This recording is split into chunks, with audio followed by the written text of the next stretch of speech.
Hello everyone. Web developer is one of the most amazing job roles if you talk about current IT industry.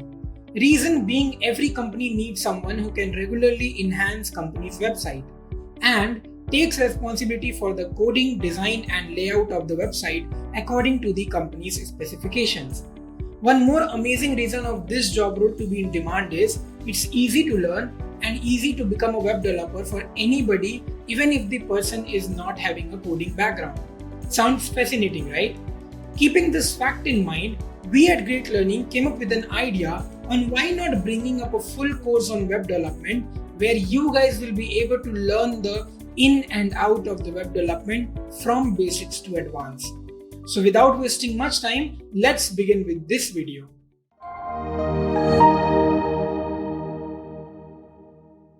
If you haven't subscribed to our channel yet, I want to request you to hit the subscribe button and turn on the notifications bell so that you don't miss out on any new updates or video releases from Great Learning. If you enjoyed this video, show us some love and like this video. Knowledge increases by sharing, so make sure you share this video with your friends and colleagues. Make sure to comment on the video, any queries or suggestions, and I will respond to your comments. Now that we are in our agenda of this particular video, let's understand what all things or what all topics we are going to cover in this full course. So first of all, we are going to talk about the step-by-step guide to become a web developer. That means we are going to tell you step-by-step what all things you should learn and how you should learn and what all topics are very important to learn those programming languages or coding languages. Not only that, but we'll also tell you some extra technologies which you need to be aware of to become a web developer. The next thing which we are going to see is HTML basics, because this is one of those coding language which is really very important to become a web developer or move into the field of web development. So we will learn about hypertext markup language, some of its basic tags, and then we will slowly move into the CSS part. Now CSS is basically to style the website. So we are going to learn how to color a web page, how to make it appear more beautiful, right?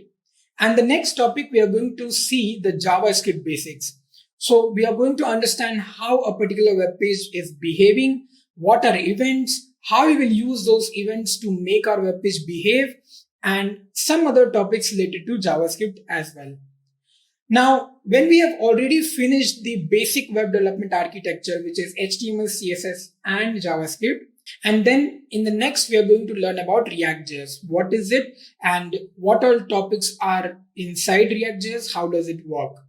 At last, obviously, if you're working with web development, you're creating any website, a database is must, right? You should be having a database to save all your data or all your clients' data, correct? So we'll be using MongoDB, which is nothing but a database, a NoSQL database, a NoSQL language. So we'll use this MongoDB and we will learn how this MongoDB works, how we can write commands, how we can write queries in command line and in MongoDB as well, right? So these are all the topics which we are going to cover in this topic. I'm very excited. Let's start with the very first topic, which is step-by-step guide to become a web developer. Now, before we dive into our steps, let's first try to understand who is a web developer. He is the guy who is responsible for proper functioning of your websites. He makes it in such a way that it is easy for us to navigate through the website. He can create complicated websites, but he has to keep this thing in mind that the person who is visiting his website must be in such a way that it attracts both beginner as well as advanced users.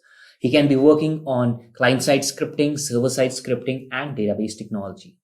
With that being said, can I become a web developer is the thing that you might be thinking, right? If you have an undergraduate degree or a master's degree in mathematics and computer science, it is easy for you to switch to these roles. But even though if you're not having these degrees, right, you can still attend boot camps and do certifications from Udacity or Udemy or even from the free platforms like YouTube. Now let's try to see some of the important facts. If you talk about web development, it is one of the well-paid jobs. According to Bureau of Labor Statistics, there will be 8% growth in the employment from the year 2009 to 2028. Although most of the companies have stopped their hiring or they are hiring on a much lower rate post-COVID-19, Many organizations rely on digital tools, like they will be working from home, so they will be much dependent on their product.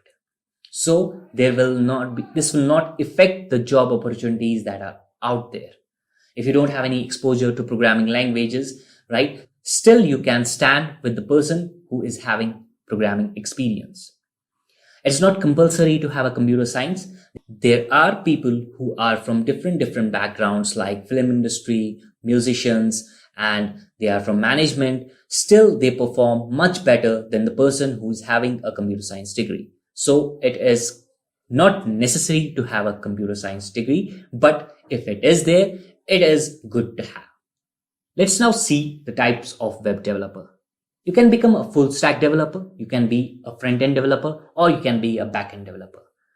So in this tutorial, what we are focusing on is full stack development. So this will cover both your front-end and back-end. Now it is up to you and your choice if you're interested in full stack, or if you're interested in front-end or interested in back-end, you can pick one of them. If you're a person who is someone who likes programming languages and want to be the developer of that particular language, like JavaScript developer, Python developer, that can be also done. Now let's talk about our first step. It is HTML. It stands for Hypertext Markup Language. Hypertext is nothing but a link between web pages. As we all know, a website is nothing but a collection of web pages. What is markup? It is the text between the tags which defines our structure. So in nutshell, what is hypertext markup language? It is a language which is used to create web pages. It defines the structure of our web page. With that being said, now let's see what are the important things that we should know.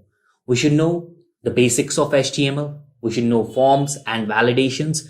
We should know basic stuff of SEO, that is search engine optimization. And we should also know what are the best practices and semantics of HTML. Once you are done with this is your first step completed. Now let's talk about our second step, which is CSS. CSS stands for Cascading Style Sheets. Once your structure is there, now you have your house ready. Now what you're going to do, you're going to change its look and feel with the help of CSS. It is used to make our web pages more presentable and attractive. If you talk about this acronym, cascading means falling off styles. That means one style will have priority over the other. Style means that you are adding designs, and sheets means that you're keeping in mind the separation of concerns. That means you will be writing your styles in a separate sheet. Now, what are the important things that you should know about CSS? First of all, you should know the basics of CSS, and you should also know about the responsive designs, multimedia queries, and you should also know layouts like grids, flexbox. You should have a complete understanding of these things. Once you are done with this thing, and you should also know one of the best frameworks of CSS, that is Bootstrap. It is nothing but it is like cutting and pasting it wherever you want. You should know what you want and directly implement it with the help of CDNs. Once you are done with this HTML and CSS, now try to create a static website, which includes only HTML and CSS. Now the third step is, and one of the most important steps, is JavaScript. JavaScript is the verb of a web page. Now, if you talk about this verb, what is this? Whatever are the actions that you perform on a web page can be done with the help of JavaScript. It is an object-oriented programming language which uses just-in-time compiler, which is nothing but it uses best of two worlds that is there, which is compiler and interpreter. It is installed in all the web browsers, and its application range from web development, mobile development, and it is very easy and compatible with HTML and CSS. Now, if you talk about what are the things that you should know the basics of JavaScript, that is there, the conditional statements, loops, how to declare variables, and all those things. Once you are done with that, the next step is learning some of the advanced features like strict, hoisting, scope, fetching APIs, that is document object model. Once you are done with all these things, now the next thing is learning ReactJS. It is one of the best libraries of JavaScript, that is ReactJS. It's backed by Facebook and it is currently on a boom. Now, once you are done with all these steps, the next step is, without going any further to all the steps that are there, you should stop and create websites based on what you have learned. That is HTML, CSS, and JavaScript. You try to clone websites, right? Try to clone simple websites, and then try to increase the complexity of your websites. With this, the first 3 steps are done. Now let's talk about our 4th step, which is Node.js. Now you might be thinking, why Node.js, right? So you might be someone who is interested or who is in love with Java and he wants to use Spring. That is up to you. You can use it. Or you can be someone who is in love with Python and he wants to use Django. You can use it. But Node.js is at its boom right now. It is the runtime environment that includes everything that is there, right? I'll repeat. It includes everything that is there to execute a JavaScript program. Earlier, JavaScript programs can be run only on the browser. With Node.js out there, you can run your JavaScript programs outside the browsers. You can act like a standalone applications. It acts like other scripting languages like Python and Java. You can read, delete files from the server, and you can add, delete, and modify data in the database. So everything that can be done with Python, Java, and PHP can be done with Node.js. What are the things that you should know in Node.js? You should know the basics of Node.js. You should also have a good, decent idea about callbacks and events. You should also know how to connect database, that is database connectivity. And you should also know web modules. Once you are done with this thing, you are a full stack developer. But now there is only one step left, that is the database. Now our 5th and final step is MongoDB. So this is a database that we are going to use, as it is a document-oriented database. Now earlier what we used to do, we used to have relations, tables, and all those things, and it could get uglier when our data is increased. In terms of scalability, MongoDB is one of the best. It stores in such a way that it is easy for computers and also for humans. It provides scalability, fault tolerance, and flexibility, which is one of the key features of MongoDB. Now, what are the things that you should know in MongoDB is that you should know the basics of MongoDB, the CRUD, that is create, read, update, and delete operations. You should also know some of the basic commands that are there, and you should also know the connectivity, how you can connect MongoDB with Node.js. So now that we have covered all the 5 steps in order to become a web developer, the final thing is there. You should also have some kind of an idea about Git and GitHub, and you should be able to work with repositories as well, and also a little bit knowledge about Bitbucket.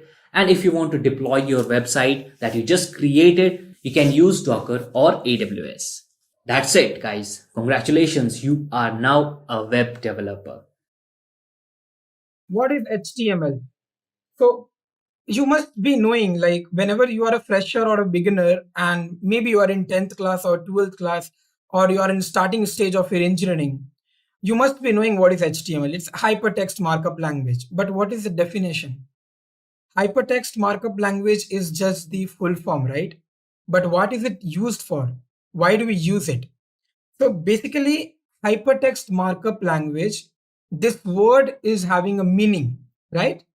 So we need to understand first what is these single words meaning are, okay? First of all, HTML is used for the designing and structure of the web page. If you take an example of a Facebook login page, if I go to Google and I just write here, facebook.com. Okay, I think my profile will open. I need to log out from here. So when I log out from here, you can see here this particular page, which is the Facebook login, right? Now you can see here these Facebook, this email address or phone number, password, these all are content, right? These are the design and structure. So this is basically the HTML part. Okay, this is what is HTML. One more thing I'll tell you. If you go to any web page and you right click and you click on view page source. Okay, you have to right click and you click on view page source. You'll be able to see the whole HTML code for that web page. So I don't know if you can see it. I'll zoom it for you so that you can see. You can see here it starts with an HTML, right? And if I scroll down, it also ends with an HTML. I don't know if you can see it or not, but if I scroll down, this is a very big coding. So let's not scroll. So you can see it's this whole thing is an HTML document, right?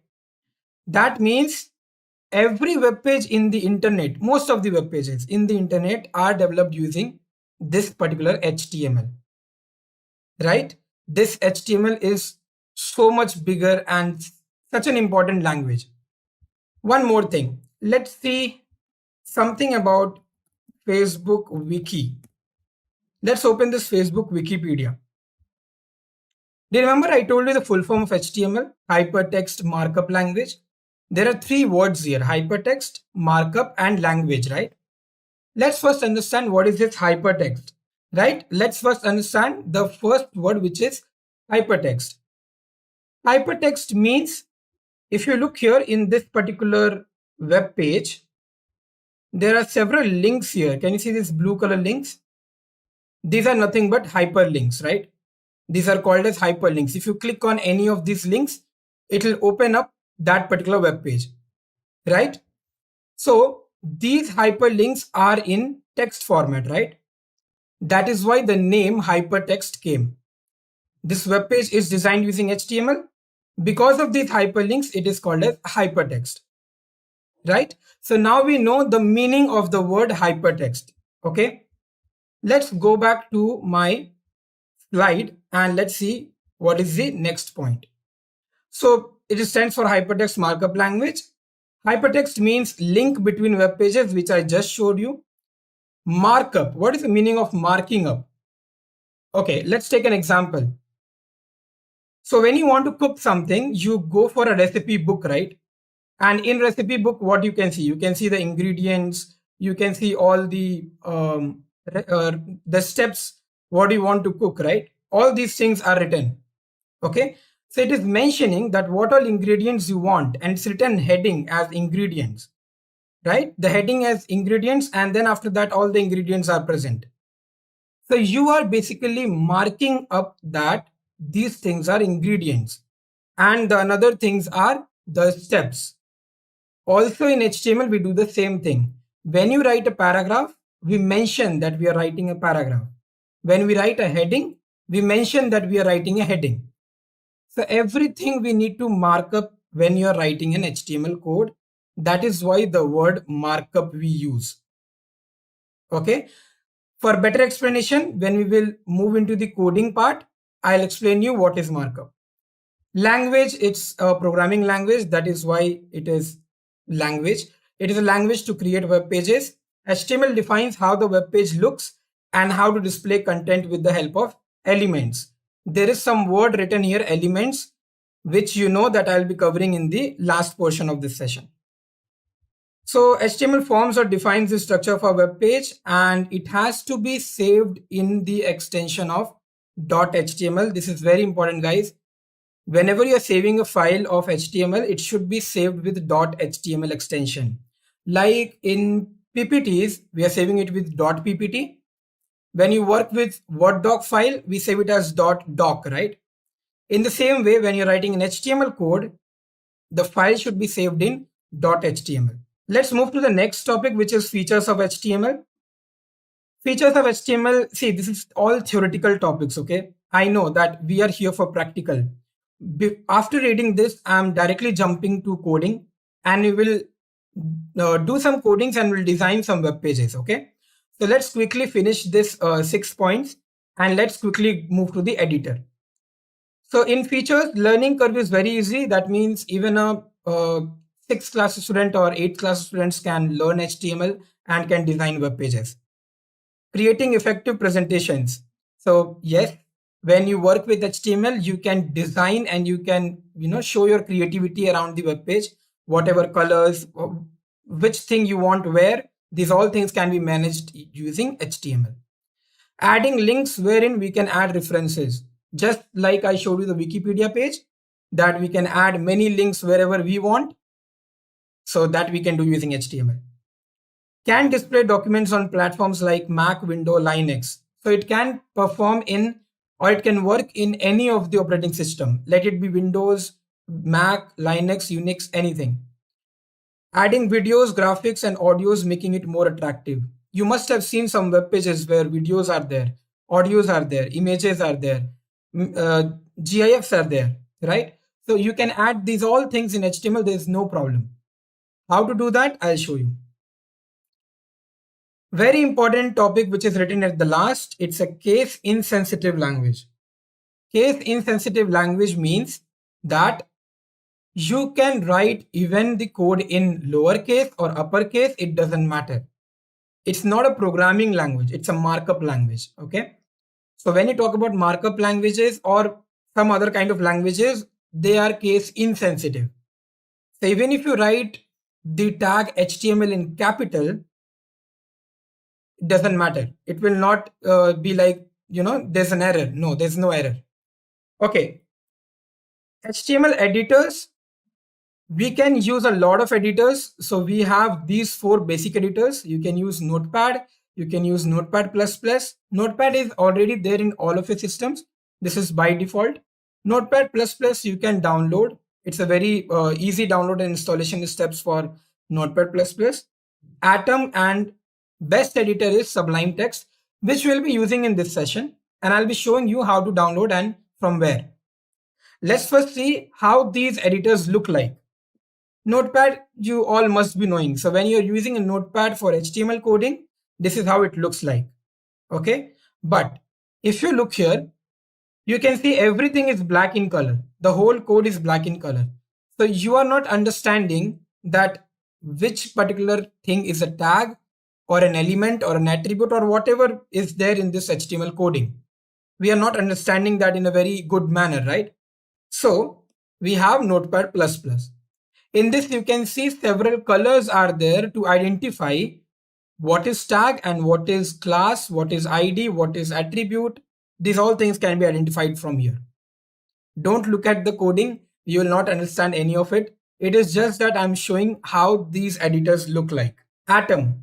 You can see Atom is also a very cool looking, because when you do coding, you don't want the background to be white in color because it sometimes become boring. Some people like it, but some people keep, for some people it's very boring. So Atom gives you a feature where black background can be there and the codes can be in colored. So it is very good to code in this kind of platforms. Same goes to Sublime. Now in Sublime, you can see how cool is this looking. And it is very clear that what is a tag, what is an attribute. So that's why we are going to use Sublime. Okay, now is the time that we should start the coding now. Okay, right now, let's move to Google and let's see how to, first of all, I'll show you how to download Notepad++. It's very easy. You have to just write here Notepad++ download. The very first link which you can see, you can click there and you can see the latest versions are released here. Okay, I suggest don't go with the latest one because there can be some complications when you're downloading and installing the Notepad latest version. So do download these kind of versions, which is in the 4th and 5th. Okay, it will be the same thing. There'll be some changes, but that's okay. So download this one. You just click here and your Notepad++ will be downloaded. Talking about Sublime, so you have to write here Sublime Text Editor download. Once you do that, you have to click on download Sublime Text and you can see here 4 things are there. I'll just zoom in so that you can see. OS X, Windows 64-bit and Linux. So whatever your system is, check your requirements and download this. I am having Windows 64-bit. Just click on it and it will be downloaded. I have already downloaded it, so I'll pause it. Okay, now quickly let's close this and open Sublime so that I can show you how this particular thing works. So I've already built some files here. Let me close that and let's open a new file. So here you can see when you go to file, click on new file, this file will be opened. this file is not saved, right? And if you start writing some codes here, you can see the colors are not coming. So when you start writing some codes here, the colors will not come here. For that, you need to first save it. So go to File and click on Save. When you click on Save, you can just save it in desktop. I'm just saving it in desktop. Let me name it as session1.html. Do you remember I told you that always whenever you're working with HTML file, save your file with .html extension. So that's what I am doing here, and I'm clicking on save. Once you do that, now let's see what is the HTML skeleton and what is markup. Okay, let's do that. So first of all, you have to write here the very important thing, which is doc type HTML. This is the most important thing, the very first thing to write when you're starting with HTML coding. Why is it most important? Because this particular command will tell the browser, the web browser, whether you're using Chrome, Firefox, Opera, Safari, whatever, it tells the browser that user is writing an HTML5 code. User is writing an HTML5 code. So now browser will understand that user is writing HTML5 version code. So basically, doctype HTML tells the browser that you are using which version of HTML. Fine. Now, yes, you can see this is coming in color because I've already saved the file. Now, what is this angular bracket? Whenever you will see this kind of angular brackets, right? This kind of angular brackets, these are called as tags. These are called as tags. Whenever you will see these, whenever, so these are called as tags. Next, I'm going to close this HTML. When I'm saying closing, see, this is the opening tag and this is the closing tag. What is the difference? The difference is there's a slash. So when there's a slash, that means you're closing the tag. It is just simple as it is. Like when you open a door, you need to close it also, right? When you switch on the bulb, you need to switch it off also, right? Same thing happens here. Whenever you're opening a tag, you have to close it also. Fine. Yes, there is an exception that this tag doesn't get closed. Okay. This tag will not get closed anytime. So now let's see what is the skeleton of this HTML code. Basically, first we write the HTML tag. Now in a human body, what do we have? We have the head part and the body part, right? After the head part, the body comes, right? So we have to do the same thing. The head part, we will close the head part because after the head, the body comes, right? So we are going to write here now body. After that, again, we need to close it. For closing, you don't have to write full thing. You have to just put the slash, done. Okay. So you can see I have written an HTML tag inside the HTML. Let me give a tab so that you'll understand in a better way. So inside the HTML tag, you have the head portion and the body portion, right? Inside the head, let's write something else. So I'm going to put here title. Do you remember I told you that I'll be explaining what is markup, right? What is the meaning of markup? Now see, in my web page, I want a title to my web page. Title generally means this thing. Can you see here it's written download Sublime text? This is the title. In my web page, I also want that there should be something, this kind of title. Okay. So that is why in Sublime, I'm mentioning here title. So when you're writing a title, you are mentioning a tag out of it that I am going to write here the title. That is what is called as you're marking up things. You are marking the thing. So one title I will give, let's say that my web page. This is my title which I want to give. Okay. And I will be closing the tag because every tag which you're opening, you need to close that. So I am closing it. My web page is my title now, right? Let's have a look whether it is working or not, right? What you have to do for that, you have to go to file, you have to click on save. Once it is saved, right click here, go to copy file path. Okay, so it will copy your file path wherever your file is there. Once it is copied, open another tab and put it down here. When you paste that, hit enter, you can see the title. Can you see the title, my web page? Why is it coming there? Because in the title tag, I am writing my web page. I'm mentioning that this is a title. So this is called as markup. Anything you write, you need to mark up. Okay. So you can see the title, I have written it inside head tag, right?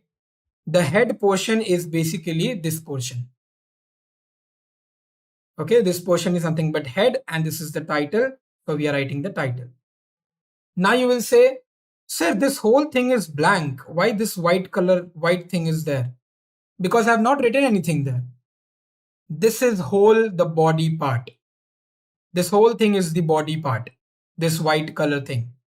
Now if I write anything inside the body, let's say what about a paragraph? So for paragraph, to write a paragraph, I have to mark it up. Like for title, I have marked it up as title. So for paragraph, I have to again mark it up. So I'll be using P tag. We don't write it as paragraph tag, we write it as P tag.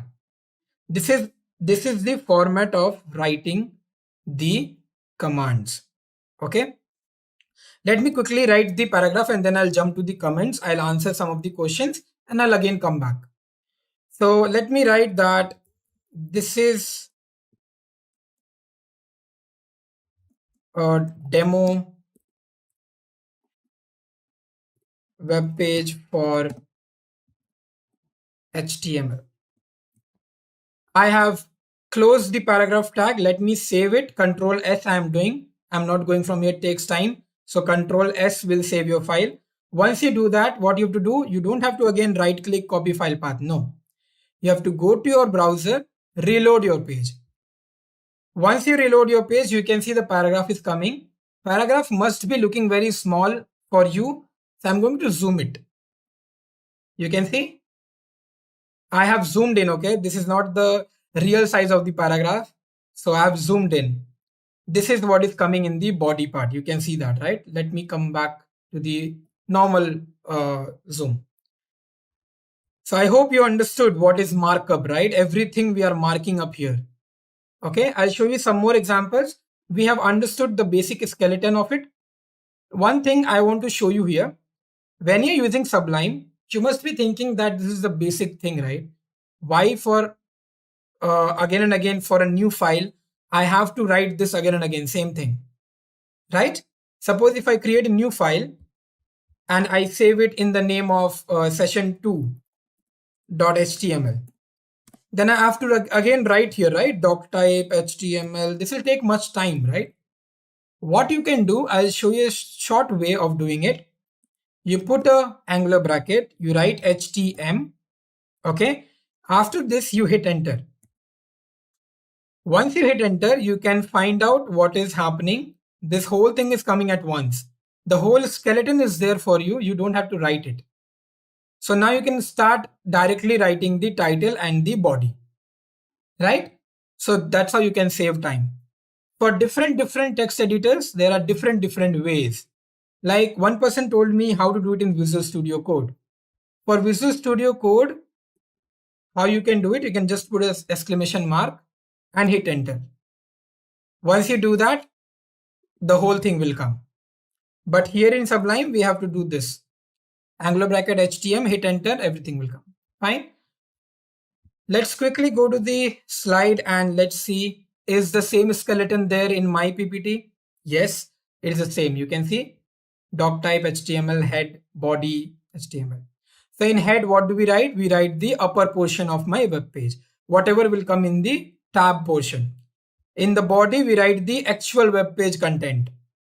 Whatever I want in the content of my web page, I write it in body. This is just a normal description, so you can read it once. But in simple and layman terms, I have already explained what is it. Doctype HTML is the instruction to the browser about the HTML version. HTML tag is the root element and head tag is the everything written here will never be displayed in the browser. It will be displayed in the tab bar, right? The body will contain everything written here will be as a content which will be displayed in the browser. It can be text, image, links, videos, audios, anything. You have to put it here. Now, in this particular point, you can see there are some examples which is given. One is for paragraph. One is something called as AHREF. We don't know what is it. Let's see what is it. And the next one is IMG, which is image. So let's do one thing. Let's quickly go to this particular page and let me show you one particular basic thing like how to give a hyperlink. Because when you are creating a web page, this is very important to know how we can actually go from one web page to another web page, right? Like I showed you in Wikipedia, one web page was having so many links, and when you click on one link, it goes to another web page. Let's see how we can do that. So we have to write a tag. A tag means anchor. Anchor is ANCHOR. Okay, anchor tag. And then you will write href. Href is hyperlink reference. Okay, hyperlink reference. I will be writing all those things in this, so don't worry. A is anchor tag, href is hyperlink reference. I'll be writing here the hyperlink whatever I want. So let's write something like this. This is my link which I want to open. www.youtube.com. This is the link which I want to open. And now I can write here, click here to open YouTube. So when you click on this particular text, it will open youtube.com. Obviously, we are missing something. We have to close the tag because every tag should be closed. Let's save the file. I've saved it. One thing more I want to show you here. See, when you don't know that whether my file is saved or not, if you don't know, then how to find it? Can you see here in this file? Here there's a small circle coming here. I don't know if you can see it. There's a small circle here. When this circle is coming, the gray circle, that means your file is not saved. Once you save it, it will become a cross. It's becoming a cross here, right? Let me show you again. So if I say, I have changed some item and now my file is not saved. So you can see here this circle here, right? When I save this, it will become a cross. That means now your file is saved. You can go to the browser and you can reload the page. Can you see this link here? I'll zoom it for you. So click here to open YouTube. You can click on this link and it will take you to youtube.com. You can see directly it is opening my youtube.com. Right? Like that, I can do more links. So you have to I'll show you one more. So you can copy this and let's say I'm pasting it here, www.facebook.com. And here I will be writing, click here to open Facebook. You must be thinking that how sir is remembering these links, these hyperlinks, HTTPS. It's a very easy thing. You just have to go and check it out. So you can see here, it's coming here, right? Click here to open Facebook. When I click on it, Facebook login page is opening. Now, yes, it can be very hard to remember these links, right? So what you have to do, suppose I want to go to google.com or let's say I want to go to amazon.com, right? I want to go to amazon.com. What I have to do, this is the Amazon website. You have to just click here, copy this and paste it here, right? You can directly do that. I'll do something. If you can see here, whenever I am doing this, whenever I am actually providing a link, the links are always coming in a very different manner. It's coming here, right? In the same line. How can I do it in the next line? What I have to do, if I want click here to open YouTube and I want here click here to open Amazon, what can we do for that? So for that, what you have to do, you have to basically put another tag here, which is BR. BR means break. Okay, BR means break. So it will break that line. So once you reload your page, you can see it is breaking that line. Another doubt can come in your mind, sir, what if I put here 2 breaks? Once you put 2 breaks, one more line will break here. Now it is looking quite a good web page, right? Okay. What about I want a separation here? I want a line here which will separate these 2 links. What we can do for that? So we can put a HR. Can you see this HR? This HR is for horizontal line. So it will draw a horizontal line wherever you have given it. You can see the horizontal line. Okay. Now there's a lot of space here. So let me remove this BR so that that space will go off. I hope you are understanding how I'm writing the code and I'm shifting to web page and I'm showing it to you. Right? So HR and BR, you have understood. Okay, now let me show you some basic things also. Before that, let's learn what are comments. These are very important. That's why I don't want to skip it. So what is comment? Comments are not codings. Okay, these are not codings. These are normal text which you write in text editors. These are the normal text which you write in text editors. It helps to understand our code better and makes it readable. Now imagine that I have written a very long code and I have given it to any fresher who doesn't know what is HTML. Will he be able to understand what I have written? No, right? Because he doesn't know anything about that HTML. So how is gonna understand what I've written? So I'll be adding some comments which will make him analyze what I'm writing here. For an example, if you see here, I'm writing this paragraph, right? What I'm going to do, I'm going to write here that it's a paragraph. So I'll write here, it's a paragraph. Now how to make it a comment? So select this thing, this sentence, select it and then control slash. When you do control slash, I don't know if you can see it. This is the comment. It has become a comment now. It's not a code. It is not a code, but when I will send it to you, you'll be able to understand that, okay, sir has written a paragraph. Same thing I can do here. A is anchor tag. href is hyperlink reference. I want to put this as a comment because I don't want it to be a code, right? Control and slash together. It become a comment. Now I'll be able to understand, okay, anchor A is an anchor tag and href is an hyperlink reference. The same thing I can do with this BR and HR. I can just put it somewhere here that BR is break and HR is a horizontal line. Select this, control slash, become a comment. Right? It will not affect in your browser. You can see I've saved the file, I've reloaded it. Does not affect anything, right?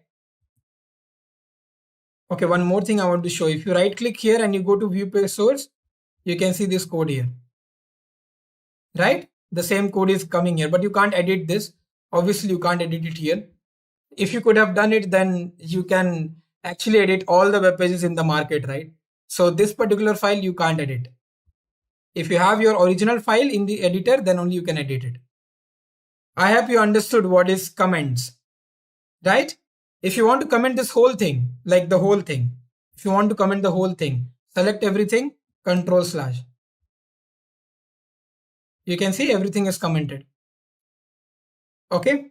And let's discuss what is tag, element, and attribute, which I said is a very important topic.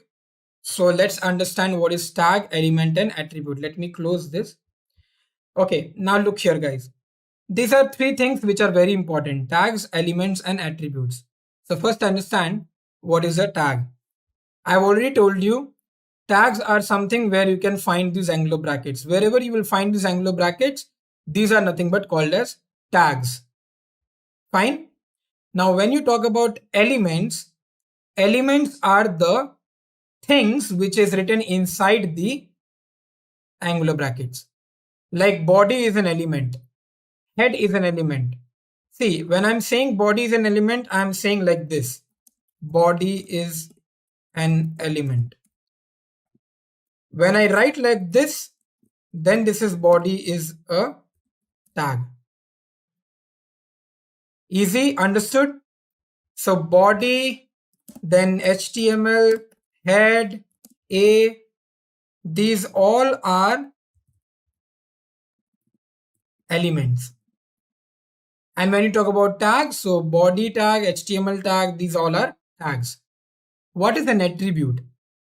Attributes are nothing but extra features provided to a tag. Extra features provided to a tag. So understanding this line, if this is a tag, you can say this attribute here. This is an attribute because this is an extra feature provided to this particular A tag, right? This is an extra feature. If you look at this href, this is also an extra feature, right? Okay, let me show you one more thing. Somebody asked me how to increase the font size or font of the text, right? Let's do that. If this is a paragraph and I have to write here style, then I have to mention here color. This is for text color. So if I'm putting text color as let's say red, if I save this file, you can see in the paragraph I'm changing the color to red. So when I go to my web page and I reload, can you see this particular thing? This paragraph is becoming red in color, right? Okay. Now what if I write here background color as black? What will happen when I do that? So when I reload my page, the paragraph background color is black. I hope you can see that. I'll again show you how I have written it. Style color equal to red. Color means the text color, it will become red, and the background color for that will become black. Now you will ask me, sir, what if I do this in the body? Let's do it. So if I write here style, then same thing, equal to background color. Let's say if I'm giving here purple, right? If I'm giving, now body is the whole web page, remember, the whole content. So if I go there and if I reload my page, the whole page is becoming purple, right? And these links are blue in color. You can't see, basically even I can't see because color combinations are bad. Okay, so never use such a bright color. Always use some colors which, you know, is very light in color and is having a faded quality.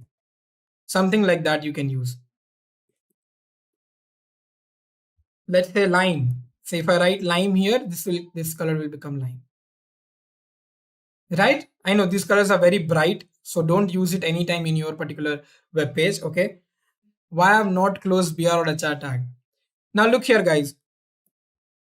So if you talk about this paragraph, when you talk about this paragraph is having some content, right? Which is written in the white part. It's written in the white part, right? This is a paragraph. When you talk about anchor tag, this is also having a content which is in white part. But when you talk about BR or HR, is it having any content? Do we need to write any content for it? Because a single tag of BR will do the work. It will provide a space. A single tag of HR will provide its horizontal line. So basically in these kind of tags, we don't have to write any content, right? We don't have to write any content for these. These tags are called as empty tags. Okay, so I'll just write it here. BR and HR tags are empty tags because they do not have any content. They do not have any content. That is why these are called as empty tags. There are so many more tags such like that, which is, you know, img, then which is for image, right? There are so many tags like this. Now Let's move to the another HTML document and let me explain you what are div and span. Okay. Let's quickly move to the slides and you can see here elements. I've already told you. So elements are nothing but the names. Okay. Which I have explained here. If you can see, elements are the names. Also, elements is also having one more meaning. If you look at this particular whole thing, right? This whole sentence, the whole sentence is one element. The whole sentence is one element. What is containing in that whole sentence? The tag name, the style, the attributes, the tags, everything is there in that particular line. That is also an element. I'll comment this whole portion.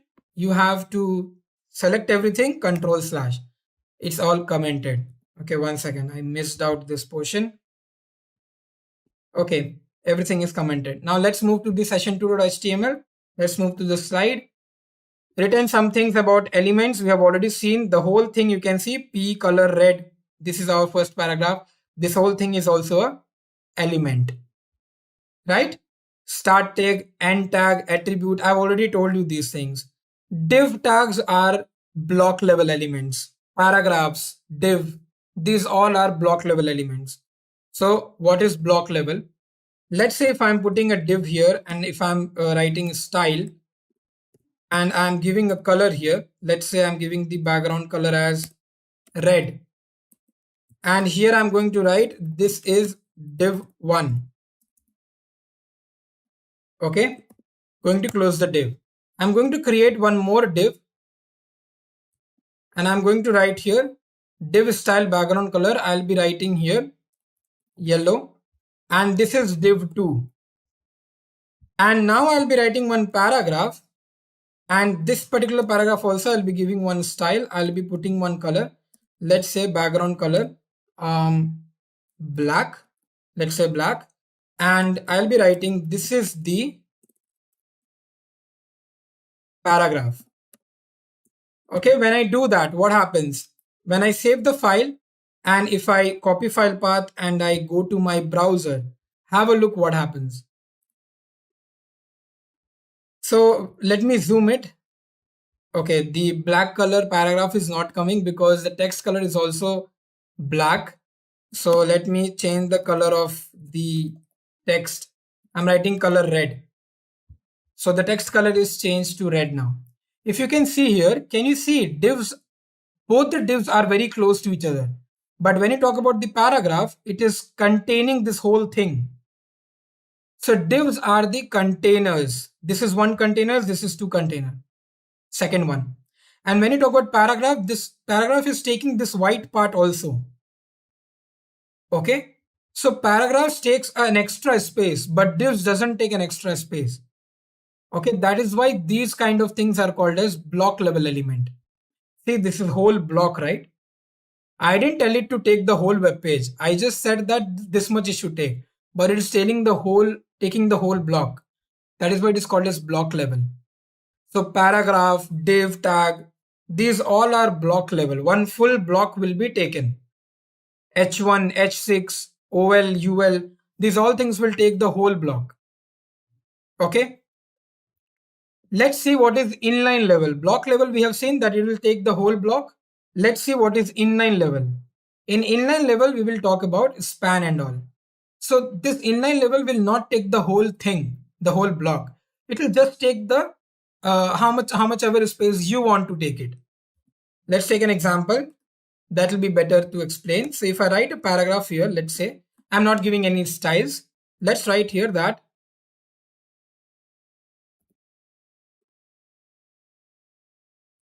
my eye color is blue. Okay. Or I can write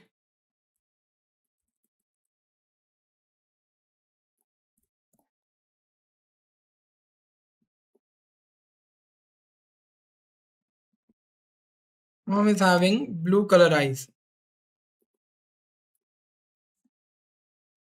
Okay. Something like this I have written, some random paragraph. Now, if you can see here, when I reload the page and I see, you can see here what is happening. The same thing is coming. My mom is having blue color eyes, right? If what I'll do here, in this blue, I only want this blue should be coming in blue color. So see what we were doing. When I want a text color to be colored, I was putting style in the first tag itself. But I don't want the whole thing to be blue color. I want only this one text to be blue color. So I'll be writing here span. In this, I will put the style and I'll put here color. Okay, let's take equal to and color. I'll put here blue. Once you write like this, what will happen? Okay. So I have to put the double quote here, not there.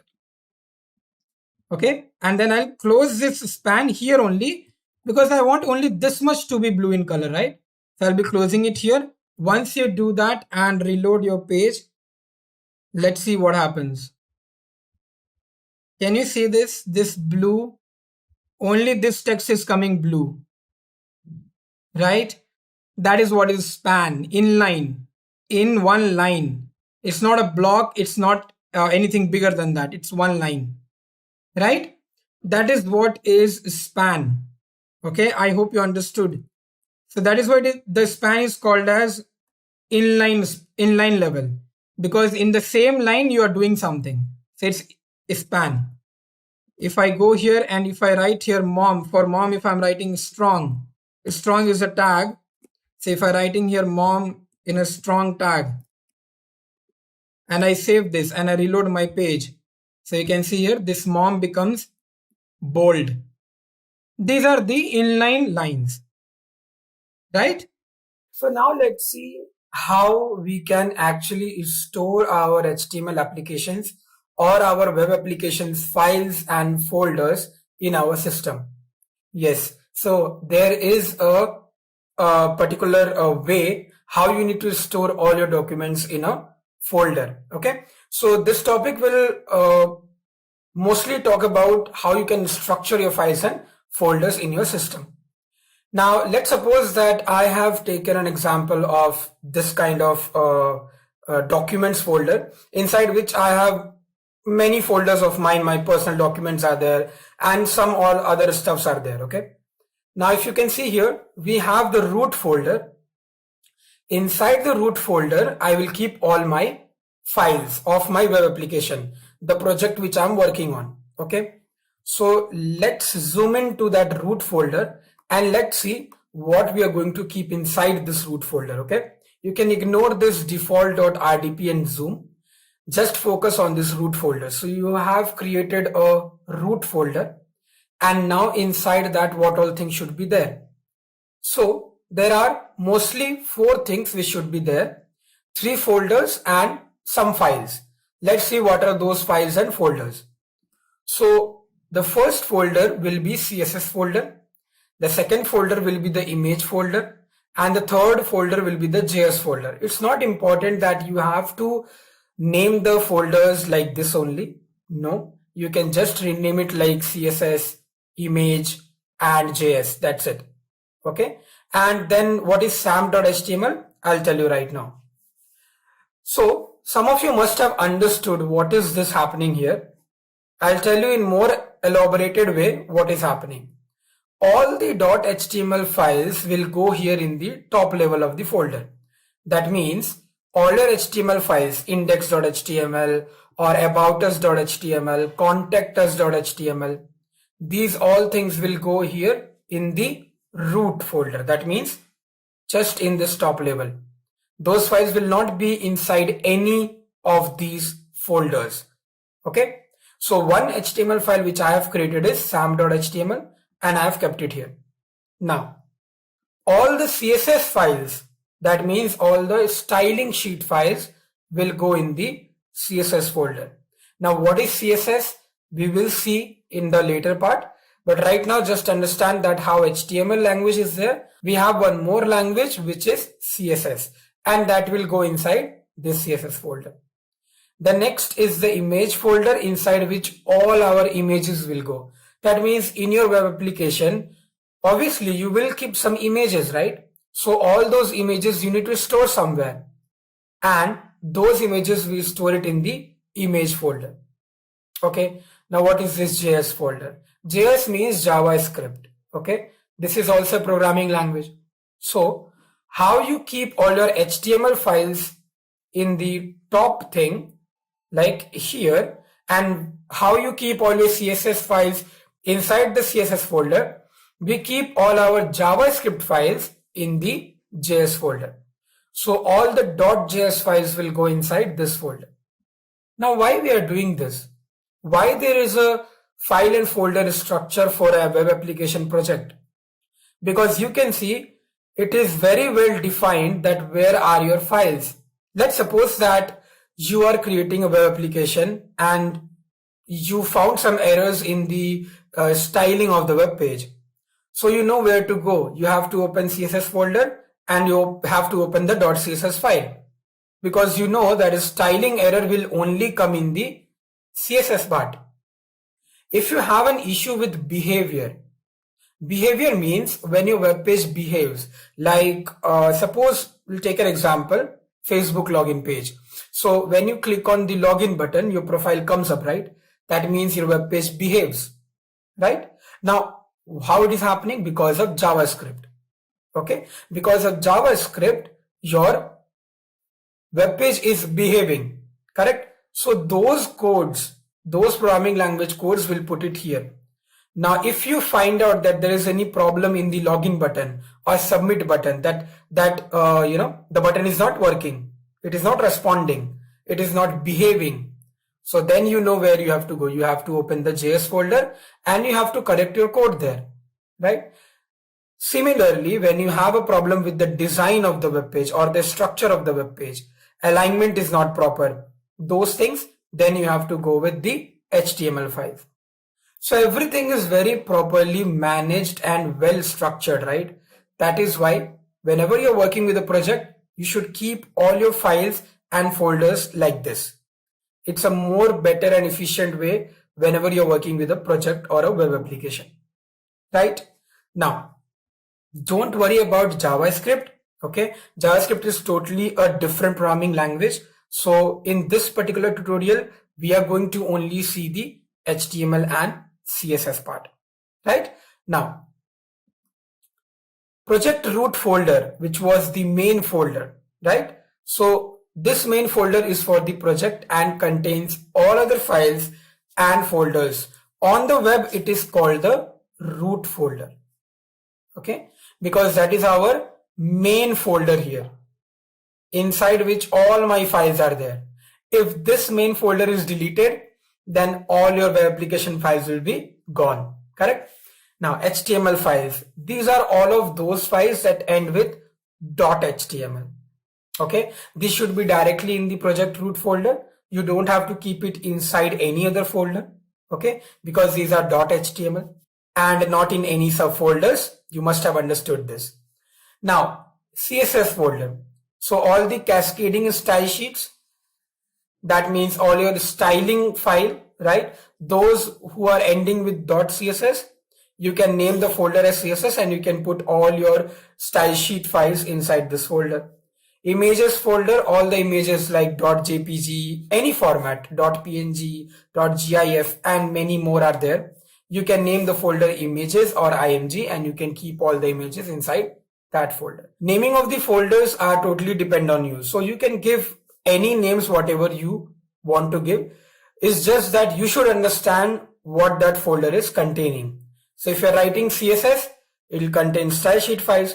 If you're naming the folder as img, you know that it will contain all the images. Similarly, JavaScript folder, all JavaScript files will go here. They end with .js. Okay, you can name the folder JavaScript or JS, depends on you.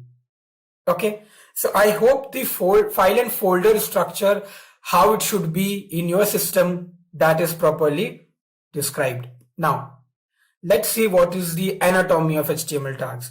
That means if you're writing an HTML tag, then what all things should be there and what do we call those things as, right? What is the anatomy? Let's have a look. So suppose you have written one particular line, which is this anchor tag, in which you are giving a hyperlink reference of facebook.com. So in the hyperlink reference, I have given https www.facebook.com, and in the text I have written welcome to Facebook, so that when you click on welcome to Facebook, it will directly take you to the Facebook login page, right? And if your profile is open, then directly your profile will open. Okay, now if I look into this tag, then what are the anatomy of these tags? Let's see. Obviously, first you will have your opening tag. This is called as the opening tag. Okay. Now, if it is having an opening tag, I have already told you that it will be having a closing tag also. So that's our closing tag. Now, whenever you have a closing tag, that means in between opening and closing tag, you have written something, and that is what is called as content, right? So we have opening tag, we have the closing tag, and inside those tags we have the content, right? Now what next? So the whole thing, if you talk about the opening, the content, and the closing, this whole thing is called as element. Okay, so the total line, the total one line which you're writing in an HTML document, that's an element. Okay, the next one, this part where it is written as href equal to https://www.facebook.com/, this is what is your whole thing as attribute. Now href is called as attribute name, and that particular www.facebook.com is the attribute value. Okay, so opening tag, closing tag, content, element, attribute, attribute name, and attribute value. These are nothing but the most basic terms, or you can say the terminologies which is used in an HTML tag. That is why the heading, anatomy of an HTML tag. I hope you have understood this. Now, from now on, you will not be taking the words which is not technical. Okay, so you will be taking the words which is technical now. That means here whatever words I have written, attribute, element, opening tag, this is how you need to talk whenever you are learning HTML. Okay, so from now on, remember that when you're using an A tag, say it as that you are opening the tag, you're closing the tag, you're writing the content, and now you'll be giving the attribute, right? So make that habit. Okay, let's quickly move to the next topic. So now we'll talk a little bit more about attributes, because we have not seen and much discussed about it, right? So let's see what are the other kinds of attributes for different tags, and what is it, right? Now attributes, as I have already told you, that these are the extra information provided to a tag, right? Now if I talk about the anchor tag, which was the hyperlink, we are providing an extra information to it as a href, hyperlink reference, right? When you talk about attributes, these are the properties associated with each tag. Let's talk about the image tag, right? img. When you talk about image tag, obviously what image you want in your application, you have to mention that file name, right? Where you will mention that file name, we have an attribute for that. Okay, now let's have a look what are those attributes and actually what it is, right? So if you can see, these are the properties associated with the each tag. Okay, so href, src, these are some properties. How do we write it? We write tag name, right? The tag like h1, p or a, whatever, and then we write the attribute name, and then we write the attribute value. That's it. This is the structure how you write a normal tag or an element, whatever you can say. Now, global attribute. There are some attributes which are global. Okay, now what is global? Global means that for any HTML document, you will have these kind of attributes. One is the title, which is nothing but an add extra information. So in the title bar or in the tab bar, you get that title, right? So this is also an attribute, because it is providing me an extra information. Title in the tab bar, it is providing me an extra information. What is a style? This also gives me an extra information, right? So this is also an attribute. Okay, I will show you how do we write this. Okay, let's move back to the Sublime and let's see what happens when we are writing the title or the style. Okay, so this is my Sublime. Okay, let me show you first how to create a folder.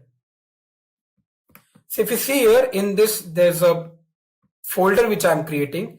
This folder, I'll just name it as, let's say, HTML and CSS tutorial, right? And now in this folder, I'll be creating one file, which will be HTML, right? So let's do one thing. In the Sublime, let's create a new file and save it in our folder here. And let's name it as session1.html. .html, I've told you it's very important to write, otherwise your browser will not understand which file you want to embed in your browser, right? He will not be able to understand what kind of file is this. So session1.html.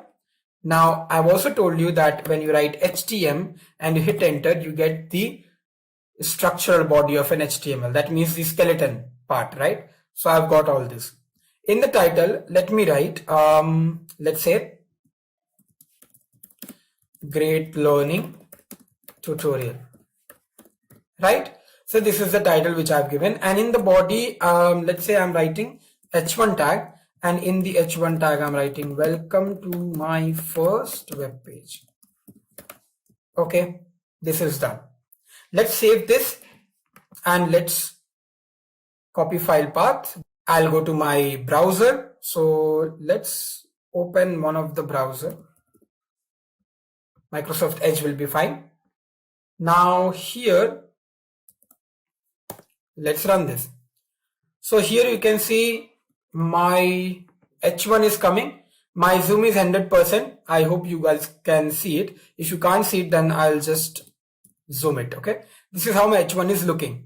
Very simple code. I have not done anything. There's a title which is written as Great Learning Tutorial. Okay, now for an attribute, it was said in the slide that we can use title and style as the global attribute. So what we will do is style we will use as an attribute, and let's see how we can write that. In H1, I'm writing style, and then I'm giving here, let's say color. Okay. And in the color, let's say I am giving here green. Okay. Just for a sample sake, I'm just writing green. Now, if I go to my browser and I reload my page, this is becoming green. Correct? Now you will say that what is this style? This is what is your attribute. This is your global attribute, because you can use this style in any of the tag. Any of the tag. Let's suppose I'm writing here P, and in this paragraph, I'm writing color as, let's say, okay, let's say red, right? And in this paragraph, I'm going to write, I hope you are enjoying this session or this tutorial, right? I have written this. Now, if I save it and if I reload my page, my paragraph will also become red. Again, I'm saying this screen is in zoom. That is why it is more closer to you. This is the normal page. This is how it will look like. Okay. Now, so you can see this is coming red in color. Why? Because I have used a global attribute, which is a style, in my paragraph also. Okay. Now see, in my A tag, I am using href because I want to give the hyperlinks, right? But in my paragraph, can I give href? No, right? I can't give, because it is not necessary. Paragraph is not a link. Paragraph is just a paragraph. H1 we also can't give hyperlink reference because those are the headings. So I hope you understood what I'm trying to say here. I'm trying to say that there are some attributes which are meant for only one particular tag. But there are some attributes which are meant for all the tags. You can give this style attribute to any tag. That is why it is called as global attribute. Okay, that is why it is called as global attribute. href can't be used with any tag. href can only be used with a tag, right? Or with link, right? So I hope you understood what is global attribute. The same way we have the title attribute, which you can see here. If you want to give extra information to any tag, we write the title. Okay. In the coming particular examples, you will see the title attribute also. I'll be writing a program and you will see that I'll be using a title attribute in my program. Now, let's talk about, instead of global attribute or except global attribute, what else do we have? So general attributes we have for each of the tags. You can see here. In image, we use the src, or we also use the width. Now, if you look here, src is the attribute used in image tag to define the path, right? When you want to define paths to the image which you want to bring out in your application, we put it here in the src. Width is attribute used to define width in pixels. Okay, so how much width do you want? That you can define here in width. And these are also defined in pixels, percentage, okay, em. You can use these kind of measurements.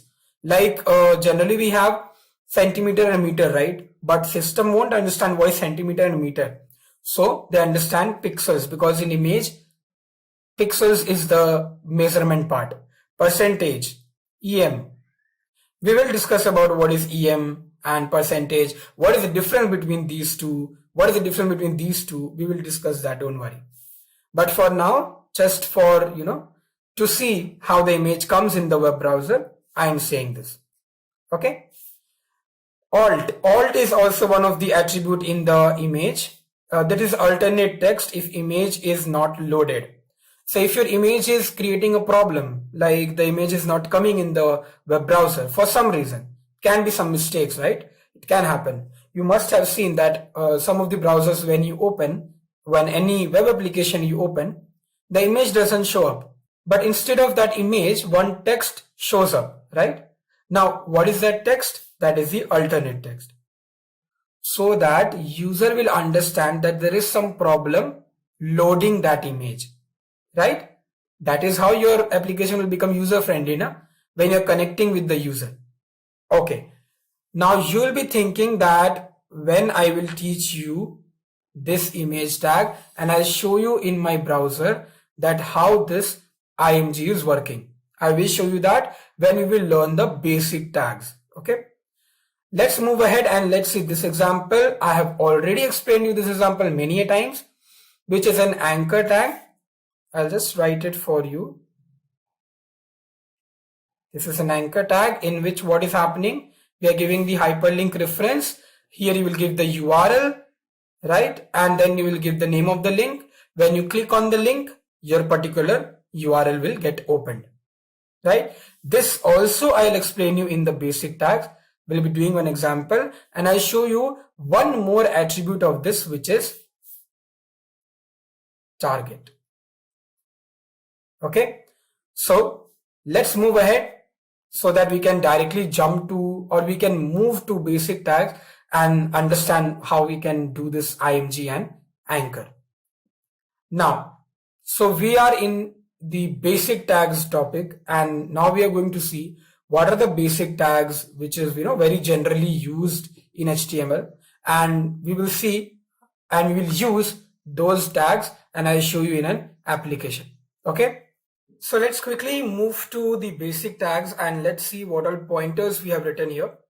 So first of all, we have written that it is enclosed within the angular brackets, right? All the tags whichever you will work with, these are basically enclosed with the angular brackets. Different tags render different meaning. Obviously, like h1 tag is for heading, P is for paragraph. So different tags render different meaning. What about title tag? So you already know that title tag is whatever is written in this tag comes up in the web pages tab. In above, when you see the tab bar, there only the title comes in. It defines the title of the page and the syntax is something like this. This we have written so many times, so I did not have to explain it in detail. The P tag is the paragraph tag which defines the paragraph. This also we have seen many times. So let's move to the new tags which we need to learn.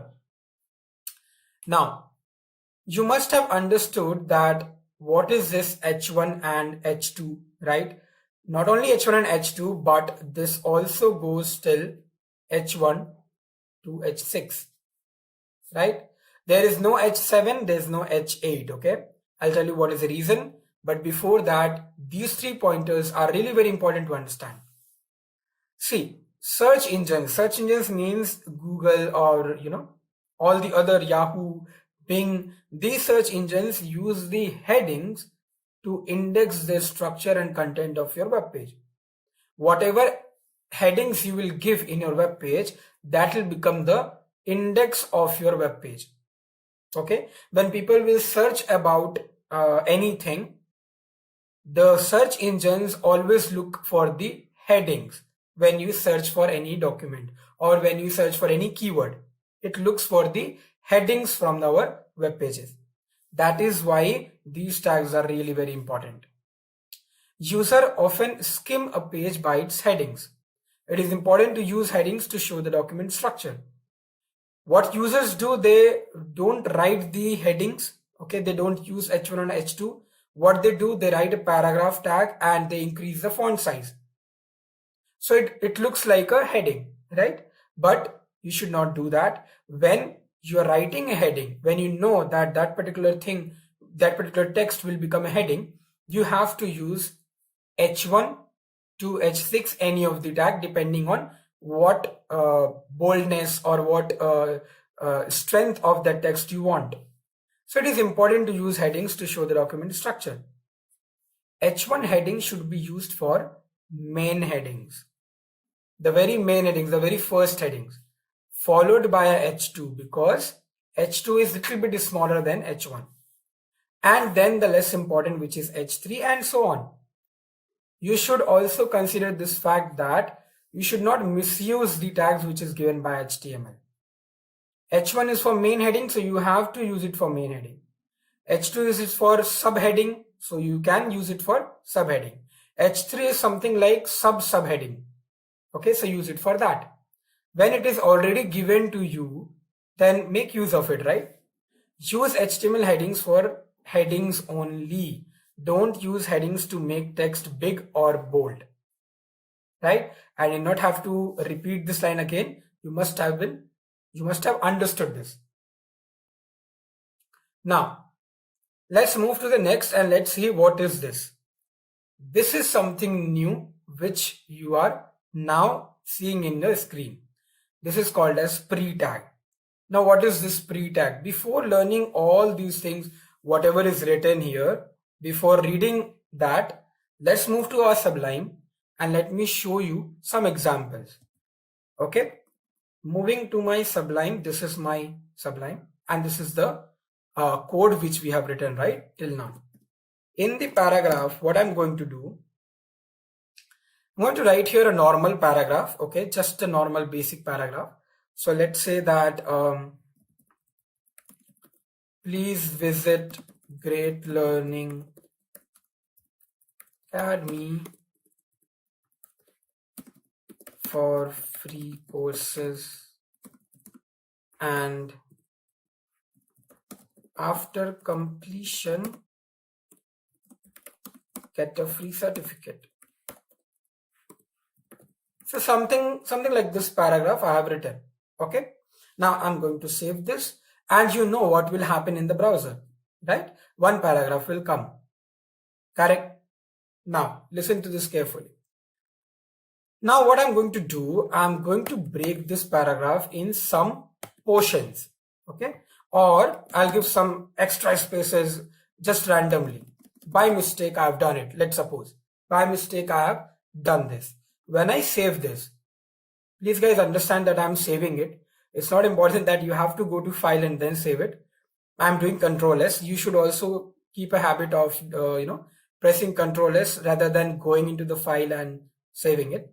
For beginners, you can do that for some time, but don't make it a habit. It really takes a lot of time. Go to file, click on save. Instead of that, just do Control S. Now, what do you think that what will happen in the paragraph? Will it come like this? Like all the spaces and all will be there? Or will the paragraph will come normally? Let's see. If I reload my page, nothing is happening. The spaces are not getting considered. Let me zoom it, right? And the hitting enter, the extra spaces are also not getting considered. Why? HTML, what it does, in a paragraph, when you're mentioning that it's a paragraph, HTML knows that you're writing a paragraph. And what it does, it considers this spaces as user's mistake. Okay. And what it does, it actually ignores it. It actually ignores these things. Okay. Now, but suppose that I want these spaces. I really want that please visit grade should be in one line, then there should be one space, and then it should come like this. Then what I should use? I should use one tag which is called as pre-formatted tag. Okay, pre-formatted tag means formatting is done, and that is how I want it in my web page. Okay, so this is how you write that pre-formatted tag. We write it as pre. Now, obviously, this pre tag is having a content. We need to close it. And what should we close before and after? Let's see. Paragraph is already getting closed. Before that, we should close the pre. This is also very important, guys. You can't close the pre tag after paragraph. Why? Because you are opening the paragraph and after that you have opened pre. So you have to first close the pre and then only you can close the paragraph, right? Because inside paragraph you are using pre tag, right? I hope you understood this. Now, let's save this. So remember that we have used the pre tag, right? Let's reload the page. What is happening? I am getting the same exact pattern how I have written my paragraph now, right? However, I have written it in my Sublime the same way it is coming, right? Also, you will observe that there is a slight change in the font style, right? The font style which was there back, like if I remove this pre for now and I refresh my page, look at the font style, right? It is different. Now, if I again go back to my Sublime and I do Control Y, which is nothing but redo, and if I again go back, just have a look in the font style of this paragraph, it is changing. This is what is a pre-tag, pre-formatted tag.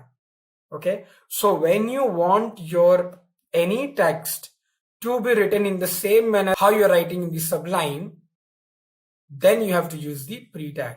Now let's go to our slide and let's understand what pointers I've written here. The pre-tag defines pre-formatted text. Text in a pre-element is displayed in a fixed width font.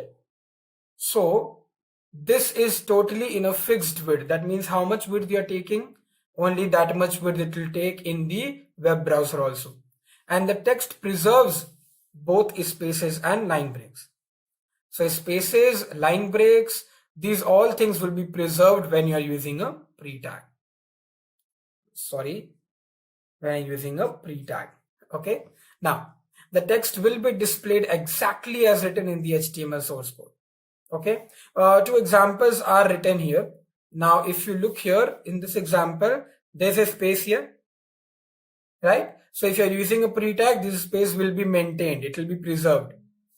And look at this. This is like totally, random stuff, right? So this also will be preserved. It will be the same paragraph which will show up in the browser.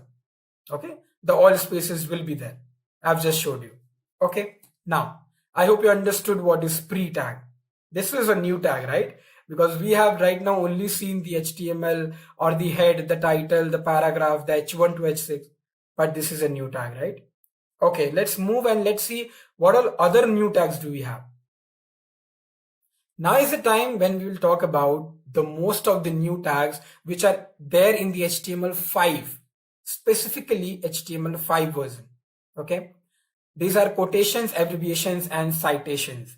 Okay, let's understand one by one what are these tags and how it will work.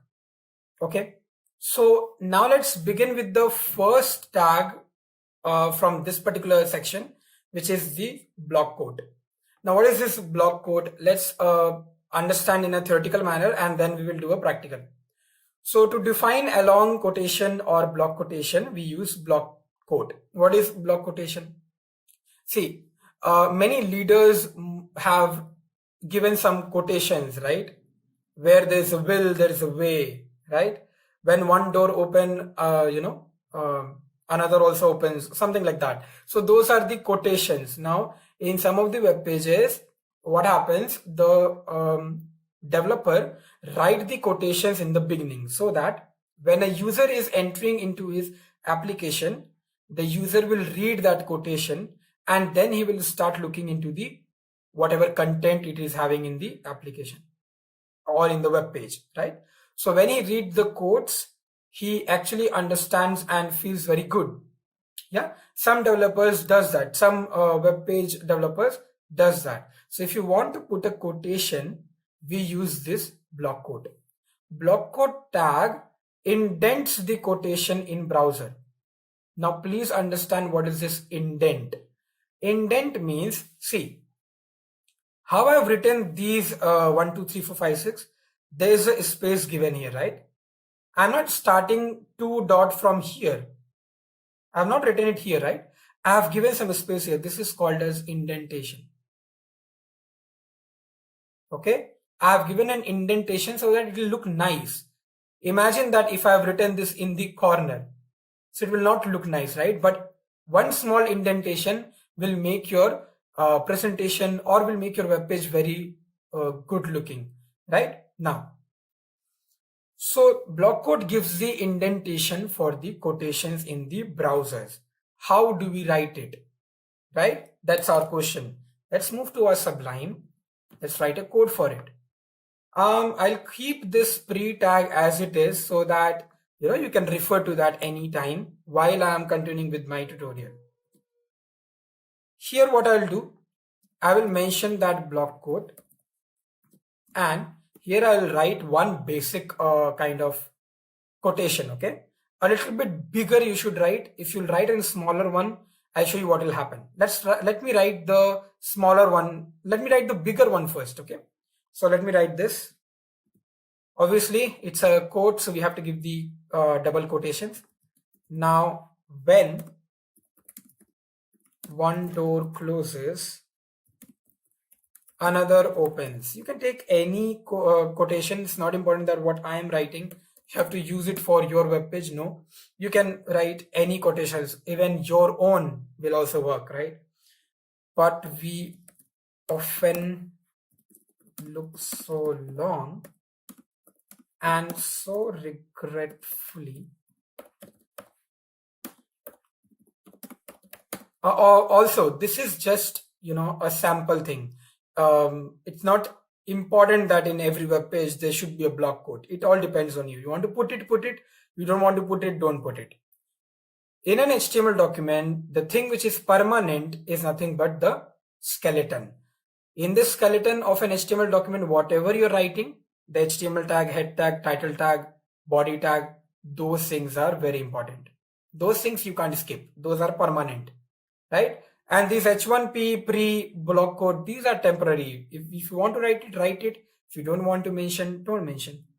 So directly upon the closed door, that we do not see the one which has opened for us.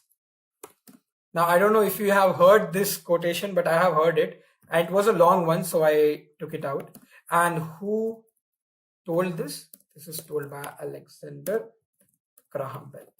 Okay, this is done. Now I have to close the block quote. It is closed. You can see I just kept the slash, and Sublime already understood that I want to close the block quote. This is done. Save this and let's reload my page. What is happening? What is happening, right? So this is not even a paragraph. This is not even a heading. What is happening is, let me first show you in a normal size. So this is 100% zoom. If you can see, this whole block quote is coming in a center, right? And there is an indentation given, if you see here. That's what I told, that block quote will provide automatic indentation to your web page. Both the sides you have an indentation, right? So I didn't tell it that it has to be in center, but automatically it is in the center, correct? This is what is your block quote, right? And because my quotation was really big, it is looking very nice, right? It is looking in the center. Now imagine that I have written this block quote in the beginning of my web page. How cool it will be. It will look very nice because user will start looking into the web application or your web page from here, and he will read that. He will read that quotation when one door closes, another opens, and blah, blah, blah, right? Okay, now let me show you what if your block code is really small. So I'll write it here only. Let's say I'm writing the block code tag and I'm writing here, where there is a will,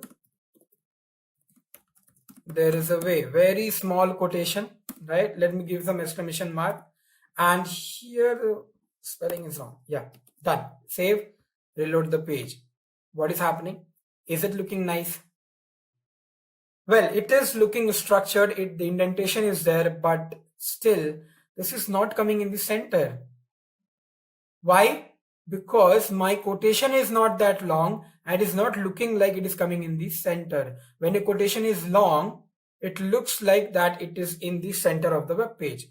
But when your quotation is small, it just finishes there, right? So this is the difference between a long quote and a small quotation. So it depends on you. It is always better that you prefer a long quotation. Let's move to the next tag, which is the Q tag, right? Okay, let me remove these things so that you will not, get confused. Fine, this is done. Now, what is Q tag? So if you look here, the HTML Q tag defines a short quotation.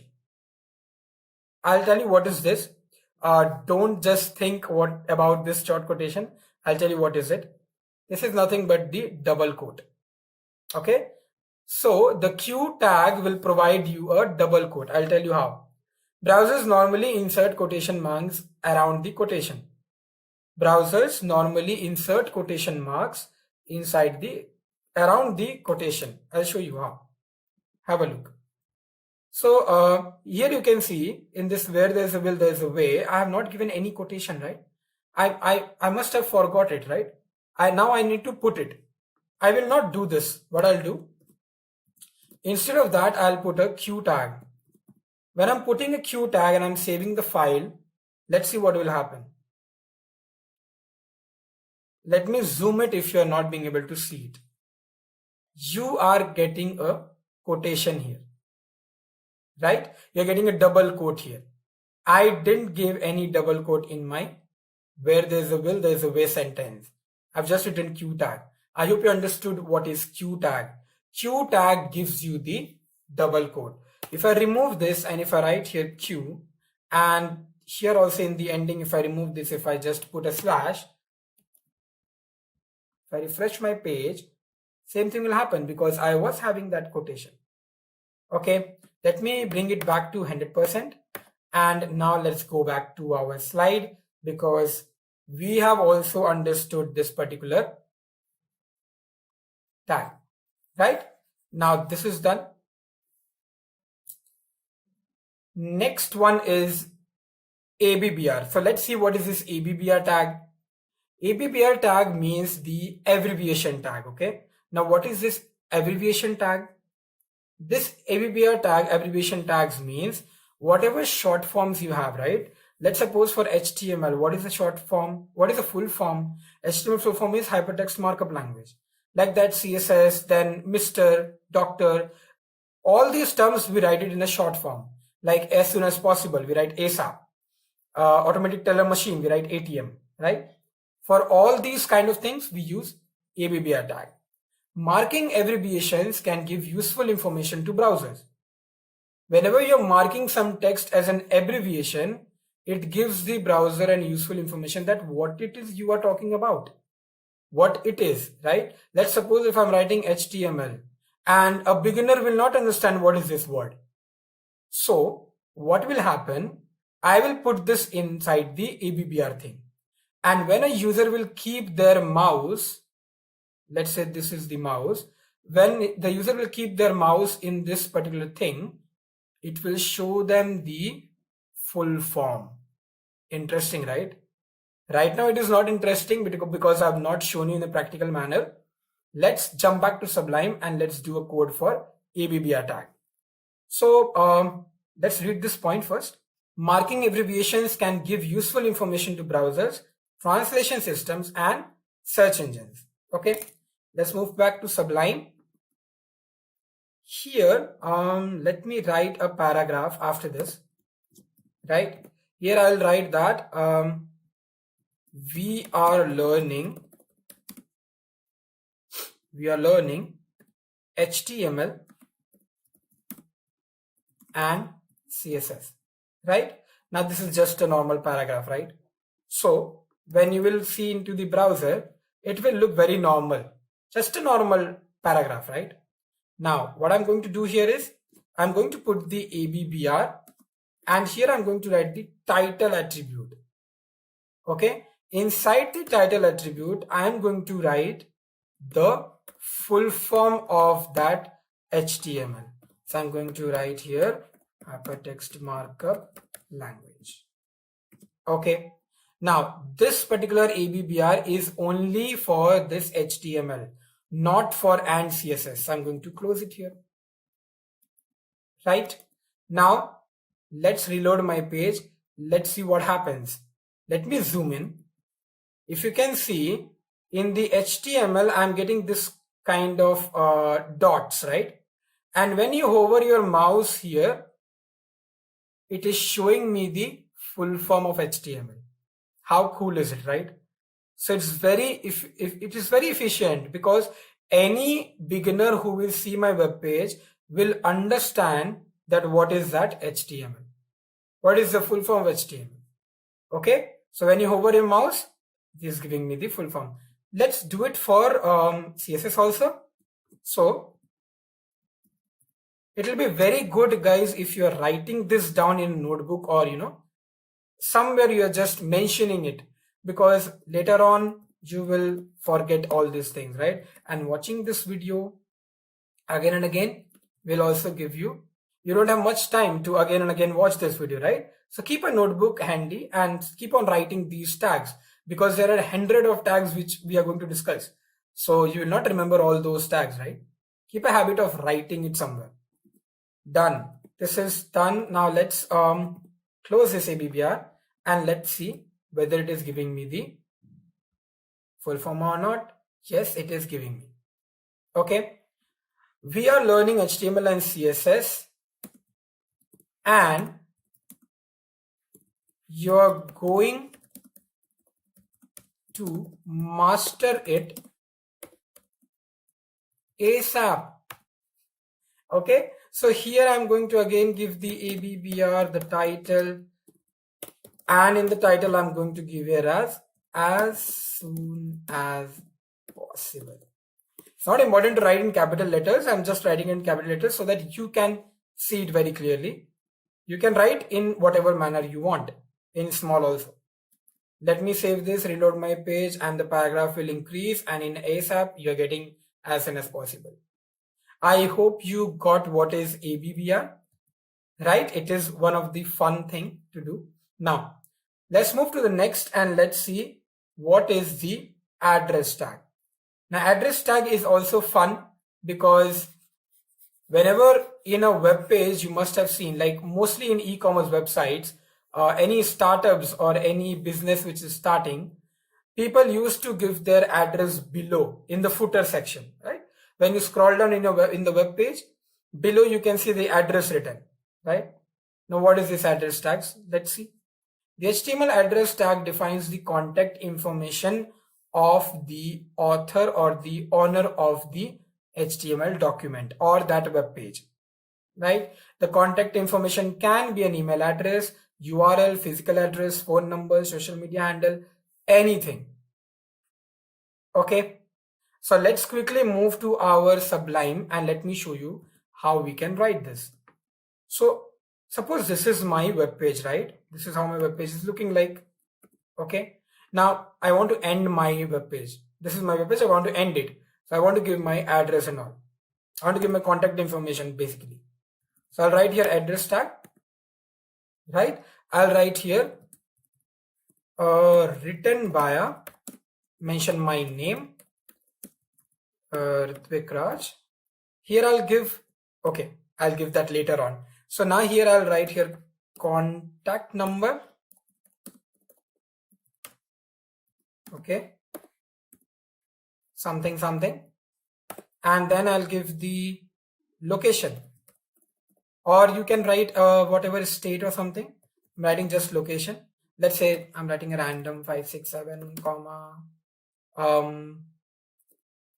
Church Street, let's say Bangalore. Okay, and then I'm going to give here the pin code. Okay, done. Let me close the address. Let's see what happens if I go to my web page, reload it. Okay, this is something italic. It is looking like an italic, but it is not looking very good, right? It is not looking like an address kind of thing. Let's make it look like an address kind of thing.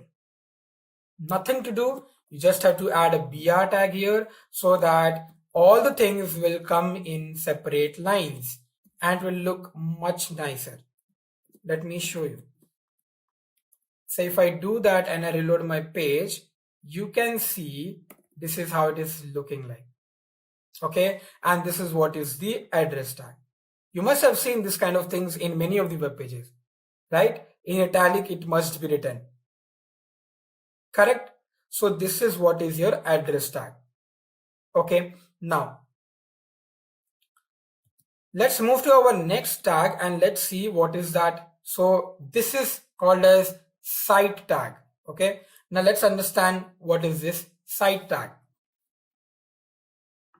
So this HTML site tag defines the title of a creative work. That means suppose if you're doing writing a book or a poem or a song or a movie or a painting or a sculpture, in those things we write the site tag. It defines the title of it.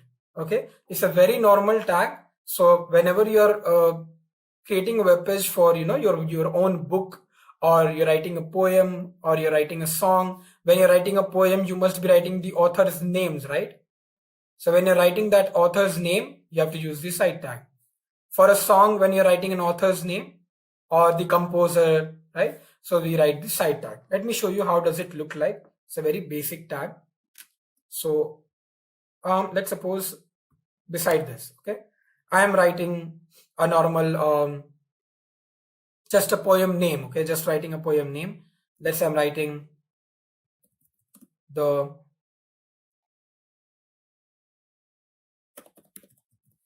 unhealthy thing, just a random. Okay, so now what I have to do, site tag, and here I'll write Baya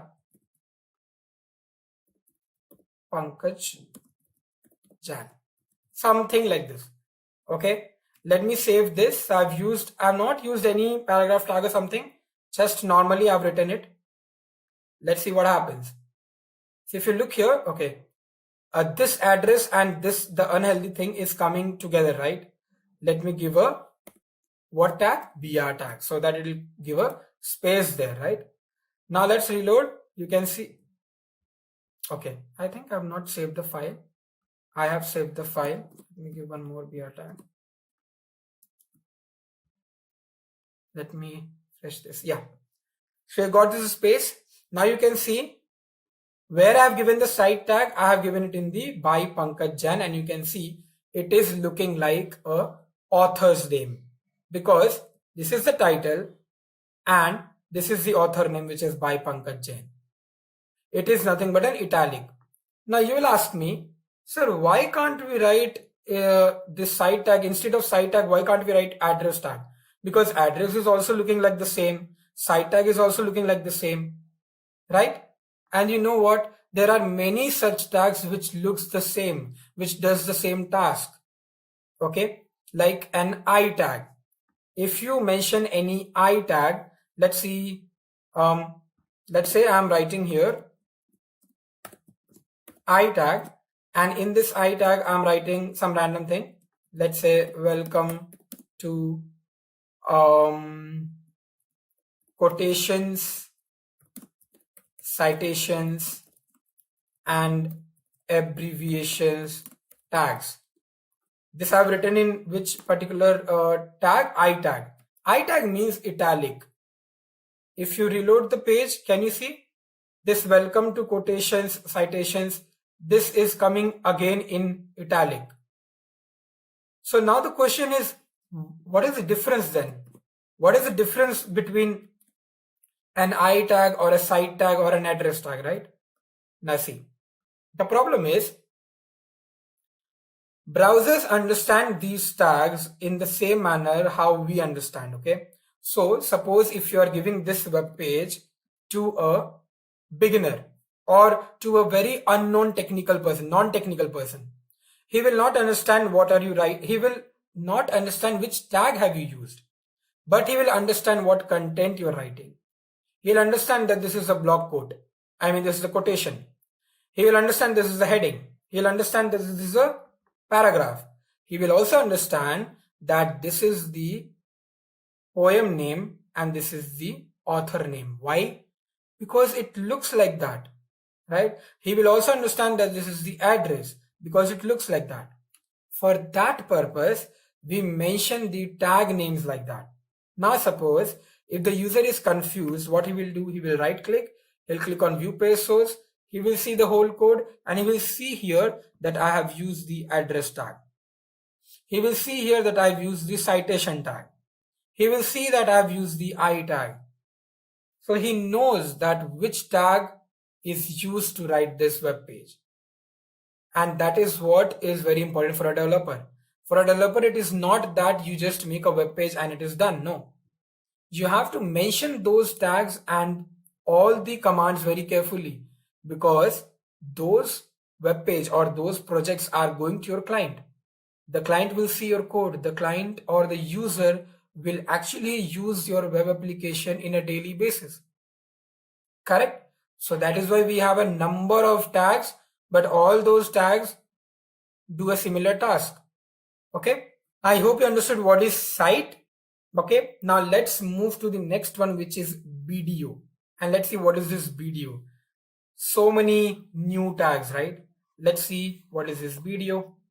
Video is nothing but a bidirectional override.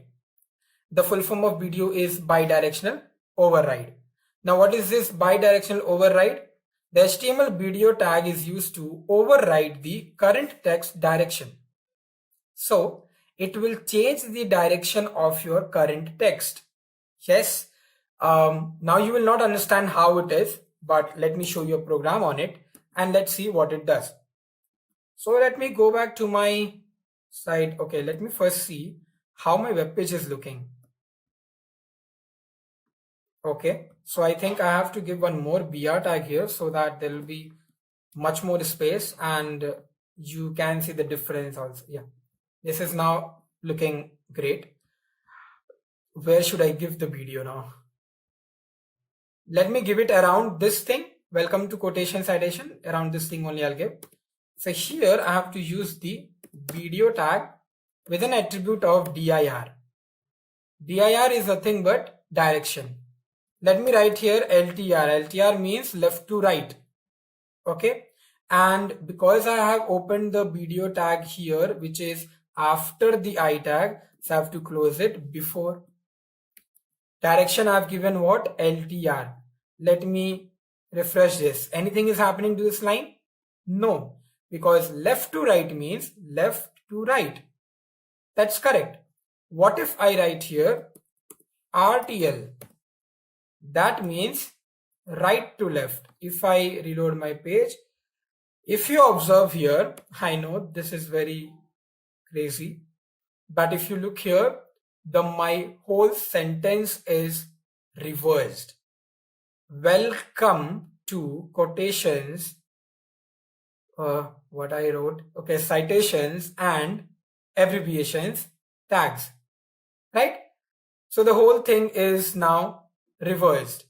This is what is your BDO, bidirectional override. Okay, perfect. So these are some tags which is very new, and I hope you got it. What is the meaning of these tags, right? Now let's move to the next set of basic tags and let's see what are those.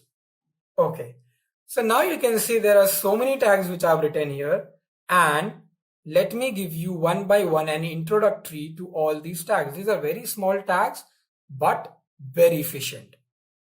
B tag, it will make your text bold. I tag will make your text italic. U tag will make your text underlined.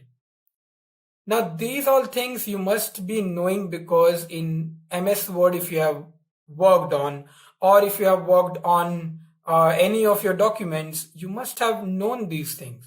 A small tag will make your text appear very smaller.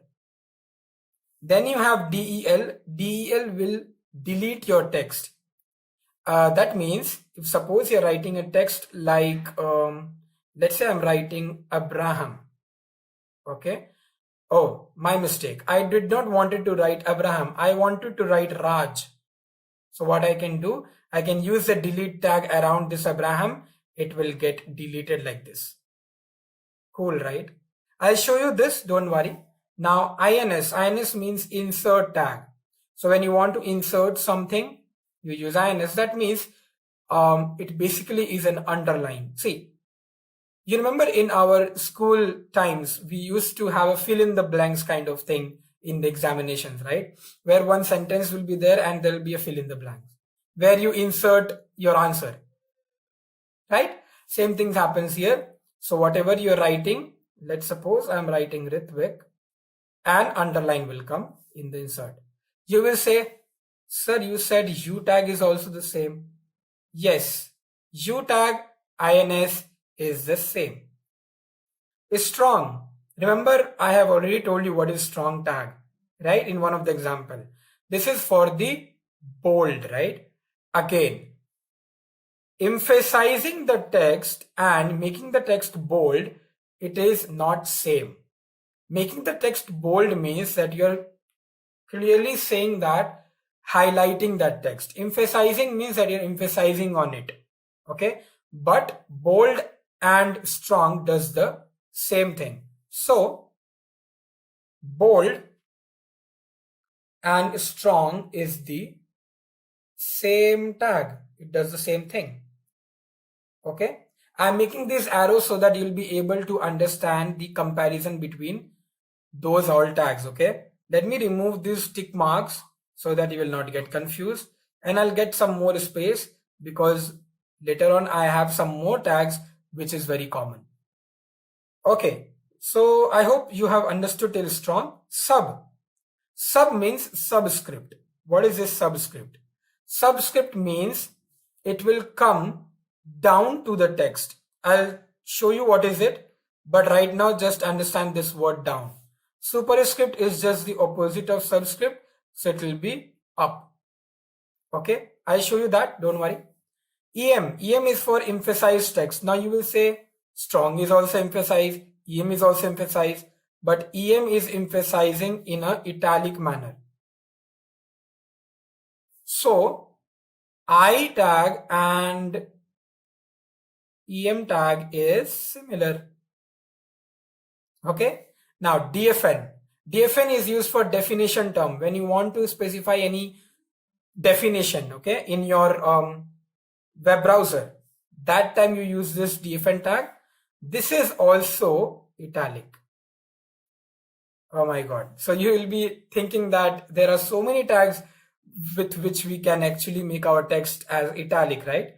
DFN, EM, address, site, I, correct? So I'll just join this also here so that you'll not get confused. Have a look for some time and then we will move into the Sublime and we'll use all these tags in our paragraph, okay? Right? So I hope you have understood what all tags are similar. Let's move to our Sublime, and now to use these all tags, we have to write a very big paragraph, right? Let me do one thing. What I can do here, let me give a BR tag. Let me give 2 BR tags, and here I'm going to write a paragraph, okay? Don't worry about these. Just worry about the paragraph right now, okay? Okay, let me do one thing to make this work easy. Let me copy some paragraph from a random website, right? So let me go to Google and here I'm going to write, let's say Facebook Wiki, right? This is the Wikipedia. And here, just taking a random text, only this much, right? Taking a random text. Putting it in the Sublime as a paragraph, and here let me remove these spaces. Well, I'm not using the pre-tag here still. Now closing the paragraph. One by one, let's use all these tags in our paragraph. Facebook is the most important term. I'll be using here B tag. Bold is done. Is an American online social media, so I'll use here I tag. Okay, and social networking service, so I'll use here U tag, because I want to underline that. I want to make it observe to the users. So this is done. So let's check how it is looking in the web browser. I have saved the file, reload the page, and here you can see Facebook is bold, American online social media is italic, social networking service is underlined. Why there is so much space? Have I given so much space? In the pre I have given. Okay, I've given 2 BR tags also, so that is why those many spaces are coming, because of 2 BR tags. Let me remove this BR so that the paragraph goes a little bit above. Right? Now, what is the next? I actually forgot what was the next tag. Oh, we have small, we have delete and insert. So here what I'm going to do, Menlo Park, California, that I'm going to put it in small. Okay, so let's write here small, and after California, let me put it here, closing. This is done. And a flagship service of the namesake company Facebook. Okay, so here what I'm going to do, namesake company Facebook Incorporation. So in the flagship service, what I'm going to do, here I'm going to write here delete. I don't want to write here the term flagship, but instead of that, what I want to write here is flagship.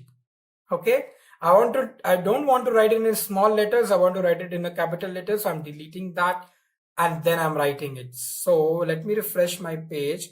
If you see here, this Menlo Park, California is little bit smaller than the normal text, and your flagship is getting deleted.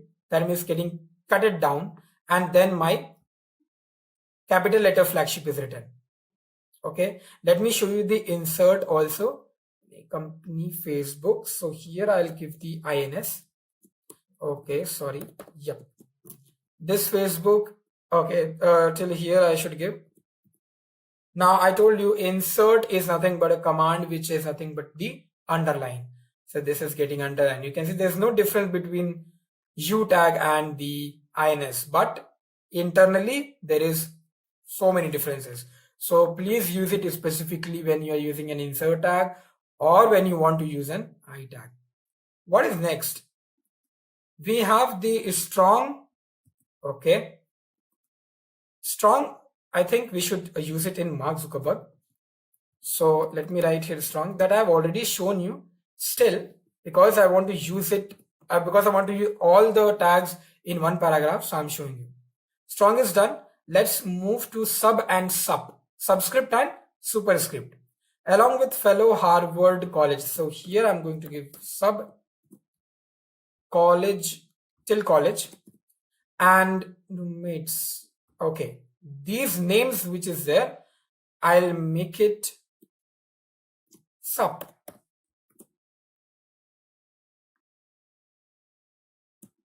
Right? So subscript and superscript. A strong I've given to Mark Zuckerberg. Let's see. Mark Zuckerberg is strong, bolder, right? And Harvard College was subscript. So you can see it is down. Remember in the slide I wrote down, right? For subscript I wrote down, but for superscript I wrote up. So you can see here, that is what is happening. For subscript it is down, and for superscript it is like a power, like a, power when you write 4 to the power 3, something like that. Right? Okay, what next? We have DFN left and EM, right? Let's do that. So namesake, this namesake, let's give EM here. EM, I have already told you that it is something like a italic, right? Have a look in the namesake. Where is it? This is now italic. Yes. And let's now write for the definition, DFN. That I'll keep a separate tag. So here I'm going to write HTML. HTML is the word, the term, but definition I'll write here, hypertext markup language. It is used to design or structure your web page. Okay, cool. The DFN tag I have closed. Let's see what happens. This will also give an italic. As I told you, you can see it is looking like a definition. Right? HTML is the word, the keyword, the term, and this is the definition. Okay, so I hope you understood these all basic tags and how do we incorporate these tags in our normal web page application using Sublime, correct? Let's move to the next topic and let's see what is there. So now let's see the next thing, which is nothing but list of self-closing, or we also call it as empty tags. I've already told you some of the tags which is called as empty tags and what are those, but let's understand in a deeper manner. So what is it? Empty tags are those tags which are empty. That means it does not contain anything. Let's say, for an example, I write BR. When we write BR, it doesn't contain anything, right? We just write BR, that's it, right? Contain means, let's say I'm writing a paragraph tag, then it contains something and then we close it. But for BR, does it contain anything? It doesn't contain anything, that is why we are not closing it. So the tags which does not contain anything and is not getting closed, those are called as empty tags. Okay, so any tag which doesn't have content or it is not closing, those are empty tags. For an example, HR is also one of the tag. HR is called as horizontal line. Okay, so what is horizontal line? That we will see right now. And one more tag for empty tag is image tag. Because in image we don't want to write anything, right? We just want to give the image. That's it. So this is also an empty tag. Okay, now let's see the use of HR and IMG tag in our particular Sublime, because BR we have already used many a times. Let's see what is this HR. If I go to my Sublime back and let's save this first of all, and let's go to my web page. Let's see how does it look like in a 100% zoom. Okay, 1 second. Yeah, this is how it is looking like. Okay, now what we have to do here is we have to use the HR. Now if you look here, there's a block code, and after the block code I want to give a line here. I want to give the horizontal line. So what I'll do, I'll go to my Sublime, and after my block quotation, let's remove this, or let's comment it. What is a comment? You know it. Comment is control / when you do that, it is commented. So the second quotation I have commented, and here I'm going to give HR so that a horizontal line will be provided. Let's reload the page, and you can see the horizontal line is provided. This is the HR. So this is an empty tag because it doesn't contain anything. Right? Now, let's see how we can include an image in our web page. Okay. First of all, let's find a location where I want to put my image. Suppose I want to put an image here, right? In this location, after the pre-tag, the paragraph tag. Okay. Let's do that. Now, where is my pre-tag? This is my pre-tag. This is the BR. Let's put one more BR, and before that, let's write the IMG. Let me give some spaces so that you can clearly see what I'm writing.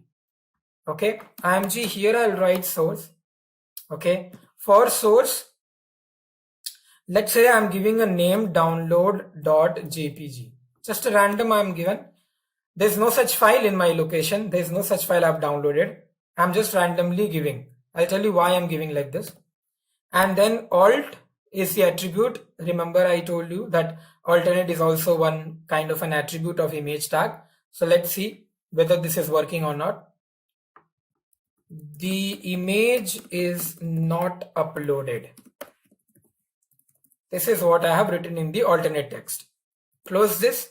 Now I do not have to close the image tag. You can close it also, but when you do it in Sublime, you can see that when you're putting a slash, it actually doesn't recognize IMG because IMG is an empty tag. Okay, so you do not have to close this. Now, let's see what happens when I refresh my page. So what's happening? There is, okay, let me zoom it. There is some image crack is coming, and then it says image is not uploaded. That means there is some problem in my code, or there is some problem in the image that the image is not coming here, right? What is the problem? The problem is nothing but that in my folder, the image itself is not there. Right? In my folder, when I go to my folder where my web application project is there, you can see that there is no such image there. So let's go back to my folder and let's see whether there is an image or not. This is my folder, HTML and CSS tutorial, and you can see that this particular folder doesn't have any image here, right? So let's keep some images here. I'll go to my pictures, and in my pictures I have these two images which I've downloaded from Google. So, but the image name is very big. The file name is very big. Let's do one thing. Let's rename this, and I'll write here download. Now download.jpg, I have one image. I'll copy this and I'll again go to my folder and I'll put it here. Once I put it here, now this is my HTML document. This is my image. The image name is download.jpg, and in the Sublime also I've written download.jpg. Save the file, reload the page, and you are getting the image here. Right? Just after your paragraph, you are getting this image, correct? Now, when you're getting this image, this is very big, right? If you look here, this image is really very big. I don't want such a big image. I want to make it small. How can I do that? Again, one more attribute which I told you was width. So for width, we can give the percentage, pixel, or whatever you want to give. So let's say I'm giving 100, just 100. Let's see what happens. So if you look here, 100 is really very small, right? Okay. Now let's give 100 pixel, px. Okay. Now let's see what happens. Nothing is happening, it's the same. Now let's give percentage. And now let's see what happens when I reload my page. 100% is really very big. Okay, it is actually taking the whole web page, the whole width of your screen, the full width of your screen, right? That is what is 100%. Now you will understand that what is the meaning of pixel and percentage. Percentage always refers to your width of the screen. How much width of the screen you have? 100%. When you give 100%, the image is taking the whole 100%.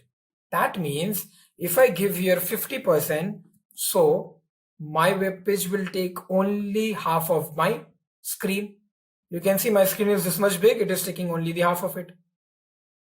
So now you know how you can actually understand the difference between percentage and pixel. Let's work with pixel now. Pixel, you saw 100 pixel was very small. So let's give 300 pixel. When I give 300 pixel, it will be a little much bigger. And now it looks fine, right? For this kind of web page, now my web page is looking quite good, right? So I'll keep at this particular stage. I'll keep this particular pic in this stage. Fine. Now you know how to insert an image also, right? One more question. What if my image is not in the same folder? What if my image is not here? What if my image is somewhere else? Then what I have to do? Okay, let me show you. So suppose this is my next picture, and here I'll just rename it to, let's say, download1.jpg, right? Download1.jpg. In my Sublime, if I mention download1.jpg, obviously it will not come because my browser will search only in that particular local folder, right? So it will say the image is not uploaded. Correct? Now what I can do here? So what you have to do, you have to copy the path of your file. Wherever your image is there, you have to copy the path of that file. So I'll copy this path. I'll go to my Sublime, and here I'm going to paste this. Okay. Now what you have to do, listen carefully. Wherever your cursor is, give a slash. Okay. And whatever slashes you have here, just make it opposite. Okay. Just make this opposite.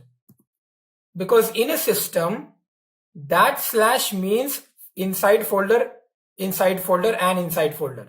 But in HTML, this slash means inside folder. Okay. So when I save this, and now when I reload my page, I am getting that image.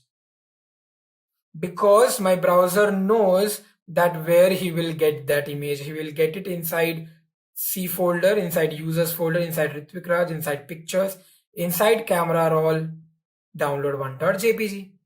So I'm getting that image, right? But this is a quite lengthy process. That is why, what do? We keep our image in the same folder itself. So let me copy this, go back. Here I'm going to keep it. Remember I told you about the file and folder structure. So what we can do, we can create a folder here and name it as images. And these two images, we can keep it in this folder.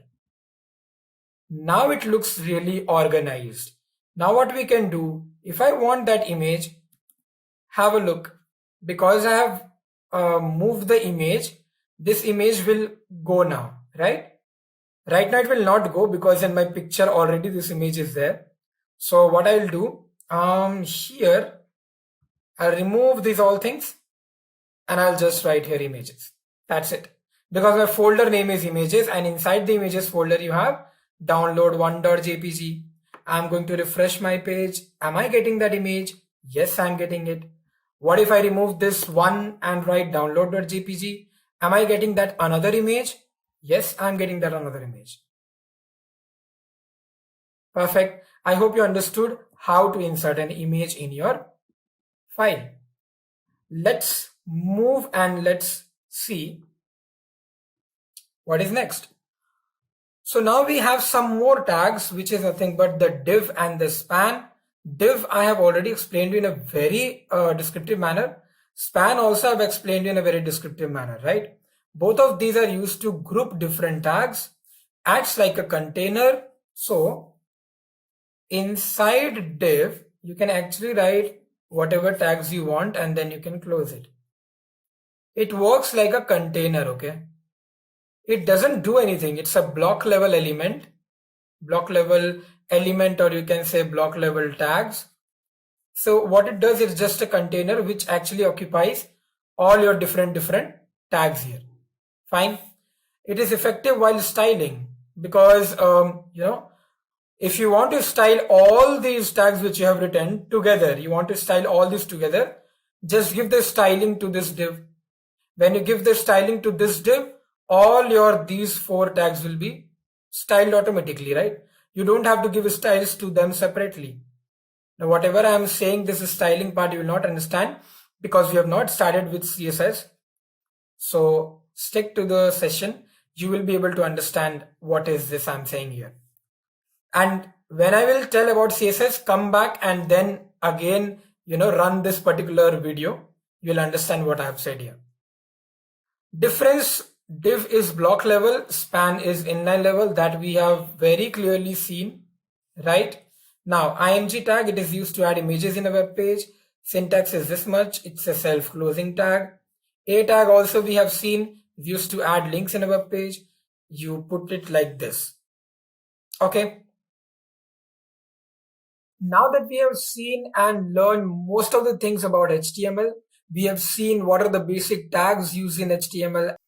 Now is the time that we should learn how we can actually style our web pages. That means how we can totally make our web page attractive, right? Because we have already seen how we can design and give a structure to the web page, but our web page is not looking that attractive. It is just building or giving a structure to my web page, right? Now let's start and see what is this CSS and how we can give style to my web page. So let's first understand what is CSS. CSS full form is Cascading Style Sheet. Now, what is the meaning of cascading? What is the meaning of style and what is the meaning of sheet? That we will see right here. But before that, let's cover all these pointers. So if HTML is the structure of the house, then CSS is the look and feel of the house. That means the structure is something like just the structure, just the building block, that's it. But styling is nothing but when you color them or when you make it attractive, right? There will be a window here or what there will be in this particular portion, right? How can you make this house attractive? Those are the things which is nothing but your CSS. The structure is your HTML. It is the language to make our web pages presentable. How we can make our home or house presentable? In the same way, if you want to make your web page presentable, we have to use CSS. It is designed to make style sheets for web. So we actually design style sheets for our web pages. Okay. Now, what is the meaning of style sheets? We'll see. Now, if we try to break the acronym, then cascading means falling of styles. That means all the styles cascaded together. So suppose this one is color, this one is border, and this one is padding. All these 3 things I am applying it to paragraph. So we are cascading all the styles to paragraph tag. That is why the name cascading. Style means adding designs, styling our HTML tags. That means we are giving these styles, color, then border, then padding, these all things to my paragraph, that is what is called as styling. Sheets are nothing but a CSS file can be externally made. That means we can create a CSS file separate, an HTML file separate, and one more CSS file separate. So these are nothing but the sheets. So this is one CSS sheet and this is another CSS sheet, right? So writing our style in different documents, that is what is nothing but your sheets. We can write or we can specify our styling in different documents, right? Okay. Now let's move ahead and let's see what is next. So now let's understand what is the history of CSS, because this is most important when you're learning about any language. When you're learning about any coding language, you should know who is the developer of that language or who actually built it, right? Starting with 1994, it was first proposed by Hakon Viom Lee on 10th October. Okay, so he came up with an idea of styling our web pages using CSS. Then in 1996, CSS was published on 17 November. That means it became public with the influencer Bert Boss, and then CSS was in use. Later, he became the co-author of CSS. That means CSS language was written again by a Bert Boss. Okay. Now, in 1996, again, CSS became official with the language named CSS, which was published in December in 1996 year itself. 1997 created CSS level 2 on 4th November, and then in 1998 it was published on 12th May. So these were the actual scheduling, or you can say how things got updated in CSS. What was happening around 1994 till 1998 when people came up with this idea of styling our web pages, which is known as CSS, or which is done by a CSS. Now after this, all the people who are using or creating web pages and putting it in the internet, they are using CSS widely to style their web page. Now this is all about the history of CSS. Now it's not important to have all these informations, but yes, you should know the first year and the developer name, right? These two informations are very important when you are a fresher or a beginner. You should know this information because you will become a front-end developer or a full-stack developer, and you have to pass the interviews, right? You have to crack the interviews. Now, in interviews, they can ask this type of questions. Moving to the next slide, which is CSS editors. What all editors we can use to write our CSS code? Obviously, you will say that whatever HTML we are writing in Sublime, we can use the same editor to write the CSS. Perfect, you are right. But instead of all those editors, we have some more editors where we can write our CSS, such as Atom. This is also like Sublime. Then brackets, Espresso. So all the Apple Mac users, you can use Espresso for writing the CSS commands. Notepad++, you guys are very familiar with this. This is an updated version of Notepad where you can actually write the codes and you can see it in colors. So all the tags, elements and attributes will be in different colors, so that will be easy for you to understand and write the code. Komodo Edit, this is also very simple particular editor which you can use, but instead of using this, the best one to use is Sublime Text Editor, which we are going to use in this particular tutorial. So we are going to use Sublime Text Editor, which we have already used while writing the HTML codes. It's just that we have to create another file and we have to save it in .css file format. Now, you must have understood that we were saving the HTML file with an extension of .html. When you work with CSS, you have to save your file with .css. Okay, don't worry, we will see this in a practical aspect also, and we will see how we can actually style our web page using CSS files. Okay, next, let's see what is the basic structure of the CSS and how we can actually write the CSS commands in our Sublime Text Editor. Before going into the practical demonstration, I want to first show you theoretically how we can actually write the CSS. Now there are three things which you have to mainly focus on. The first one is selector, the second one is property, and the third one is value. Now let me take an example and first show you how this particular thing works. So suppose if you have an H1 where I have written the word welcome. Only this is the particular HTML tag which I have used, H1 tag, in which welcome I have written. Now if I have to provide styling to this tag, how I will write the CSS?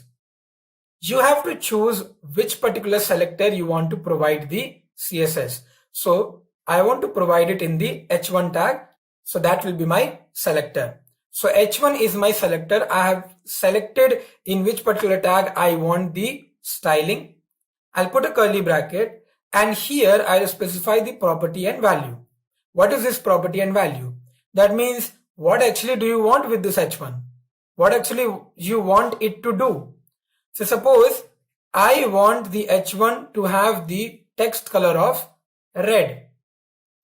So I'll write here color : red. So this welcome will become red in color in my web page. Suppose I want that the H1 should be text aligned to center. That means this H1 should actually come into the center of the web page. So it will come to the center of the web page. Now this is what is your property and this is what is your value.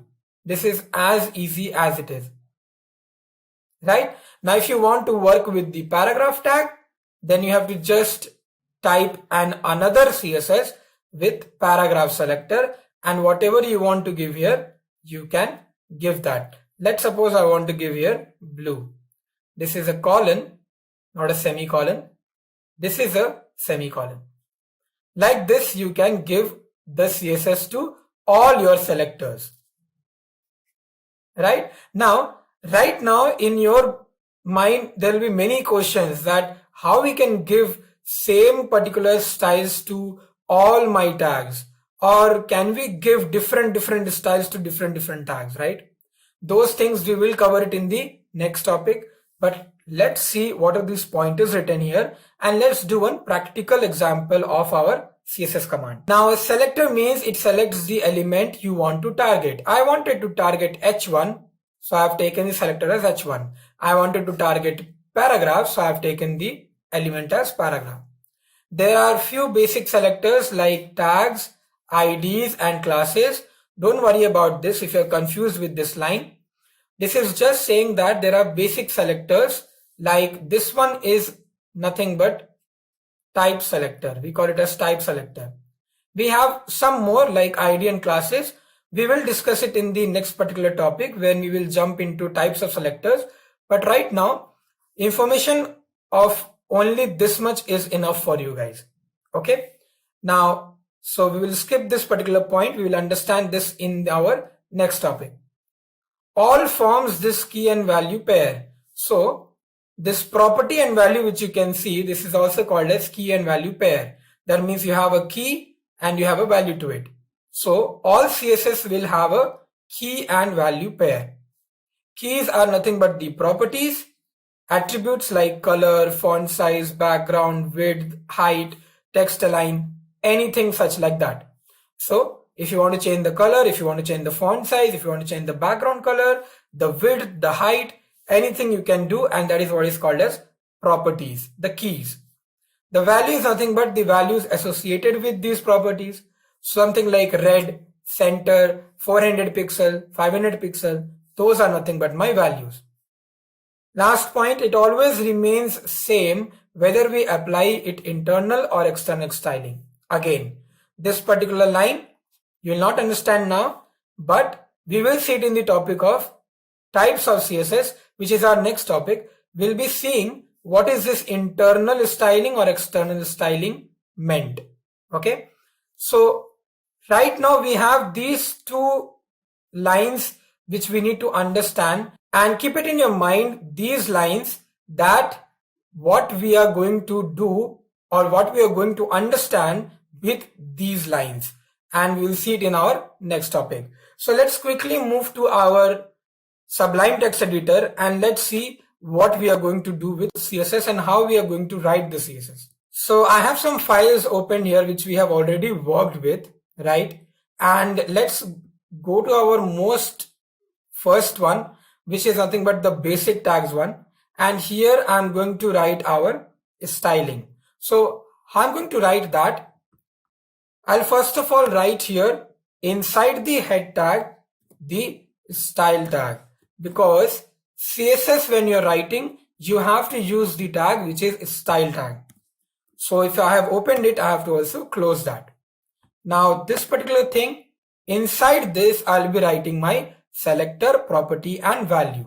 So let's first check what all things do we have. If you can see, we have the H1, we have the paragraph, we have some more paragraphs, and we have many things here, address and everything, right? So what we are going to do here, let's select one of the selector and let's give it some color. So let's say if I'm choosing this address, okay. Now what I want to do, I'll remove this extra address, and here what I want to do, I will give an address selector. To this address selector, I want to give some color. So let's say I want to give a color of red. Let me save this. I have saved it and you can see I have only given one property and value to this particular one selector, which is address. Let's see what happens. If I go to my browser, if I go to this particular page, you can see right now I have not reloaded the page. That is why my address is black in color. If I reload my page, my address becomes red in color. If you can't see it, I'm just zooming in and you can see it is red in color. Now you will tell me that, sir, the same thing was happening when you did it here. So in H1 and paragraph, we wrote style equal to color green and this particular H1 becomes green. If you can see here, the same goes to that paragraph, it becomes red. Then why are we creating this kind of a style tag and we are writing it here? Correct? That's a very good question if you have it in your mind. Now let me tell you what and why do we require this. Understand that this is also CSS and this is also CSS. There's no difference in that. Obviously the difference is in the writing. So in the writing you can see that this CSS is written in a different manner and this CSS is written in a different manner. Now why is it so? Let's talk about it. When you're writing style in your particular tag itself, we call it as inline CSS. Okay, so we call it as inline CSS. Let me comment this. So this is called as inline CSS. Why? Because you're writing the CSS in the same line. You're writing the CSS in the same line where you want it. Right? That's the same thing you're doing in the paragraph also. You're writing the same CSS or whatever CSS you want to give, you're writing it in the same line where you want it, right? What is happening here? We are not writing the CSS in the same line. This is called as internal CSS, right? This is called as internal CSS. Now, why is it called as internal CSS? Because in the same HTML document file, internally, we are writing the CSS. Internally in the same HTML document, we are writing the CSS. So that is what is called as internal CSS. Now I hope you remember in this slide also we have seen one liner, which was the last point. It says it's always remains same whether we apply internal or external styling. This is what is internal means. Okay, that is why we have written this internal word here. So when you write internal, internal means that we are writing this particular CSS in our HTML document, right? Inside it. It is not in the same line. Okay. Now that we know that there are two ways to write it, right? We can either write CSS inline or we can either write CSS internally. It all depends on you. there are one more way which is called as external CSS, which you have seen in the slide also. Here we have written external. We will see this later on. Okay, not right now. We'll see what is external. But the main point to handle here is, or to understand here is, that why we have 2 or 3 types of CSS. Why we have inline, why we have internal. Whether internal is not sufficient, can't we just write here H1 color green or P color red? That will also work, right? Then why do we need these? That is the question. Now understand, suppose if you have so many things, you have so many CSS to give to the H1, right? Suppose you have here only, I'm writing color green. Now let's say I'm going to give here the background color. Let's say I'm going to give the background color as black. And then I have the font size. So let's say I'm giving the font size as 50 pixel. And then I have many things. I have text align, let's say center. Now you can see how complex is it looking. To understand this particular one-liner code, you have to first go line by line. Color green, background color black, font size 50 pixel, text align center. And I don't know if we can increase this also, right? Maybe it can take more 2-3 more lines. So writing all the CSS in one line is really very tough, and it is very difficult to understand what you are writing in this particular one line and how many CSS are you writing in this particular one line. So when you are using inline CSS, it is most recommended that you are using only 1 or 2 properties and values. You are giving only 1 or 2 property and values in your style. That is the purpose why we use inline CSS. We use inline CSS to just give 1 or 2 property values so that it doesn't look much, descriptive, or it doesn't look much crowded, right? So suppose, imagine that if I'm writing here background color, that's it, black, that's it. Only color red, background black. This is much more understandable than this H1, right? Now what we can do, if we can't write these all things in our inline, we can write it in our internal, because in internal it is much more descriptive and good looking when you write these things here. How? Let me show you. So you can see here, now it is looking much more better than the inline CSS, right? Because we have all the commands also here, and it is line by line, right? So it is much more descriptive, and it is not looking like a chaos, because we can see color, background color, this is in separate lines, right? So the whole motto of designing different types of CSS is nothing but you have different views or perspective to write the CSS. If you have more number of CSS to write, please use internal. If you have less number of CSS to give to one selector, then use inline.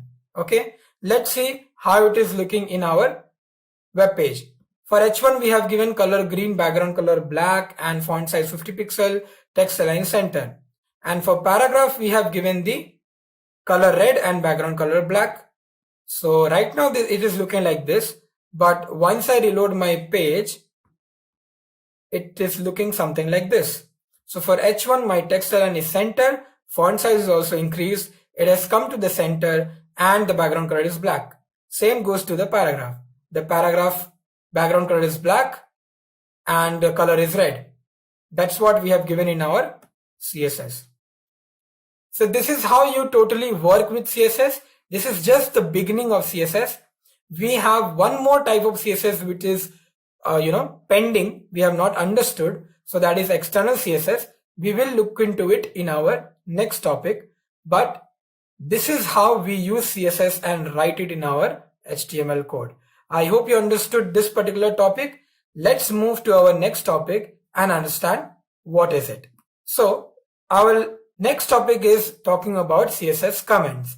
Now HTML comments we have already seen, and we have seen how we can actually write we can actually make any statement as a comment, right? What are these comments? These comments don't render on the browser. That means these are not a code. These are just basic information, or you can say descriptive information about our coding. So if any beginner or a fresher or any developer is looking into it, you can totally understand by reading our comments that what code we have written there. It helps to understand our code better and makes it readable. It helps for debugging the code. That means debugging is nothing but when you want to understand the codes line by line. You want to understand each line, what is it saying, right? So after this line, what is happening? After this line, what is happening? After this line, what is happening? That is what is called as debugging. There are two ways to comment, a single line and a multiple line. We will see these two things right now in our Sublime, but you must be confused that how we are commenting in our HTML isn't the same way we are commenting the CSS also. Yes, it is the same way. Then where is the difference? Let's see. So we know that this is our paragraph and this is our HTML, right? There is no CSS. If you see here, whatever text I've selected, there is no CSS. So if I hit Ctrl/, what is happening? This is getting totally commented. How? Just with this angular bracket, exclamation mark, double dash, and ending with double dash and angular bracket. This is how HTML is getting commented. Let's come to our CSS. This is our CSS. Let's select this and let's comment it. When we comment it, is it the same way is it getting commented? No. The way of putting the comment is different, right? I am pressing Ctrl/. That is the same thing. In any programming language or in most of HTML, CSS programming languages, not programming languages, but yes, in working with HTML and CSS, if you are, working with comments, if you want to give comments, you hit Ctrl/, right? Here also I did the same thing, but when I did that, there's a different kind of comment which is coming here. If you see / and then */, it is not giving me this kind of comment. Why? Because both HTML and CSS is having different kinds of comments.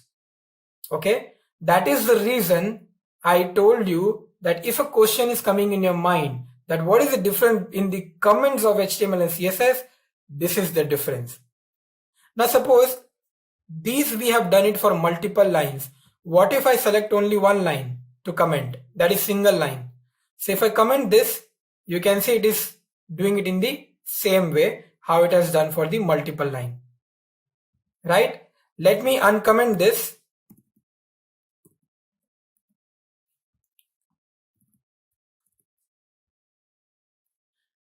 And now let's move ahead. Let's uncomment all these things because we want these in our codes.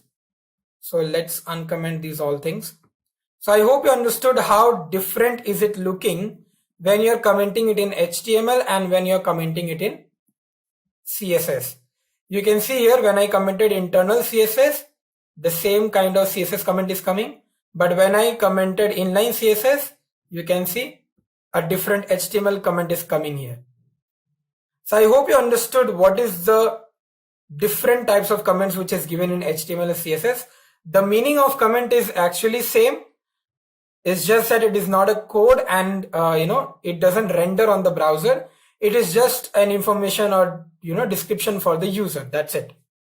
Now let's move ahead and let's see what is the next topic we are going to talk about. So now we are going to see and talk about the different types of CSS. We are going to understand that how many different types of CSS are there and in how many different ways we can write it. We have already seen two of the ways, but we are going to discuss that in more deeper way, and let's understand what are the different types of CSS.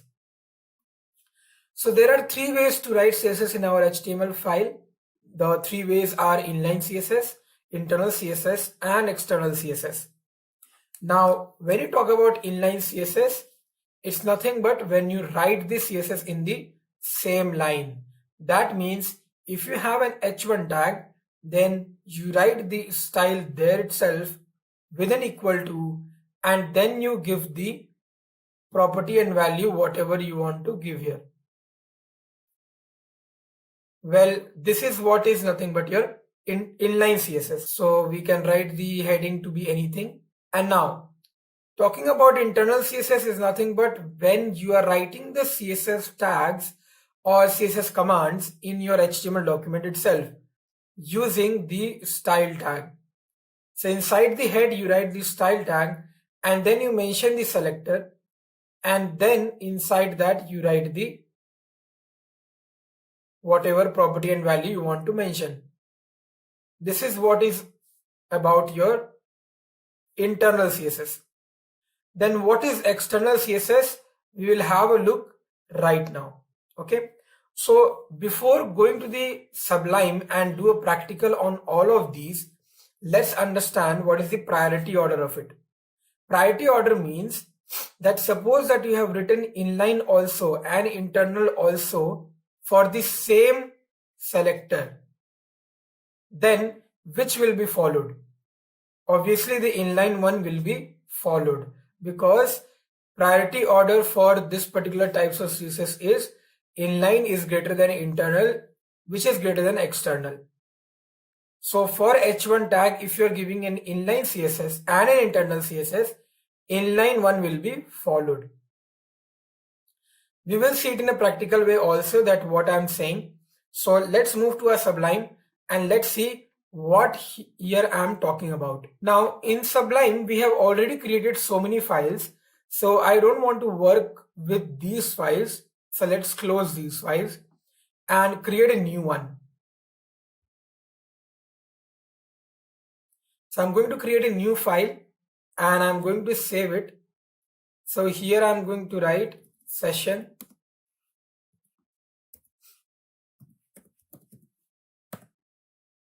Okay. Now, so let's write some basic HTML code first and then implement some CSS into it. And let's see how it works out. So title we will write types of CSS, and in the body let's write some commands. So let's give some heading.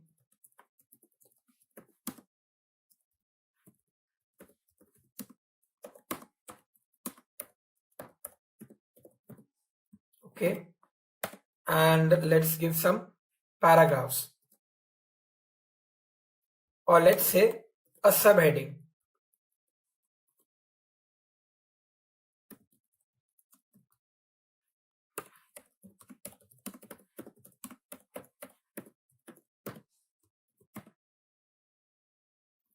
Now let's write a paragraph. So in paragraph we can write any random thing. So I'm just writing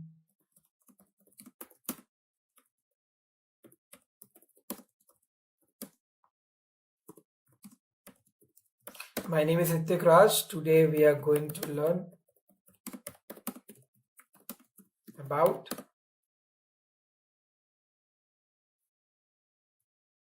different types of CSS. Just a normal paragraph, that's it. Okay, now let's understand one by one what is this inline, internal and external CSS. Right now we have not given any kind of CSS in this particular file. So we have saved this and let's see in the browser how it looks like. We are going to close these all because we don't need these. Now here you can see we have a heading h1 and then h2 and then a paragraph, right? Now there's no color, no style, nothing. It's very normal looking, right? And let me just keep it in 100%. So it looks like this. Now let's go to a Sublime and start giving some commands to it. Let's first start giving the inline CSS. Now see, how do we give the inline CSS?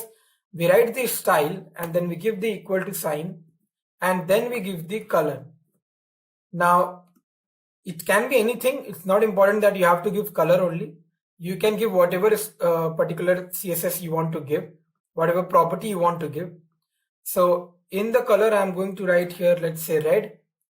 when I'm writing red and suppose I want to add some other property also, then I'm going to give a semicolon here to separate one property from another. Now I'm going to write a second property. Let's say I'm going to write text align, and here I'm going to give center. Okay. Now you must be remembering that while writing an inline CSS, the CSS should be small. That means it can have properties like 1 or 2. So I've written only 1 or 2. Okay, I'm not writing much more, because if I'm writing much more, then I should go for internal CSS, right? So I've written this much CSS for h1 tag. Now let's reload the page, and yes, it is working. Okay, now for h2, I want to give some more properties for CSS. So I'm going to use internal. What I'm going to do here is style tag, and here I'm going to write h2, and for h2 I want some things. So let's say color, I'm going to use here green.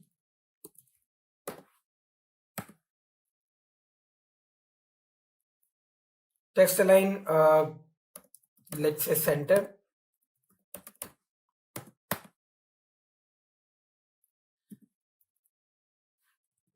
And let's say font size, I'm giving 50 px, or let's say 30 px, and some random other kind of CSS I'm giving. So let's say padding top 5 pixel. You must not be knowing what is this padding top, but don't worry, I'm going to teach you in just maybe next 5 minutes what is this padding top. So now this much CSS I've given for h2. Let's see what happens to my web page.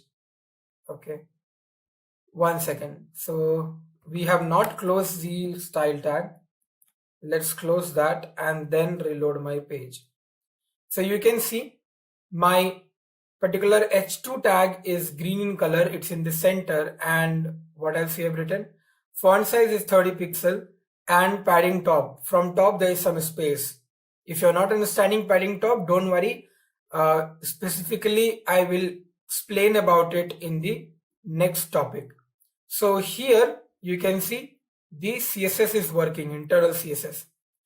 So let me write it here that this is nothing but your internal CSS, and this is nothing but your inline CSS. Okay, now let's talk about what is external CSS, because we have seen many examples of inline and internal. Now let's see what is this external CSS. When internal means that you have to write the CSS in the same HTML file, external means that you have to write this particular thing in a different file. So what you have to do is you have to create a new file, okay, and you have to save it. You have to keep it in the same folder. So what I'm going to write here is, I'm going to write, let's say, style.css.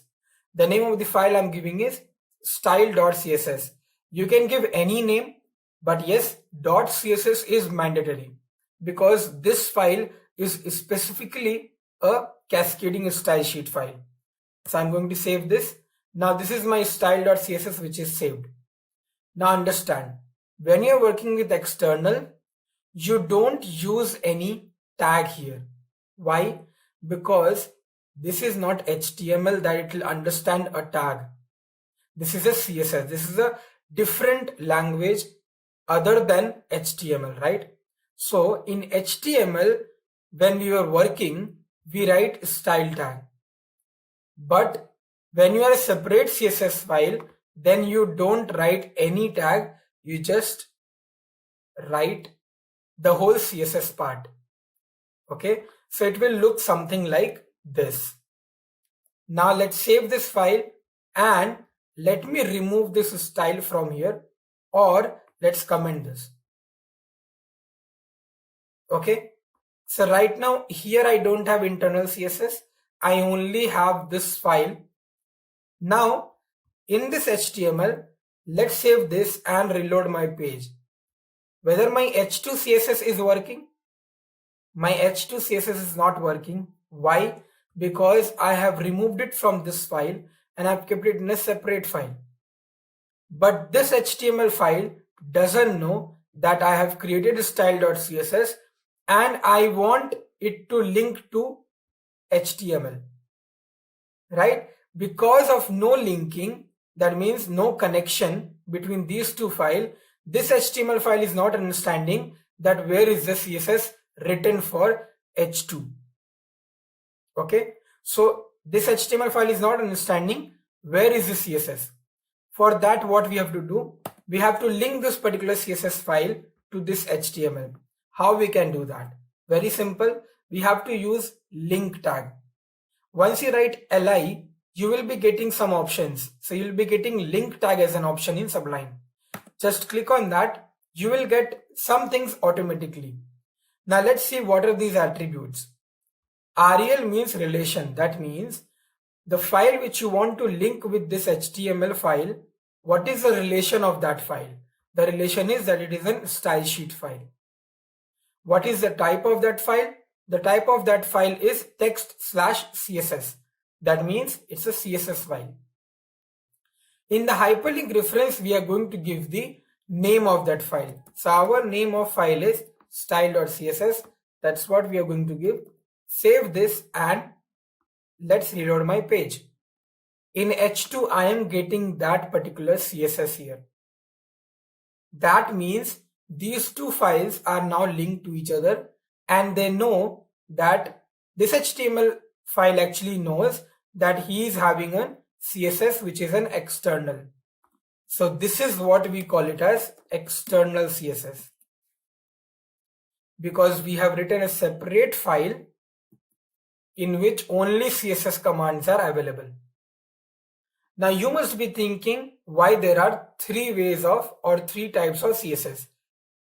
In the previous particular topic, we have seen that why there are inline and internal, because in inline, if you want to specify a minimal amount of property and value, then we write it here itself. And in internal, when you have for one selector, when you have 5 to 6 or 8 to 9 property and value, then you write that particular CSS in internal way. Then why do we use the external? Now understand. Suppose you have so many tags here. You have 5 H1 tags, 5 paragraphs, and then 10 different sections you have. Then you have 10 different, one footer you have, one header you have. You have so much big program here. Okay. Now for all of those things you need CSS. For all of those CSS you will write it in an internal way. When you will write in an internal way, then inside head, your style tag will contain all the property and value. And if you have to look upon the HTML, you have to scroll down. You have to keep scrolling down, because in the starting only CSS will be there. And that is what is making my file very big, right? Suppose if you have some error in your code and in the browser, in the web page, something is not coming up. And that error is from HTML side. So you'll go to a Sublime, you will check the code, but before checking the code, you have to scroll down, because my HTML part is given down below, right? So you have to scroll down too much because CSS is quite a very long CSS, right? So in those cases, what we can do, we can write the CSS in a separate file so that it will be easy for a developer or anybody to understand where is the problem and to rectify that problem. Suppose the problem is with the structure or design. That means some paragraph is not actually coming up here. So we know that problem is with HTML. We'll go to HTML file and we will see why that paragraph is not showing. But suppose if the problem is with the color or the alignment or border or padding or margin, then we know that the problem is not in HTML, the problem is in the CSS. So we can directly go to the CSS file and we can rectify here. That is why it's really very good to have different files for HTML and CSS, because both the files will look very compact and it will be structured. So your both the files will not be very long, so that you get bored and you get scrolling and scrolling to check out the errors in your, or to find out the errors in your code. I hope you understood the different types of CSS. So let's go back to our slide and let's see what is written there. Now, talking about inline CSS, let's have some pointers. So before CSS, this was the only way to apply styles. Now, when CSS did not came into the market, for HTML tags, we used to give the styles in the same line. Now, when people came to know that, if you have larger number of CSS, then your file will become more complex, right? Or more crowded. That is why it was not an efficient way to write, as it has a lot of redundancy. Okay. Then self-contained. So inline CSS is self-contained because in the same h1 tag or a p tag you are writing the whole CSS. It is uniquely applied on each element. Yes, for h1 it is uniquely applied. For paragraph, again it will be uniquely applied. For all the tags it is uniquely applied. Idea of separation of concerns was lost. That means there is no separation. If you want to write the CSS, you have to write it inside the tag itself. So there was no separation of HTML or CSS file at that time. The examples are given here. If you can see, the same way h3 style color red and paragraph style color green. So this is your inline CSS. Let's talk about the internal CSS, what we have learned. We have learned with the help of style tag. So we use the style tag. We can apply styles within the HTML file. So this is one thing which we have seen. Redundancy is removed, right? That redundancy means duplication, right? So duplication is removed when you talk about internal CSS. Then, but idea of separation of concerns is still lost. That means is still your CSS and HTML is not separate, right? Your CSS is still inside your HTML, right? So still it is very complex to understand the particular code. Uniquely applied on single document. So in whole HTML document, we apply one section of CSS. That means wherever we start with the style tag, we start with the CSS, right? So in one file, there will be one section where CSS will be written. So every document will have one CSS, correct?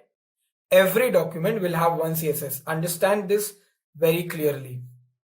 That means each file you make, there will be one CSS. If this is one HTML, there will be one CSS. Again one HTML, there will be one CSS. Why I am saying this and explaining it again and again, I'll tell you when we will discuss about external. For example, you are writing this style tag and then you are mentioning your selector, property and value, and then you are closing your style tag. This is what is your internal CSS. Let's jump to external CSS and let's talk about this. With the help of link tag, we link our CSS style sheets to our HTML, correct? So with the help of link tag in head tag, we can apply styles. Reference is added. Reference means href, hyperlink reference is added. Of which file? Of the CSS file. File saved in .css extension. Obviously the CSS file will be saved in .css extension.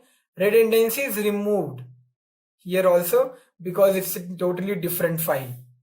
Idea of separation of concerns is maintained. That means now you have a different set of CSS file. That means totally a different document, correct? So this is HTML, which is a separate document, and this is CSS, which is a different document. So separation is there, correct? So I have already told you what is the benefit of writing HTML in a different file and CSS in a different file. Now let me tell you what I was explaining in internal CSS. So I told you in internal what is happening.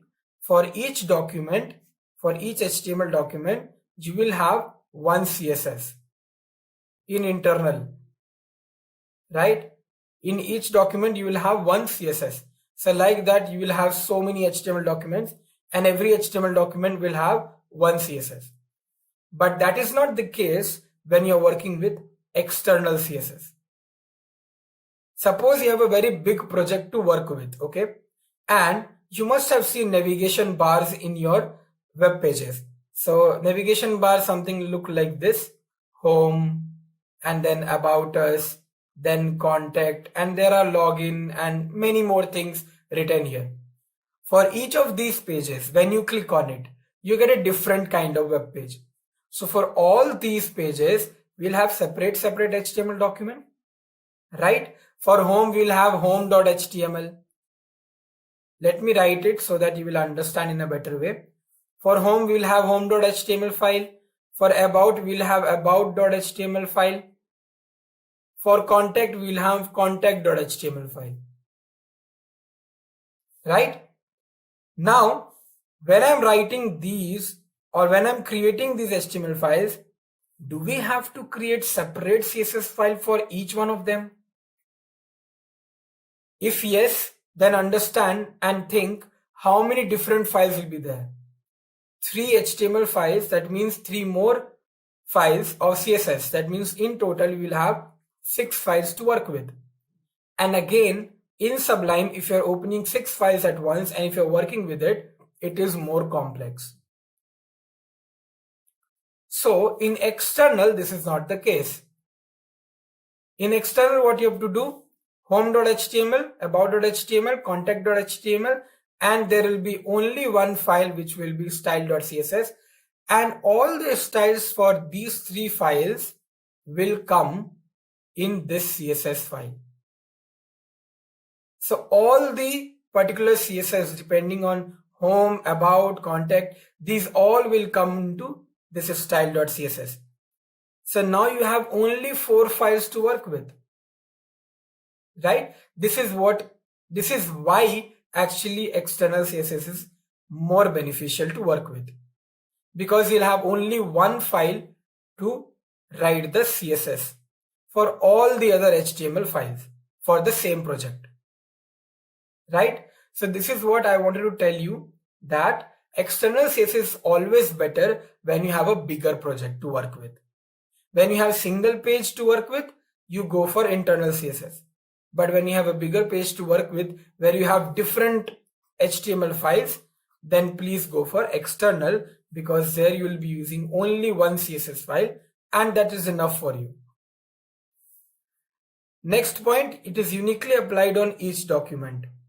Okay, and the example is written here. So we are writing link tag, rel style sheet, then href, you will give the file name. So in our case, it is style.css. You can give any name, but .css is mandatory. And this is what will be written inside style.css, which is an external file. Perfect. So we have understood very clearly that what are the different types of CSS and why do we use it and why they exist in so many different forms. What is the reason behind, coming up with different types of CSS? And this question is really very important in interview perspective, because interviewers do ask that why there are different types of CSS to work with. So I hope you're clear about that. And let's move to our next topic, which is types of selectors. Now, before moving into our next topic, which is types of selectors, I forgot to tell you about one thing, which was nothing but the priority. So what we are going to do here is, we are going to go back to our Sublime and let me tell you what is the priority of our types of CSS when you're working with all the types of CSS or two types of CSS. So we have seen the priority is nothing but inline will always be greater than internal or external. So what we are going to do here is, in this particular internal, I'm going to remove these comments, and here in H1 you can see I've given this style color red, right? So what I'm going to write here is, I'm going to write here H1 itself, and here I'm going to give the color as purple. Okay, so here in inline I have written the color as red for H1, but in internal CSS I have given the H1 as purple. Let's see what happens in my browser. So if you look here, even if I'm refreshing, my H1 color is still red. It is not getting changed to purple because I've written the color purple in my H1. Right? Now, suppose if I give here any other CSS command, let's say that I'm giving here background color. Background color, let's say I'm giving black. Okay. Now please notice that this background color black is not given in inline part. Right? In inline part, this particular background color property is not there. So obviously when you will refresh, it will be followed. Why? Because CSS and browser both understand that to H1 we have given some command which will be followed in a priority basis from inline. So these two are getting followed. But if there is a duplication, that means if the color is already written in internal also, then this will be ignored. This will be ignored. And if there is any CSS which is new, right? So this is a new CSS which we have written here for H1. So this will be followed. Right? The same goes with the external also. Suppose here if I'm writing H1 and here I'm going to write, let's say, color blue. Okay. And also I'll give here a background color. So let's say I'm giving a background color green. Now let's save this and let's load my page. You can see still nothing is happening. That means external also, if you are mentioning anything for H1 for which already one inline CSS is given, then also nothing is happening, right? Now talking about the background color we have not given in inline, right? Background color we have only given in internal, but internal is greater than external. That is what is the priority, right? So internal will be followed, then external will be followed, right? So background color black is followed, not green.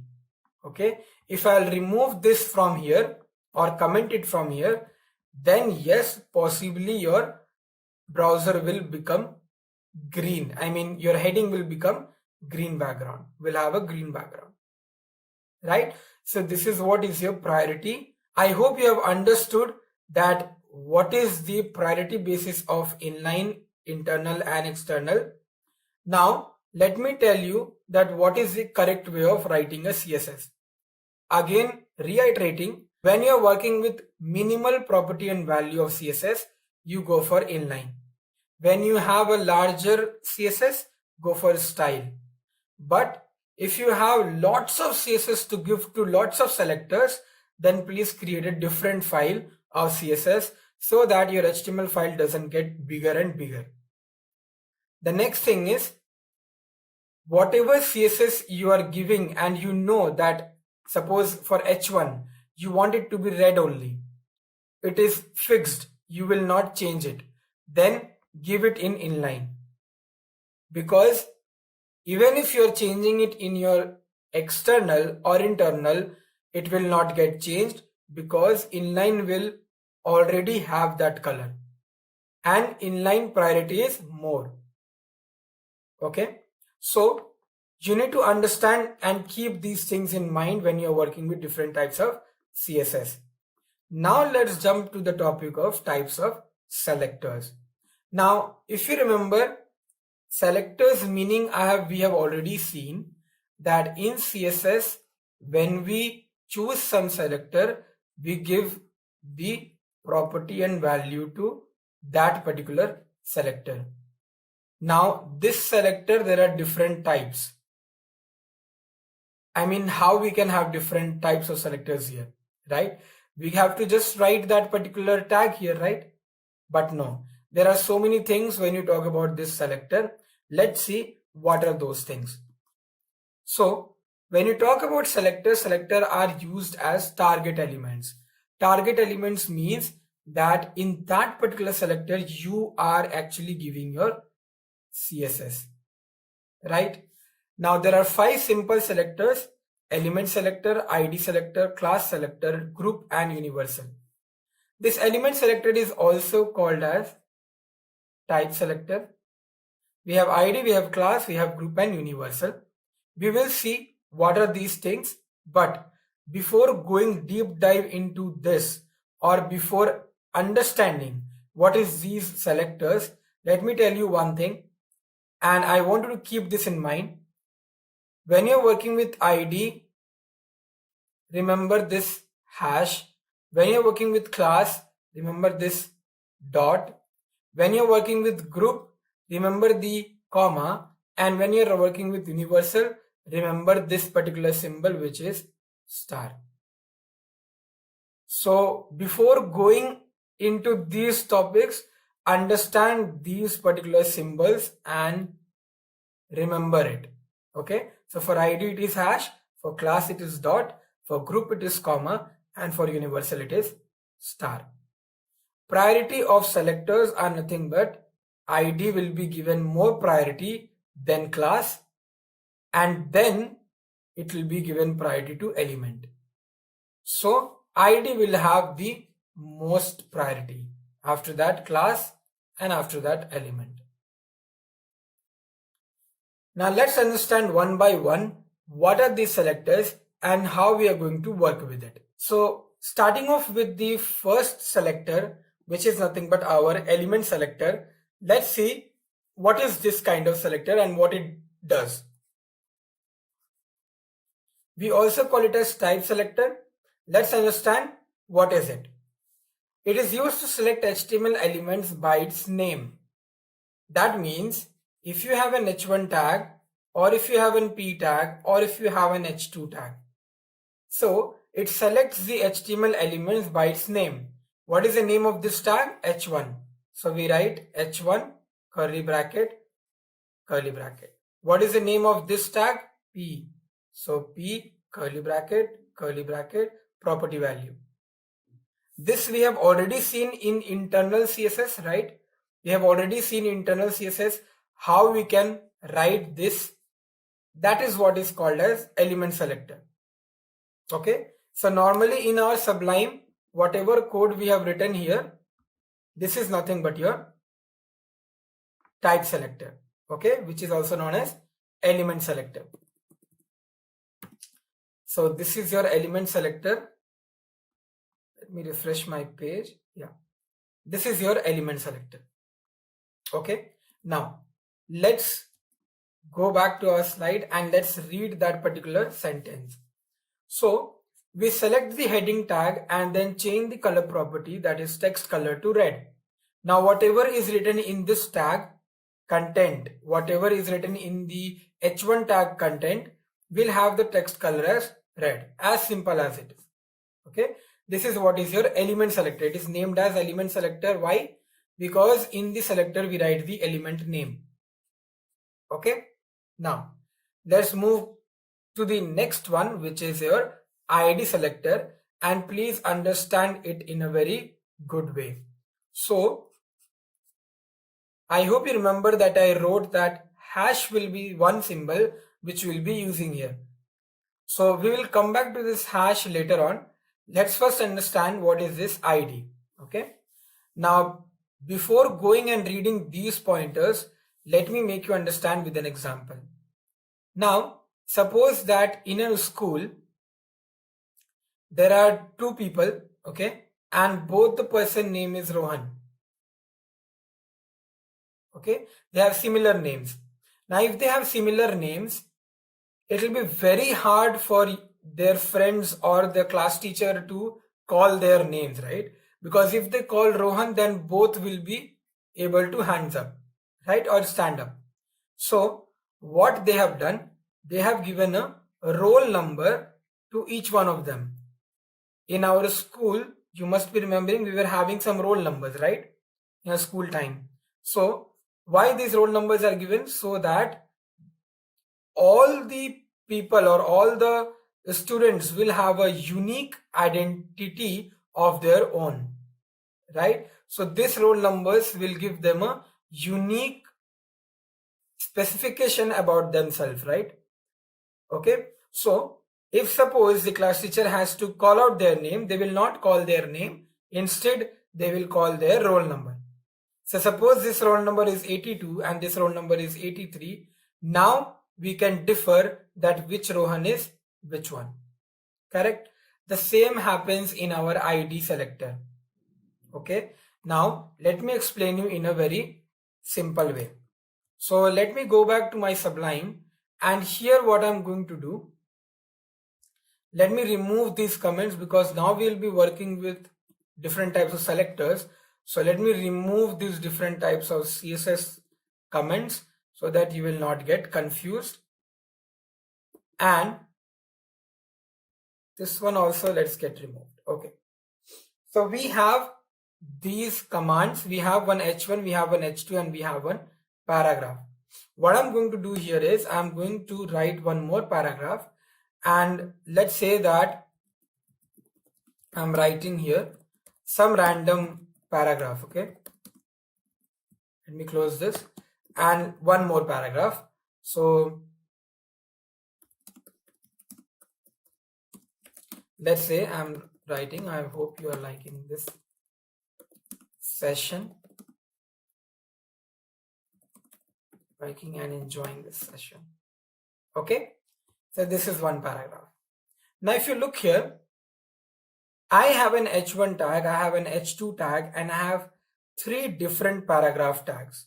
Okay, obviously when I save this file and I reload my page, three different paragraphs will come like this in a normal black color, in a normal font size, right? But now my question is, what if I want to give a color to these paragraphs? What if I want to give a color to these paragraphs? So what you will do? You will basically go for internal CSS and you will write P, and inside P you will write the color whatever you want to write. Let's say I want lime. So done, save this, refresh your page. All the three paragraphs are lime in color. The color lime is really very bad. It's not even okay. Now let's see. Yeah, so all the paragraphs are now in red color. But understand, we don't want all the paragraphs to be in red color. The same thing is happening. See, when I told you that there are two students named Rohan, and when we are calling Rohan, both these students is getting a stand up, right? So we have three paragraphs, and when we are saying in the paragraph put color red, then all the three paragraphs color red is coming. But we don't want that. Correct? So what we did in the Rohan's example, we give a separate roll number to each Rohan. For Rohan, we give ID 82 and roll number 82, and we give the other Rohan the roll number 83. Here also, we'll do the same thing if you want all the paragraphs to be in different colors. So for this paragraph, I'll give the ID. Let's give the ID as demo, and to this paragraph I'll give the ID as demo1. Now to which paragraph I want red color? I want in the demo ID the paragraph red color, so I'm going to write here demo. But this will not work like this, because when you're writing demo here, then it is nothing but element selector. Correct? In element selector, we used to write like this, no? Have a look here. We used to write the h1 tag, correct? Without any symbol. So, is there any demo tag? No, there is no demo tag. There is a demo ID. To represent an ID, we use hash. Okay? That is why I told you, remember that particular symbol, which is nothing but your ID for hash. Okay? Now, this is done. Let's save this and let's see what happens in your browser. What will happen? In the demo ID, color red will come. Where is the demo ID? Here. That means this paragraph. My name is Ritik Raj. Today we are going to learn about different types of CSS will become red. The other will be in black color. If you can see it. Correct? The same way I've given ID to demo 1. That means I can give here also a different color. So I can type here purple and my demo 1 ID paragraph will become purple in color, which is welcome to great learning. So it is becoming purple. I don't know if you can see it, but it is purple in color. Okay. Let me give some any other kind of CSS. Let's say I am writing here text align center. To which one? To demo 1. To demo 1 ID. Let's see if that middle paragraph is coming in the center. It is. I hope you understood what is ID. Now, why there is different types of selectors, right? Why there is this ID? This you must have understood very clearly that why there is ID selector, because when you have similar tags or when you have similar HTML tags to work with and you want to distinguish between them, you put the ID selector so that all those similar tags will become unique to each other. Simple, easy. Now, let me give here also ID so that, or otherwise what we can do. One question. Let's see what happens when I'm writing here P and then I'm writing here color green. Let's see what happens now. Because paragraph is this also, and this also, right? The only thing is that this paragraph is having an ID demo. This paragraph is having an ID demo 1, but this paragraph is not having any ID. So let's see whether which particular paragraph will be red, purple or green. Now if you focus here, I don't know if you can see the colors, but only my last paragraph is green in color. Okay. Now why is it so? Because we have already given IDs to my rest two paragraphs. There is only one paragraph in which there is no ID, and that is why this color green is applied to only that paragraph. So it's really very easy for you to actually give separate colors to all the similar tags, right? So there will be no confusion. I hope you have understood what is ID selector. Let's read some pointers from the ID selector slide and then we'll move to the next selector.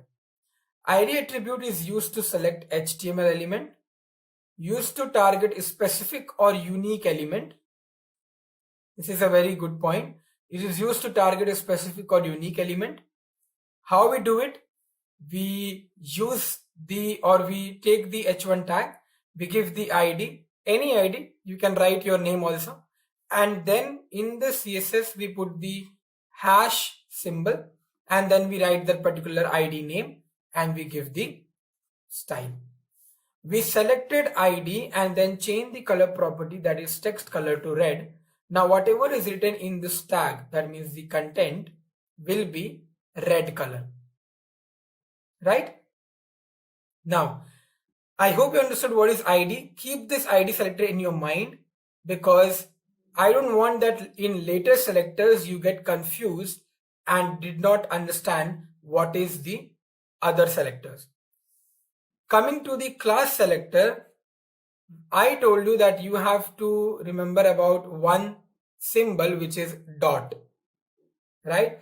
Now let's understand what is class selector. Before reading these pointers, let me explain you with an example.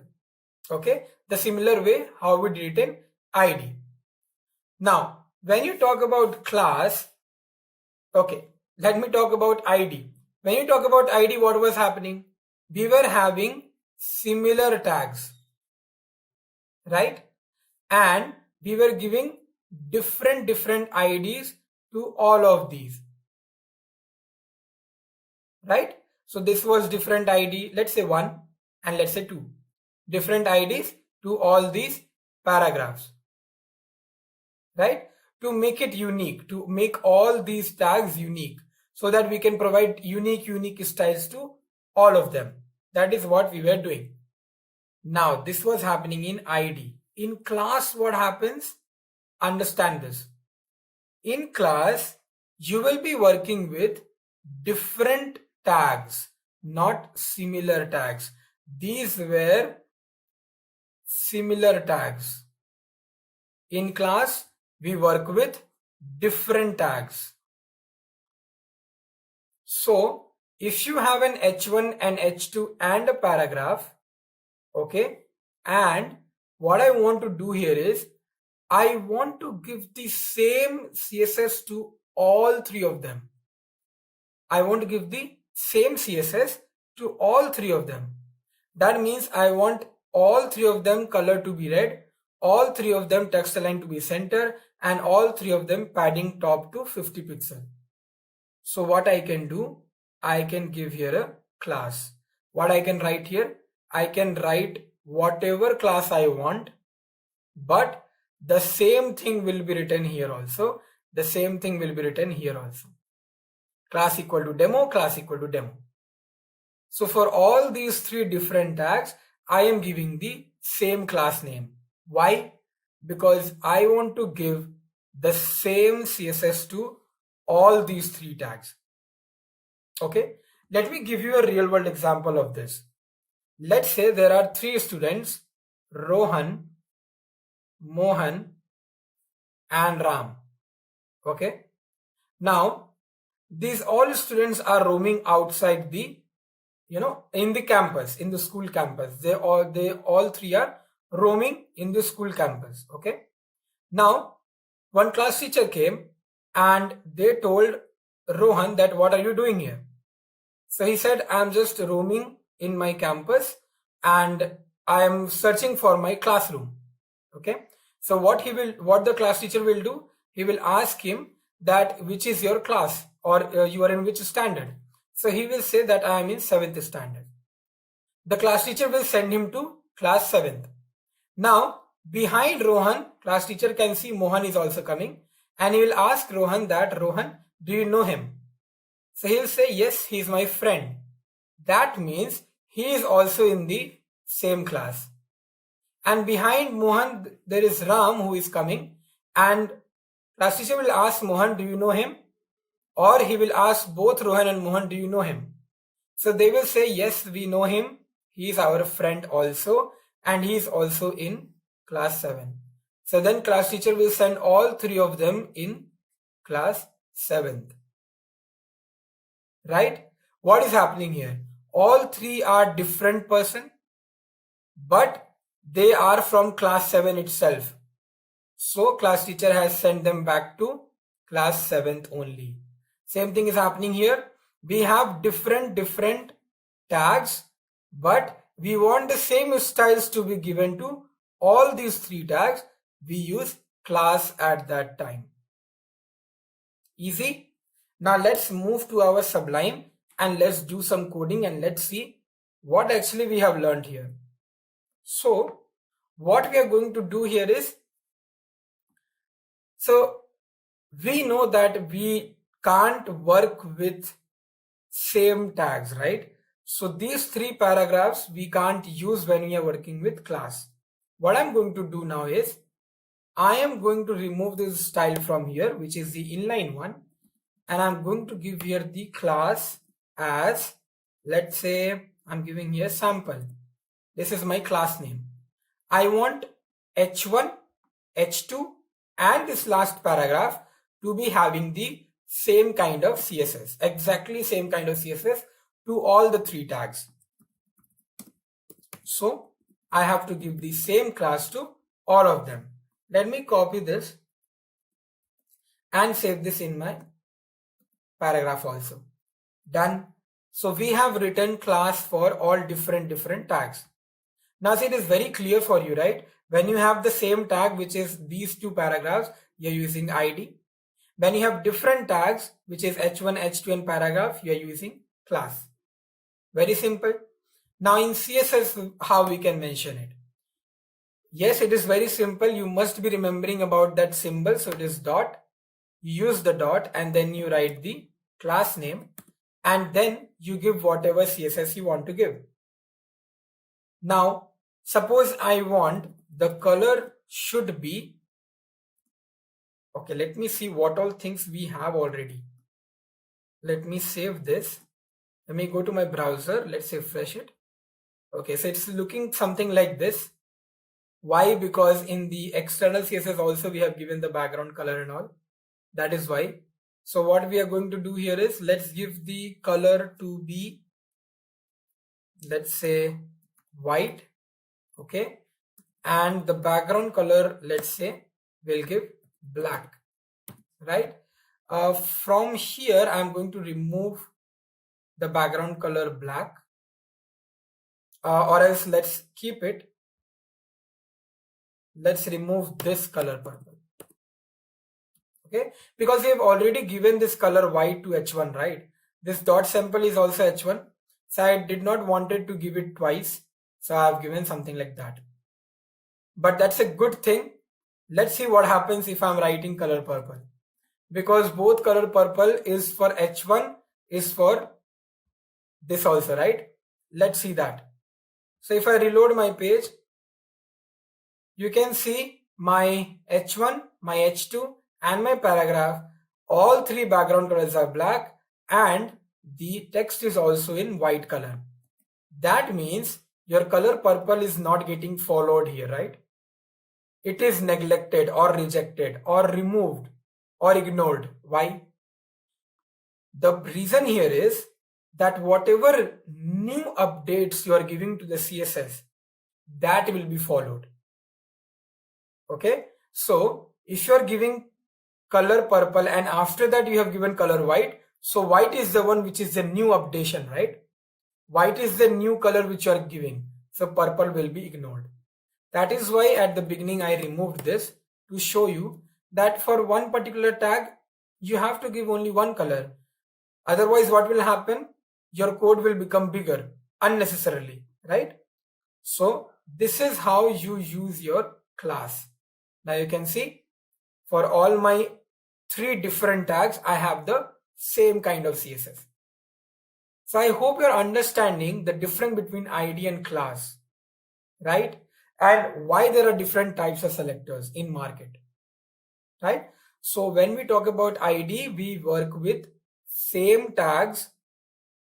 When we want to give different CSS for all the similar tags, we use ID.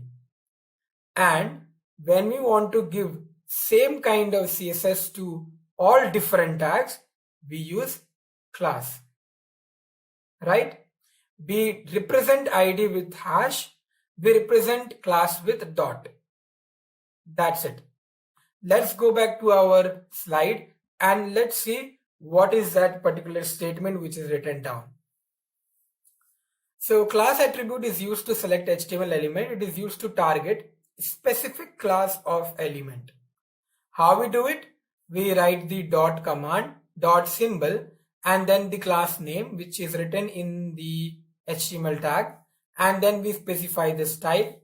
We selected class and then change the color property, that is text color, to red. Now whatever is written in this tag, hi, will have the text color as red.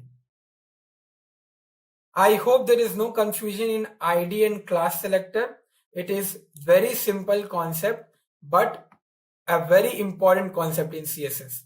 the most important and bigger concept in CSS is nothing but this. So I hope you understood this part.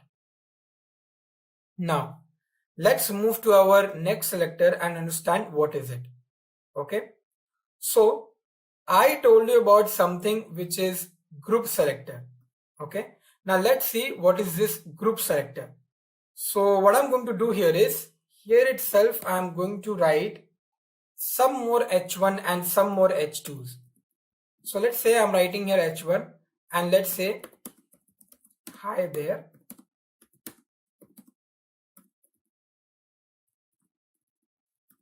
How are you? I'm just writing a normal any random text, so don't worry about that. And for h2 I'm just writing, okay, this is what I have written. And let's say one more paragraph. Let's say that I hope you are enjoying this session. Okay, now so we have some more h1, some more h2 and one paragraph, right? Now what is this group selector? Let's understand. Grouping means when you want to group all the elements together. Now if I go back, I have told you that in group selector you have to remember about this comma symbol, right? Now what is this comma used for? Understand, grouping means together, right? So suppose I want to give all this h1, h2 and paragraph similar style, the same thing which we have done in class. So when we try to give similar kind of CSS to different tags, we use class, right? That's what I have taught you. And it's a very simple way to use. You just write the class and you use the dot symbol. But there is one more way to do it. We can write it like this. So what I'm doing, I'm writing h1, comma h2, comma p, and then we can specify our CSS. It's the same thing, right? Because in h1, h2 and paragraph, I want my CSS. So in all these three things, my CSS will come, correct? So let's write color. Let's give here, let's say blue. Okay. So now my all new h1 and h2 and paragraph will become blue in color, right? This h1 is also having a background color because in the starting I have written here h1 background color black. That is why for h1 also this background color is coming. Okay. Now you will ask me that when class selector is already there for this purpose, then why there is a group selector? When class selector is already doing the work of giving the same style to different tags, then why do we need the group selector to give the same style to different tags? The answer is very simple, that in class you specify the class equal to sample, you specify it. Okay, now wherever the sample class is written, only to those tags the particular CSS will be applied, correct?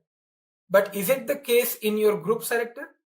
No, we are not specifying any name here, right? We are not specifying any unique name here, right? That means if I have another h1 and h2 and paragraph, right?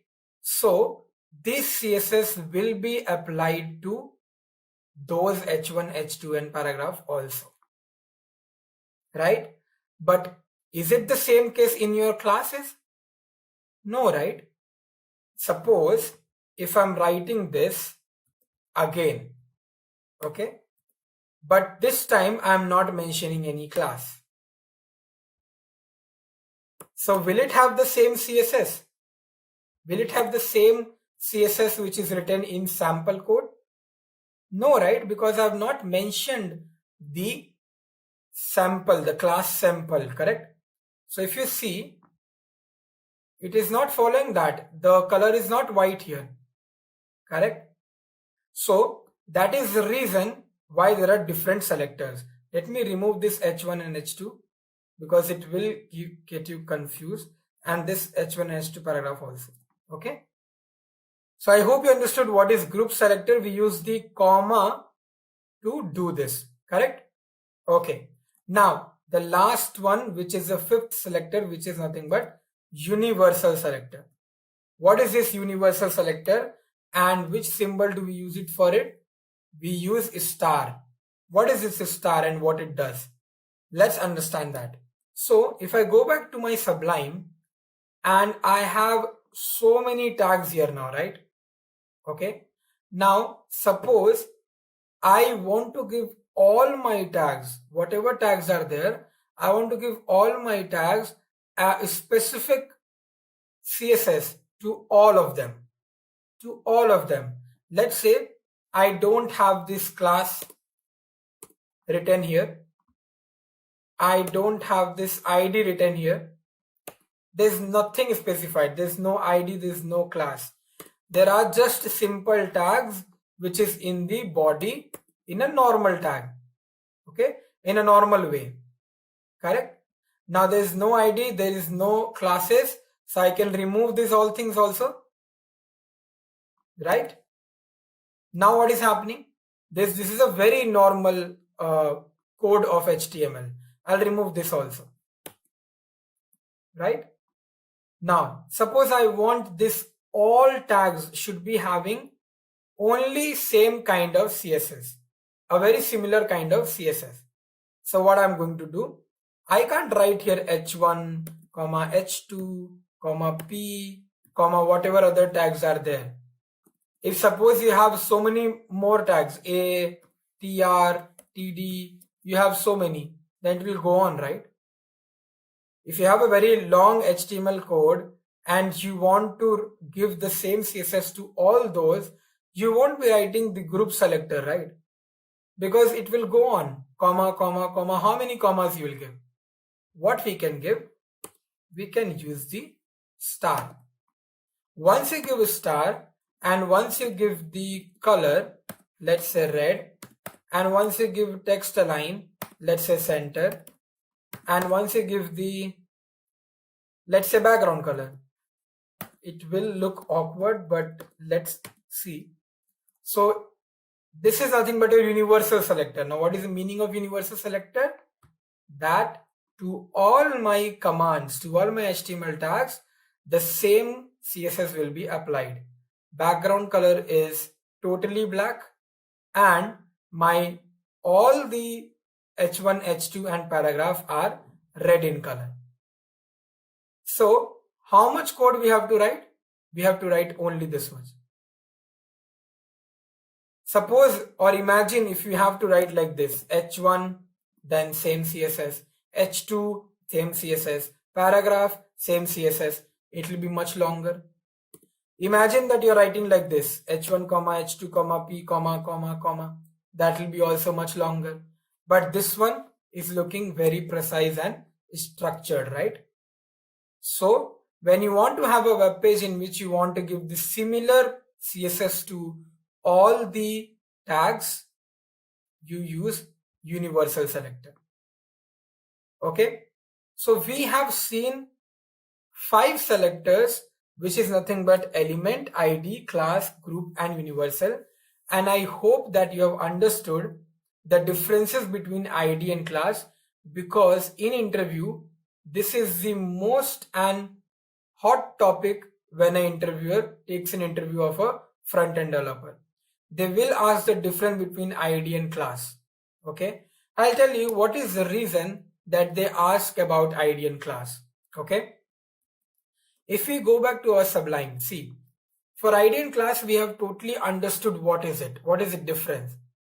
But if you look here, I told you for all the similar tags we can give the ID, correct? We can give here ID. Can't we give different tags the ID? I hope you're understanding what I'm saying. Can't we give different tags different ID? We can. It will work. It should work. have a look. If I give here hash demo, there's no such thing that will not work. It will work, right? And why am I saying that will work? And why CSS is also allowing that? Let's see. If you see this demo, which was the H1, only that is becoming green, right? So that means, what is that concept which was saying that similar tags we give the ID, different tags we give the class. But here, even we give the ID to different tags, it is working. It will work, but this is wrong. Whatever we have written here, this is not the correct way of using the ID or class. Okay, so interviewer can confuse you. They will write a program and they'll give it like this, and they'll ask whether this is the correct use of ID or whether this is the correct use of class. No, that's not. You have to be very specific about it, because you should remember the correct and specific difference between ID and class. Okay, ID we use it with similar tags because we want to give different IDs to similar tags, because we want different styles to those, right? And in class, what happens? We use class in different tags because we want to give similar styles. It is just vice versa. So this is how the difference between class and ID you need to get on with. The next is group and universal, which is really very easy. What is it? And the element you already know, right? So I hope you understood what is this types of selectors. Now let's jump into the topic of priority of selector, and let's understand what is this priority talking about. So priority always says that ID is much bigger than class. That means, suppose I'm giving here an ID demo, and also I'm giving here a class that is demo1. Okay, and here I've written demo color green, and here I will write demo1 color red. Okay, let's see what happens, because in the same h1 tag I've given the ID also and the class also. So let's see what happens. If you can see, it is following the ID, right? Because in the ID I have given color green, hash ID, right? So it is following the ID thing, right? That is why it is written that priority is given first to ID, not to class. Now, if you have a class, and then if you have, let's suppose I will remove this, and here I am going to write h1. Okay, it's already written there, color red, right? And here I will change it to, let's say, green. So I am using a class and an element selector, let's say h1. Okay, let's say h1. So I'm using in h1, in the element selector, I'm using color red, and in the class I'm using color green. Let's see which one will work. So if you look here, what is happening? Now if you look into the code, there are two h1s which is present here. One is down, which is hi there, how are you? And one is above. Okay, the class where we have given demo1, that is becoming green, and the class where it's not given, only the tag is given, which is element selector, is becoming red. Okay, what I will do, I will remove this particular h1 from here, so that I can actually tell you that between class and element selector, what is the priority. So you can see it is still giving me green. Why? Because for the class I have written green. That means class is having more priority than element, right? Class is having more priority than element selector. That is what in the slide we have written. We have written ID is having more priority than class, class is having more priority than element.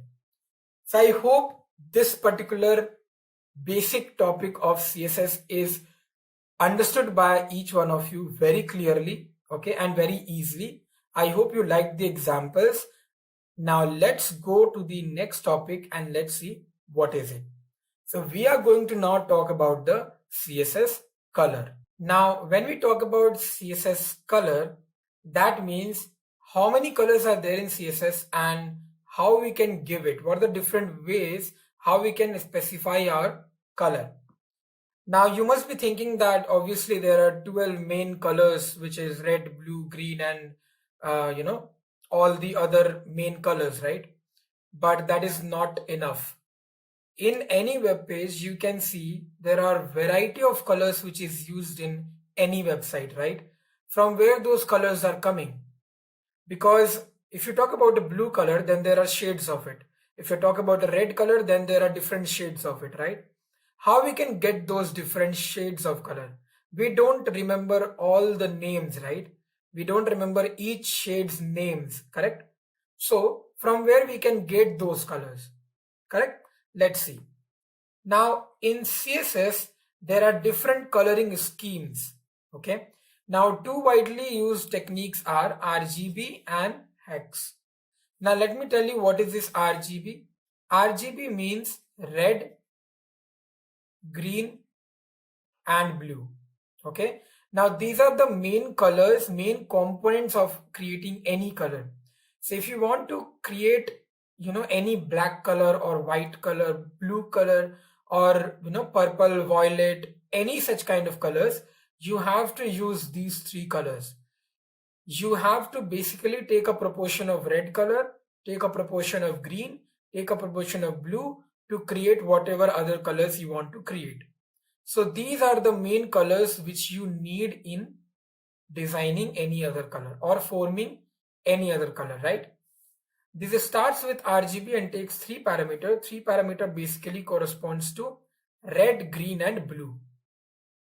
Value of each parameter may vary from 0 to 255. Now value of each color, that means for red, the value will vary from 0 to 255. Same will go for green and same will go for blue. Okay, we will see how we can use that. Let's see one of the example. If you can see, RGB bracket 255,0,0 will give you color red. Why? Because this is R, this is G, and this is B. So R is 255, that means complete red. I don't want any mixture of green, I don't want any mixture of blue. So that is why it is complete red. If you will write 0 to 55, 0, which color it will be? It will be green. Because for green, I am giving 255 the whole value. Other than that, red and blue are 0. Okay. Now, not only this, but we can use any kind of mixture, something like 144, 156, 8. Something like this also we can use, and it will give me a very different color. Let's see how this works. Now, let's go to our Sublime, and we have this particular code here. So what we are going to do here is we are going to mention some colors here, okay? Now if you see here, for H1 I have written color red, right? What I will do, let me put one H1 here. If you can see, I have one H1 here, okay? And here I'm not going to write red. What I'm going to give here is I'm going to give RGB. Let me first show you a simple one which we have already seen in the slide. So 255, 0, 0 will give you which kind of color? Will give me red color, and you can see my H1 is coming in a red text color. Correct? Now what I'm going to do, let's see one more simple example. Let's make this middle one as 255 and let's see what happens. Obviously, you will get a bright green color. Okay? Now, let's do one thing. What I'm going to do, I'm going to write here 255 for red, 255 for green, and 255 for blue. Let's see what happens. Here, you are getting a totally white color. Why you're getting a white color? Because if you combine a very bright red with very bright blue and very bright green, it will result into a white color. That is why you are getting white. If I give here 0, 0 and 0, I hope you understood what I'm doing. So you will get a black color. And because my text is black, that is why you can see it is totally black coming, because my background color is also black and the text is also black. So it is not visible, but you can check it out when I'm selecting it. You can see the text is there, right? Okay, let's mix some colors. Let's write some random numbers here. Let's write 34, let's write 45, let's write 56. Let's see what happens. Just random things I've written.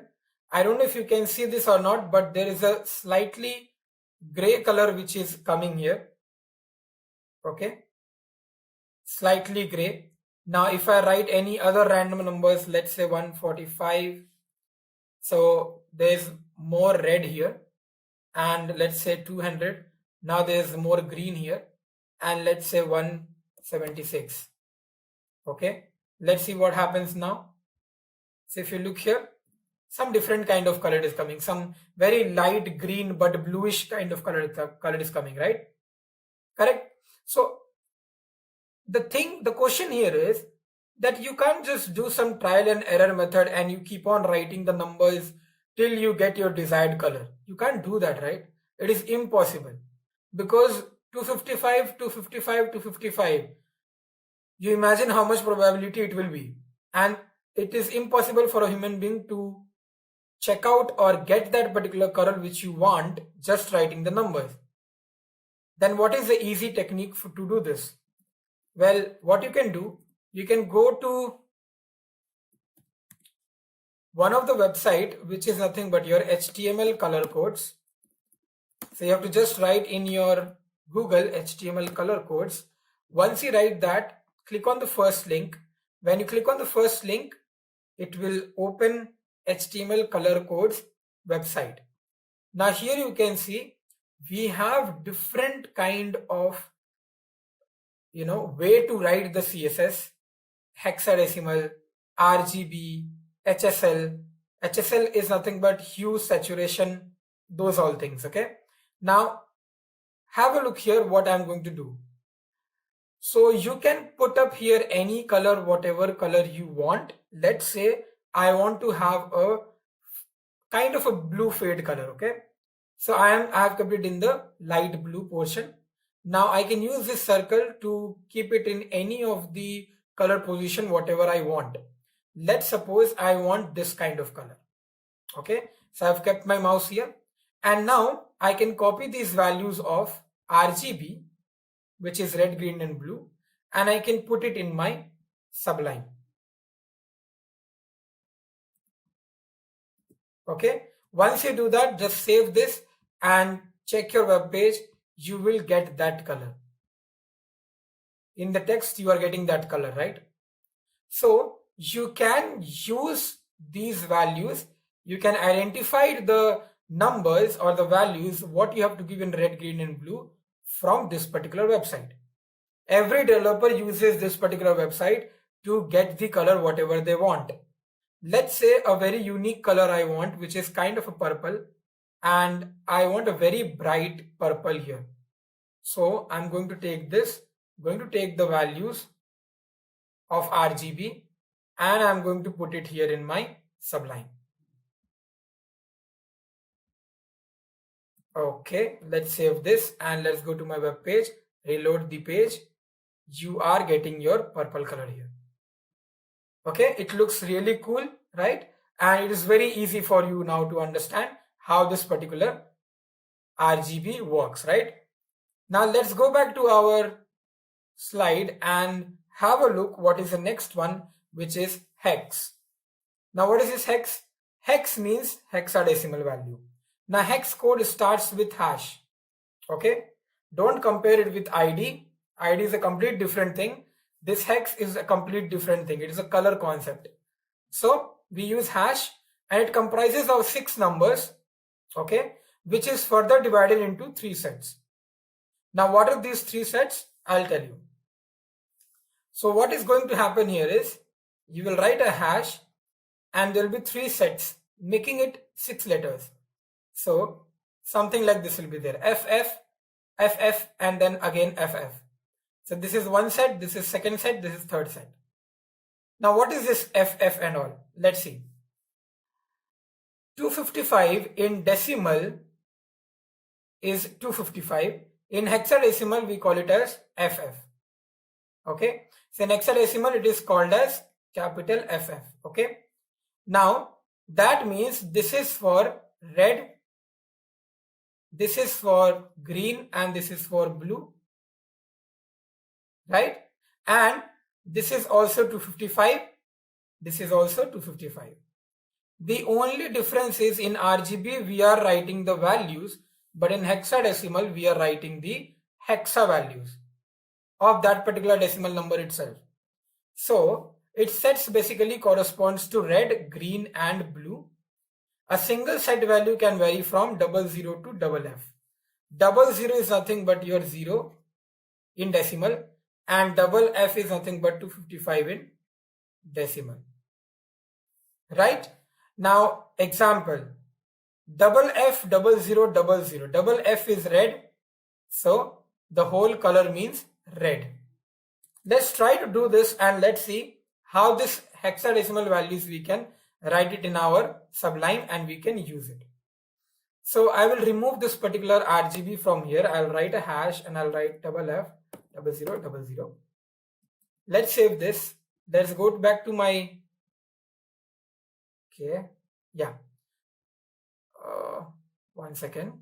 Yep. Now reload my page. You can see it is in red color. Now the same thing I can do for this also. So I'm mixing red with green. Let's see what comes up. Yellow. Okay. Now let's mix up with green and blue and give the red as 0. So green and blue, let's see what happens. It is kind of a light blue. Okay. Now coming back to my HTML color codes, you can see here the hexa value is given. So for this purple color, my hexa value is D903FA. So I can put it here. Obviously, you can't remember all the hexa values, right? Again, you can't actually do the trial and error methods again and again, correct? So you can take help of this particular HTML color codes and you can see you are getting that purple color here, right? So this is your hexadecimal values, how you can give hex values. Remember that always you have to put a hash symbol in front of your hexadecimal values. Okay. Now next, if you check out this particular website htmlcolorcodes.com, you can find a lot of things which is given here. So you can see, if you select, you can select from these blocks also which faded color do you want, because these colors are basically used in any web applications. You will never see a very bright color in your web application, right? In your websites, you can only see a kind of a light color or a faded color, these kind of colors, right? So they have given a section where we can actually get all the faded colors, okay, which is very good for your website. Then there's a color chart, okay, there's a names given for all the kind of red colors or all the faded colors of pink and all. So there are names, there are values, and the RGB values are also given. Okay, color names are, if you want to write the names, you can browse the full list. If I click on it, you can see all the names of the colors are coming here. Okay, we can write this color, there is no problem. We can write tomato. So if you look here, what I can do here, I can give here tomato. Okay, let me save this and reload my page. So this is coming like a tomato color, right? So these names also you can directly write it down, but obviously you can't remember all the names, and that is why we don't follow that. We basically follow the hex or the RGB, right? Like suppose this one. Okay, what I'm going to do, I'm going to just write it here. I don't know how to pronounce it, but I think it's fuchsia. Okay, so let's go back to our code and refresh it, so you can see that kind of color is coming here. Perfect. Now let's go back and let's see what else do we have. So that is what they're saying. Can't remember all 140 HTML color names? We have got you covered. Check out our guide for a quick reference of all the HTML color names grouped by color. That is what we have seen. Then there is color library. So you can actually take out any color from here. Okay. There's a CSS Color Basics given here. So these things are not mandatory for you right now. Let's go ahead and let's see this HSL. HSL is basically the hue, saturation and light. Okay. So what we are going to do here is, you can see here when you will put the mouse here, you will get the full form also of this. Yeah, you can see hue, saturation and lightness values. Correct. The same thing which you do it in your pics.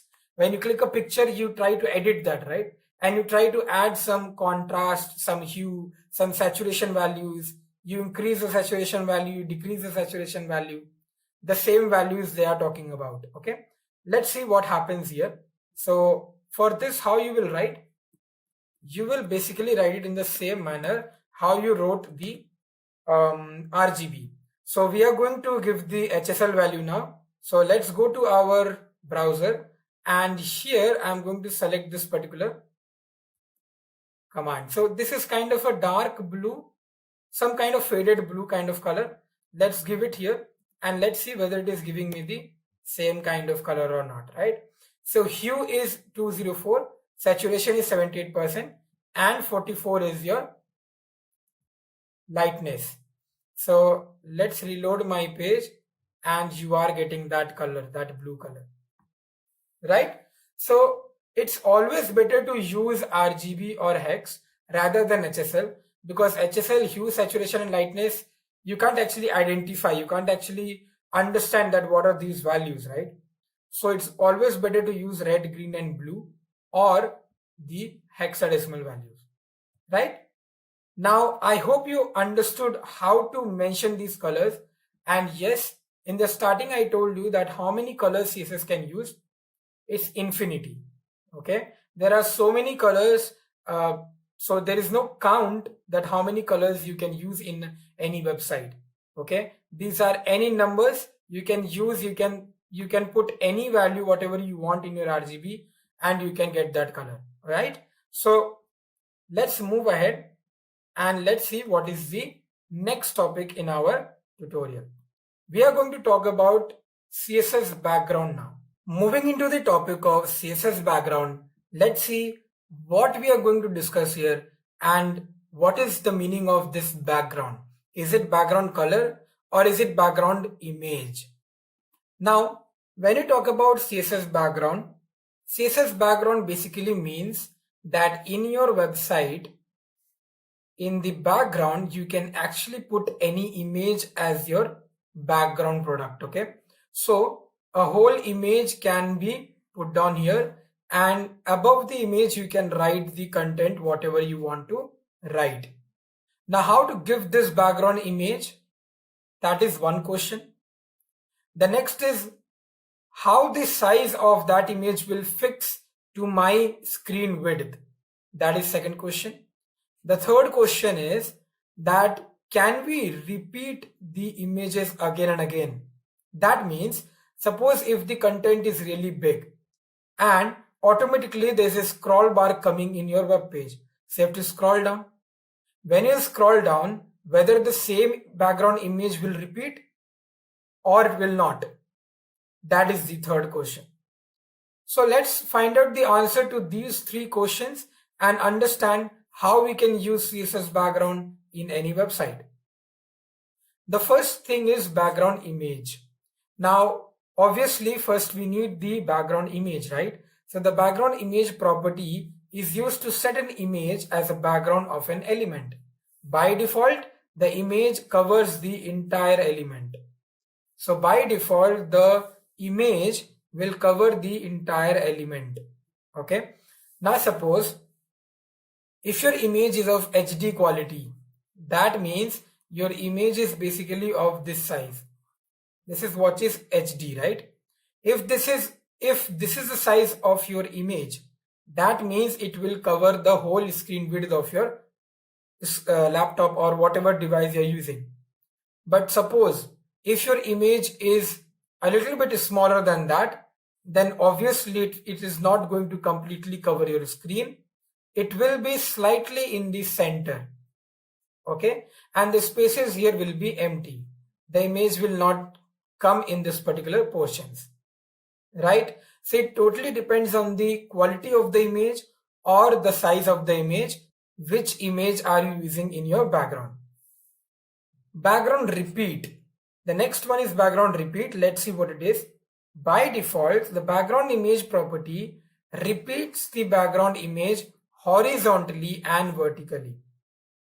Some images are repeated only vertically or only horizontally, right? Now, suppose if your image is really very small, okay? Now, if you want to repeat that image horizontally, so that image will come up like this. So every time that image will keep on repeating. This is vertically. Now, when you want to make your image come horizontally, then the image will come like this. Okay. So I will show you this particular thing in the application also, in the practical application also. But right now just understand that you can actually repeat your images horizontally and vertically however you want. Okay. Next, background position. What will be the position of your background image? Is it used to define the initial position of the background image? By default, the background image is placed on the top left of the web page. If you're not specifying any position, it will be on the top left. Top left is what? Is this portion, right? So this is your top left. Now, this we have understood theoretically, that how we can put the background image, how we can repeat our image vertically or horizontally, and how we can actually position our background image. But now let's write a program and practically let's see that how we can actually work with the background image. Remember, in our folder we have already kept some images, like 2 images, right? We will use those particular images and we will provide the background. Okay. So I have already written one code here, which is a very basic code. I'll just copy this and I will tell you what I have basically written here. Opening my Sublime and creating a new file here, saving it in the same folder and naming it as, let's say, session6.html. And now here I'm going to make my structure. Here I'm going to write the background image thing, and in the body I will paste this. Now obviously this style thing will come inside my head part, so I'm going to remove this. And I think it is done. Only this is repeated, so I'm going to remove that. Perfect. Now if you look here what we have done. So we have given the title background image and then we have given the style. In the style, we are giving the style to the body. Let's first see what all things we have in the body. We have 5 paragraphs. The same thing is written again and again. So no need to care about this. Just understand that there are 5 paragraphs here. Let's see what property and value we have given in the style. We have put up a background URL. Okay. Let's see what is this background URL. That means in the background you want images/download.jpg. Let's find out in our images folder what is download.jpg. This is this image, right? Now that means in the background that image will come. Other than that, I am not writing anything. So let's do one thing. Let's reload my page. So once I reload my page, okay, 1 second. This is another file, so I have to open it. Yeah. So this is what I'm getting when I'm just putting my image in as a background. Okay. So you can see Scrolling is not happening. Why? The reason is the text is not that much. I know you can't see the text, so I'm just selecting it so that you can see the text is written here. Okay, the text is there, but because of the image, you are not being able to see it. Okay, the next thing is because the text is not that much bigger, that is why scrolling thing is not coming. Okay, so only the fixed width screen is coming. If I minimize my screen, you can see there are multiple images which is creating automatically. This is how your background actually works out. Okay, now suppose what I'm going to do, I'm going to write this paragraph for like 10 to 15 times.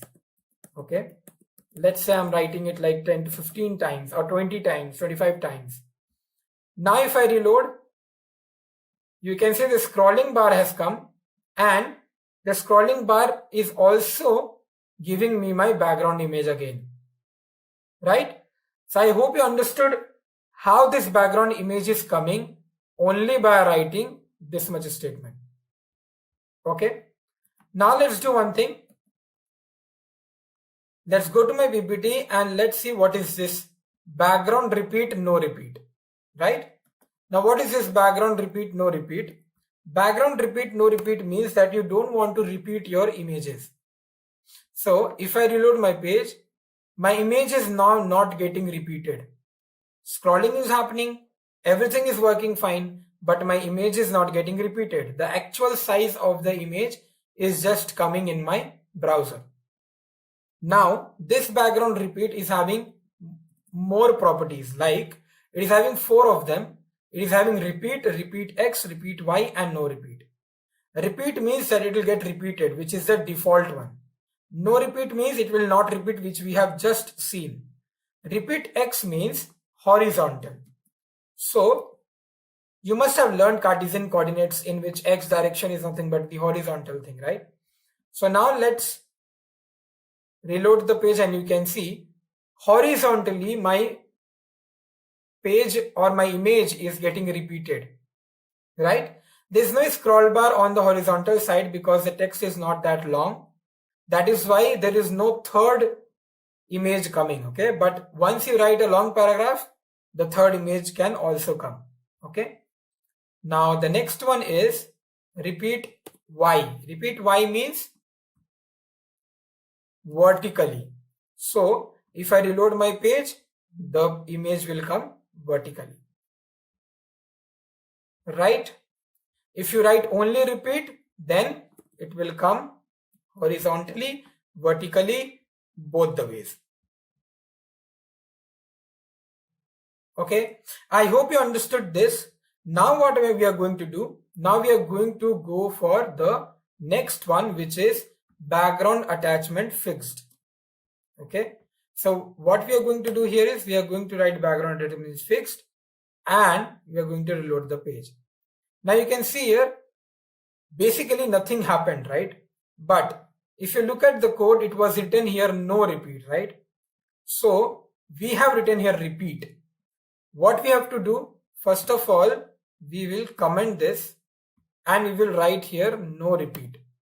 Okay, and then we will check our web page. So our image will come with no repeating, right?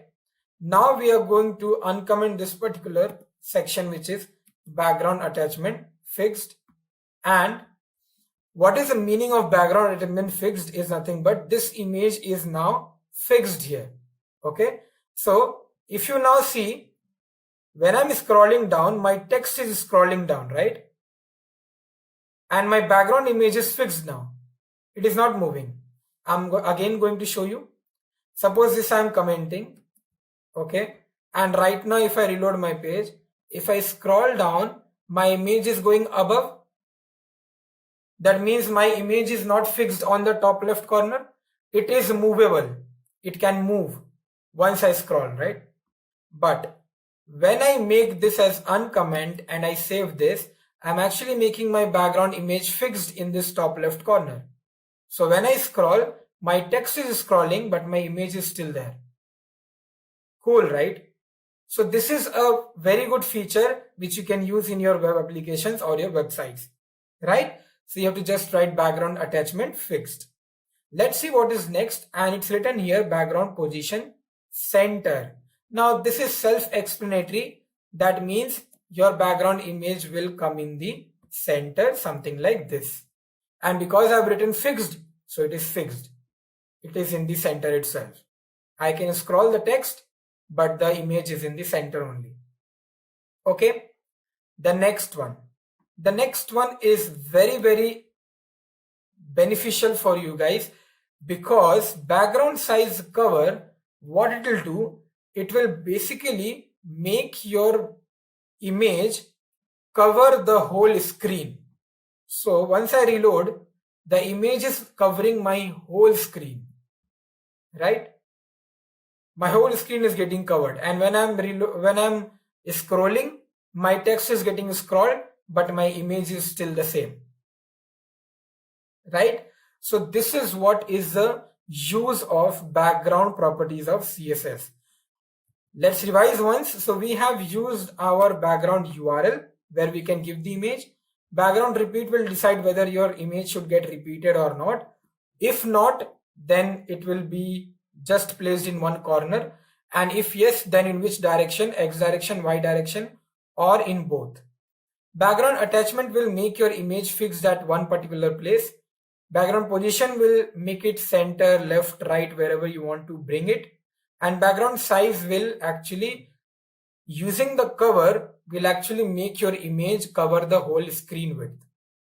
So these are the properties, or these are the CSS properties which you can use when you are working with your background image.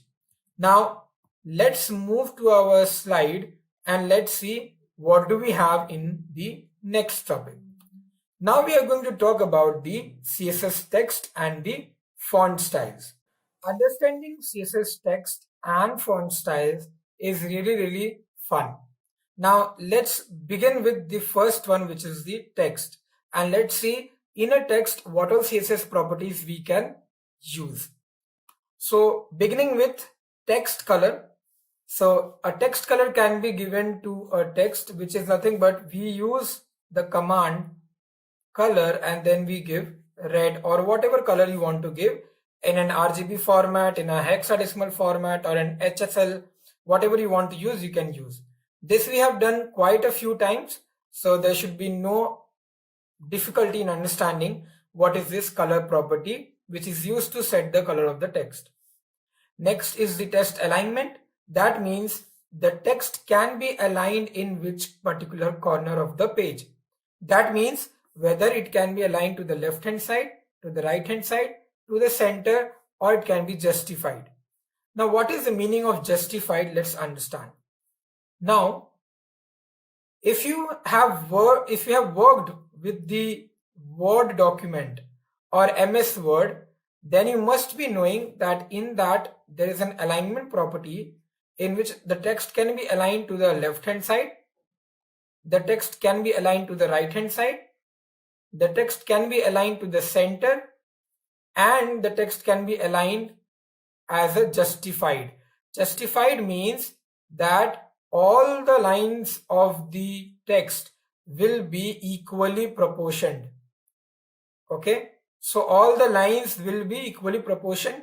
None of the letters or none of the words will be coming out of the box. Okay, this is what is justified. Okay, it works purely fine with some paragraphs. So if you have a paragraph which you're working with, if you declare a text to be justified, you'll be able to see the difference. Okay, in a single line you won't be able to see the difference of justifications. Let's move to the next one, which is text decoration. Now you must be understanding that when you are using a color, you can give n number of colors here, right? When you talk about alignment, you have 4 values: left, right, center, and justify. When you talk about text decoration, we can actually decorate our text. How we can decorate our text? We can decorate by giving 4 things. We can give underline, we can give overline, and we can give line through. So basically 3 things. Okay. Now what is this underline, overline and line through? We will check it out when we'll go to our Sublime and do a practical code there. Okay. Let's first read what description is it saying. It is saying the text decoration property is used to set or remove decorations from text. The value text decoration none is often used to remove underlines from links. Right? So text decoration, if you are giving none, so I was actually correct. You have 4, which is 1 is none. Okay. So when you are putting none, that means you don't want any text decoration in your text. Okay. When you put underline, 1 underline will come. When you put overline, 1 overline will come. Something like this. And line through means it will just cut your text. We will see these all things in our Sublime, so don't worry about that. Now let's move to the next one, which is text transformation. That means you can transform your text to something else. What is that? Either you can make it uppercase, lowercase, or you can also use capitalize. Okay, so you can make your particular text as capitalized. Now, before moving into the font styles, let's go to Sublime and let's do all these 4 kind of text CSS properties in our coding. So let's not create a new file, but let's work in this particular same file itself. I'm going to remove some of the paragraphs from here because we don't need these many. Okay. And in these particular 4 paragraphs, let's do some text properties. Let's give some CSS text properties here. So we don't want any background image. So basically we will remove this whole thing. And let's first see how my web page is looking. So this is how it is looking. This types of CSS will close it for now. This is how my web page is looking for now. Okay. Now what we want to do, we want to give the CSS here, right? So we'll use the type selector. Because you are writing P, that means we are putting the all CSS whatever we will write in our all the 4 paragraphs, right? Let's start with the color.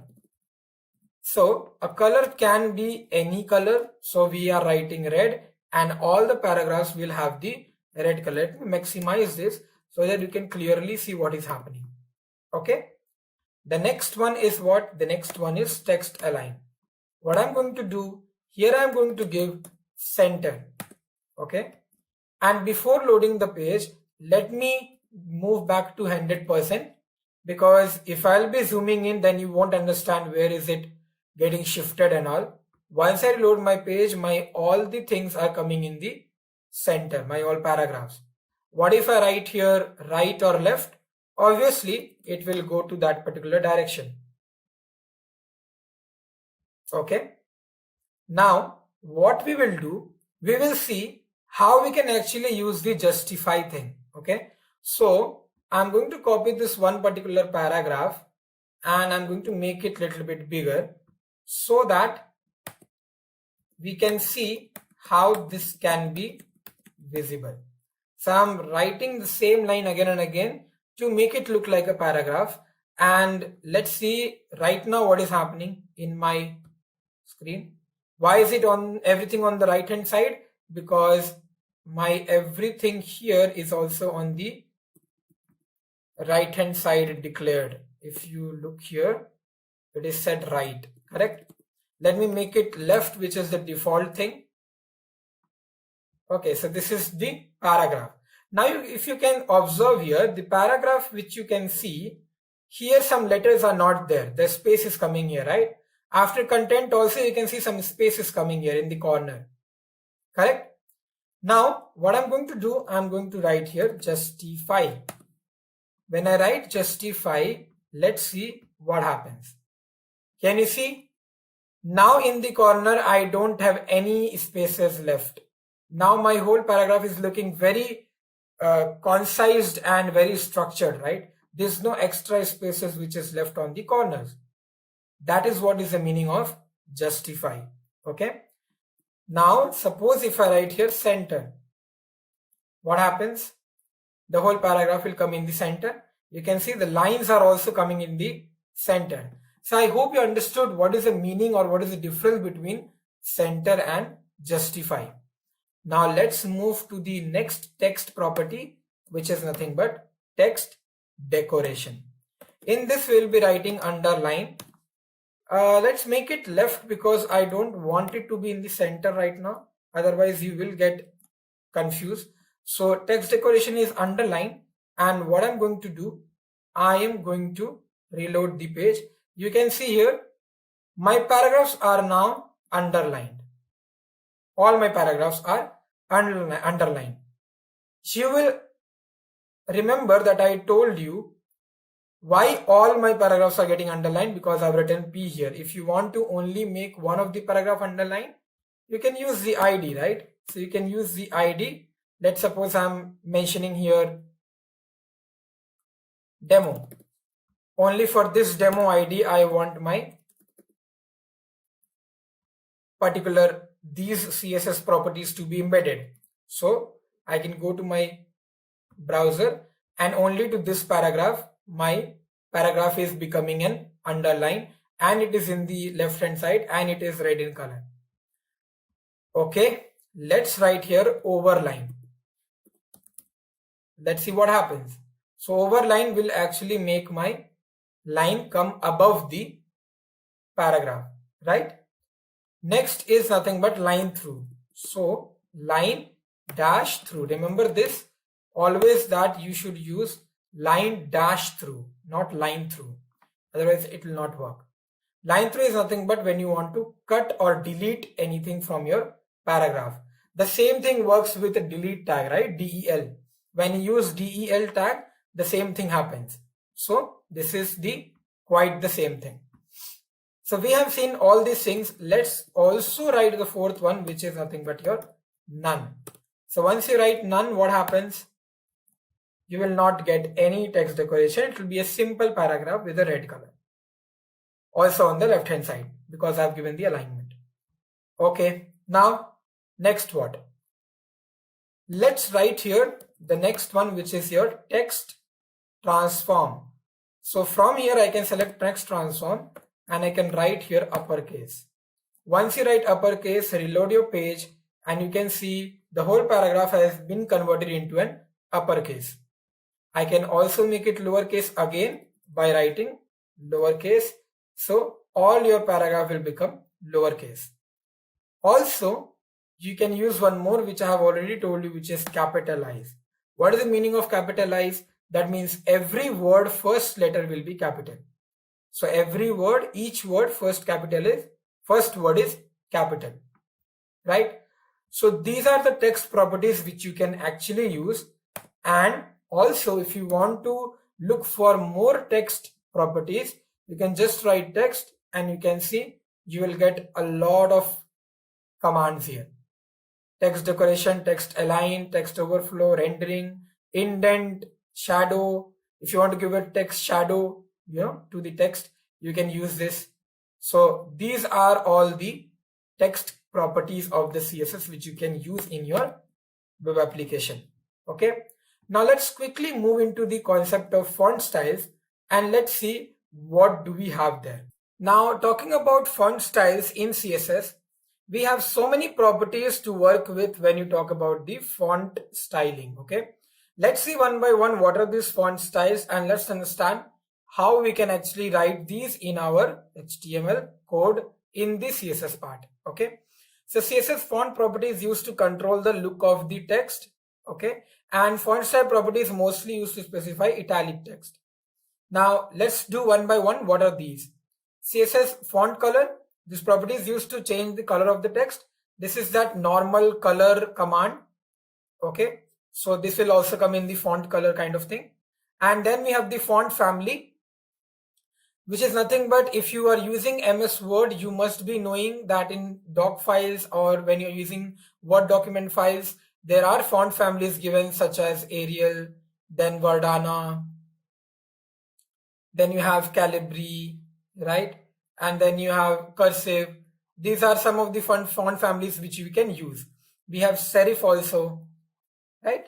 So these are the font families which we can use in our particular HTML document, or we can also put it in our web application. I will show you how to do this, and all of these things one by one we will be seeing in our HTML application. Font size is nothing but how you can increase or decrease your font size. We have used the font size many times in this particular tutorial. So you must be now knowing about what is this font size and what it does. It increase or decrease the size of the font. Font style. Font style is basically making your font bold or italic or oblique. Now you can use the B tag or I tag to make it bold or italic, but yes, those are the tags, HTML tags. When specifically you want to do it within CSS, you have to use font styling. Then font variant. This is also a very good and very effective CSS property, which is for small caps. Now what is this small caps effect? I will show you once in the example itself. Then you will better understand what is this small caps effect. Now what is CSS font weight? So font weight is mostly to make your font bolder, lighter, and those things. So yes, font style and font weight is kind of a similar thing, but we'll see what is the difference. Okay, now let's see one by one. Let's do it practically one by one, and let's see how these things can be written in a CSS code. Starting with font family, when you talk about font family, we have two things. One is serif and one is sans serif. Let's read what is written in the serif. Serif fonts include small lines at the end of character. You must have seen when you write an I, this is how the I is written. Okay, there is a line in the end of each character, right? So this is how the I is written, and this is what is called as serif. Okay, the next one is you can see some examples is also given for serif, which is Times New Roman and Georgia. These are the examples of Times of serif. Talking about sans serif, if you see, so sans serif does not include the small lines at the end of characters. That means if we write I, it is normally written. Okay, by default we are using serif. Okay, if you don't want to use those lines at the end of the character, you can use sans serif. Example of such sans serif fonts are Arial and Verdana, etc. So let's go back to our HTML code and let's see how these particular font families we can use in our Sublime. So going back to our Sublime, we were running with this code where we were understanding the text properties, right? So let's write here the ID equal to demo 1, because now I want to use the other paragraph. So here I'm going to give hash demo 1. I hope this types of selector concept is very clear with you and you're understanding what I'm doing here. Now here what I'm going to write, here I'm going to write the font family because that is what I want to show you here. Okay, before running this part, let's see what is coming in my web page. You can see here, this is how it is looking. Okay, this is how the paragraph is looking. If you look at this black one, not the red one, because the red one is the demo ID paragraph. This is the demo one which we are working with. So if you see here, all the lines, all the letters is having a line at the end. If you look closely, all the letters is having a line at the end, right? The same way how I have shown you. So which font style it is? It is serif, right? Which I told you that it is by default. Now let me write sans serif. Once I write sans serif, if I reload my page, you can see it is now looking very normal, right? This is what is your Arial text. This is what is how Verdana looks like, correct? So there is no particularly any lines at the end of the characters, right? But look at this one, there is a line, right? So this is serif and this is sans serif. Okay, let me show you some more font family. So if you write C, you can see cursive is coming here. Let's see what this does. So if you can see, this is what cursive looks like. I know what we know, cursive is very different thing, but here for HTML cursive is a different thing. Okay, so here cursive looks like this. Okay, Okay, let's see what other things we have. So if you write A, if you write B, if you write anything else, you can actually get some or the other font family. Let's see what Fantasy is giving me. Can you see? So the whole font style is changing, right? Not only this, you can actually go to any other website and you can download some font styles and you can use those font styles in your web page. Okay, right now I'm not including those font styles because it is much more tedious task. So what you can do for now is you can research about all the particular font families what CSS has provided. Okay, let's search for more. So you can write like this, just try to find out. You can see unset, right? So let's see what this does, right? This is also a different kind of text. So this is how, okay, 1 second. Yeah, this is how this particular font family works. Now, let's move to the next one, which is the font style. Now in font style, we saw that font style can be bold, italic and oblique, right? Let's see. Font style property is mostly used to specify italic text. Mostly. If you are using font style, we always mention here italic. If you want to make your sentences italic, we use this. So normally the normal text will be shown, and if you are using the property in font style normal, so it will show you the normal text. Italic will make it italic and oblique will make it leaning. Oblique is very similar to italic but less supported. That means in all the browsers it will not work. Okay, so oblique is mostly like an italic itself. That is why it is mentioning that font style is used mostly to make your sentences italic. Let's do that. So in this particular thing itself, we will write font style. Let's find out. Yeah. Now here you can see italic is there, initial, inherit is there, and oblique is also there. Let's first try out italic. Let's see what happens when you reload the page. This becomes a normal italic, right? You can see it is becoming an italic. Now let's try out oblique. Let's see if it is working in my browser. So if I write oblique and I refresh my page, this is working and it is clearly it is looking like an italic, right? Now let's see what else do we have. We have bold. See, now for font style, if we give bold, you can see the bold is not happening here, right? The bold is not coming here. And also if you have noticed, when I was writing bold, this is not even giving me the option. So it is only having two things. One is italic and one is oblique. That's it. Okay. Let me write here italic for now. And let's move to the next one. Let's see what is it. The next one is font size. I don't think I have to explain anything here, but yes, I need to explain one thing which is very important. You can see here, whatever pixels you give, right? Pixels are always written as a px format, right? We have something else which is em. Okay. Now, when you write em, then what is the difference? If you write 1 px and if you write 1 em, what is the difference? So 1 em is basically equal to pixel by 16. Okay, that much small, right? Now you can use em also, but I will prefer, and I will tell you that please stick with one of the measurement. Don't use randomly percentage and then em then px. Don't use all of them. Okay, if you are very okay with px, I am very okay with px, so I always use px. So go ahead and use the px thing. Okay, but just for a formula sake, this is how the formula comes. Okay, now let's write this particular code and let's see in a code how it works. Okay, now what I'm going to do, I'm going to remove this paragraph from here, and these all paragraphs also I will remove from here. Okay, and I'm going to write a very basic code here.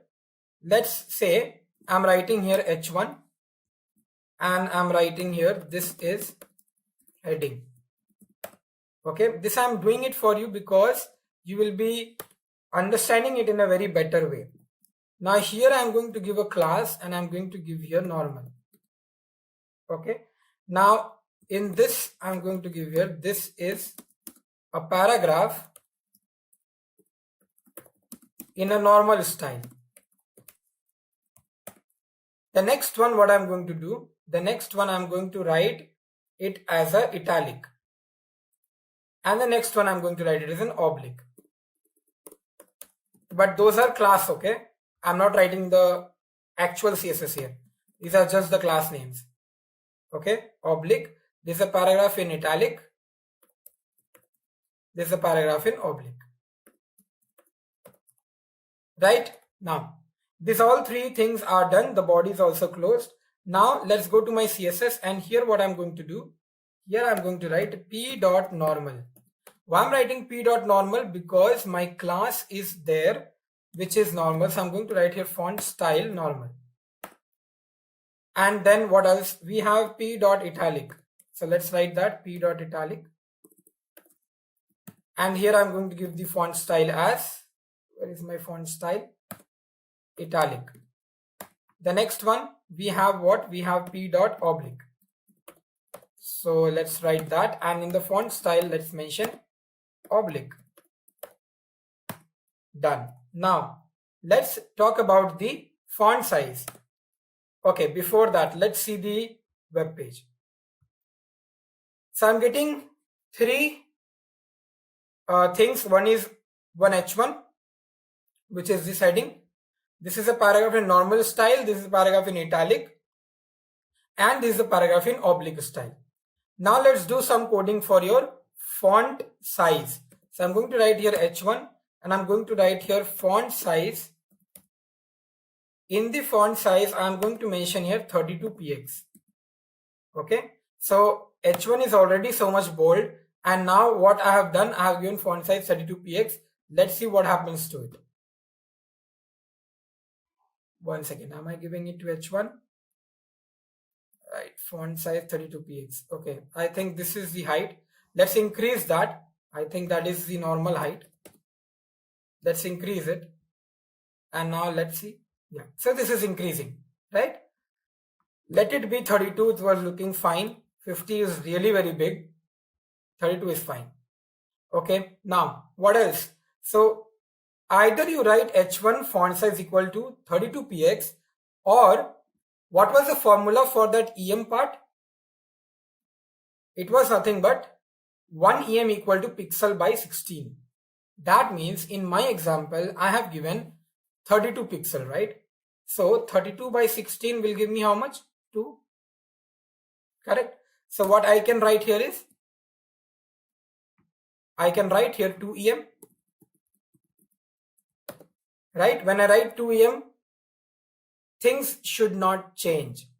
And you can see nothing is changing because 2 EM is equal to 32 pixel, right? And that is what we have done here.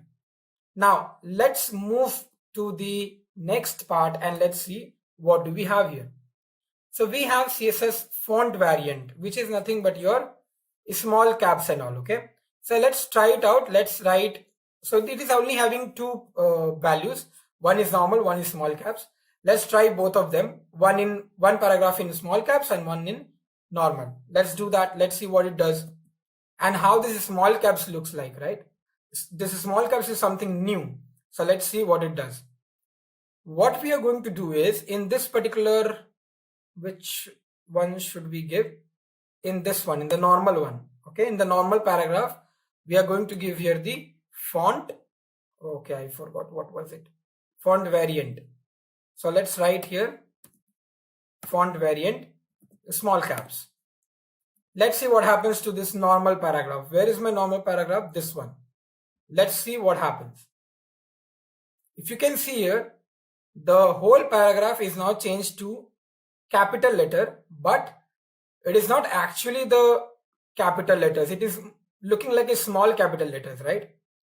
Right? If you talk about the capital letters look like this when we use decoration, no, transform, right? And we use uppercase. So you can see the difference. The down one is the capital letter and this one is the small caps. How cool is it, right? So this is what is your small caps. And obviously when you're writing font variant normal, so there will be nothing it will be doing, it will be a normal text. Okay, let me show you that also. If I reload my page, it's a normal one, only the oblique style is coming. Right, now let's move to the next and let's see what is there. Font weight. Font weight, we have three things: bold, bolder and lighter. Let's see what is this bold, bolder and lighter. And if you read this, it is written CSS font weight property defines the weight of the font. Specify that how bold a font is. Possible values of font weight may be normal, bold, bolder, lighter, or you can give the number from 100 to 900. This is on PX. Okay, let's do one thing. Let's copy this particular code from here itself because it's an inline CSS. So let's not waste time. And here, after this paragraph, let's give a BR tag and paste this. Right? Now let's go to my browser and let's reload the page. Now you can see the font is bold, this is bold, this is bolder, and this is lighter. Now you will say bold and bolder is exactly same. Yes, it is, but the meaning is different. Bold means little bit bold, bolder means specifically it is very important. This particular line which you are writing, it is very important. It should be notified. That is what where the difference comes. So bold means just a normal bold. Bolder means that you want the user or the client to be more focused in this particular text. What is JavaScript? It is a verb of a web page that defines all the actions to be performed on a web page. What do you mean by this thing? If noun is the HTML, I mean to say, if HTML is called noun of the web page, then all the actions performed on that web page is known as JavaScript. It is an object-oriented programming language that uses just-in-time compiler. In the next slide, we will see how just-in-time compiler, that JIT compiler, works. It is everywhere and all the web browsers are installed with it. What do you mean by this thing? If you want to run your JavaScript code while you are using any browser, there is a specific engine or what you call a compiler installed with it, right? For example, if you talk about Mozilla, right, there is a spider monkey. For Google Chrome, there is V8 engine, right? This V8 engine is written in C++ language, right? So if you say, though, if you have observed that when we are trying to use that maps, right, those need to be very fast. So C++ is compared to other programming language is very fast. So what Google developers did, they created their own engine, that is V8 engine. JavaScript applications ranges from web development, mobile development, and many more. Okay, JavaScript is easy, simple, and very compatible with HTML and CSS. We'll see how to incorporate HTML and CSS along with our JavaScript in the following slides, right? It's a must-to-have skill for any software development role, right? If you talk about any software development roles that are currently available, JavaScript is the must-to-have skill. What is just-in-time compiler?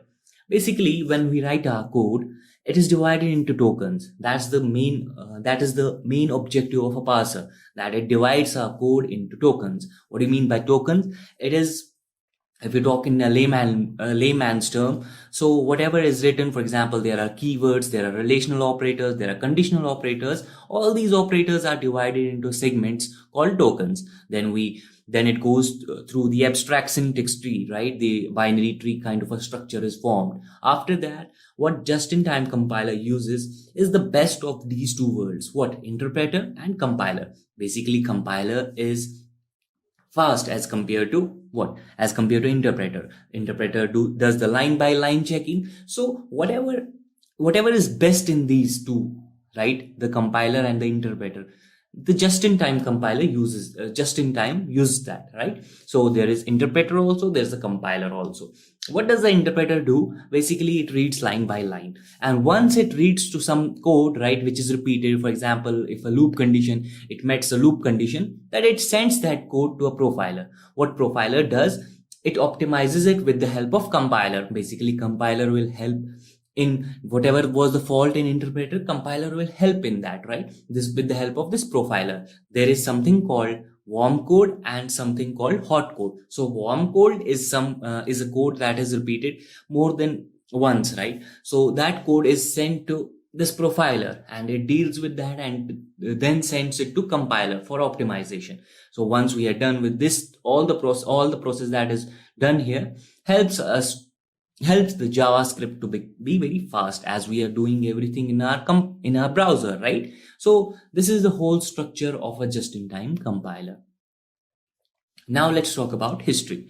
So JavaScript was founded by Brendan Eich, right? He developed this language when he was in Netscape, right? He developed this language in just 10 days. So if you can see, whatever he built in that 10 days was not perfect. There were many errors in JavaScript, right? So basically what he did first, he was trying to build an engine, that is V8, that is the Mozilla, for the Mozilla, right? For the Mozilla Firefox, he was trying to build an engine, that is the Spider Monkey. For that Spider Monkey, he built this language so that he can run it on that engine, right? So basically what this engine is nothing that whatever we wrote in JavaScript must be understood by a computer, right? So this whatever is written in JavaScript, it goes through this engine so that the computer might understand whatever we are trying to say. So he developed it in 1995. There were many errors, as he himself told that there are many errors in that JavaScript, which he built in 10 days. Okay. Many versions came, right? For example, there was some error in the previous version, which was dealt in the next version. The next version dealt with that. So you get the point, right? Now, earlier when the JavaScript was developed, it was called Mocha, right? Then it was named, then the name got changed to LiveScript. But due to some trademark reasons, and it has nothing to do with Java, the programming language that we have. It has nothing to do with that. But due to some trademark reasons, the name still remains as JavaScript, okay? Now let's talk about tools. For working with JavaScript, we need two things. What are those? A text editor and a browser, right? We will run our codes on the browser, right? The web page where we have our web page, right? So for writing and editing of JavaScript code, we need simple editor, which can be Notepad. Okay. For example, if you have Notepad or you have Atom, you have Sublime. So these are all text editors, right? We can build or we can write our code in this. JavaScript code can be written in any of these editors. For example, Visual Studio, Sublime Text, right? Atom is there and Notepad is there. Notepad++ is there. All these are text editors. But there are powerful editors which provide additional functionalities, right? Like autocomplete, indentation, and highlights, right?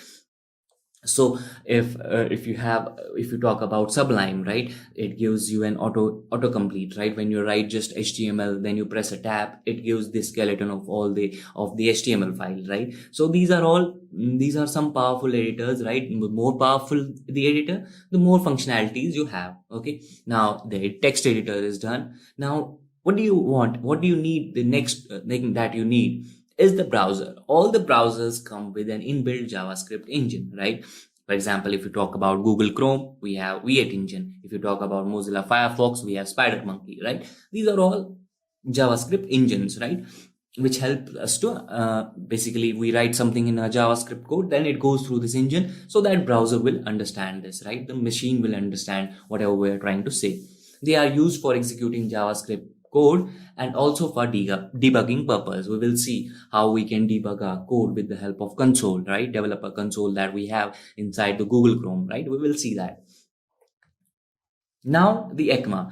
You might have heard this term, right? This stands for ECMA, stands for European Computer Manufacturers Association, right? It maintains the standardization of the JavaScript. Okay, any modification or updation is drafted and then sent to a committee.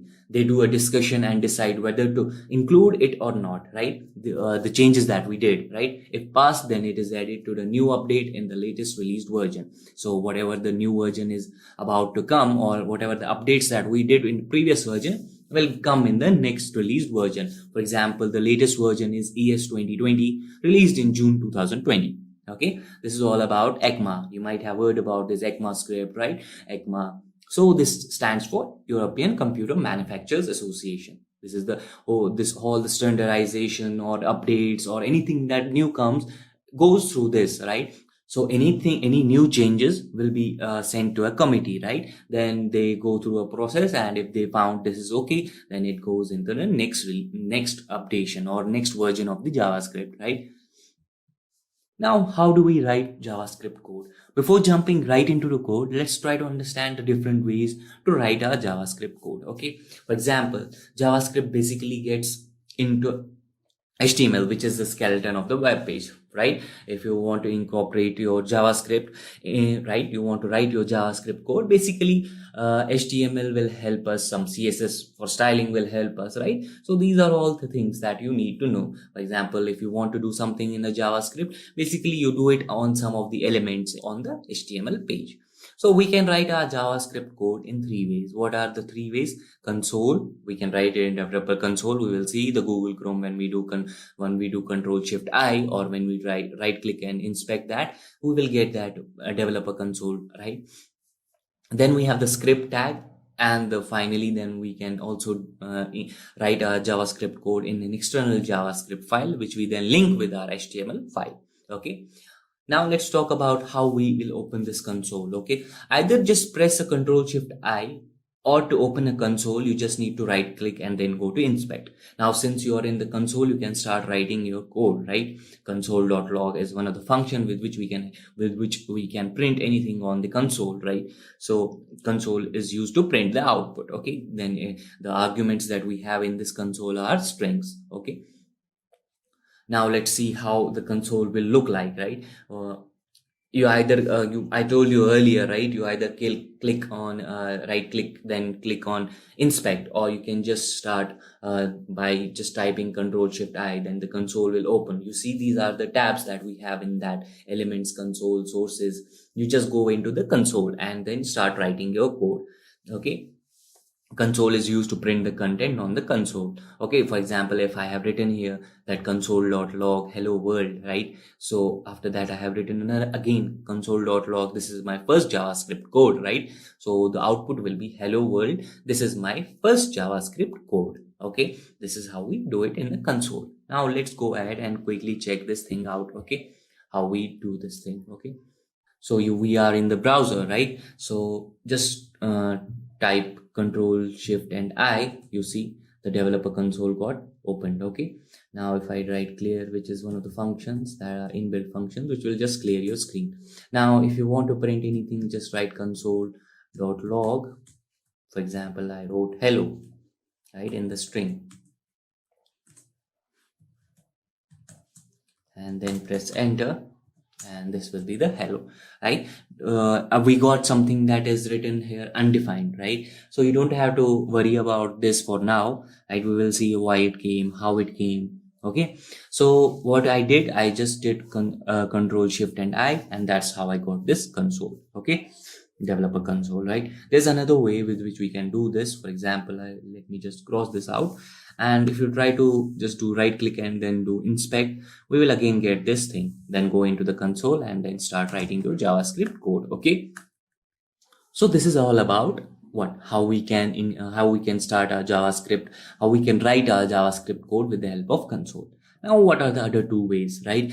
Now the other way is script tag, which we incorporate in our HTML file. Now we will see the text editor that I'm going to use is Sublime. Okay, similarly, if you have installed Atom or maybe Visual Studio, so you can do that thing on that as well. But the more you can do it in Notepad, but as I told you earlier, the more powerful the text editor, something comes with it, additional functionalities, right? For example, autocomplete, highlights, and indentation, all the things comes with that text editor. So it's better to use some good text editor. In my opinion, Sublime is, I feel comfortable in working in Sublime. And if you're comfortable in Visual Studio, you can work Visual Studio Code, you can work in that as well. So how we can incorporate this script tag. So basically, script is the tag that is used for writing JavaScript in HTML directly. So we are not creating any external file. We are just doing it in the same HTML file. Is this way correct? It is correct, I mean to say, but it is not very efficient way. As I told you, there is something called separation of concerns, right? Whatever we want to do in our HTML file is specifically, we write our HTML code in a single file, we write our CSS code in a different file, and we write our JavaScript code in a different file. So these are separation of concerns. We don't want to mingle these up, right? Or mix these up, right? So something written in JavaScript, some in our HTML file, there is CSS, there is JavaScript. It's not a very good way of programming things. Okay, so every console.log will print the output on the console, right, in the browser, right? If you see, we will just try to implement this thing, then it will be clear. Okay, now as you see, I have opened my Sublime. Okay, now first I will save this file, right? I will say first dot html, right? Okay, now we have this file open. Okay, now our first HTML is done. Now if you see, I will just write HTML, then I press a tab, and you see highlights and all the autocomplete was done by this text editor. Okay, now if I write this here, I will write JS, write the title, and now I will incorporate the JavaScript. Okay, the script tag, I will write script and then press tab. You see, I got the script file. Okay, the script tag. And in that script tag, I will just write this. For now, we just only know the console function, right? So I will just write console.log and then press hello. Okay. Now we have saved this file, and now let's try to run this file. You see, I stored it on my desktop, right? So let me go on the desktop and let me just run this file. Here's our desktop and here's our first.html, and let's run this file. So you see, this tab has been opened here, right? And if I do again what? Control-Shift-I, you see hello is present already there, because that's what I wrote, right? So you don't want your, as a user, you don't want something to be written in console, right? You want something that is that will be directly present on your screen, right, when you run that file, right? But it is used for debugging purposes, and all the developers across the world use this as a debugging tool. Okay, so our file is maybe, let's see, one more thing that I want to show you guys, just a minute. So I open this file and I will just write hello. Instead of hello, I will write connected. So by this file, by this message, you all will know that we are connected with this JavaScript file. Okay, now we have successfully incorporated our JavaScript in our code, right? So if I run this file again, you see I got connected. So this is the other way that we can use, right? Let me minimize this thing. So how we incorporated it? Just with the help of script tag. As you see, I have just written script without giving the reference of the file, right? That type that we are using a JavaScript file. You can use that thing as well. Just script and then close that tag, and inside that tag you can write hello world, and that's it. So how we got this, the image shown on your screen, how we got this header, we have incorporated in it, what, in the body tag, we have incorporated that in the body tag, right? My first code. So this is all about script tag. Now let's see the other way, the third way with which we can write our JavaScript, right? That is the external file. This is the best way that all the developers use, as we are doing the separation of concerns, right? So there is a drawback related to the earlier thing that we did with the help of script tag. So if you want to include the same script on a different HTML file or on a different element in the HTML file, you have to create it again. Rather, if something is already present, right, if you have created some external file, you can easily link that HTML page with that file, right? If there are two HTML files and you want to do the same scripting on them, maybe just on click do this thing on both these files, so you have to just again write that script tag on both these HTML files, right? So if you have written something that is external, so you can directly and easily link that file with that JavaScript. Okay, so if there are two HTML files, now let's see. JavaScript code is written in a separate file and is incorporated in the HTML using script tag. Again, we use script tag, but this time in that script tag, we'll just write the reference, or we just link our JavaScript file with that HTML file. Okay, this is the most efficient way, as I told you, and most of the developers use this thing as we are doing the separation of concerns, right? So HTML file is in different, HTML file is a separate, CSS file is separate, and JavaScript file is separate. Okay, it also enforces reusability and keeps our code short, simple, and easy to understand. Obviously, if something is written in a different file, you can easily say, okay, this is the JavaScript file, okay, this is our HTML file, okay, the error that we got is due to this file, right, this JavaScript file. Okay, and easily you can reuse it as well. For example, if you have two HTML files and you want to incorporate the same JavaScript, properties or anything that is related to JavaScript on both these HTML files, you can easily just link those HTML files with that JavaScript file. So reusability is also there. Now let's see how we do this. Now we have a Sublime opened, right? Let me remove this thing. So this script tag can be added on two positions. Can be added in the head section, or it can be added in the body section. Okay, so it depends completely upon your website, what you want. Okay, if you want JavaScript file to be loaded earlier than your page, then you can just incorporate JavaScript in the head tag, right? We know that anything that we write in this head tag will not be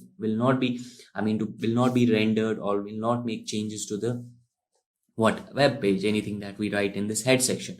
But if you want to link this file in the head section, maybe, so sometimes you want your JavaScript file to be rendered earlier than your HTML file. At that time, you just incorporate it in the head tag. And if you want it to be rendered after after your page is loaded, you can just include that HTML or JavaScript file in the body part. Okay, now let's see how to make it. Now just create a new file, right? Let's save this file in the same location, that is desktop, and let's name it first.js. Okay, done. We are done with this JavaScript file, and let's just write again this console.log and then we do let's say connected again with external file, external JS file, let's call it. Then we just print end of statement. That's it. Let's save this file, and now let's incorporate this in our HTML file. For example, in the head tag, let's write script, and then we link this file as source, right? Source equal to this first.js. That's it. Okay, and now we are connected with this file. Now let's go back to the browser and let's try to run this thing. Okay, let me cross this thing out and let's run this thing. Okay, now let's control inspect this thing. You see, yeah, we are you see the message that we just sent from that external file, right? Connected with our external JavaScript file. Okay, this is the third way with which we can incorporate JavaScript, right? With our HTML file, and this is the most optimal way and the most efficient way. Now, how do we write comments in JavaScript?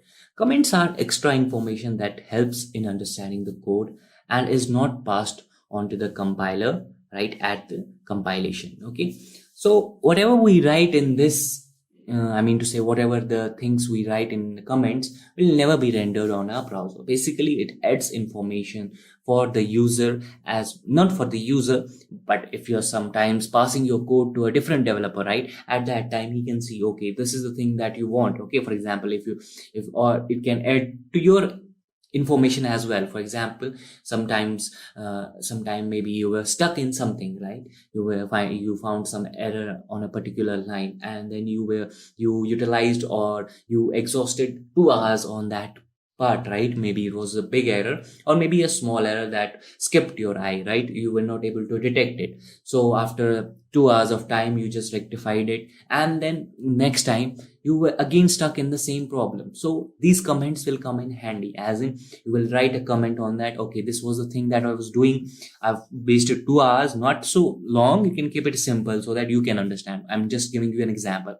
Okay, this was the code that this was the line that I got stuck here. Then I did this thing, then I rectified it. So just put it in the comments. So if sometimes the other user or for the different developer when you're passing your code, you can just write, okay, this function does this thing, this adds this adds two numbers, this multiplies two numbers. So you can add information to your code. Okay, this makes it more readable for others to when they are using your code, and it adds information to you as well, right, to your code as well. For example, next time when you're stuck in the same problem, okay, you will see this file. Okay, this is the thing that I did, right? So this helps in many ways, right? So how you will write comments? You can write single line comments and multi-line comments. Okay, so multi-line comments are nothing but this backslash and the asterisk sign, and then whatever we write in these dot, that is for example, if you can see the example, right, the single line comment we wrote console.hello, right, in the second last line, that is a single line comment and will not be rendered on the browser. And the multi-line comments that we wrote after hello world, and until the single line comment, right, the asterisk sign, the slash sign, and the asterisk sign, and the asterisk sign, and the slash sign, these are all comments, right? Both these comments are, right, the single line and the multi-line comments will not be rendered on our browser. Okay, this is how we write our comments in our JavaScript file. So obviously we will be writing this in our external file, right? If you're trying to write something in a console, that won't make any sense, right? If you write something in an external file, maybe that you can use later and all those things. So we are using throughout this course or throughout this tutorial, we are going to use that same external file thing. Okay, we're not going to use something that is incorporated within the HTML file. We are not going to use the script tag. We are not going to use console. Maybe we will be using console for debugging purpose, but the script tag will not be used, and everything that we write in this tutorial will be using this external JavaScript file, in that external JavaScript file. Okay. Now let's see the example of comments. So if you have seen or observed in the earlier slide, right? So we wrote console.log hello world, right? And then we wrote console.log exclamatory mark, again console.log exclamatory mark, console.log exclamatory mark, console.log exclamatory mark. Then all these things are in a multi-line comments, right?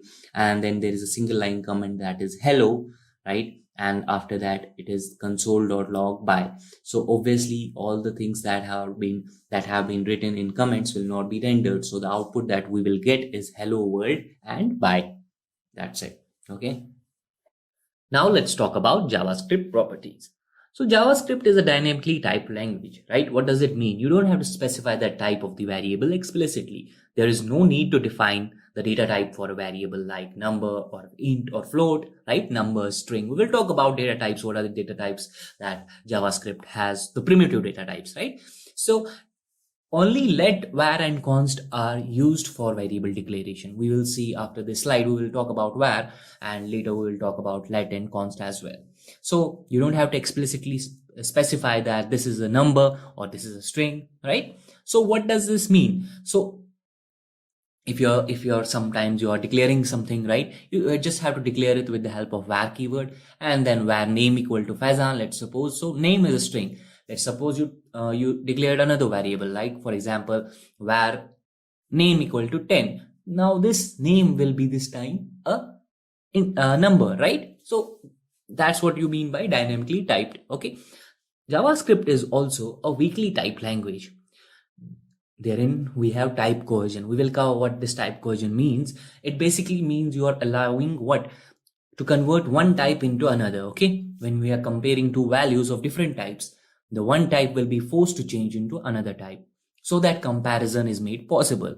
To stop this type cohesion, we use instead of double equal to sign, we will use triple equal to sign. We will talk about this as well in the following slides. So these two are the properties. What are these properties?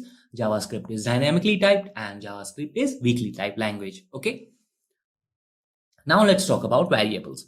A variable is a name of a memory location where data is stored. What does this mean? So if you talk about real life example, right? So if you want to store some water, right, you use bottle, right? If you want to store some cereals, maybe rice or anything, like you will use a container. So similarly, if you want to store data in a memory location, you use variable. So what is the syntax of this variable? So basically you will write var, then var variable name, and then the value. For example, if you see, var is the keyword that is used here, right? And then name equal to Fazan. So this name is the variable name and Fazan is the string that we are putting inside this name, okay? That we are initializing our name with Fazan, and var roll number equal to 27. So we are initializing this roll number with 27. One is string and another is number, okay? Now, what is the naming convention that we use, right? So variable name should begin with a letter, or it should begin with a $sign or an underscore, okay? So these are the three things that a variable should start with.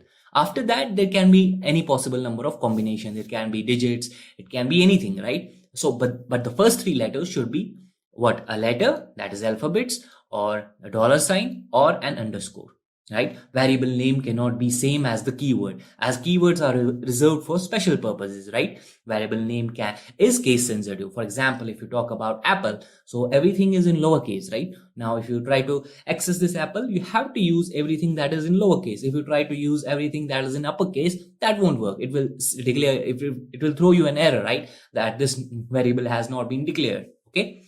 And these are some valid variable names, right? Apple, then we have underscore name, then we have $address, right? What are the invalid variable names? For example, if you wrote 1, 2, 3 apple, so it's starting with a digit, so this is an invalid variable name.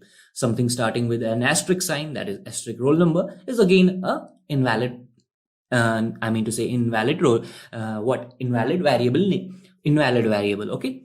So another example is @email. So again, this is an invalid variable. So this is all the naming convention that you have to follow, and all the developers across the world follow this, okay? So that it's easy for any other developer to detect that this is a variable, okay? You rather use something that is more relevant. For example, if you are using something, for example, in a program, you're trying to count something, right? So instead of using X, Y, try to use it. For example, you might be using, try to think of this way, that something which is relevant, right? So if you're trying to count something, rather than naming it in a variable X or Y, you should name it what? Variable count, right? If you're storing something for temporary purposes, rather than using A, B, C, you should use temp, right? Temporary variable. Or if you're trying to flag something, you should use flag. Name of the variable should be flag, right? So this makes much more sense as compared to something that you're writing X, Y, or Z, right? So this is all about naming convention. Now let's see the conditional statements, that is if else, right? So else if, all these things will be covered in this slide, okay? So consists of two keywords, right? There are two keywords present, right? If and else, right? Used when there are two possible paths depending upon a condition. So depending upon something, right? Let's suppose A is greater than B, right? Then you will perform some action if it's true, and if it's false, you will perform some other action, right? So if this is true, then perform this. Else, if this is not true, then perform this thing, okay? So there can be multiple if else statements, right? So as you can see in the example, there is if condition, then whatever the condition is, then else if, perform this, check if this condition met, else if, check this if this condition met. Okay, if none of these conditions met, then we go into the else part. So basically, this is this might not be the right approach. What do you mean by this thing? So if let's suppose you have 10 conditions, right? You have 10 multiple paths of action. Okay, So at that time, instead of using else if, you should rather go for switch case. Okay, we'll cover that thing as well. So now let's talk about the example, how to define this thing. Okay, this can be also nested, right? So there's a if condition, that if that condition is true, again there's a if condition, then we perform the else part of it. So this is called nested if. Okay, nested if else. Okay, there can be if without else, right? But vice versa is not true. What do you mean by this thing? If 2 is equal to 2, console.log, they are equal. There cannot be such case that else is only, I mean to say there is only else part, right? It will throw an error, that missing if statement, right? So something like that, it will throw you an error. So, but if can be used without else. Okay. Now let's see the example. So if you see, we have defined here two variables, right? With the help of var keyword, a equal to 5 and b equal to 6. Now what I'm doing here, if a plus b is less than 11, right? It is not less than 11, it is exactly 11. So console.log less than 11. Else if it's greater than, then console.log more than 11, right? But both these conditions are not true, then it will automatically go to the else part, right? If there would have been any other condition, that then we would have checked that thing. For example, if there would have been another condition, let's suppose a plus b equal to 11, then that thing will have been executed. The else part would have been executed. Now let's in this example, we don't have the another else if statement, so else part will be executed. So that's why we get the output as equal. So this is how you define an if else statement. We talked about multiple else if statements, right? We talked about nested if, we talked about how if can be alone, right? There is not specifically you have to define the else part always. So if can be alone, but vice versa is not true. Else cannot be alone. Okay. Now I told you, when you have multiple conditions or multiple actions that you need to be performed, right? At that time, it's better to use switch case. So it's an elegant way to replace multiple else if statements, right? So what is the syntax of this? You basically write switch, then you write the expression, then on the basis of this expression, you will execute one of these cases. So after a case is executed, right, this val will represent some value. For example, if a is equal to 1, let's suppose the expression is a, the expression came as a, right? So if case 1, let's suppose case 1 is true, a is 1, right? So case first will be executed. Then after it's executed, you need to explicitly write the break statement. Okay, so if you don't write a break statement, then all the cases after that will be executed unless and until there is a break. Okay, and by default you have to explicitly define a default case, right? If none of these conditions match, then the default case will be executed. It's just like the else part of the if else statement, right? So here, depending upon the answer evaluated by the condition, case code gets executed. Simple, right? Every case must be followed by a break unless it is required, not as per logic. Okay, if your logic allows you to break, only then you will break, right? So if your logic doesn't allow to break, then it's not explicitly that you have to define it always. So you can, if you want multiple cases to be executed, then you should not use break statement. Okay, otherwise all the cases will start executing from the matched case till there is either a break encounter or all the cases are exhausted, right? If you have forgotten, sometimes maybe you have forgotten all the break statements, then all these cases will be executed. After that, when all the cases are executed, you will get out of the switch case. Okay, default is optional, right? Default is optional. You don't have to explicitly write always, right? You don't have to explicitly, if you sometime forgot to write the default statement, it allows it. Okay, there is no error thrown at that time. Okay, and holds the code which should be executed if none of the cases will match. Okay, if none of the cases match, then at that time that default case will be executed. Now this value, or the what is the value, that case val we saw, right? It can be an integer, it can be a character, or it can be a string. Okay, right? So this is all about switch case. Now let's see the example. Okay, so right herein we have defined var day is equivalent to Sunday. So day is a string, right? So switch day. Now in day, what will be present? It will be Sunday, right?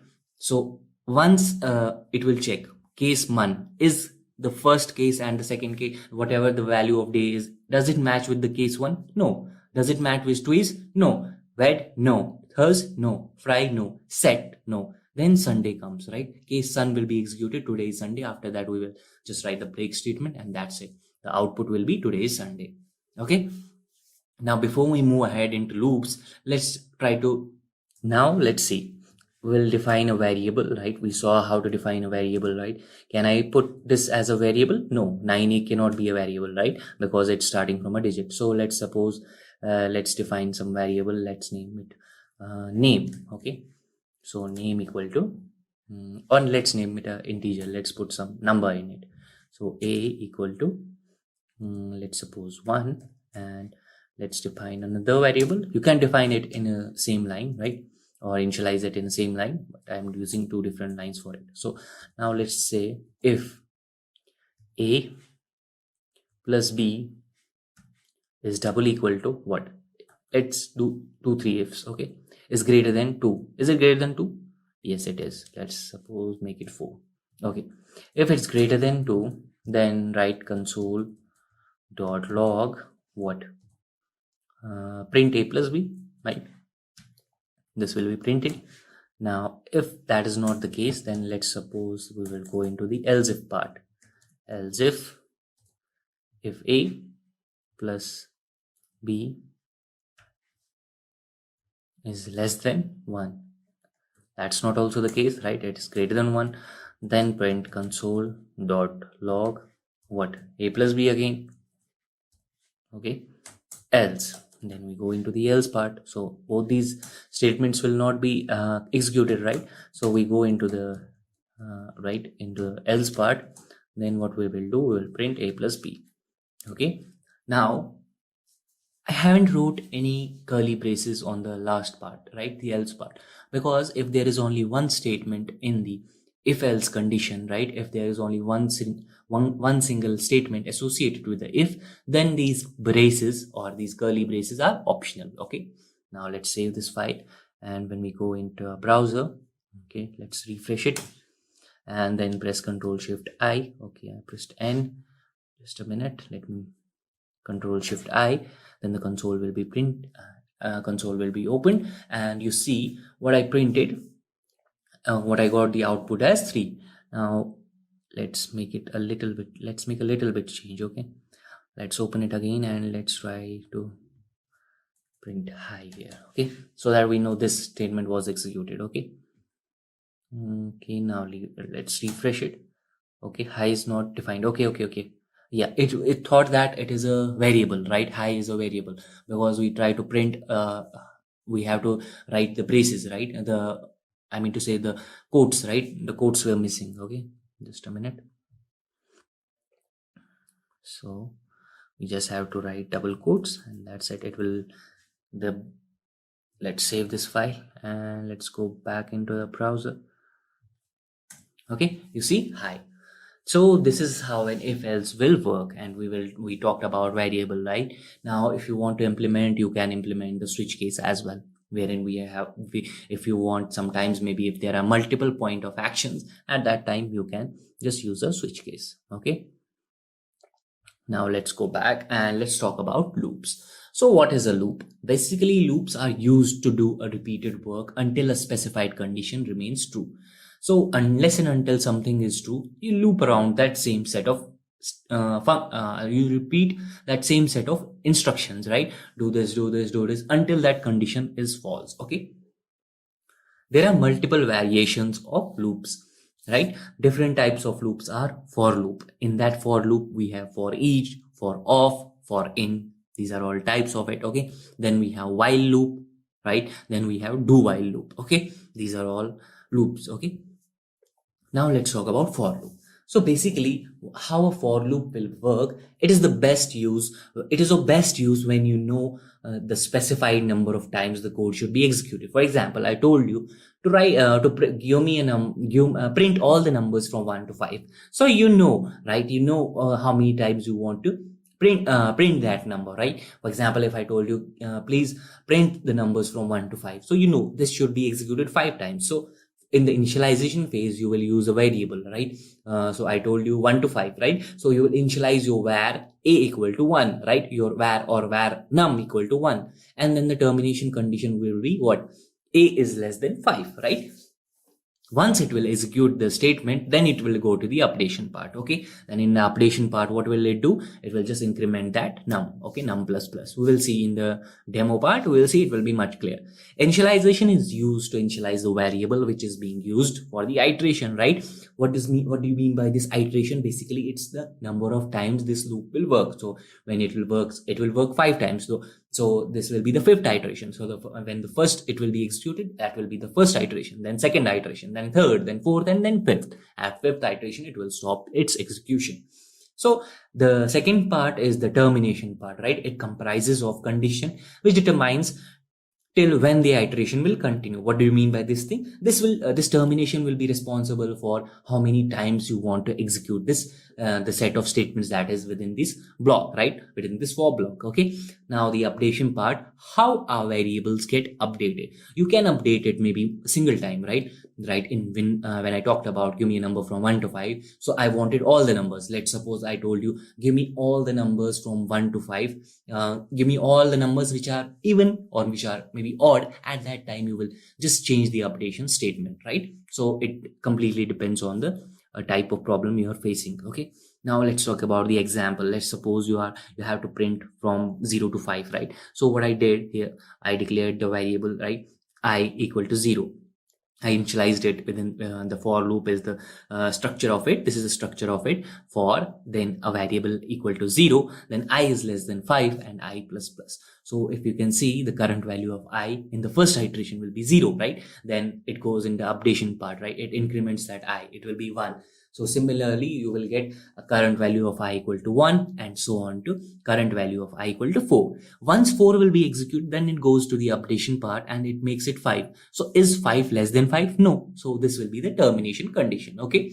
If you see, I haven't written any curly braces here, right? Because I told you when there is only one statement to be executed, these braces are optional. Okay. Now let's see the demo of it quickly. Now we are here. So let's try to loop around how we can use loops. Okay, so let's suppose you declared a variable num equal to 0, let's suppose. So I told you give me all the even numbers. Okay, so you wrote give me all the even numbers less than 10. Okay, less than 11 maybe, so we want so that we can print 10 as well. Okay, now okay, num is less than, so is 0 less than 11? Yes, it is. So in the num part, what you will write, you will, instead of incrementing it single time, what we will do, we will increment it twice. Okay, num equal to num plus 2. Okay, that's it. And then in the for loop, we'll just console.log what num, so 0 will be printed and so on to 10 will be printed, and after that it will go to 12, but 12 is not less than 11, so our loop will be terminated. So if you see, I haven't written any curly braces because those are optional. Okay, even if I have written it, it doesn't matter. So if there would have been two statements within this for loop, then curly braces are must. Okay, we have to explicitly write these curly braces. Okay, now let's see. Let's save this file and now let's try to run this thing. Okay, let's reload this thing.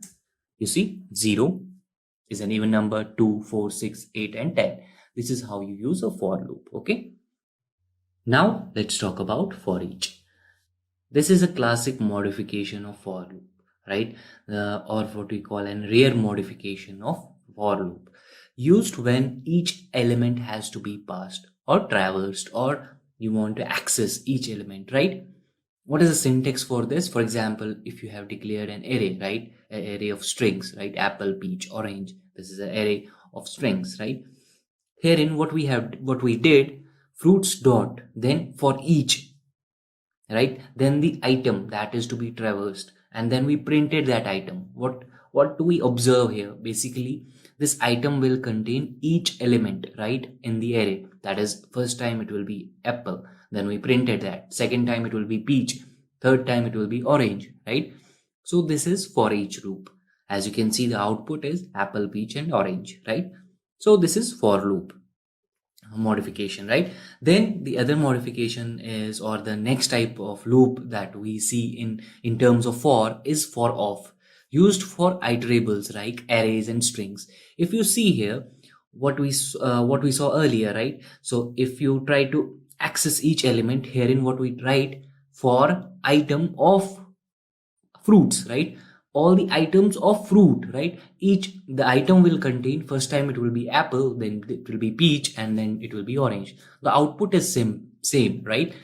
As we saw in the for each loop. Again, we are iterating through each element. Okay, now let's see for in. Here it is used at enumerables, that is objects, right? It can be also used for iterables in which index acts as a key. So the difference will be clear when we see the demo of all these loops, right? Herein, if you see what we did, we wrote for item in fruits, and when we try to print the item, it gave us the index of each of those elements, right? 0 is the index of apple, 1 is the index of peach, 2 is the index of orange, right? So these are all the modifications of for loop, right? For each we saw, then we saw for in, and then we saw for off, right? Now let's see the demo for each loop. If I wrote some array, right now, if you don't understand anything, I mean to say how you declare an array, it's okay, we will cover it. Okay, for now we can just assume that you know array, and now we want to traverse on it, okay, with the help of for each loop. So what I did here, I wrote array equal to 1 2 3 4, and then what we did, okay, that one second.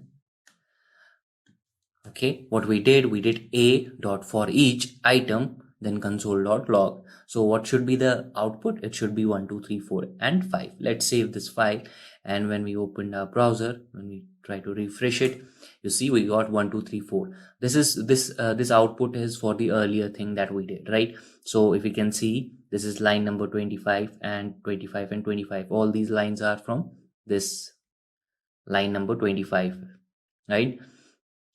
So we saw how to traverse with the help of for each loop. As you can see, it is much more simpler. I mean to say, not simpler, but easy to write, right? If you can see, we wrote here initialization, then the operation, and then the termination conditions, all those were present here, right? Herein we just wrote for each, and that's it. Now, how to write, if you want to traverse the same array using for in, right?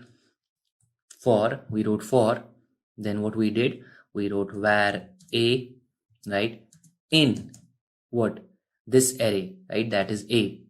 Now let's change this var to, let's suppose item, right? And then what we will get, now if we try to print this thing, console.log these items. Okay, that's it. Now if you save this file, what should be the output here? It should be 0 1 2 3, right? If you see this thing, when we try to refresh this, you see 0 1 2 3. It is due to line number 23 in first.js, line number 28, right? So if you can see, this is the line number 28, and we got the indexes. Now if we just change this thing here, and you just wrote off here, right, for off, and when you save this file, right, what should be the output? It should be 1 2 3 4 5 again, right? If you refresh it, you see 1 2 3 4, right? You got it from the line number 28, which is this line, right? Line number 28.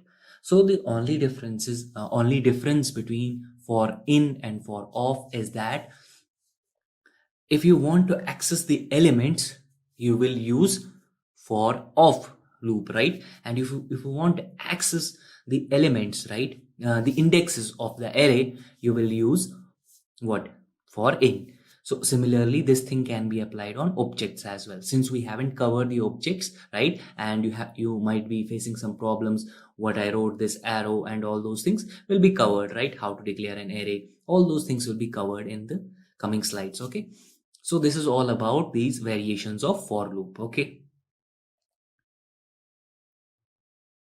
now let's go back. So for in is also covered. So now the second type of loop is for that is while loop, right? So in while loop, what we wrote, it's best used when we know the specified expression depending upon whose value the code should execute, right? It's similar to what for loop does, right?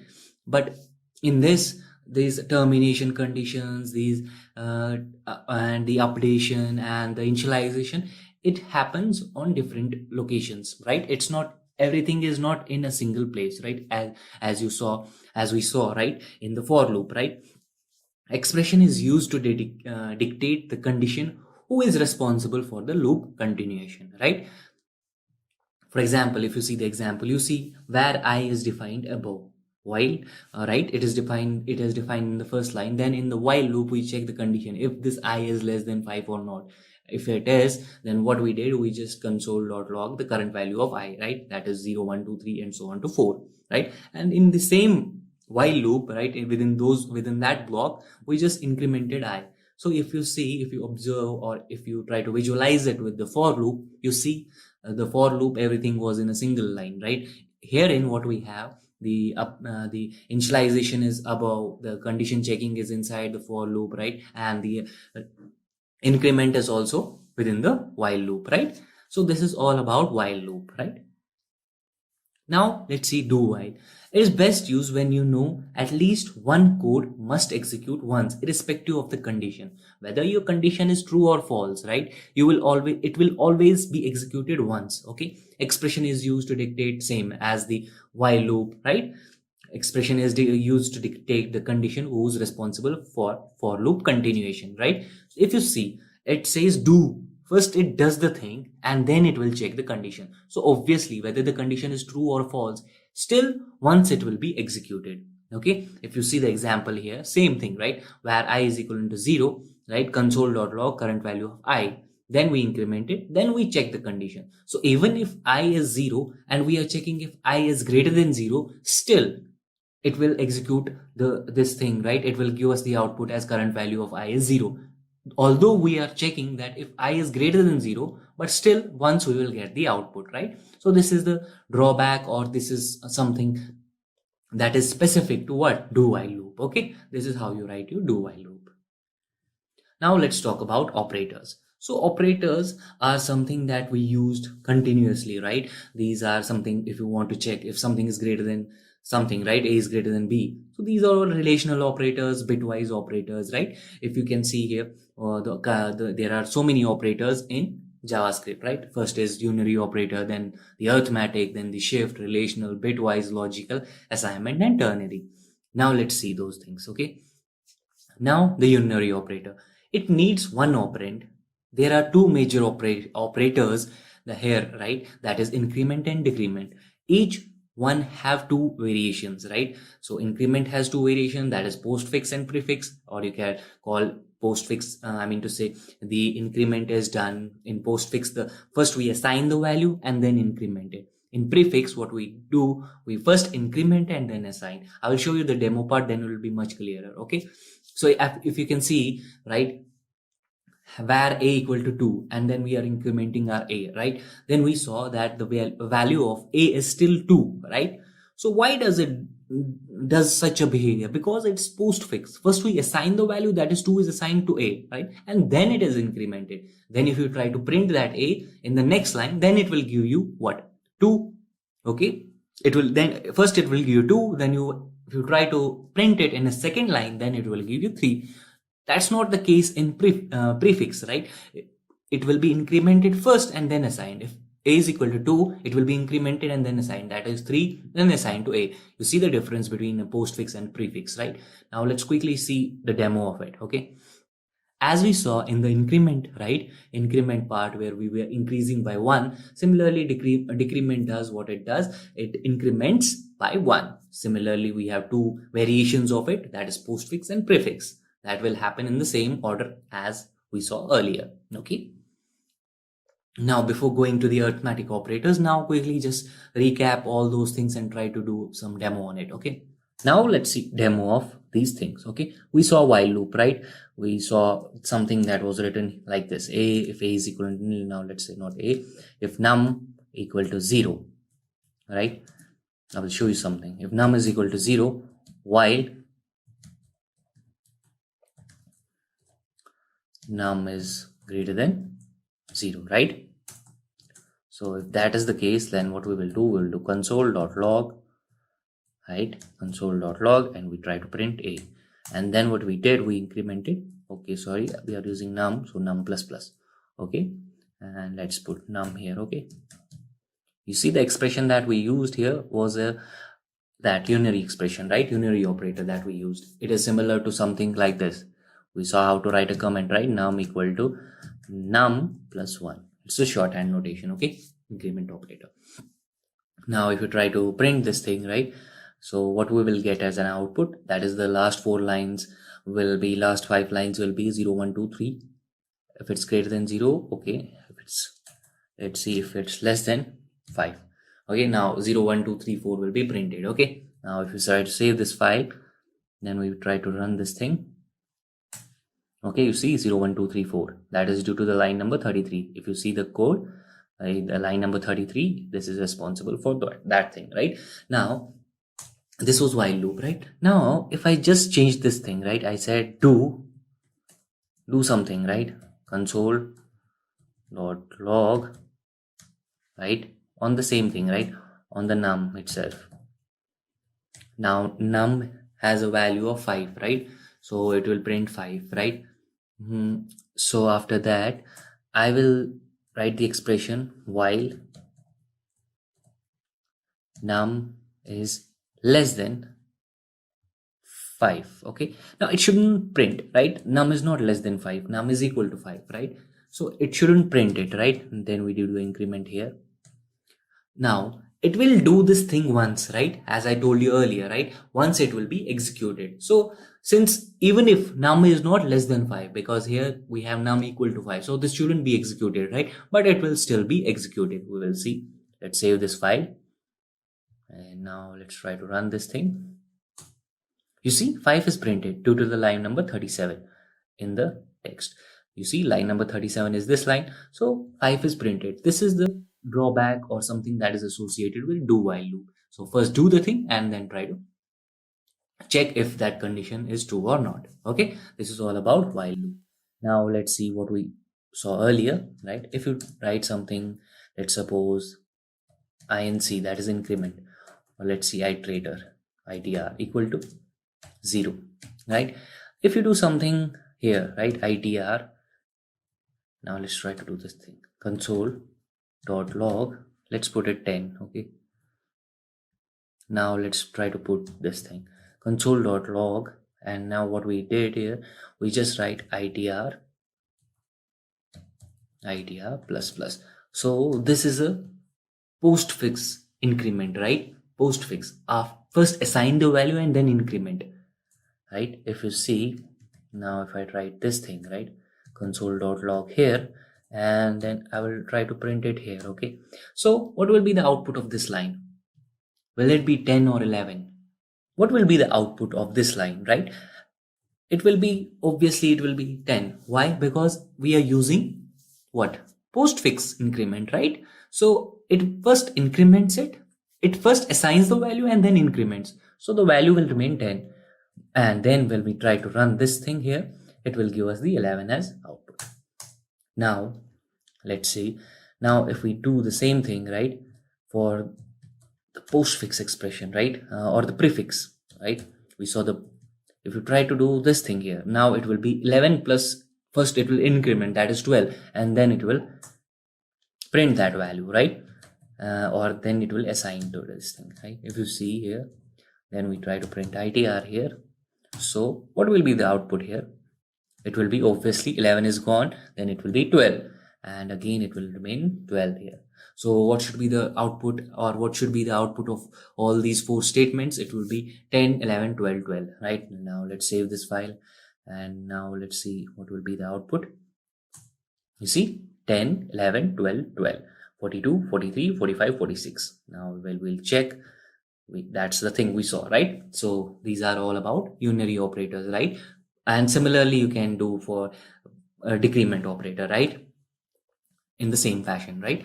So this is all about unary operators. Now let's go back to our slides. Yeah, now let's see the other operator that we have is arithmetic operators. Okay, in that operator, in this operator section, we will have all those arithmetic operations like add, subtract, right, multiply, divide, modulus, exponent, right?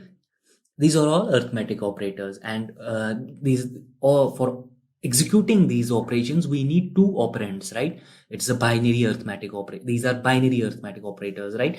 So if you see modulus, what do you mean by modulus? Basically it returns a remainder, right, when a is divided by b. what will be the remainder. For example, if you wrote 6 divided by 3, so obviously 6 is divisible by 3, so the remainder is 0, so 0 will be returned. Okay, now exponent operator, if you see these double asterisk signs, right, a double asterisk sign, this means a to the power of b. For example, 2 double asterisk sign, these double asterisk twice, then 2 raised power 3, then the output will be 8, right? Now if you see the example here where a equal to 2 and b equal to 5, then we try to console a plus b, obviously we will get 15, right? Then a plus b, the output of these things, right? Now if you see,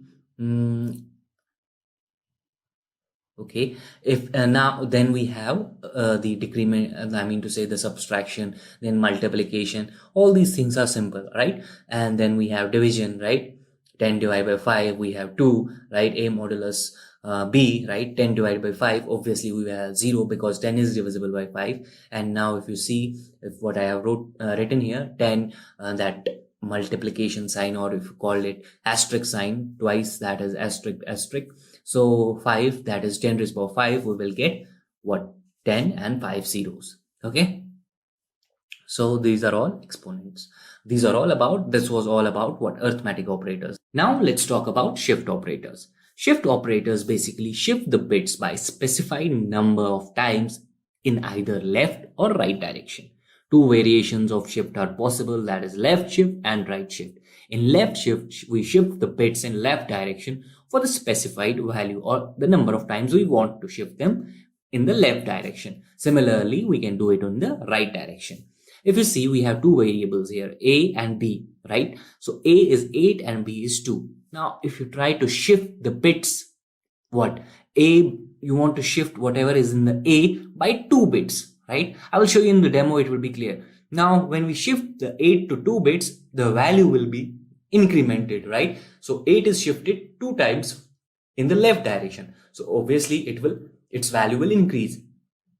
Now, if you want to shift a to the right direction, its value will decrease. As you see, the output is 32, and when we shift it towards the left, and the output is 2 when we shift it towards the right hand side, right?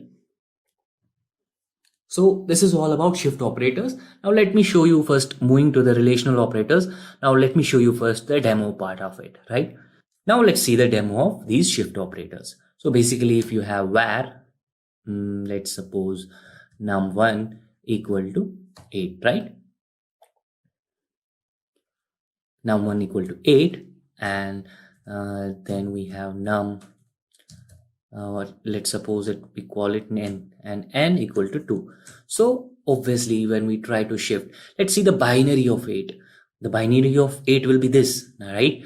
Obviously, there will be some specified, maybe 32 zeros, or let's 4 have been used, that 28 zeros, right? This thing will be there, 28 zeros, and then the last 4 bits will be this.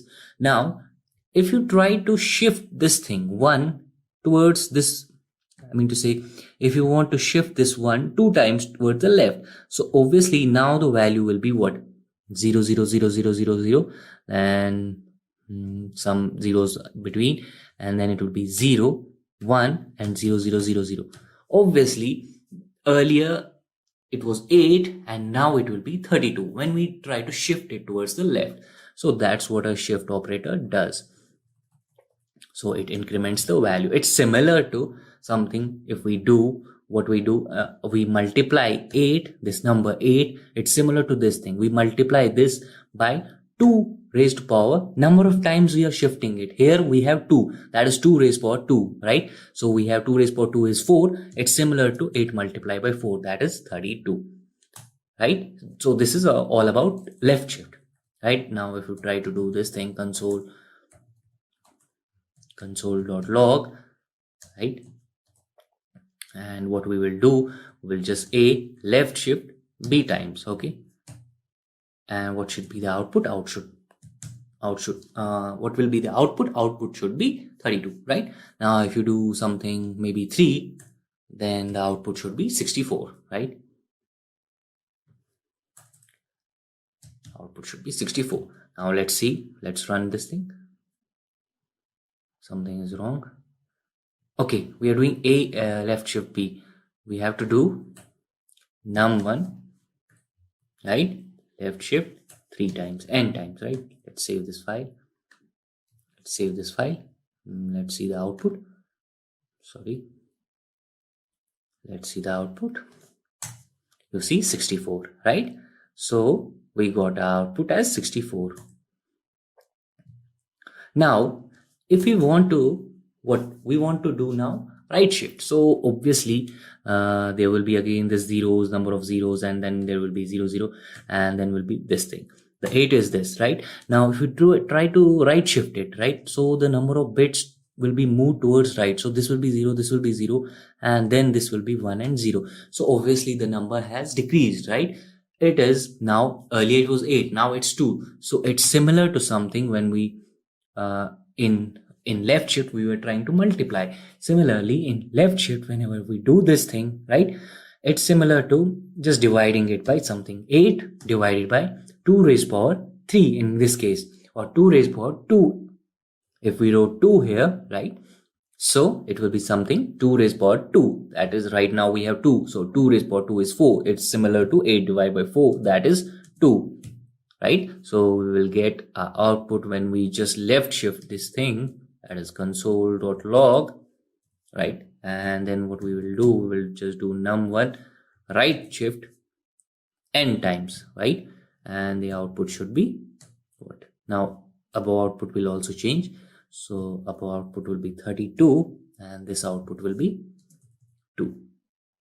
Okay, now let's save this file. And when we try to run this thing, it will be 32 and 2. So here you see 32 and 2. Okay. So this is all about what? Shift operators. Now let's talk about relational operators. It comprises of operators for comparison. For example, if you want to check if A is equal to B, then these relational operators will help us. Okay. So some of the relational operators are less than sign, greater than sign, less than or equal to sign, right? Or greater than or equal to sign. For equality check, we have two operators, right? The double equal to sign and the not equal to, right? The difference between double equal to and triple equal to is that one of them allows type coercion and another will stop that type coercion. For example, if you talk about double equal to sign, it allows type coercion. That means one type can change into another type at the time of comparison. Okay. In triple equal to sign, it does not allow type coercion. For example, if you see not a number is a property that is associated with number. So not a number is double equal to not a number. It gives false. You might be surprised that why it is giving false, right? Because the weird nature of JavaScript, this happens. So to rectify it, triple equal to sign didn't help, right? When we use this not a number, triple equal to not a number, it still gave false. So to rectify this thing, object dot is came into existence and it helped us to rectify this problem. So if you see plus 0 double equal to minus 0, it gives true, which is not the case, right? These are two different numbers, right? Though you can say that it doesn't matter, but to system it matters, right? If you see the 2's complement of 0 plus 0 is different as compared to 2's complement of minus 0. So to system or to machine, it matters. So it shouldn't give us the true result. And similarly, if you talk about triple equal to sign, then what we compare plus 0 triple equal to minus 0, it again gives true, which is not the case. These are two different things, right? So to rectify it, again object dot is came into existence, which helped us to rectify this problem. Because JavaScript is full of errors, right? As its founder told, he told himself, right? Brendan Naik told himself that there are a lot of errors because this language was created just in 10 days. Okay. Now, what do you mean by type coercion, right? Type coercion, when we are comparing two values of different types, that one type will force the other type to change, right? So that comparison is made possible. Triple equal to sign stops type coercion. For example, if we talk about 1, right? If 1, this is converted into true so that we can, this condition is always true, right? Object is, right? I told you about this object is, right? param1 and param2 is similar to triple equal to sign, but it is different for some cases, as I told you, right? Plus 0, triple equal to minus 0 gives true, but when we compare it with the help of object is, it gives false, which is rightly so, right? Which is true. And not a number equal to not a number gives false, but when we do it with the help of object dot is, it gives true. So these weird natures of JavaScript, right? There was some weird nature to JavaScript. This was rectified by different types. For example, type cohesion was stopped by triple equal to sign. Some errors that equal to sign and triple equal to sign couldn't rectify was rectified with the help of object dot is. Now let's see the examples, right? Console.log 2 equal to string 2, right? One is string and another is number. So type cohesion happens, it gives out the result as true. Similarly, when we do a triple equal to, it gives false because it doesn't allow type cohesion. Similarly, 2 not equal to 2, it gives false because the result of this is true, but it is converted into false. It's not equal to, right? It will only give true result when the condition is false, right? But herein we have condition as true. Similarly, if not equal to double equal to, right, it allows type cohesion, it stops type cohesion, right? It gives false as result, so it's converted into true. Similarly, when 2 is greater than 2, it gives false, right? So these are all examples. Now let's see some more examples of greater than and similarly less than or equal to. So this is all simple stuff, right? Now let's talk about bitwise operators. It computes by going bit by bit, right? Bit by bit things are done, okay? When we talk about bit by bit, if you see 8 is converted, the binary of 8 is 1000, right? So similarly, the bitwise manipulation is done, right? Bits of both operands is checked irrespective of what the first operand bit is, right? Whatever the first operand is, it doesn't matter. The bits are checked, right? So if we talk about 8 and 2, the last bit of 8 is 0 and the last bit of 2 is 0. The second last bit of 8 is 0 and the second last bit of 2 is 1. So similarly, we do some operations on it, okay? 4 major operations are AND, OR, XOR and NOT, right? When we do bitwise AND, both the bits should be 1. Only then the result will be 1, else it will be 0. If we talk about OR, which returns 1 if either of the bits is 1, right? 1 0 will give 1, 0 1 will give 1 and 1 1 will give 1. If we talk about XOR, it only returns true or it only returns 1 if both the bits are different, else it will return 0. For example, if 0 0 will return 0, 1 1 will return 0, but if either of 1 0 or 0 1, it will return as 1. So bitwise NOT, it is just a vice versa, right? If you have 1, it gives 0, or if you have 0, it gives 1. So now let's see the example of 8 and 2, right? When we do AND operation, it will result in 0 because none of the bits will match, and will give only result when both of the bits are true. If you talk about 8, it is 1 0 0, right? 1 and 3 zeros. If we talk about 2, it's 1 and 0. So none of the bit 0 0 1 0, right? When we talk about 4 bits that we are comparing, so it will give the result as 0. Now similarly, if we talk about OR, it will give us the result as 10 because 4th bit is 1 and second bit is 1, so it will give us a result as 10. Similarly, when we do XOR, it gives 10, and similarly when we do NOT operation, it gives -9. Now let's talk about logical operators. It is used for condition comparison that basically checks for the validity of the condition and specifies the course of action to be taken. They are also used in loops as termination conditions. If first condition is enough to give the final verdict, it will not evaluate the second one, right? When we talk about AND. So how AND evaluates things, if first condition is true, only then it will check the second condition. If the first condition is false, it won't evaluate the second condition, okay? This is how AND works, right? The 3 major operators are AND, OR and NOT. So when we talk about logical AND, returns true when both the condition evaluates to true. Logical OR returns true when either of the condition evaluates true. and not returns true when the condition evaluates to be false, right? It works in a different fashion, right? When the condition is false, only then it will give true. Okay. Now if you see the example, A is equal to 2 and B is equal to false. So when we do an AND operation on this thing, so one of the condition is true, right? One of the condition is false, right? B is false. So true and false. So it will return false. Similarly, when we do OR operation, it will return true. And when we do not, since A is true, it will give us a false result. Now assignment operator and ternary operator. What are the assignment operators? Earlier what we saw, var A equal to 10.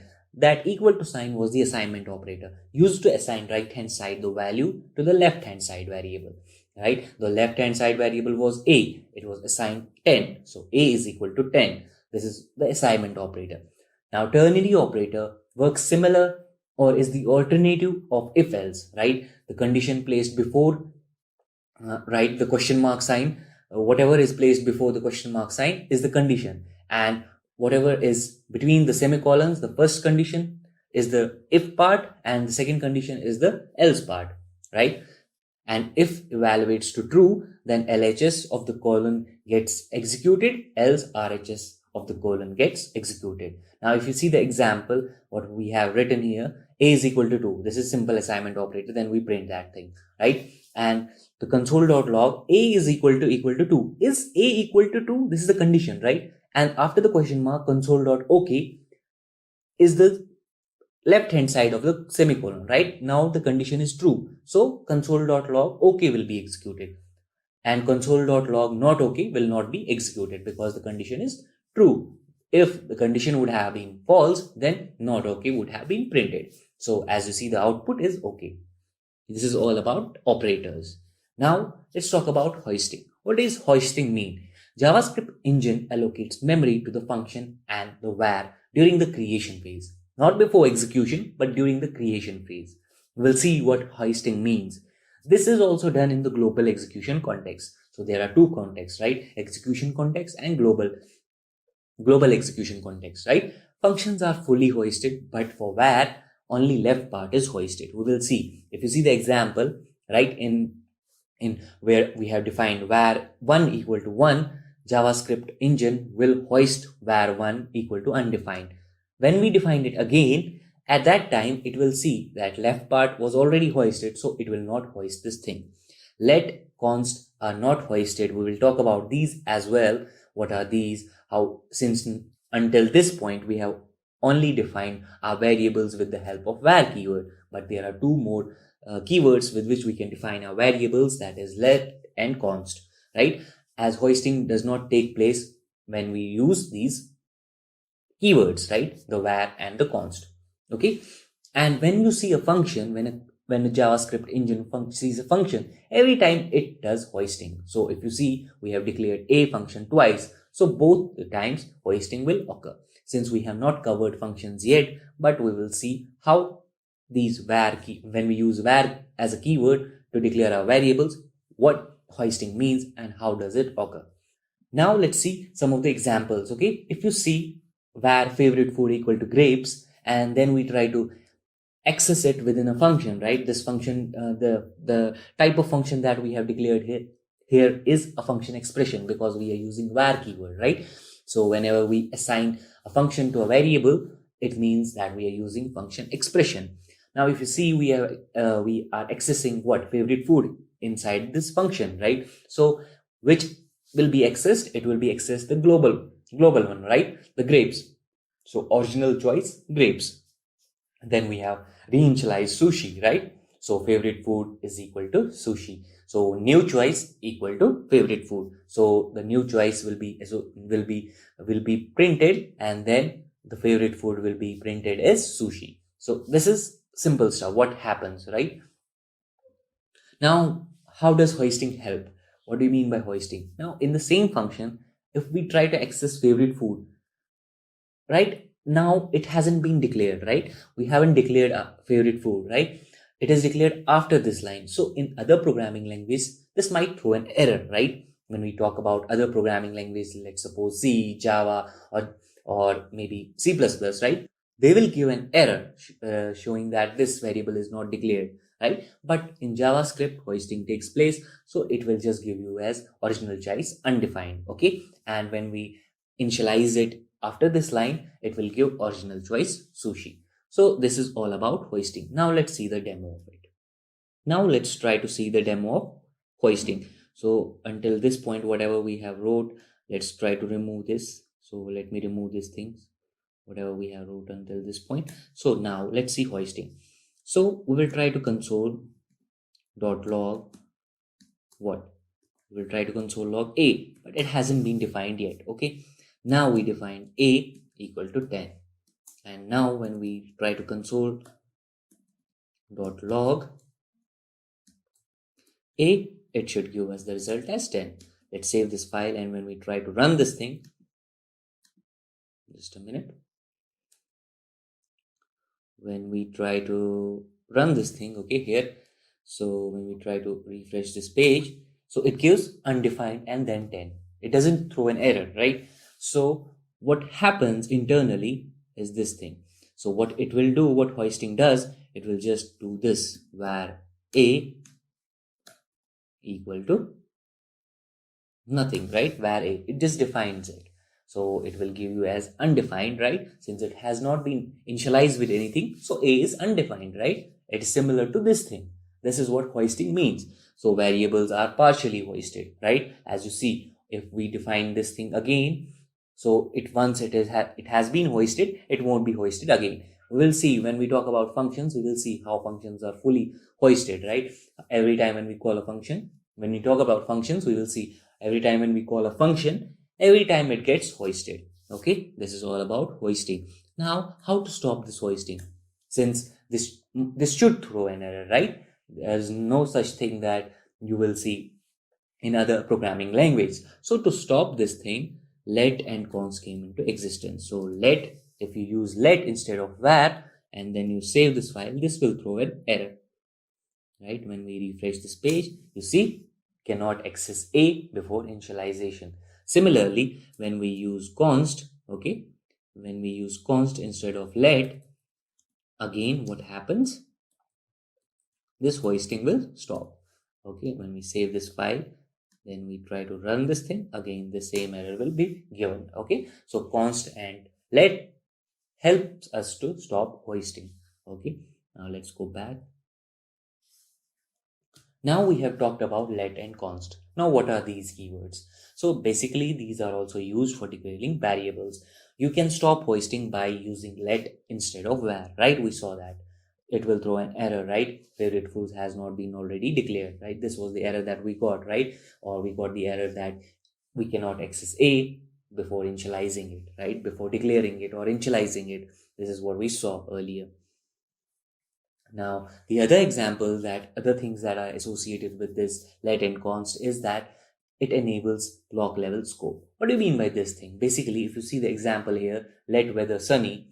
So weather is the variable that has a scope, that is global scope within this program, right? So if you try to reinitialize it inside a function, it will get reinitialized to rainy. So when we print that console change weather, it will give us the weather as rainy. And when we try to access it outside this function, it will give us original weather sunny. So this is what do you mean by block level scope. So this let keyword has a block level scope. Okay.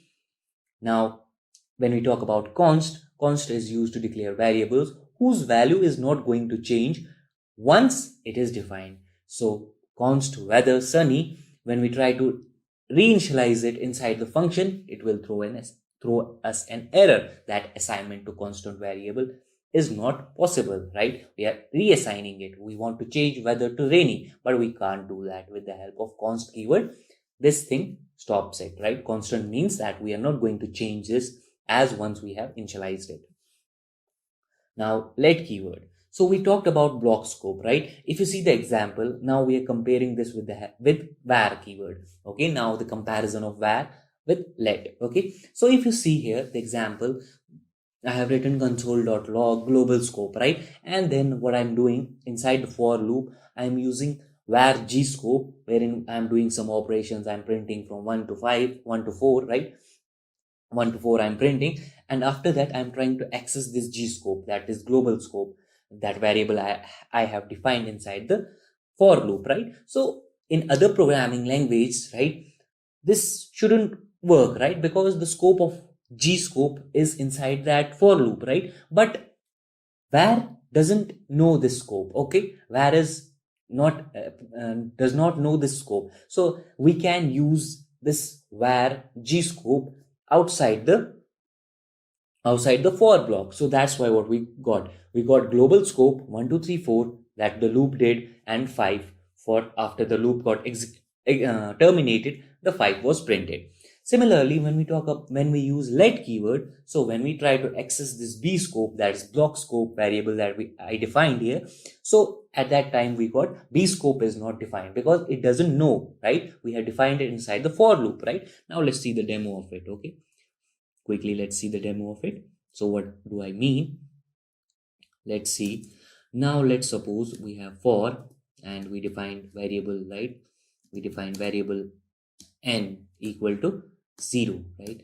And n is less than 5, let's suppose, and n plus plus. Then we try to console.log, right? We try to print these values of n. We did it, and now we have defined it inside the block, right, with the help of var keyword. So can we access it outside, right? Can we do this thing? Console.log, can we do this thing? Console.log, can we do this thing? What should be the value here? We can when we are using this var keyword, right? When we try to run this thing, right? Okay, we have the error that we didn't rectify. Just a minute. So yeah, here we are using const. Okay, so now let's remove this line, and now let's try to run this thing again. Okay, now you see we got 0 1 2 3 4 and 5, right? Because we are using it outside the scope. Now this is not the thing that in other programming language we do not see this thing, right? So to stop this thing, if we just used, instead of var, we use this, so this n becomes a block scope variable, and now when we try to access it outside this block, it will throw an error. Let's try to save this thing, and now when we try to run this thing, you see we got an error. N is not defined because its scope was within that for loop, right? So this is with the help of what? Let keyword. Now let's see the other example. Now if we talk about declaration, right? Let declaration with the var declaration. So if you see, I have inside the for loop, I have again defined declare again, right? So let keyword, with the help of let keyword, I have defined a variable name declare again. Now when I try to declare it, redeclare it, right?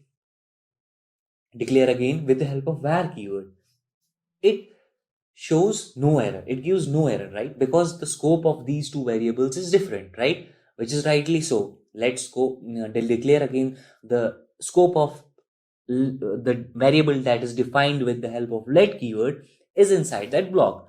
And when we talk about outside the block, that declare again, it doesn't know about this declare again, right?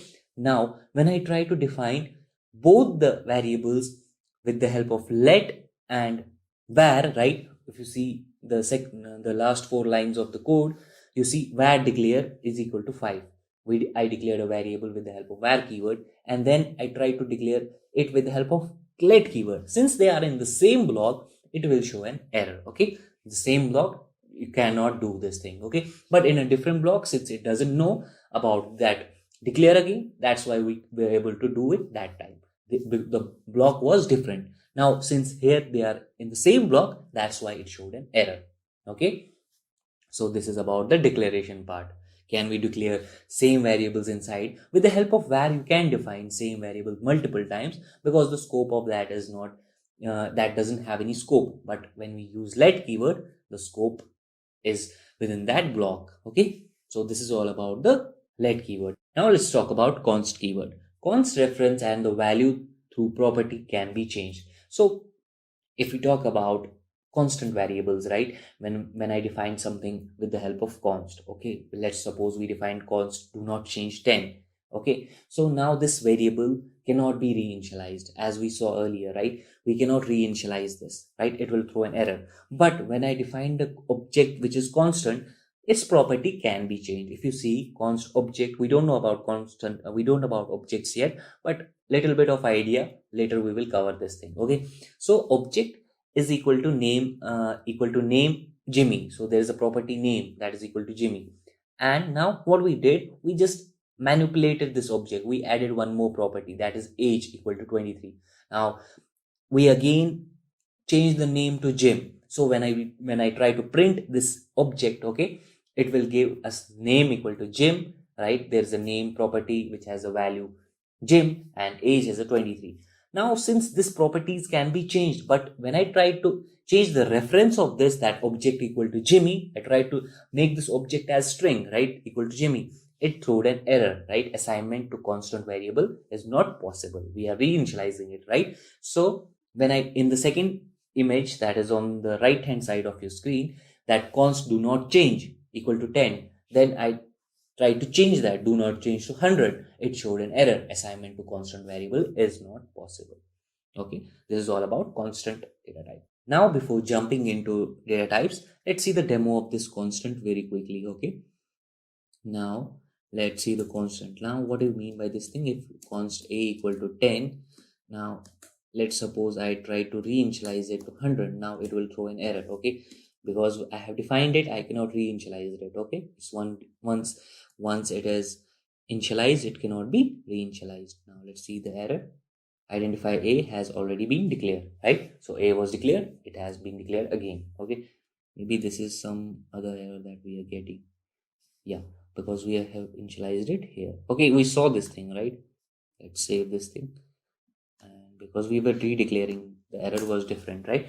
N is not defined, right? We saw N is not defined. 1 minute again. Yeah, this is the error. N is not defined. Now let's save this thing again. You see, reading errors is very important, right? Now you see, assignment to a constant variable is not possible, right? So this is all about constant. Now let's talk about data types. So data types, JavaScript is dynamically typed, right? We saw there is no specific data type that you have to explicitly tell the JS engine, right? If you use var name equal to Fazan, it will automatically think that this is a string. If you use var name equal to 10, it will automatically think that this is a number, right? So now what are these data types? It does not need to specify data type explicitly of the variable at the time of declaration. Okay, data types are divided into two broad categories, that is primitive and non-primitive. Now let's see what are the primitive data types. First one is a number. So if you define something var a equal to 23, so this is a number. If you define var b equal to what, 444.66, right? So this is again a floating point number, but it falls under the number category. So integers and floating point numbers fall in the number data type category. Okay, now if you see var c equal to 34, it is again what, a negative number, but again it falls in the a number category. So this is the first data type, right? The number. Now let's see the second data type. We will see how many primitive data types are there and how many non-primitive data types are there. Okay, now let's talk about string. So string is a sequence of characters, as we all know, right? So if you see var s1 equal to hello world is a string, right? Now if you see this var s1 equal to hello world, this is a string. When you try to when you try to print it, it will show us the hello world. Now var s2 is again what, a string, wherein we have again defined hello world. Now var age is equal to 20, and then we try to print this thing, right? Alex is this is something that with which we can print this thing. Okay, so Alex is $, and then these curly braces. This will just give us the this will just treat this thing as a string, right? There are three ways with which we can just print out the string. We can also use Alex is, then plus sign, then $, then the age. Okay, that can be done, or we can use it with the help of this thing. Okay, console.log_s3, it gives Alex is equal to 20. Alex is 20, the age of Alex, right? So before moving to Boolean, let me just quickly show you the demo part of it.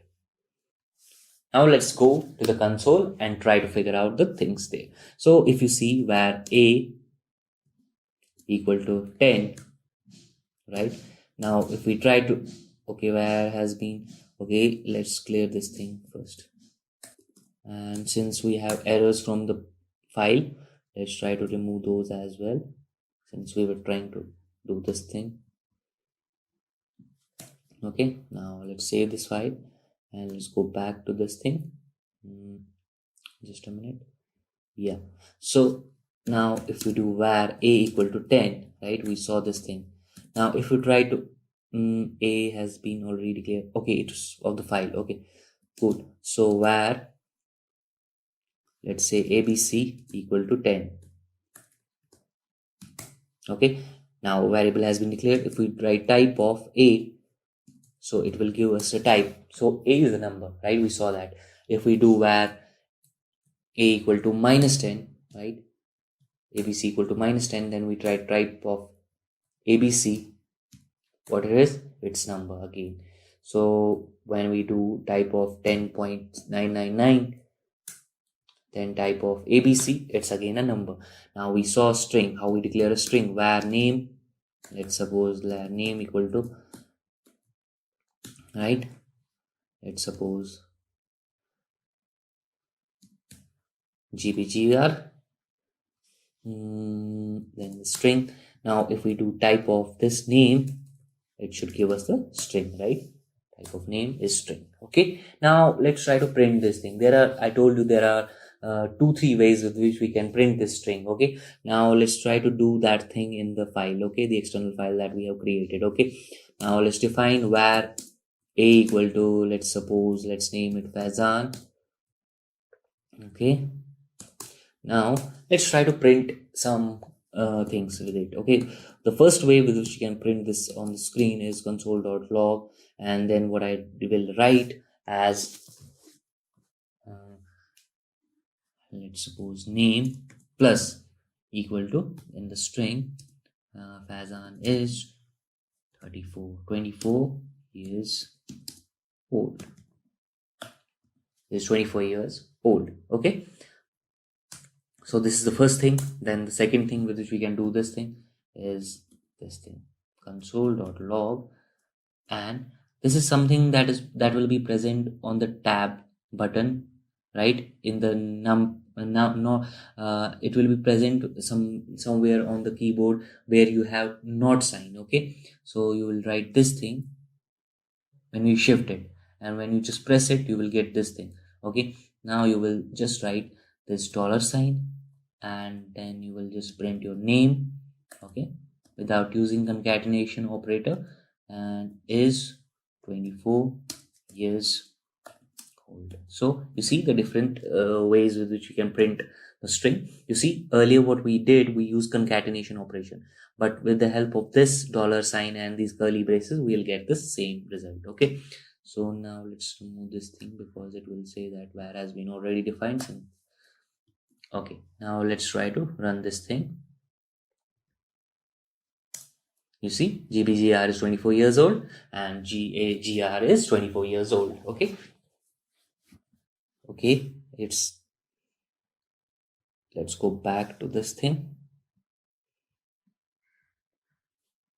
Okay, now we got the point. Okay, this is all about strings. Now let's go back to Boolean. So the third primitive data type we have is Boolean. Okay, so what is a Boolean? It is used when we need to assign a variable either a true or a false. For example, var is valid, true. So when we try to access is valid, it gives us the result true. There are other values which may be treated either true or false. For example, if you talk about 1, it will be treated as true, right? If you talk about -1, again it will be treated as true. So if we talk about this curly braces, again it will be treated as true. If you talk about string 0, it will be treated as true. When we talk about empty string, it will be again treated as true, right? You see different things that values are treated as true, are truthy. So what do you mean by this thing? Some of these values are treated as true, so we can use them. Since it is not a best way or best approach to do, but sometimes you use one right? To say if while 1, that means this condition is always true unless and until we break out from it, right? So this is all about Boolean. So values are there are some values which are treated as falsy, right? Those are called falsy, right? 0 is treated as false, null is treated as false, undefined is treated as false, not a number is treated as false, string is treated as without anything, right? Therein earlier we have some space in it, right now we don't have any space, it will be treated as false, okay? Empty string. Now the null and undefined. So these primitive data types will, maybe you think that these are similar, but these have a very small kind of a difference, but they are two different primitive data types. When we talk about undefined, it's used to specify a variable whose value is not defined yet, okay? Value is not defined, but it is declared. A var may be undefined because its value is not known yet, okay? You see the difference? So var a, it has been declared, but it hasn't been initialized yet, okay? When we try to access this a, it gives undefined. Now, what happens when we talk what is null? It's used to explicitly specify that the value of this variable is null, specifies that value is null, right? When we talk about var b equal to null, this is we are specifying explicitly that this value is null. It has been initialized. There's a difference. You got the point, right? So that thing has been declared and not initialized. So that's why that is undefined. Wherein if we talk about b equal to null, that thing has been defined and it is explicitly equal to null. That means this value contains nothing. Earlier, this b contains nothing. When we talk about b, it has not been initialized. We don't know what it is, but it has been declared, okay? Now let's talk about the other data type, that is symbol. This is generally used for creating unique properties of objects. For example, if we talk about let sim1 equal to symbol, that is equal to 4. So this 4 will be FOO will be uniquely, if you want to uniquely identify unique properties, if you want to assign something uniquely, you use symbol. It's not used much, right? If you see, we have declared two sim1 and sim2. So these are two different properties, okay? These are two different variables, okay? And one, though they contain same value, but they are uniquely defined, okay? We don't use this much, but you should know that there is such kind of a data type, okay? Now let's talk about non-primitive data types. So we will talk about in this session or in this tutorial, we will talk about 3 non-primitive data types, okay? So the first one is object. It is basically a collection of key value pairs, okay? It is defined within the curly braces, okay? These curly braces that you see, var fruits, and then the curly brace, and then then it ends, and then the end of statement, right? So this is a object and it has a value that is it has a key value pair. What do you mean by this thing? This apple is a key and red is a value, watermelon is a key and green is a value, okay? It has a key value pair where value can be some property or a function, okay? It can be some properties or it can be functions, okay? So var fruits, apple, watermelon, and mango, these are all keys. Red, green, and yellow are its values. So when we try to access this thing, we can use a dot operator, or you can use these square brackets, and within these quotes, you can write that property name and it will give you its value. So also you can use fruits dot apple. It will also give you the same value, that is red, okay? Now let's talk about how we create these objects, okay? We can create it in 2 ways, right? With the help of object literal, right? We will see what do you mean by this literal, okay? And also with the help of this new keyword. Now, when we talk about the object literal, it uses these curly braces to create an object. What do you mean by literal? And what do you mean by keyword? Keyword is something that is reserved for something, right? When you talk about var, it's a keyword, right? We can't use that as a variable name. We saw that earlier, right? Const, let, these are all keywords. But the string that is defined, right? The string and the double quotes, are these double quotes keywords? No, these are literals. Similarly, when we define object, everything that is within these curly braces is the property, right? And the single quotes with which we define our properties, right? The value is again a literal. Let me show you this thing, right? So these single quotes are literals. These curly braces are literals. These semicolon and end of statements are literals. These square brackets are literals, right? True is a literal, false is a literal. Okay, these are all literals. Okay. In the latest version, you can directly specify the function without explicitly writing the key and the colon. Okay, you can just I mean to say, I will show you this. There's an example I have shown.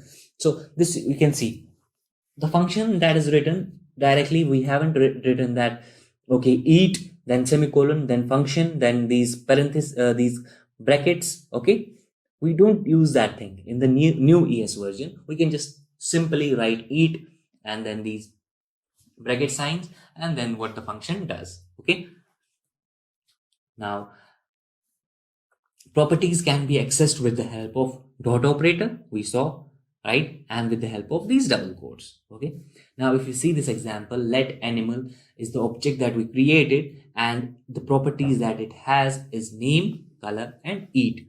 Eat is a function, obviously, and name and color are its properties, and name is equal to cat and color is the value associated with color is black.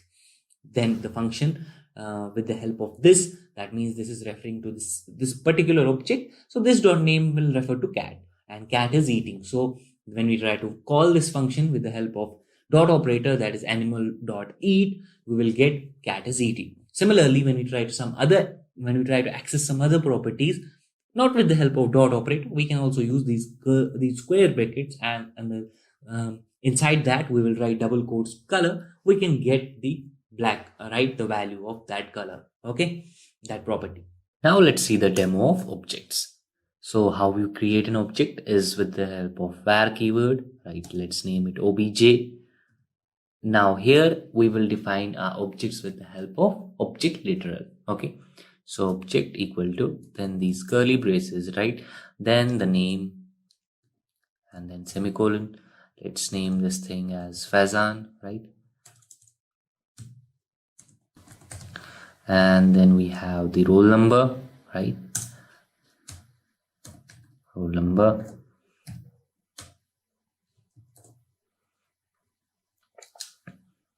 Let's suppose 10, right? So, and now let's define a function. Let's define a function. Let's say sing. Sing is a function, and then function. Okay, we don't need a function argument. It's a function. Let's suppose we try to console .log, and then what we try to do with the help of these operators, we wrote something like this. Okay, what this dot name, that is Fazan, refers to Fazan, right? Okay, sings, right? That's it. And then what we do, we'll just write obj dot name. Okay, with the help of dot operator, we try to print this thing. It won't print anything. We have to just use console.log here, console.log, so that it will print this obj.name, right? Print this thing. Then again, what we will do, we'll just write obj dot what sing. Let's call this function. Okay, and then we will try to access it with the help of that other operator that we saw, right? Console.log what obj, these square brackets, and then double quotes, right? In the double quotes we will write roll number. That's it. Okay, now let's try to save this file, and then let's try to run this thing. Okay, we got an error, undefined token. Just a minute. In line number 22, right? Line number 22 is here. Okay, this thing. Okay, we haven't missed this thing, and this should work fine. Yeah. Let's see. Let's save this file. Let's try to run this thing. Okay, it gives still an error. Let's go back in our slides. Are we missing anything? Is there error of some other thing? Obj equal to name. Okay, this is a string. Okay, name equal to 10, number equal to 10, sinks. Okay.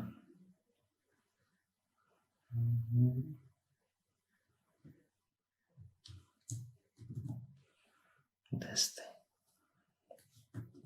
Let's save this file and now let's try to run this again. Yeah, so we got this thing, right? So Fazan, the name, Fazan sinks, then the function call, and then we are trying to print the integer, the roll number of the, right, that is associated with the object. So with the help of this object, we can create these things. Now, if you just, what I told you earlier, the new thing, right? Without writing this thing, we can skip all this thing. And when we try to save this thing, and now let's try to run this thing.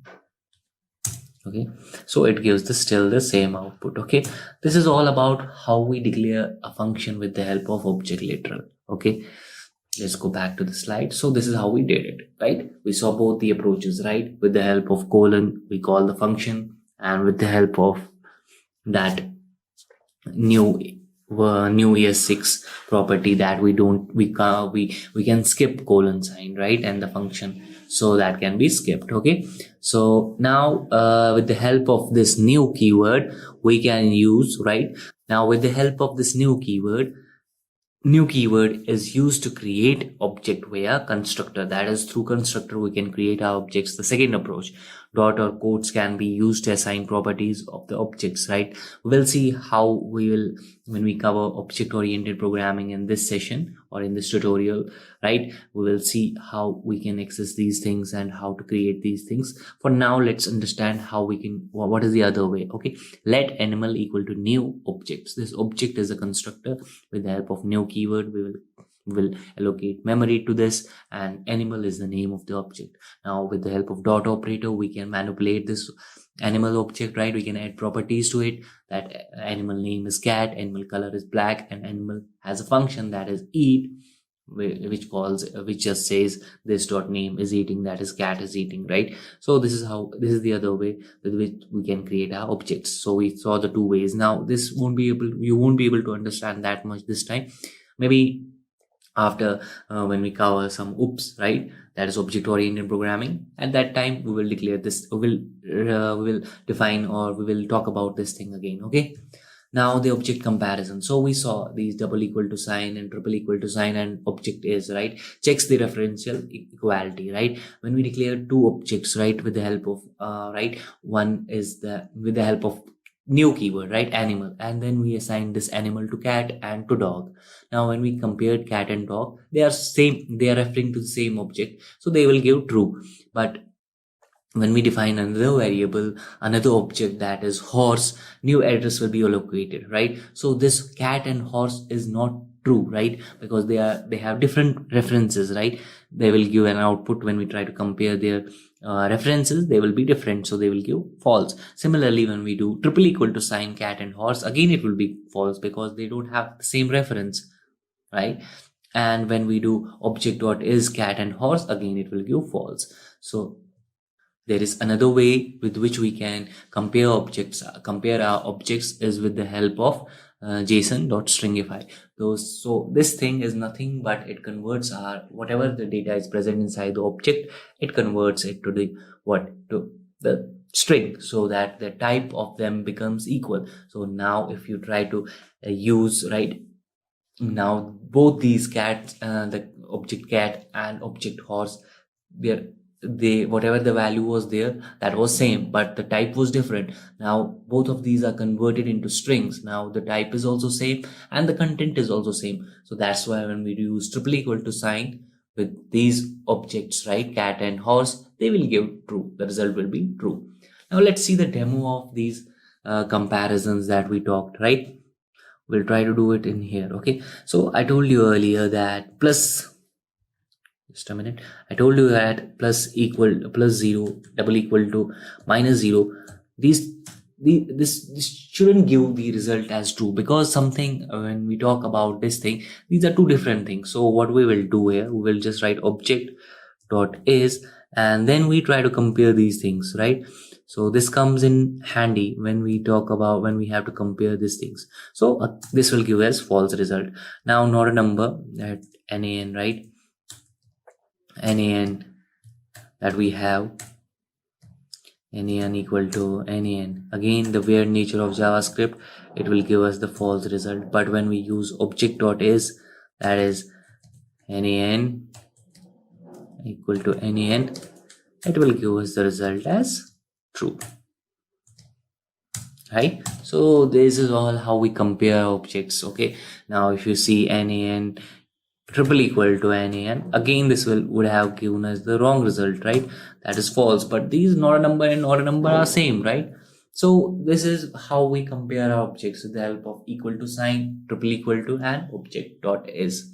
Similarly, JSON.stringify is also there, which converts every property of the object which is present into string, so that the comparison is made easy, and we can so basically whatever if we want to compare anything from the browser or from the web page to the browser, basically JSON.stringify can be used. Okay, basically everything within these JSON.stringify, whenever we use this thing, everything is in the form of string, so we can use that thing.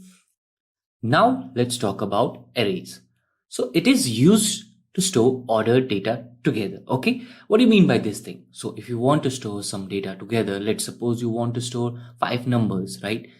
And maybe 2 strings together. So you need an array for that. It is defined within a square brackets, that is the square brackets that you can see, and can have elements of different types. What are those data types? That it can be string, a boolean, a number, right?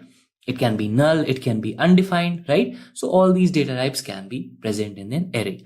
So what do you mean by this thing? That this array will contain not homogeneous but heterogeneous elements. So if you see the example here shown on your screen, where a equal to 1, true, and hello, these are all elements of this array. Now if you try to access this, we use a within the square brackets, you write the index of that element, right? If you write 2, that means we will be trying to access the third element in the array that is having index 2. So hello will be printed.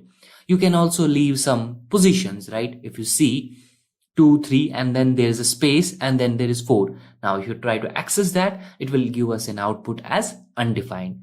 So let's see the demo of it.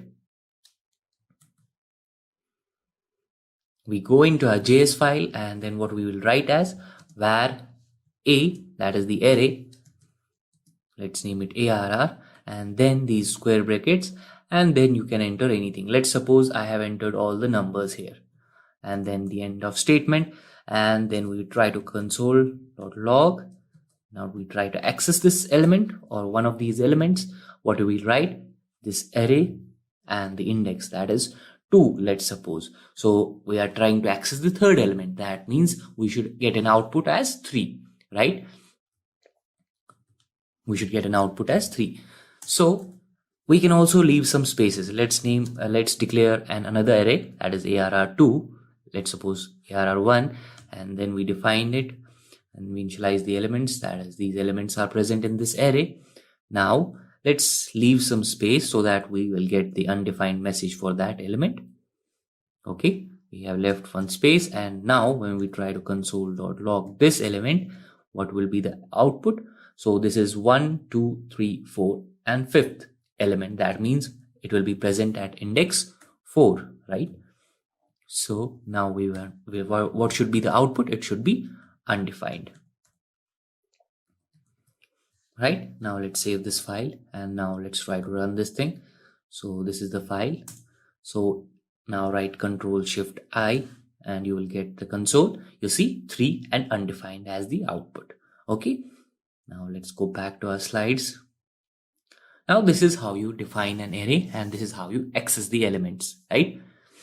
Now we can also create this array using new keyword, right? We will see what this new keyword is when we talk about oops, right? This new keywords basically allocates memory, right? Array are special type of objects, and new keyword can be used to create an array, right? Then we have this array constructor, right? We have defined this let arr equal to new array. Then this array is the constructor, and in that constructor we are passing 3 arguments. That is one of number, that is the type of this is number, then we have string, then we have object as an argument. Okay, now when we try to access all the elements, you just write arr and it should give you the output as 23 cat and the object. Okay, now if you try to see the type of this array, right, what is the type of this, right? If you see number, when you wrote, for example, let's suppose var a equal to 10, when you write type of a, you will get as a number. But when you try to find out the type of array, you will get an output as object. So everything in Java is an object, right? So when we talk about arrays and functions, both of these, the type of will be object. Okay. Now what are some methods in array? So there are many methods in array. Some of the most common methods that we use regularly will be covered in this tutorial. Okay.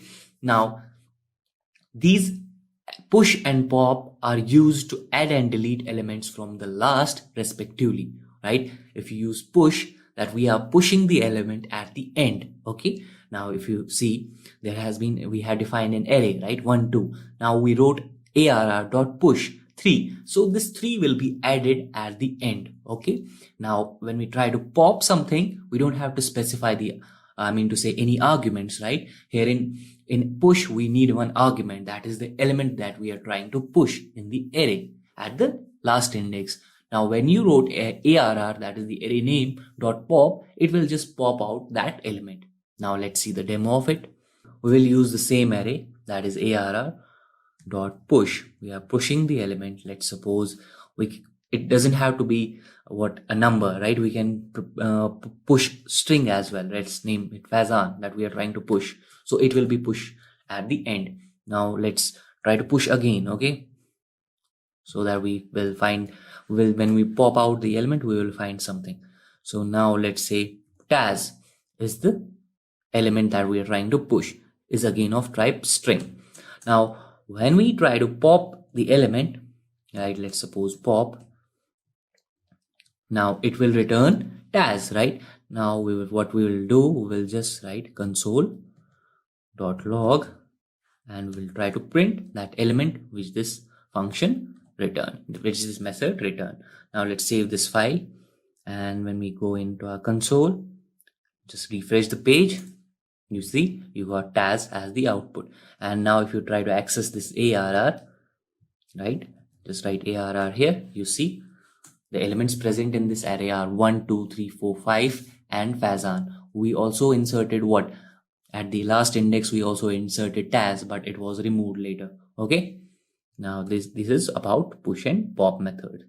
Now you might be thinking that can we do something with which we can enter elements at the first index, right? Yes, we have 2 methods for that. So for inserting and for removing, they are used to add and delete elements from the front respectively, right? We have the same array, right? arr 1 and 2. When you use unshift, it will insert the element at the first index, right? When we talk about arrays, indexing starts from 0. So at 0th index, this 3 will be present. And now when we try to remove this thing, we will use arr.shift, that is the shift method, to remove that element from the first index. Now let's see the demo of this. Now similarly, what we will do same thing on this array. Okay, now let's try to do unshift, so that we can enter some elements at the first index. We wrote unshift, and then let's suppose you entered 1000, right? So it will be present at the first index. Then again we will try to do unshift. Let me just copy this thing, right? We just copied this thing, and now let's name it 10. Okay, Then let's suppose you want to access something, and then try to console.log, and then what we wrote, ARR of 0th, that is the first index. We will see 10, and when we write this console.log, and then what we will do, we'll do ARR.shift, so that it will remove this element, and then we are trying to print that element. Okay, so what should be the output? It should be 10, right? Now let's save this file and go into our console, and now let's do one thing. Let's refresh this. You see, we got 10 as the output. And now if you try to access the ARR, you see we got 1000 as our first index element, right? Element present and the first index is 1000. Earlier it was 10, then we removed that, right? So that's why we get the output in the 19th line of the script file that we have made. The 19th line, we will be trying to print that element, right? Which we just returned from the shift method. Okay, so this is all about shift method, the shift and the unshift. So with these methods, you can just enter elements at the first index. Now let's talk about another important method, that is splice. So it's used to enter or add new elements in the array from specified location, right? We have two arguments in this, to and from these indexes, between these indexes. Okay, now if you see, let me just quickly show the demo, and then the things will be much clearer. Okay, you just have to, on the same method, if you write arr.splice, okay, right, and then we specify the indexes. Let's suppose we wrote 1 and 3, and then we wrote the argument. The third argument is for the thing that you want to replace these indexes with. Let's suppose you want to replace it with some number. Let's suppose 999. Okay, now when you try to save this thing, and when we go into the console, when we refresh this, nothing will change, the output will remain same. But when we try to access this ARR, you see, earlier what was the array? Have we printed it? No. So earlier what was the array? It was, let me just go back into this thing, and let me just print here the array. Okay,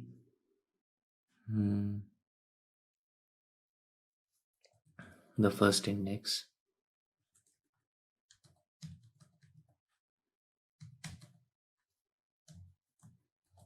console.log, the first index, right? We haven't seen how to loop around, so that's why I'm not using any loop. Okay, we haven't studied that thing yet, so that's why I'm not using it. So we will just check these 3 elements that we just replaced. Okay, I can use loop to iterate through it, but I'm not using that because there is a reason we haven't covered it yet, so it will be covered. So I just printed these 3 elements, and now when we go back in a console, and then we try to access, so you see 1, 2 and 3, these are the 3 elements, right, from index first, the first index that is present, right? 1 is present at is the second element, 2 is the third element, and 3 is the fourth element, right? And now when we try to access the array, you see these 1, 2 and 3 are replaced with 999. Okay, now splice, what it does, so earlier what we did, we were not trying to replace it, we were just entering elements and removing elements from the first index and from the last index with the help of push and pop and shift and unshift, right? So can we remove something from this array.splice, right? Can we use it to remove a certain set of elements? Yes, we can. So you just have to specify. For example, now you see what is the array? It's 1000, 99, 999, 4 and 5. Now let's try to remove all these things. Can we remove it? Yes, we can with the help of splice method. So you just have to specify, instead of this thing, let me just copy this thing. Okay, we copied this thing and now we printed it. So from 0th index to what? We were trying to remove how many elements?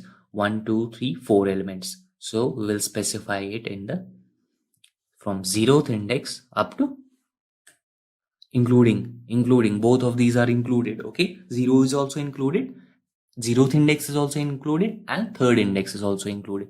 So all of these will be removed and we won't replace it with anything. Now when we save this file, just a minute, now when we save this file and now when we go back in our console, so now let's refresh this thing.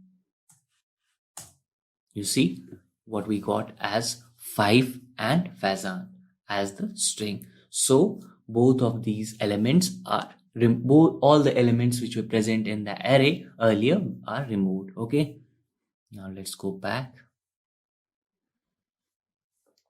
Now elements from index 1 and 3 are replaced by hello, as you can see. So if you see elements from 1 index, so 2, 3 and 4 are replaced with hello, as we saw.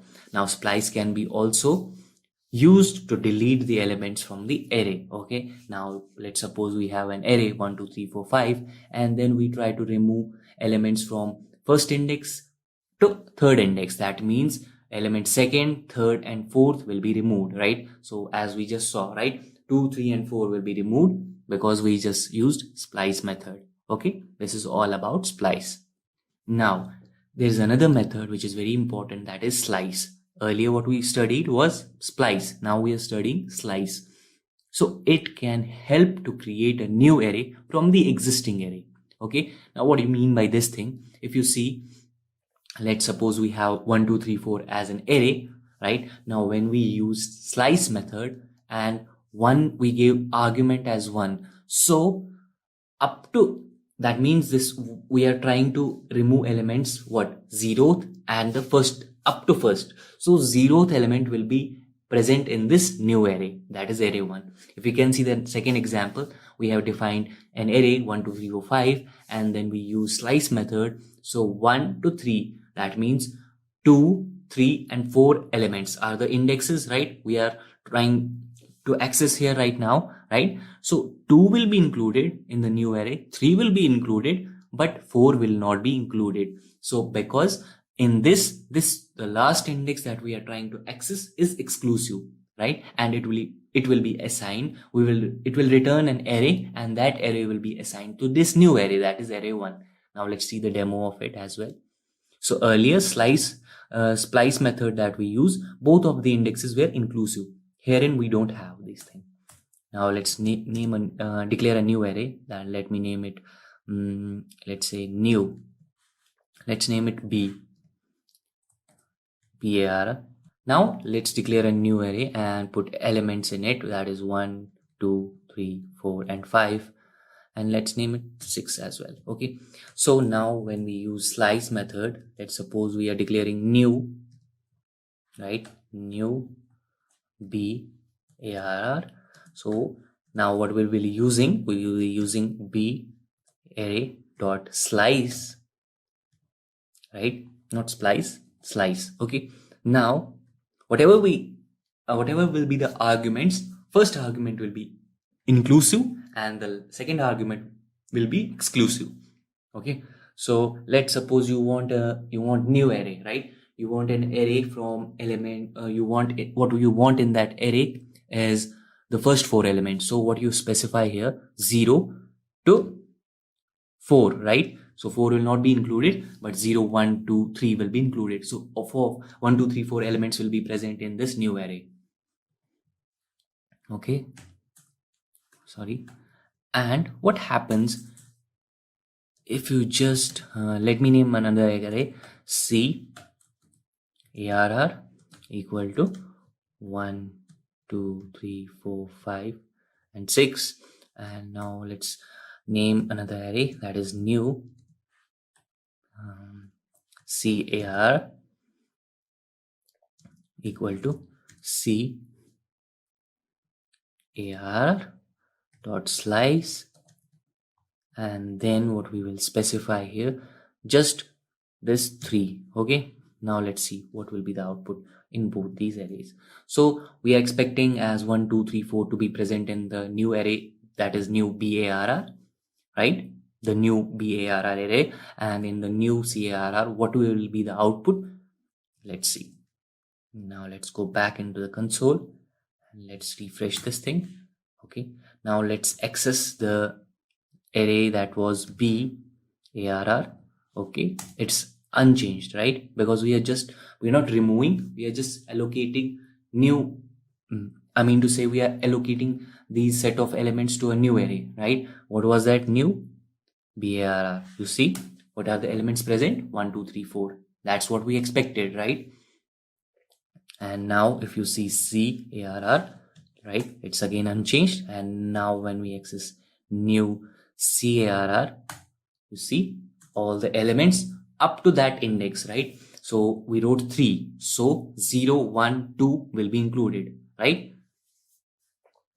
So if you see what are the elements present in this array, is that it allocated memory to those elements, that is 4 5 and 6, right, from the last index. Okay, if you see the index present, we tried to do this thing, right? So what it will do, it will just remove the third element, that is the fourth element in the array, right? That is 4 5 and 6 up to the length of the array. Okay, so this is something similar to this thing. You might be confused. Let me show you what this thing does. This thing is similar to something when we do, let's say, var new CRR2 equal to CARR dot slice. This thing is similar to doing this thing. So 3 will be included, that is third element, fourth element, right? This is, we are talking about indexes up to the length of the array. What is the length of the array? It's 6. So it will be 7. And now when we try to access the elements here, now we checked all those. Now let's check new CRR2, right? You see what are the elements present? 4 5 and 6. Earlier, what were the elements present in new CAR? If you can see, what were the elements present here? So new CAR is same. It was CAR, right? What was the name of the array? It is C-ARR. Yeah. So what are the elements present in this new CARR2? 4 5 and 6. Okay, this is what it does if you don't specify the second argument. Okay, cool. So this is all about slice method. Okay, so the last element is exclusive. That's why we wrote the elements were present only the indexes. The length of the array was 6, but we wrote 7 because 7 was not inclusive. So that's why it was exclusive. So all the elements before 7, that was 6 up to 6th index, all the elements will be accessed and they will be assigned to this new array. Okay, this is all about slice. Now I told you I'm not using the how to print the elements, right? I was not using loops. So now let's see how we can access the elements in the array. So in array, we will use a for loop, right? We have talked about this in the earlier slides, right? Array can be printed using for loop, for each loop, for in, or for off. These are all the versions of for loop. Okay, using for loop is simple, right? You specify, and there is one more method associated with the array, that is length, right? ARR.length. This method will give you the length of the array. Okay, whatever was in the array, let's suppose there are 3 elements in the array, so length of the array will be 3. Now indexing starts from 0, so 0 1 and 2 are the elements that we are going to access, right, with the help of for loop. Now if you use for each loop, we have studied it, how we will access this. Now for each will iterate for every item in the array. So this item will have the element, right, that is 23, then get, then the object. Okay, so then we try to print it. Okay, this is with the help of for each. Now for off, we have also seen it. What for off does, it will access the elements, right? We just have to specify for, then the item, that is it return that it iterates on the elements of the array. So it will go on the first index, then the second index, then the third index, right? It will access the elements, not the indexes, when we talk about for off. Now when we use for in, it will access the indexes. So if you try to implement this thing, right, for item in array, so it will give you the indexes. That's why what we got the output as 0, 1, 2 that you can see on your screen, right? It access the elements. So we got the indexes, then you just have to specify arr dot this item within the square brackets. Okay, that's all about how you can just print the elements in the array. So you can use for loop, you can use for each, you can use for off, and you can use for in to iterate through the array. Okay, now let's talk about functions. So it is referred to a code snippet, right? A code or a snippet that generally performs some operations, right? If you want to specify or you want to do a certain kind of statements, right? Some kind of statements, you want to execute them. After executing something, then you want to execute them, so it's rather than specifying all these statements again and again, it's better to write something, write those statements which you are performing consistently, right? Like regularly you are trying to access those set of statements, you can just put those statements in a function. So it helps in modularization of the code, right? What do you mean by this thing? Basically, it will just create modules in your code, right? If you, let's suppose in your program, you just want a function that adds two numbers, that multiply two number, that divides two numbers. So rather than doing it individually or writing everything in a single block, you can just modularize your code by just writing a function to add elements, to function to delete, to multiply elements, to divide elements, right? You just write functions. Enables reusability of it as and when required. What do you mean by this thing? What do you mean by this reusability? How reusability happens? So basically, now you just passed two arguments. Let's suppose you are trying to add two elements and you pass 2 and 3, then you call the function, right? Now this time you don't want 2 and 3 to be added, you want 10 and 15. So you just have to change the arguments, and same thing will happen with those two elements as well, right? Those two arguments, that is 2 plus 5, that is 7. You will get the output as 7, right? You just have to change the arguments. So you are using your code, right? Make implementation and debugging efficient. It makes your debugging implementation very efficient and easy. Functions can be created using two ways, right? You can use the function keyword, that is function declaration, also known as function declaration, or you can use a function expression. These function declarations, when you use this function keyword, makes hoisting, right? There happens a hoisting. We will see earlier when I talked about variables, right? When you used var keyword, I talked about hoisting, and I told you that functions are also hoisted, right? Functions are fully hoisted, right? As we saw, variables were, when you use var keyword, those were partially hoisted, right? It only checks the left hand side. Now when we talk about these functions, these are hoisted completely. Okay, every time, when even if the function is same, right, you are declaring your function, you are defining your function, same function you define again it will be hoisted. So it's fully hoisted. Okay, and the other way is function expression, which where hoisting doesn't take place. If you're using var keyword, then hoisting will take place. We will see what a function expression is. Now let's talk about function declaration, that is using function keyword. It starts with a function keyword. If you can see in the example, function happy, the name of the function is happy, then the parenthesis sign, then the curly braces, that is the block of this function, right? And then you try to print console.log, I am grateful. That's the message in this function. Now for calling a function, you need happy, that is the name of function, and then this parenthesis to call that function. As you can see, when we call that function, we just got the output as I am grateful. It gets its definition at compile time. So everything that we do happens during compilation. Okay. Now, before jumping into function expressions, let's quickly check some of the features of these functions, right? With the help of function keyword. Okay. Now let's go into Sublime. Okay. Now let's see. So let's first talk about hoisting.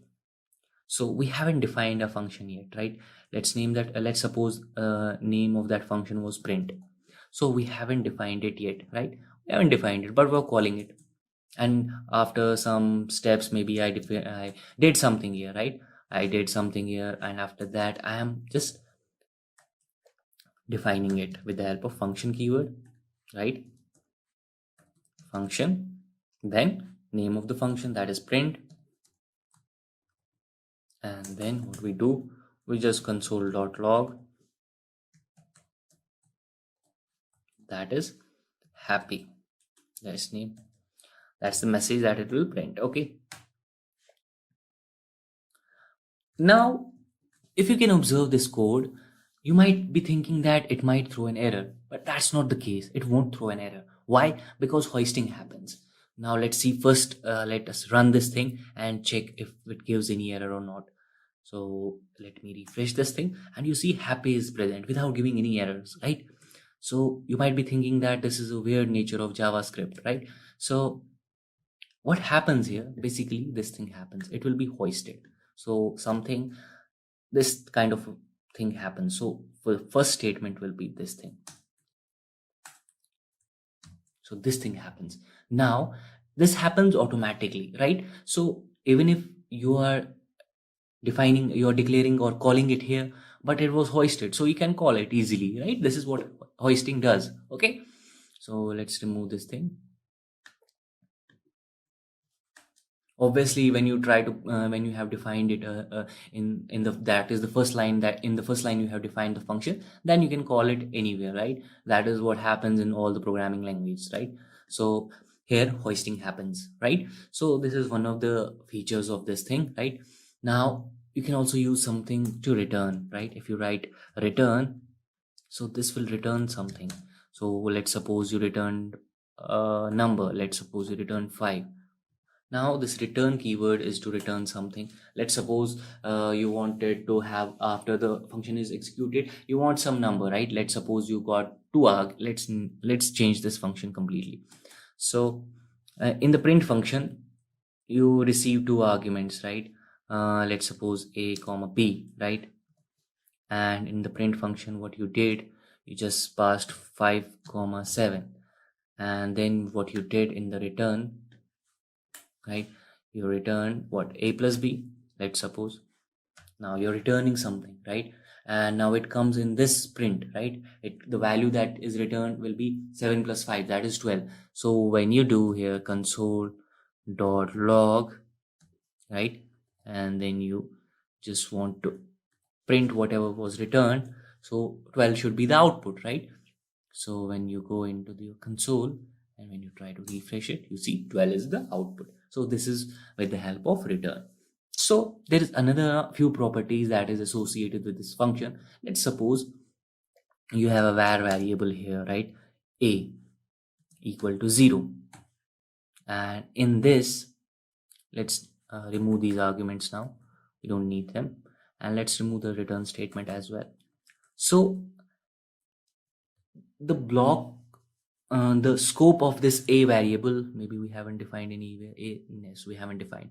So the block of this a is global, right? And the scope of this a is global, and something that we define in this b, let's suppose we define something here where b equal to 0. So the scope of this b should be within this block, right?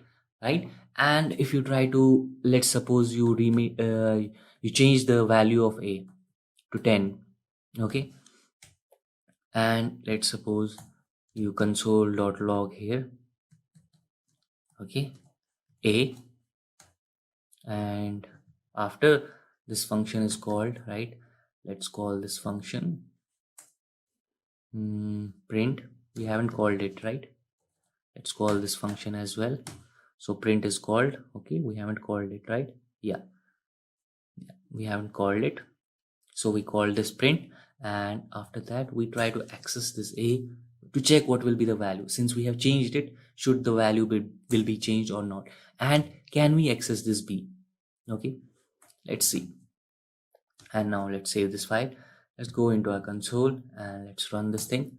You see b is not defined. Obviously b was the scope of b was in the what, in that function, right? The scope, even if we have declared it with the help of var, so the scope is whatever we define in the function, the scope is limited within that function. Okay, And if you see the global variable that we defined, a scope of which was global, earlier we got 0, but in the function we changed that to 10. So when we try to access that, the value has been changed. Okay, you see the scope of the this function, right?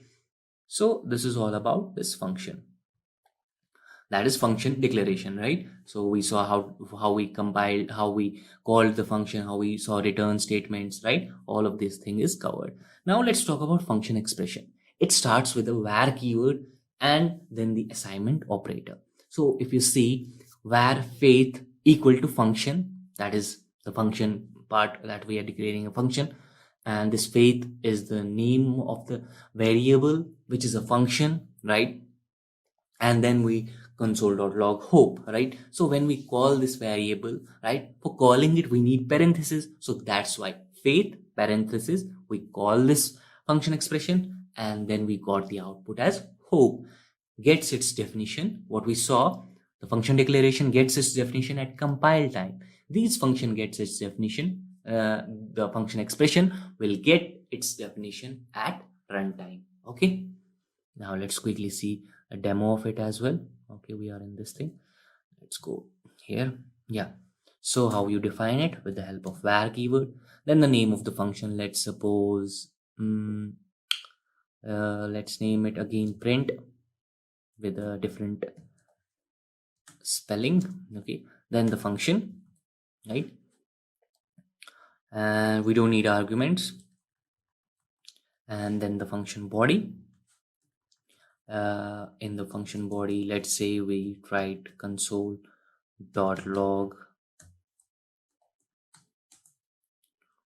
awesome, and then we try to call this function with the help of print, right? Print, and within the parentheses you can also do this thing, right? This function, and how we define a function, that a function keyword, and along with we have some name, right? Let's suppose the name of this function, let's name it aka. Okay, can we access this aka here? Can we call this? Can we call this thing? No, this will throw an error, so we'll see, and this will be the output of here will be awesome, right? Let's remove this thing because it will throw an error. It throwed earlier, it throwed an error, so here it will be error again. We'll see what is there. Let's save this file and let's go and run this thing. You see, we got the awesome, and then aka is not defined, right? So you see the difference between a function declaration and a function expression. Whatever you wrote, it's one and the same thing. It doesn't matter if you write the name of the function there or not, you cannot access it. Okay, it throwed an error, right? On the line number 60, it throwed that aka is not defined, and rightly so, because this aka we defined it here, right? And since this is not how we access a function expression, so that's why this throwed an error. Okay, done. So this is how we deal with function expressions. Now let's talk about immediately invoked function expressions. So what are these functions? These functions are invoked once we declare them, we give their body, and at that same particular time, at that time, these functions are called. Okay, so these are function expressions, not function declarations. Okay, JavaScript consider above as a function expression, as it's not starting with a function keyword. Obviously, so something which is starting from function, that is we write function, so that is considered as function declarations, and something which is not starting from these function keyword, that is called as function expressions. So this is treated as a function expression. So it is not hoisted by JavaScript engine, right? So what do you mean by this thing? As I told you earlier, only two things are hoisted. What are those? When we use var keyword and when we use function keyword. Okay, there is no explicit calling for immediately invoke function expressions, right? We don't require the calling thing, right? As we saw, we used to call things, right? We used to call expressions, right? Even if we are using function expression, or if you're using function declarations, we used to call them, but that's not the case here.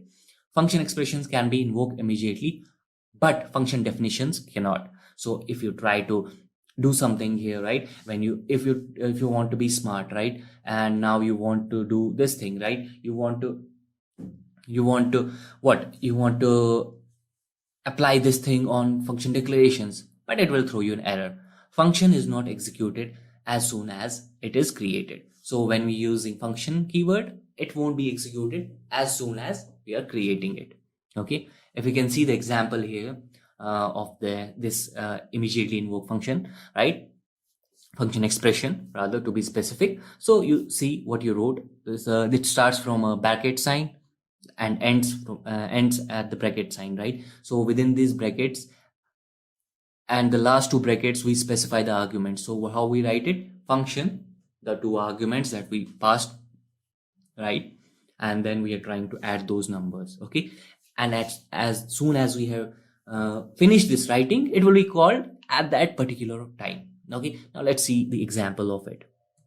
So now let's see the example of it. So how we declare this thing? It starts with this bracket sign, and then the arguments will be present here, right? 4 and 5, let's suppose 4 and 4, and then this function calling happens, and within this we write function, right? And then we specify the arguments, right? A and B, right?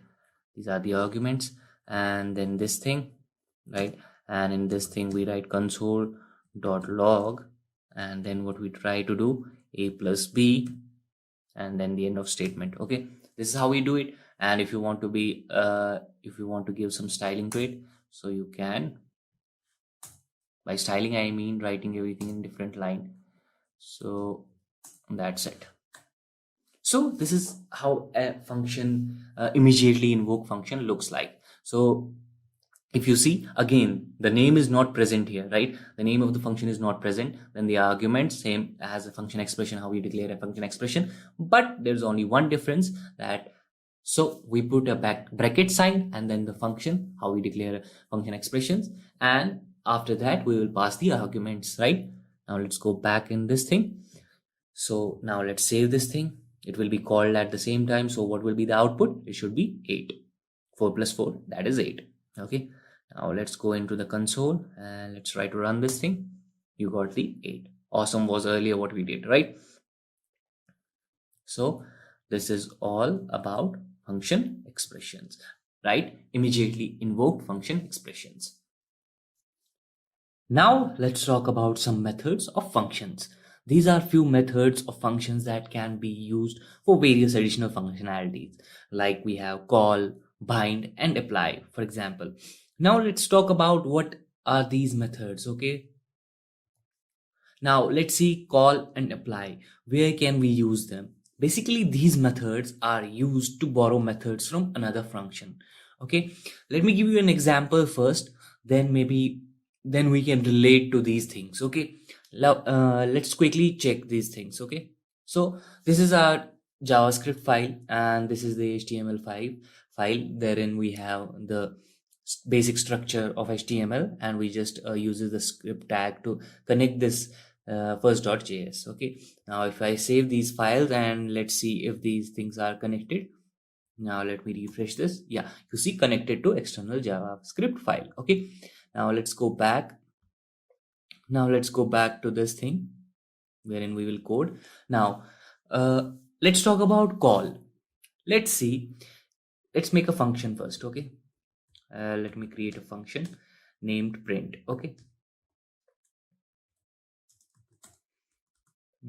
let's say we just used this function to print we just use this function to print something. Okay, let's say hello. Okay, that's it.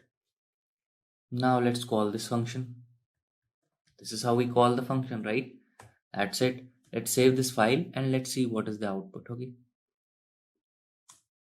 you see hello, we got the output. Okay, now what happens under the hood is that this function is called in a similar way, like if I wrote something like dot as it's a properties, or that is just something associated with functions, right? These call, apply, and bind. So if I wrote something this, there will be nothing. It will still result in the same output. And if I wrote something like this, call.apply. So let's save this file. Now, what is the output that we are expecting? That hello and hello, right? 2 times hello, because first this, when we use call property, it will give hello. Then when we used apply property, it will again give hello. So let's see the output now. Let's refresh this page. Now you see what happens under the hood. So it is just a shorthand notation that we used until now. What? Just calling the just calling that function, that is with the name and with the bracket sign. What happens under the hood is that these two functions are called.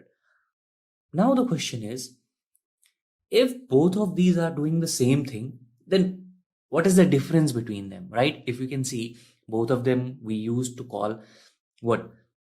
When we use call, we got the same output, and when we used apply, we get the same output. Now, what is the difference?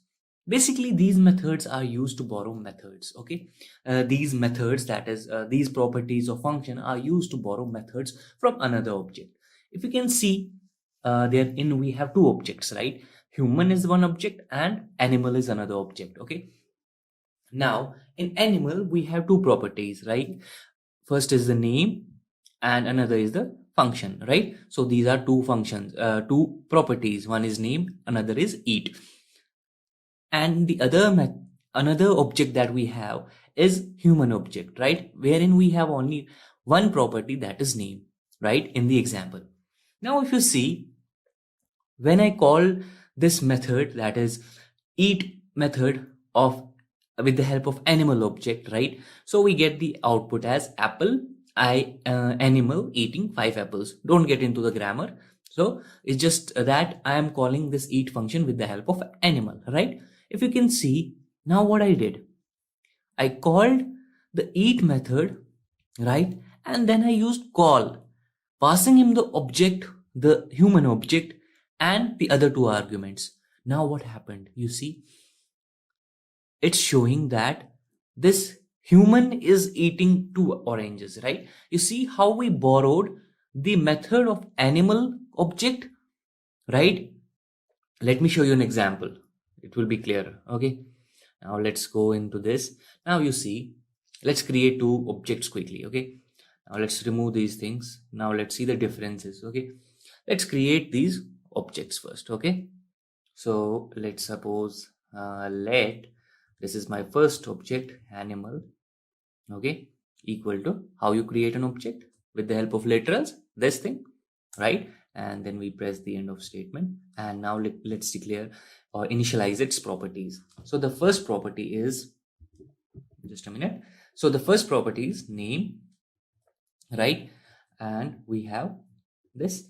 Let's suppose, let's name some animal. Okay, dog.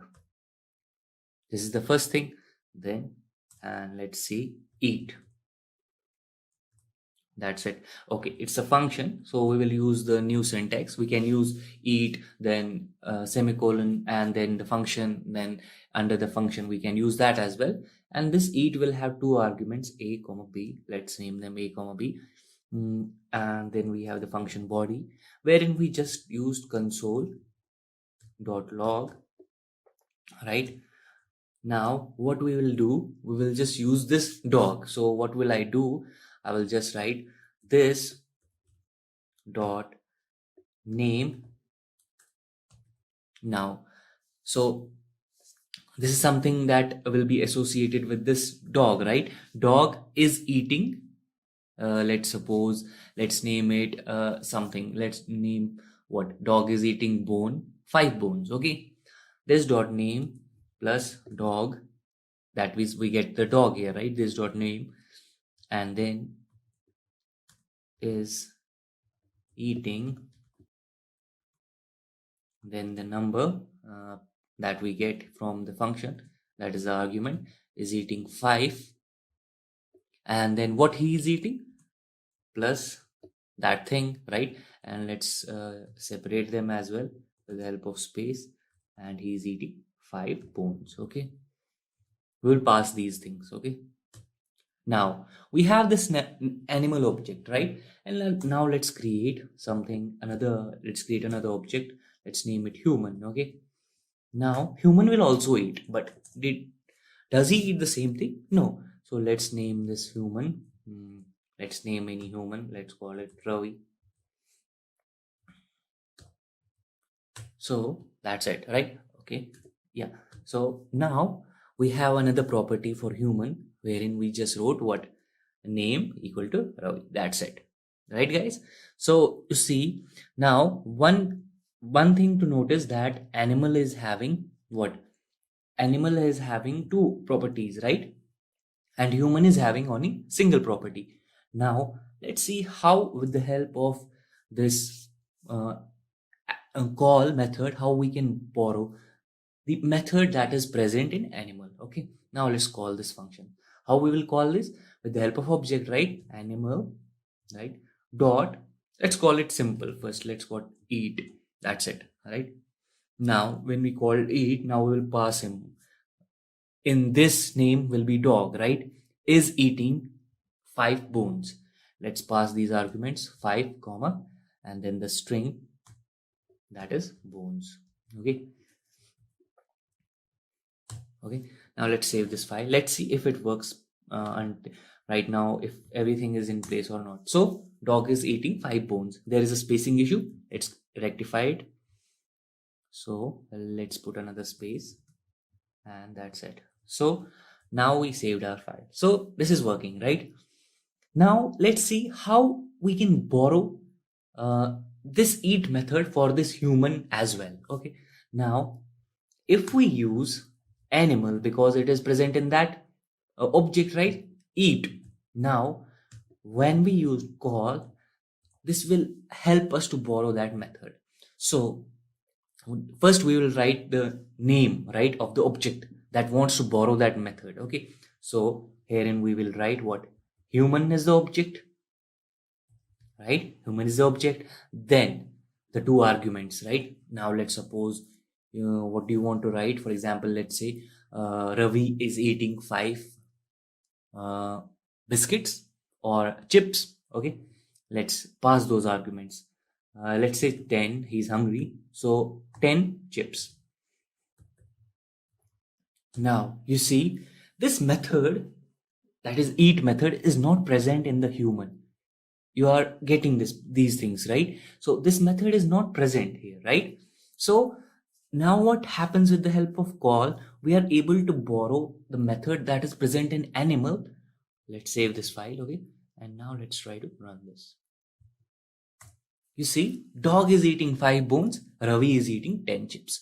So what happened here? So what we did here was that we borrowed that method. Now can we do the same thing with the help of what? Apply as well. So let's check that as well. Okay, where is our code? So if I just wrote apply here, will that work? Let's see.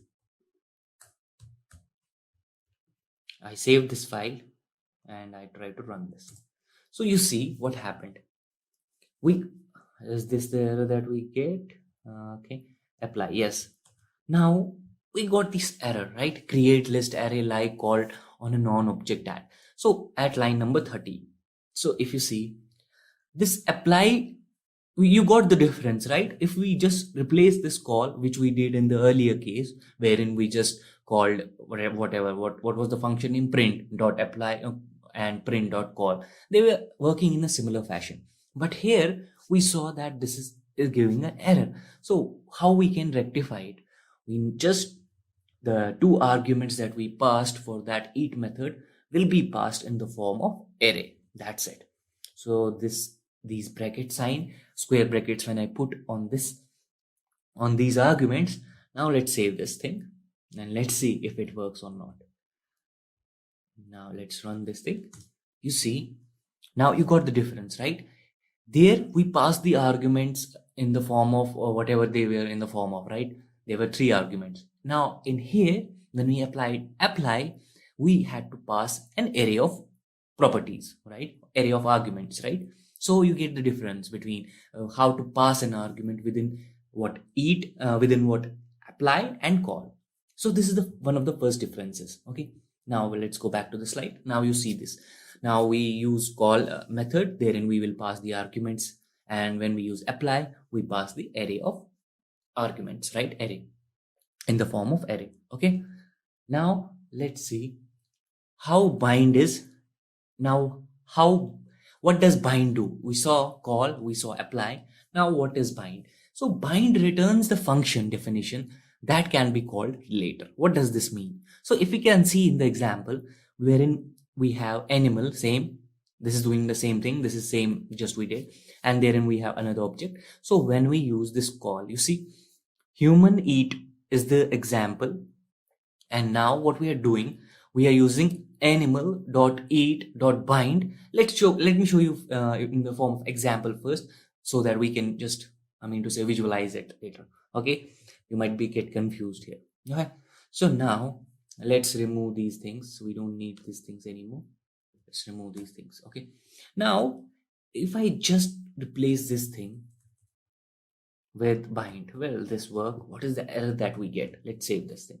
Okay, I told you these are properties, but what was the fun in that if we are going to do the same thing with all the three methods, right? Now you see we didn't get anything, right? Because whatever bind will just return the function. Okay, now this thing, whatever we did here, we want to, this will let me remove this thing. Okay, when we pass this thing, okay, human, and let's run this, still nothing, right? So how bind will work, we are binding the human object. Now whenever we pass this object, this will return a function. Okay, now once it will return the function, now that let me just initialize something so that we will see, is that what we get is the function is let's suppose, let's create another thing, that is human eat. Now this will act as a function which will return this whatever is present in the animal method. Okay, because we are calling on the animal object, right? So now this will be the this object will be similar, right? Similar to what? Animal. Okay, now once it return the function, now we can call this human function, human.eat. Okay, sorry, human-eat, and now it will act as same as what? Calling an object, calling a function with the help of two arguments. Okay,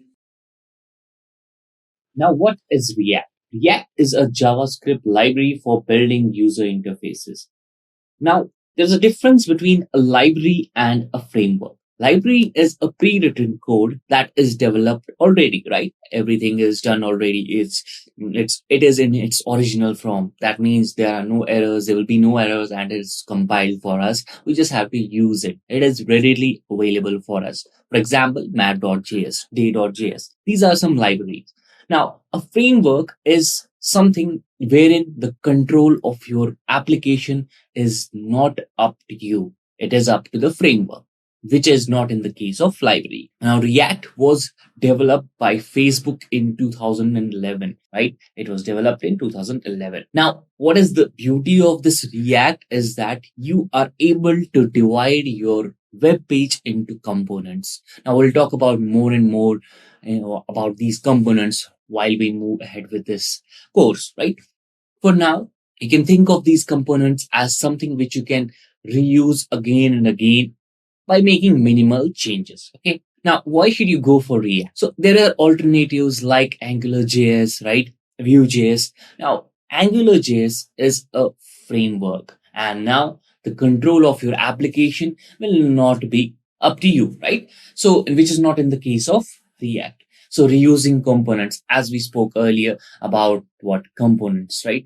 Now you will be able to reuse these components as your web page is divided into components, right? It is easy to learn. While we complete this course, you see that all the necessary things that are required to learn React will be covered. So it's very easy to learn, and it is trusted by some leading companies like Facebook, Netflix, PayPal, Tesla, etc. Right? So all of these use some components are written in React or the other. Okay, and there are a lot of job opportunities on React. and most of them are for freshers and some with experience as well. Okay. And it is mainly used for single page applications. Now you might be thinking, what is this single page application? So a single page application is that you are going to make a single request, right, to the server. Earlier in the traditional system, right, what used to happen, that you used to send a request to your server, and then the response came back, and then again the server, it goes to the server and then responds, and this to and fro movement was very much time consuming. Now what happens, the HTML, CSS, and JavaScript as the response, right? So what can be a response? So basically it can be an HTML in the form of HTML tags, CSS, or JavaScript. Anything can be a response, right, from the server. Now, this was the case in earlier traditional systems, right? But in single page application, what happens? There is a single request and a single response.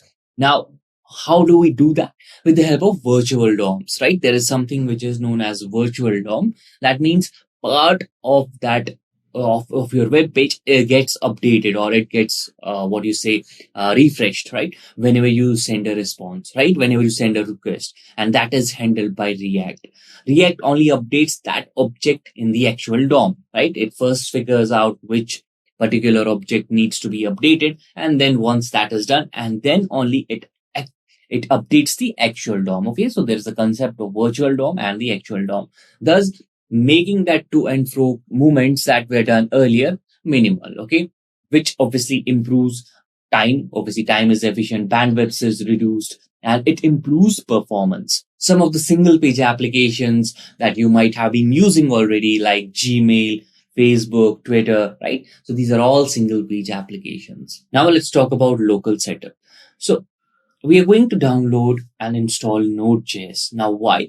Because there are some components in React DOM which are built in such a way that those components, or those those components are specifically designed to work with Node.js, and it helps us to making server-side rendering. That is what we used in single-page applications, right? It helps us to reduce the number of lines of code and also makes those rendering very easy, right? And so what all over the developers all across the world, when they need to execute React.js code, they directly use Node.js environment. For that same purpose, we are going to use Node.js. It contains Node Package Manager, that is NPM, which helps us to manage these JavaScript libraries, right? Basically, what is Node.js? Again, it is a runtime environment, right? Runtime environment. Again, it is written in JavaScript, and React is again a library which is written in JavaScript. So you see, this NPM helps us to manage those JavaScript packages, and also provides us the development server, right? And we're going to also install, you can install any, or you can download and install any editor. In this course, I'm going to use Sublime Text. Feel free to use any of the editors like Visual Studio Code or Atom. Okay, so now let's see how to install this and download this. So just type in nodejs.org, and here you see two versions, right? This is the latest feature, and this is LTS, long-term support. This is recommended for most of the users. Just click on this and it will start downloading. Once this is downloaded, just double click on this setup, and it will check first. It will compute the space requirements. Whatever are the space requirements, do your system have those requirements? Is the space available? So it will take some time. So we're going to wait till it completes. And in the meantime, the another thing that you need to install is this. I'm going to use a Sublime Text over here, which helps me to write my HTML or CSS and JavaScript code. Okay. So the editor I'm going to use is Sublime Text. Feel free to use Atom if you want to use, or if you want to use Visual Studio Code, or even Notepad, Notepad++. But the more powerful your editor is, the more functionalities you will get. For example, auto highlight is there, auto indentation is there, auto completion is there. These are all the features. The more powerful your editor is, the more features you have. Okay. So it has checked the base requirements. Now click on next. Click on this checkbox. Say I accept the terms in the license agreement and click on next. If you want to change the path, if you want, I don't think there's a need to change this location, but if you want, feel free to change it over here. For me, I'm going to keep it as it is and click on next. So these are the things that it will, these are the features that will be installed. So Node.js runtime, npm manager. Okay, so these are the things.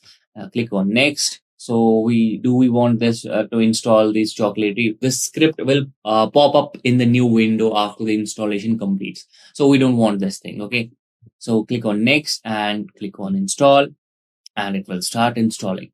It will ask for you to make the changes on your device. Say yes. So you see, we are almost done with the setup, and we have validated the install. So it is taking a little bit time. Now, once the Node.js has been successfully installed, click on finish. Okay. So this is how you install and download Node.js, and similarly you can do the same for any of your editors. Now let's talk about Create React App. So Create React App is one of the best practices to create a single page application. Okay. It takes care of the basic configuration. You don't need to configure or install any extra tools. Create React App does all the things for us. Be it starts from building resources, watching out for the changes, and running Babel. So what is a Babel? Babel is basically a transpiler which converts our new JavaScript into good old ES5 JavaScript. Okay. Under the hood, what happens, there's a Babel, which is our transpiler, or you can say it helps us to convert our JavaScript into ES5. Okay. And plus there's a Webpack. Now Webpack is nothing but our bundler, which helps us to manage our resources or bundling our resources. Basically, there will be some HTML files, some CSS files, some JavaScript file. It will bundle up them and it will minify our code. It watches out for changes, any of the changes that are done in either of the files, and it helps us in running Babel. So all of these features are in Webpack. And this Create React App, the tool was developed by developers in Facebook. Okay. And it gives us a head start, thus saving a lot of time. So if you want to run, or if you don't want to install Node.js, since you are going to use only this, in that case, you can avoid installing and downloading Node.js. You can directly go with the command that is nix instead of npx. Okay.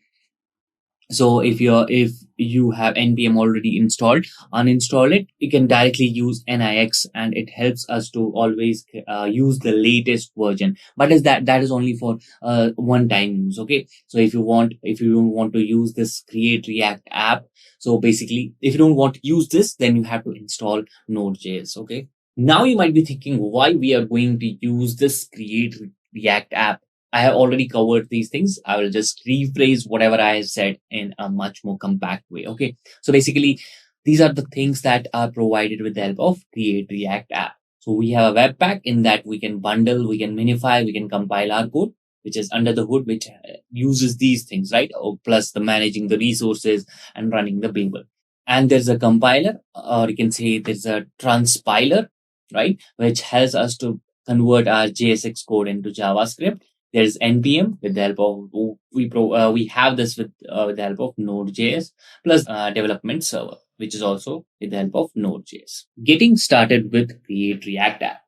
Now the first step is to open Node.js command prompt, which we have already downloaded and installed when we install Node.js.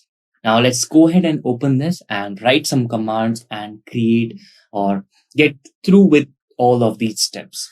Now search in for Node.js command prompt, click on it, and it will open up this command prompt. Okay. Now type in npm install create react app globally. Okay. So now once you have entered this command and pressed enter, it will install all the required packages, right, that are required for Create React App. Now the next step is to create one folder wherein you will create your project. Okay. So first we want to create it in D drive, and then I will make one folder there named as React. Okay, React already exists, so React demo. Done. And now what I will do, I will navigate to this folder. So I'll write cd react. I'll go inside this folder, React demo. Done. And then what I will do, I will go ahead and run one more command to create all the necessary packages, React DOM, React scripts that are required for this tool. Okay, so that we can run our JavaScript or JSX code easily. So for that, there's a command called create. Again, create React app, and then the name of our project. Let's call it as demo project. Okay. So now there's a naming convention for naming these projects. If I write this P as capital, this will throw me an error. You see, there's an error. Yeah. See, there's a naming convention that we have to follow. So we'll write demo project. Okay. 1 minute. I pressed it again. So we'll write demo project, and it will start installing all the things that are necessary. Okay. So we should have created one more folder and navigated to that folder, but it's okay. Okay. So let it install, and we'll go through the steps in the meanwhile. Okay. It will take a couple of minutes. In fact, it will take more than a couple of minutes, almost 5 to 8 minutes. So let it install, and in the meanwhile, let's go through the steps. So step 1 was to open Node.js. The step 2 was to run a command which will help us to create this React app globally. Okay. So what we wrote npm install create React app hyphen globally. Okay. Then we first created that folder that was React app folder, and then we navigated to that React app, okay, folder. And then we wrote the command along with the project name, that was create React app. And then what was the name of the project? It was React project in this case. And we run this command. And once this command will run, it will install all the packages that are necessary, including React DOM, React, all the scripts that are required. And then at the end, we will start our npm. Okay.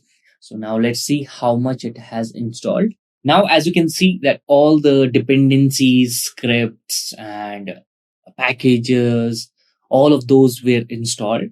And we've also got some warnings which can be ignored for now.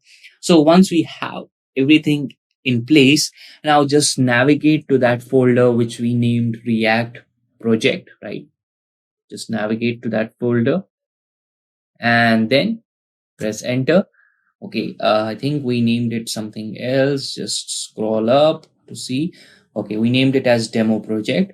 So just navigate to that folder, type in demo project, and then type in npm start.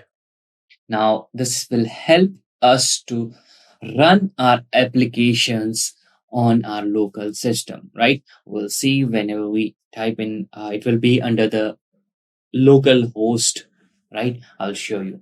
So it will start the development server, and it will open up in your default browser, and you will get this local host 3000. And whatever are the changes that you make in your code will be directly reflected in this local host. Okay. There is some default web page that is already there, and any changes that you will make while you're saving it automatically, you don't have to refresh this local host. All the changes will be updated over here. Okay. In this local host. So we have gone through the step 4. We wrote the command create React app, and we created a project that was React project. In this case, in our case, it was demo project, right? And then what we did, we navigated to that project so that all the dependencies which are required will be installed in that folder. And then we pressed in npm start, which started our development server, that is our local host. This is the image that we get. And now you don't have to reload, just save and everything will be updated. Now let's talk about next generation JavaScript features. First, let's talk about let keyword. Now, this let keyword, if you observe carefully, earlier we used to have this keyword for declaring variables that is known as var.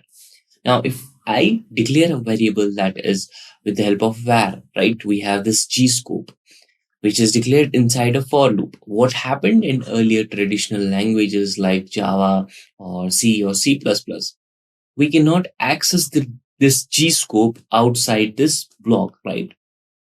Outside this block, this gscope we shouldn't be able to access it.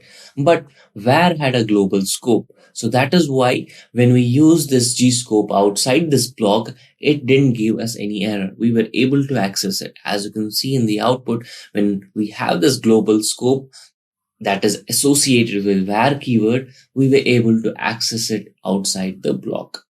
But since this does not follow along with what we have learned in the traditional languages like Java, C or C++, what these new JavaScript features where we introduced this keyword that is known as let, which has a block scope.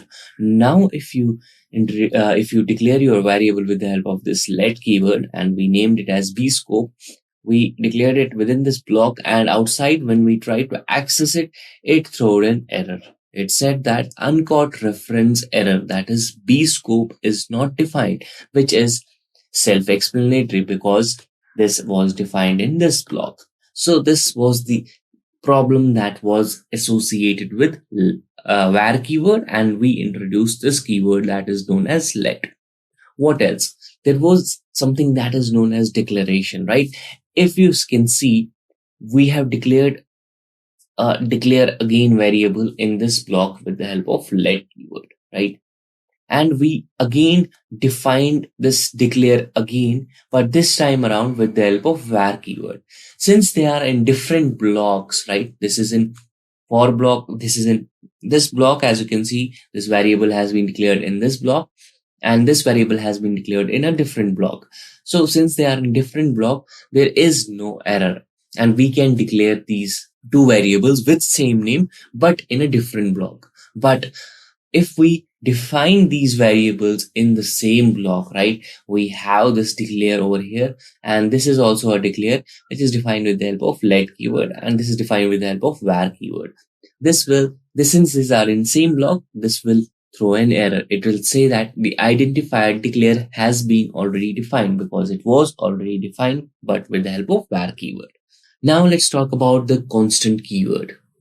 So the keyword that is there is const, right?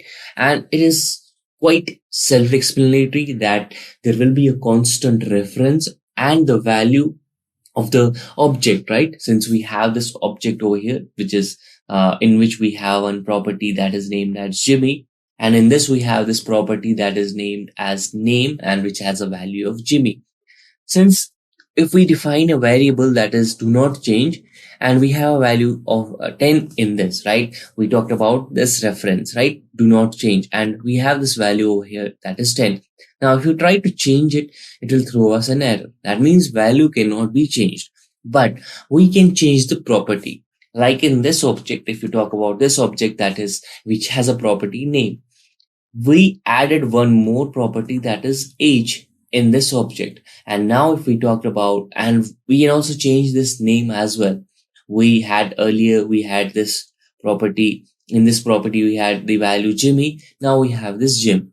Now, if you talk about this object, we see the updated name and the new property added in this object. That means we can change the values or properties of the object. But if we try to change the object, if we try to change the reference of the object, that means object equal to Jimmy, we cannot do it because it's a constant object, right? It is declared with the help of this constant keyword.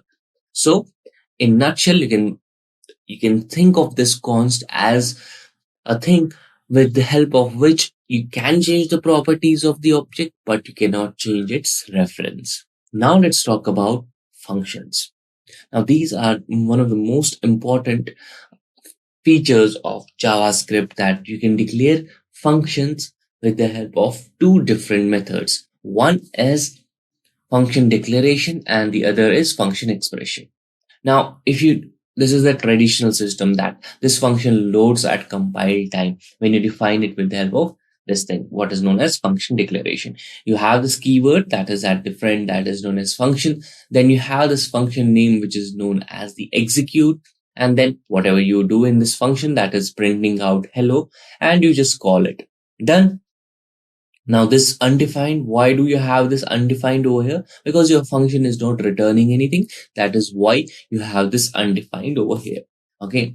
Now this way is known as declaring your functions in a declaration way, right? This is known as function declaration.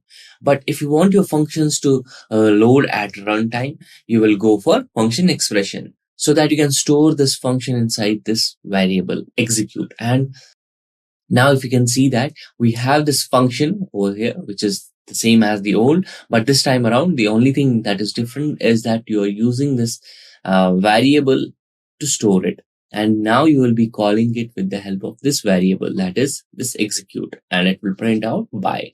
Okay. So this is function declaration and this is function expression. Now there is one more way, which is obviously something that is related to function expression, but in this you don't have to bind your objects or anything like that.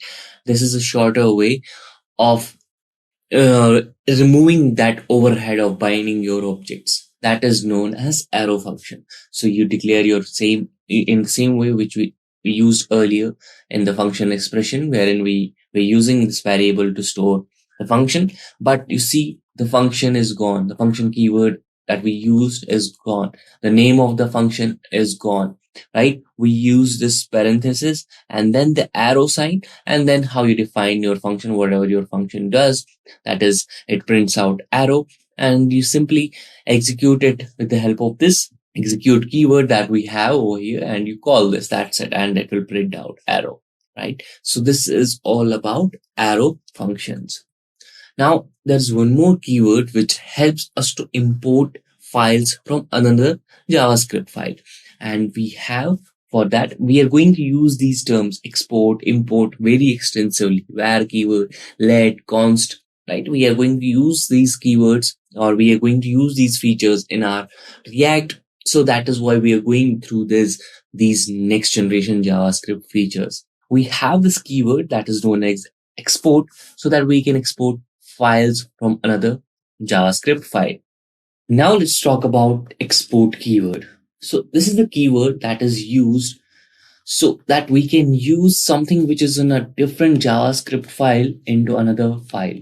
Obviously, both of these files are JavaScript files. For example, if this is present in one file and in this, we have this constant keyword that is associated with this variable, that is the object. And in this, we have the property as name, which has the value as GL. Now, this is present in one file, right? And we want to use this variable in a different file, right? So we use this keyword that is known as export, and we have this available with the help of two versions of it. That is with the help of one is with the help of default, and one is without the help of default keyword.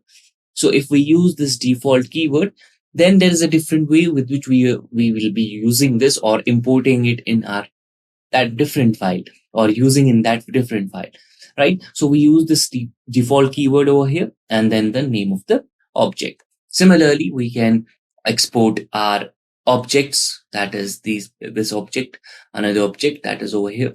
And we can also have export functions, right? We have this function over here, which is an arrow function, which is just printing out the message as completed. So we use this keyword as export. Okay.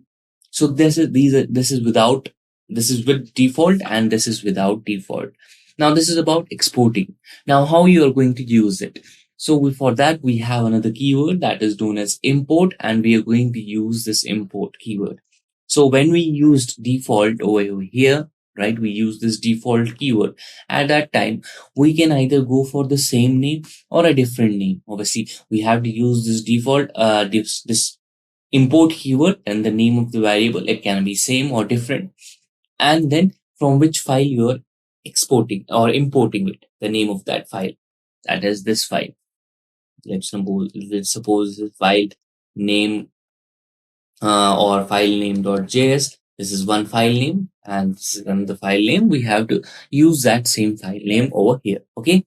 So this is when we used default keyword. When we didn't use any default keyword at that time, you have to be explicit. That means you have to use the same name along with this parenthesis, along with these curly brackets. Okay. So import this curly brackets, that is your subject. Obviously you have to be, this has to be the same subject over here and this has to be the same status over here. So status from this file and subject from this file. Okay. So this is without default keyword. Now let's talk about class keyword. So this is a keyword that is used for declaring classes, and a class is nothing but a blueprint, right? So let's suppose you are trying to create a house or you're trying to build a house.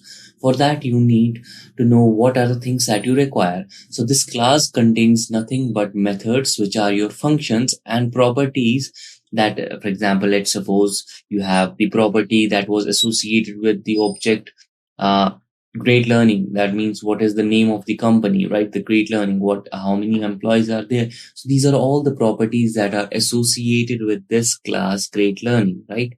So similarly, how do we declare this class? We have to use this keyword class for declaring the class, and then the name of the class, that is anything that can be great learning, anything. And then the constructor may or may not be there. So this is just to define the objects, okay, or declaring or initializing your properties or your or whatever are the properties. For example, in great learning, I talked about name of the company, how many employees are there, right? Location. So all of these can be initialized with the help of this constructor. Then how do you declare an object? So an object is nothing but an instance of a class. That means this is the actual instance of your class. So earlier you had a blueprint. Now this is the actual instance. Okay. So you use this keyword, right? New, for allocating the memory, and this is the name of the class. That means you're calling this constructor over here, right? And then you have this keyword const, and this is the object. This is the object reference. This X is your object. So with the help of this X, you can call properties or methods of the class. Okay. And similarly, you have this super keyword. If there is an inheritance and you want to use what do you mean by inheritance? That means there will be a parent class and there will be a child class. Now, this child class wants to use either the constructor or the properties of the parent class. You have to use this keyword, that is super, for accessing them. Okay.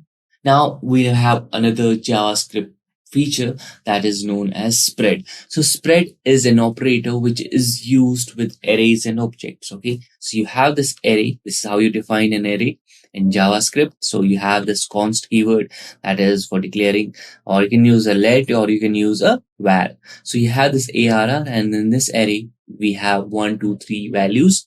Now with the help of this spread operator, that means these 3 dots, 1, 2, and 3, and then you have arr. That means you are using this array, and then you are adding one more a value or element to this array, and now you're storing this inside this new array. So inside your new array, you are fetching these 3 values from the earlier array and then adding one more to it. So this is present in your new array, and your earlier array, that is this arr, is unchanged. Okay. So spread operator is used to retrieve all the values or properties from an array or an object, or in this case, it was an array. And we have to use just these 3 dots. Okay. So we have retrieved all the previous values and inserted it in this new array, that is new arr. Okay. This is the use of spread operator. Now, what about the rest operator? Rest operator is used with functions, and you can use this rest operator in this way. For example, you have this function, and in this function, you have this function name, that is find sum. Now, in this, if you observe, when you're calling this function, you are passing in 4 arguments. But here, you're using these 3 dots, that is your rest operator, and along with this variable name, that is numbers. Okay, so now what you are doing, you are forming an array of arguments that was passed by this function. So earlier you are passing 4 arguments, but what you did with the help of rest operator, you converted these arguments into an array which was named as numbers. Now you are traversing through that array, right, with the help of this for loop, and one by one you are accessing those values. So at index 0 you have 10, at index 1 you have 20, you have 30 at index 2, and 40 at index 3, and you are summing them up, and you are inserting all the values in this variable sum, and then you are returning this sum. And that is why you have this 100 over here, which is nothing but 10 plus 20 plus 30 plus 40, which is nothing but 100. So in nutshell, this is used to form an array of arguments. Now, what about destructuring operator? So destructuring is the way with which we can extract few elements. Earlier, with the help of spread operator, we were extracting all the elements, but this time around we want to access few elements from the array or from the object. So now how can we do it in the array? So you have this keyword var, and you have this values, that is the name of the array, and in this you have 10, 20 and 30. If we use spread operator, we can access all or extract all the elements, but we can access few, right? We have this spread of destructuring operator that has been used. So first, then nothing, then we don't use anything over here, and then the last, and we are accessing it, or we are fetching it with from this values array. Now if you observe carefully, now when we use this thing, right, when we use this destructuring operator, we can access 10 and 30 with the help of these variables, that is first and last. Okay, so if when you try to enter first, it will give you 10 because it's the first element, and you named it, right? You named it first, you named it last, and with this destructuring operator, you can extract some elements either from the array or from the object. Now let's try to understand the basics of React. So we will be talking about several folders: the package.json folder, what does it contain, the public folder, the source folder. And then finally, we'll see how we can remove some files and see how we can run our first demo React project. Okay. So now what we will do, in order to understand these folders, first what we will do, we'll go inside our project on our local system. So as you can see that we are in the D drive, and in that we created the React demo, and then we have our demo project over here. What we will do, the IDE that I'm going to use is IntelliJ. So I will go ahead and right click on it and open the folder as IntelliJ IDE. Okay, well, I will open it in the IDE. So once I will click on that, what will happen? An IDE will be opened. So now as you can see that my IDE is opened, and it has opened up my project, which is the demo project that we have. And when you will open it, it will give you the tip of the day, and just close it. And now let's try to understand these folders. So as I told you earlier, this is our demo project, and it contains some external libraries as well, right? And these are some libraries which will be used. Okay, let's not talk about them for now.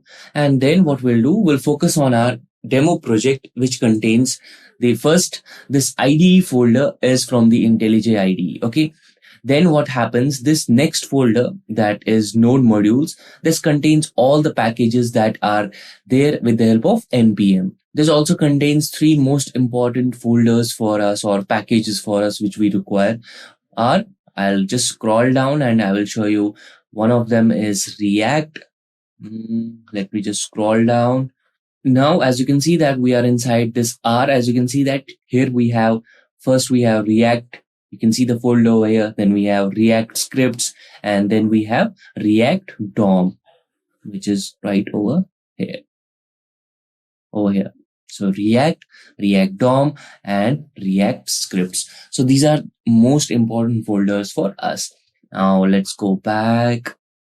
So this is the node modules. Then we have this public folder. Inside this, we will have these icons, the HTML file, which is most important for us. Everything that we will render will be with the help of this HTML file. I'll open it up also.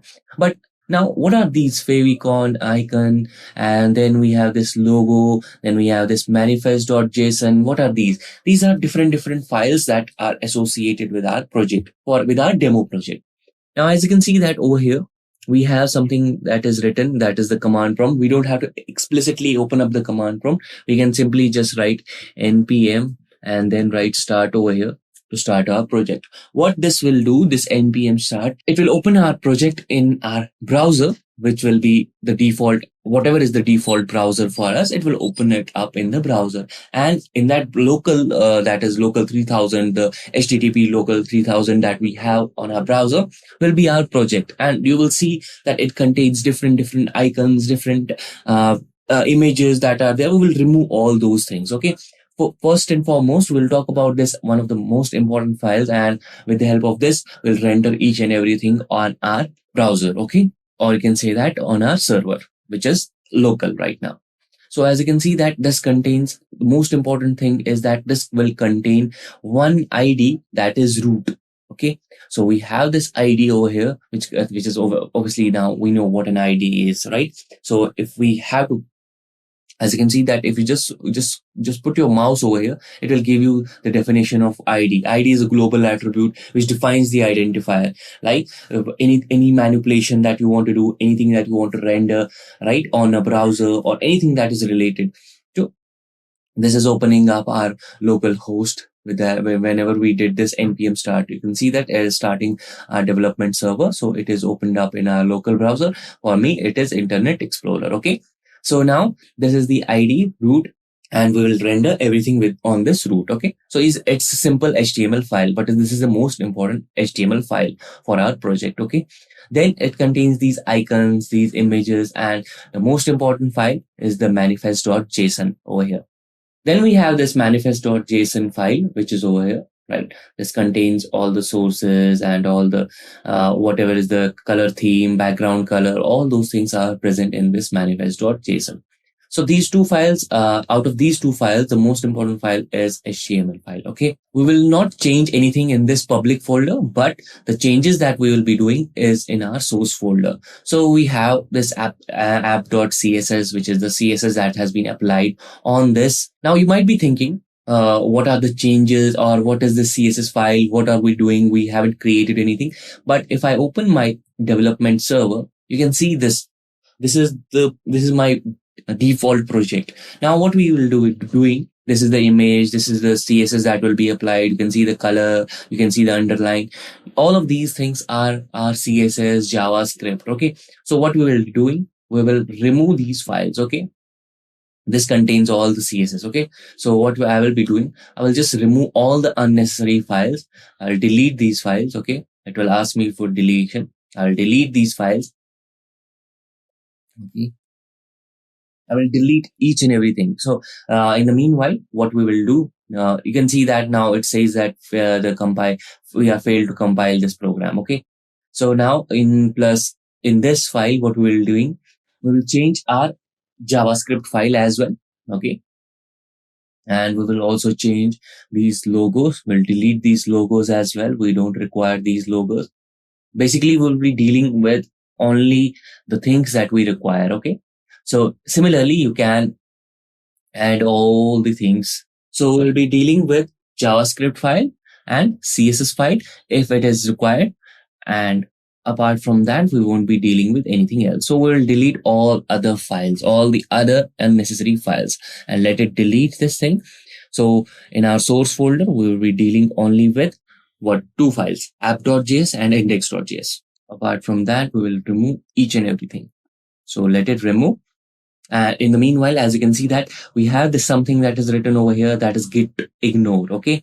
So this is something that when we try to export something on GitHub, at that time, if you want to ignore some files, and those files are the dependencies, the test coverage, production, all of those files are written in this particular file.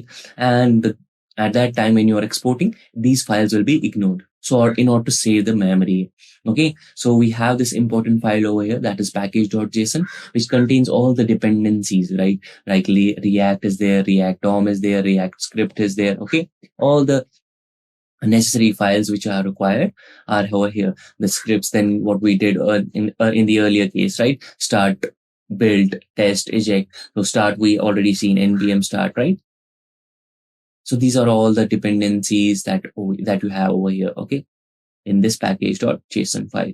So git ignore, let's close this as well. So we will be only dealing with index.js and app.js, and also remove this file, okay. Now what we will do inside our, as you can see that once we are over here in this file, that is app.js, let's open up app.js and index.js. So first, if you can see that this app.js and index.js, what we will do in this app.js, we will create our functional component. We'll talk about those functional component as well. Okay. So first, let's try to go back to our slides and see what are the changes that we did and what are different folders as well. Okay. Then we will make the changes. Then we'll understand the components, a little bit about components and JSX. So we already saw this package.json folder wherein we talked about these dependencies, what this folder contains. It contains the dependencies that are there, the scripts that are there, the npms which we require to run our project. Okay. Then there was a public folder in which the most important file was that there was a single HTML file named index.html, right? Which will help us to run anything on our server. We won't be editing this file as of now because we'll be using this file to render. Okay. And all the components that are there in your app.js or in your index.js, we will render those components with the help of this index.html file, which was present in the public folder. We also, with the help of the which ID, that was root. Okay. And this will be displayed on our browser. This was the public folder. Then this was the default application that we had, right? So we removed our CSS. We will talk about only this file, this folder, right? App.js. And we will also remove this. We will not do anything about index.css. We'll remove this as well. And we'll be dealing with this. That is our index.js file and app.js file. So these are the two important files, and we will be removing the rest of the files. Okay. This was present in the source folder. Now, what we will do, once we have removed and we removed the logo and we removed CSS files, okay, then what we will doing, we'll be making changes in app.js and index.js. Now, what we'll be doing in app.js, right, we will be creating this file, okay. We'll be creating this functional component in this app.js, and this is how you create a functional component. So you write function, that is the keyword, and then the name of the component, which is app. Okay, then the parenthesis.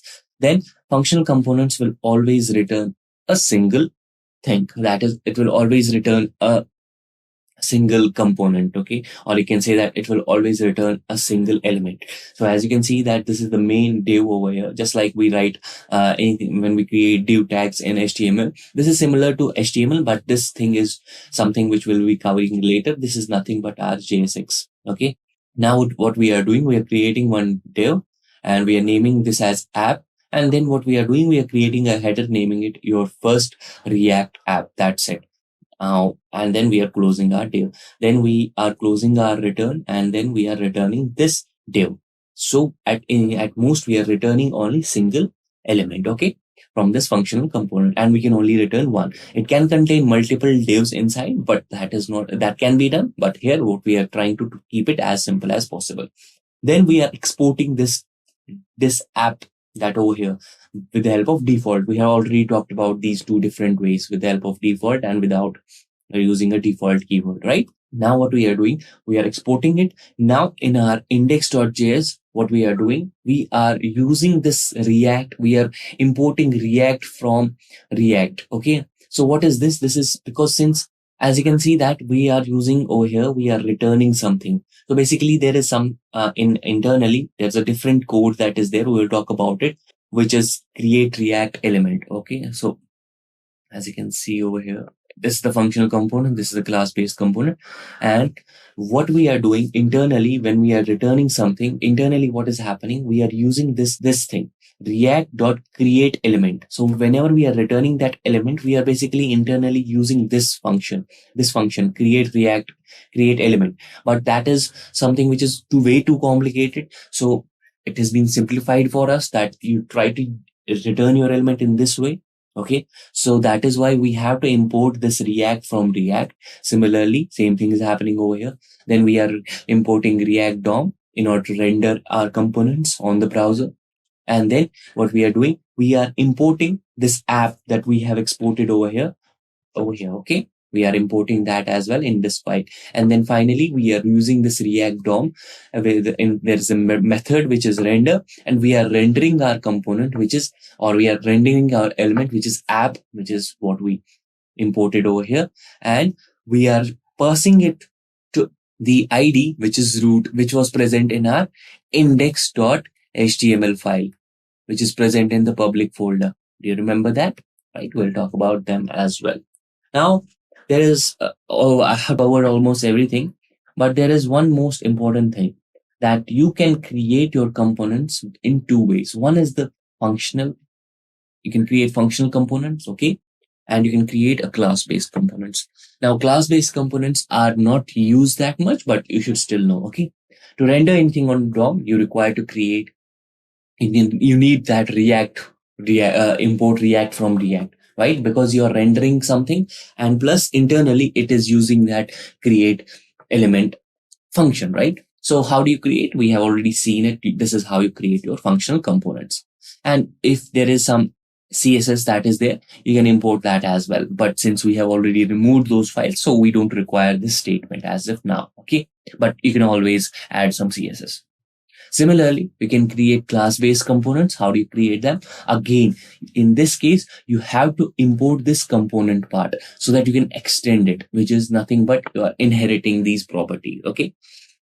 You use the extend keywords, and this is how you create a class-based component. You will use this keyword that is over here, class, and then the name of the class, and then there's a render method which you will be using. And then what you will be doing, you will return in the similar way like we return in the functional component. And then finally we'll be exporting it. Okay. So since this is not used that much, so that is why we won't be focusing on this, but you should know that there's another way, that is the class component can be created. So we talked about functional components. We talked about class-based components. Now, finally, you might be thinking, what is this code? Is this HTML code? No, this is known as JSX, which is everything that you see is written in the lowercase, everything except the name of the app. As you can see that everything is written in small letters, and you can see that this is the name of the class. This can also be changed. Okay. So everything that you see is treated as JSX, which is something that is looking like HTML, but it is a JavaScript with syntax extension. That is what is known as JSX, JavaScript with syntax extension. And alternatively, you can also use this command, that is react.create element, and it will at least have 3 arguments, and those arguments are your element, the configuration, and the text that you want. Okay. Similarly, as you can see that the text is nothing but your first React app, that is our text. These are our elements, and then you have the configuration as well. So rendering in that way is a little bit complicated as compared to this, because we already have a hold of HTML, so we can easily return in this fashion. Now what I will be doing, I will go in my project. Now what I will be doing, I will go in my project and I will make these components and try to render something on my browser. So this is our file, right? And we will be basically, you can see that we are importing these logos and app.css. We'll remove this. This is inside, we are inside our app.js. So what we will be doing, we'll try to import those things, import React. We know why we are importing these things, right? From React. And then what we will be doing, we'll have to remove all the dependencies. Okay. We shouldn't have deleted those things, but we should have kept them there without anything in them. Okay. So anyways, so now what we were doing, we'll create this functional component. So since we don't have any CSS, we won't be importing any CSS file. Then we have this functional component, and in this, what we will doing, we will not return anything in such a way. We'll be just using this app name, and inside this, we'll simply create one head tag, h1 tag, and we'll say this is our first application, right? Done. So this is how you are rendering it. It will just say, please create this component. Now we have our first project, or I can say that first component is ready and we are exporting it. Now what we will be doing, we'll go into our index.js file, which is opened up here. And as you can see that we are using this index.css, index.app. We have to keep this app over here, and we are not importing any vitals as well.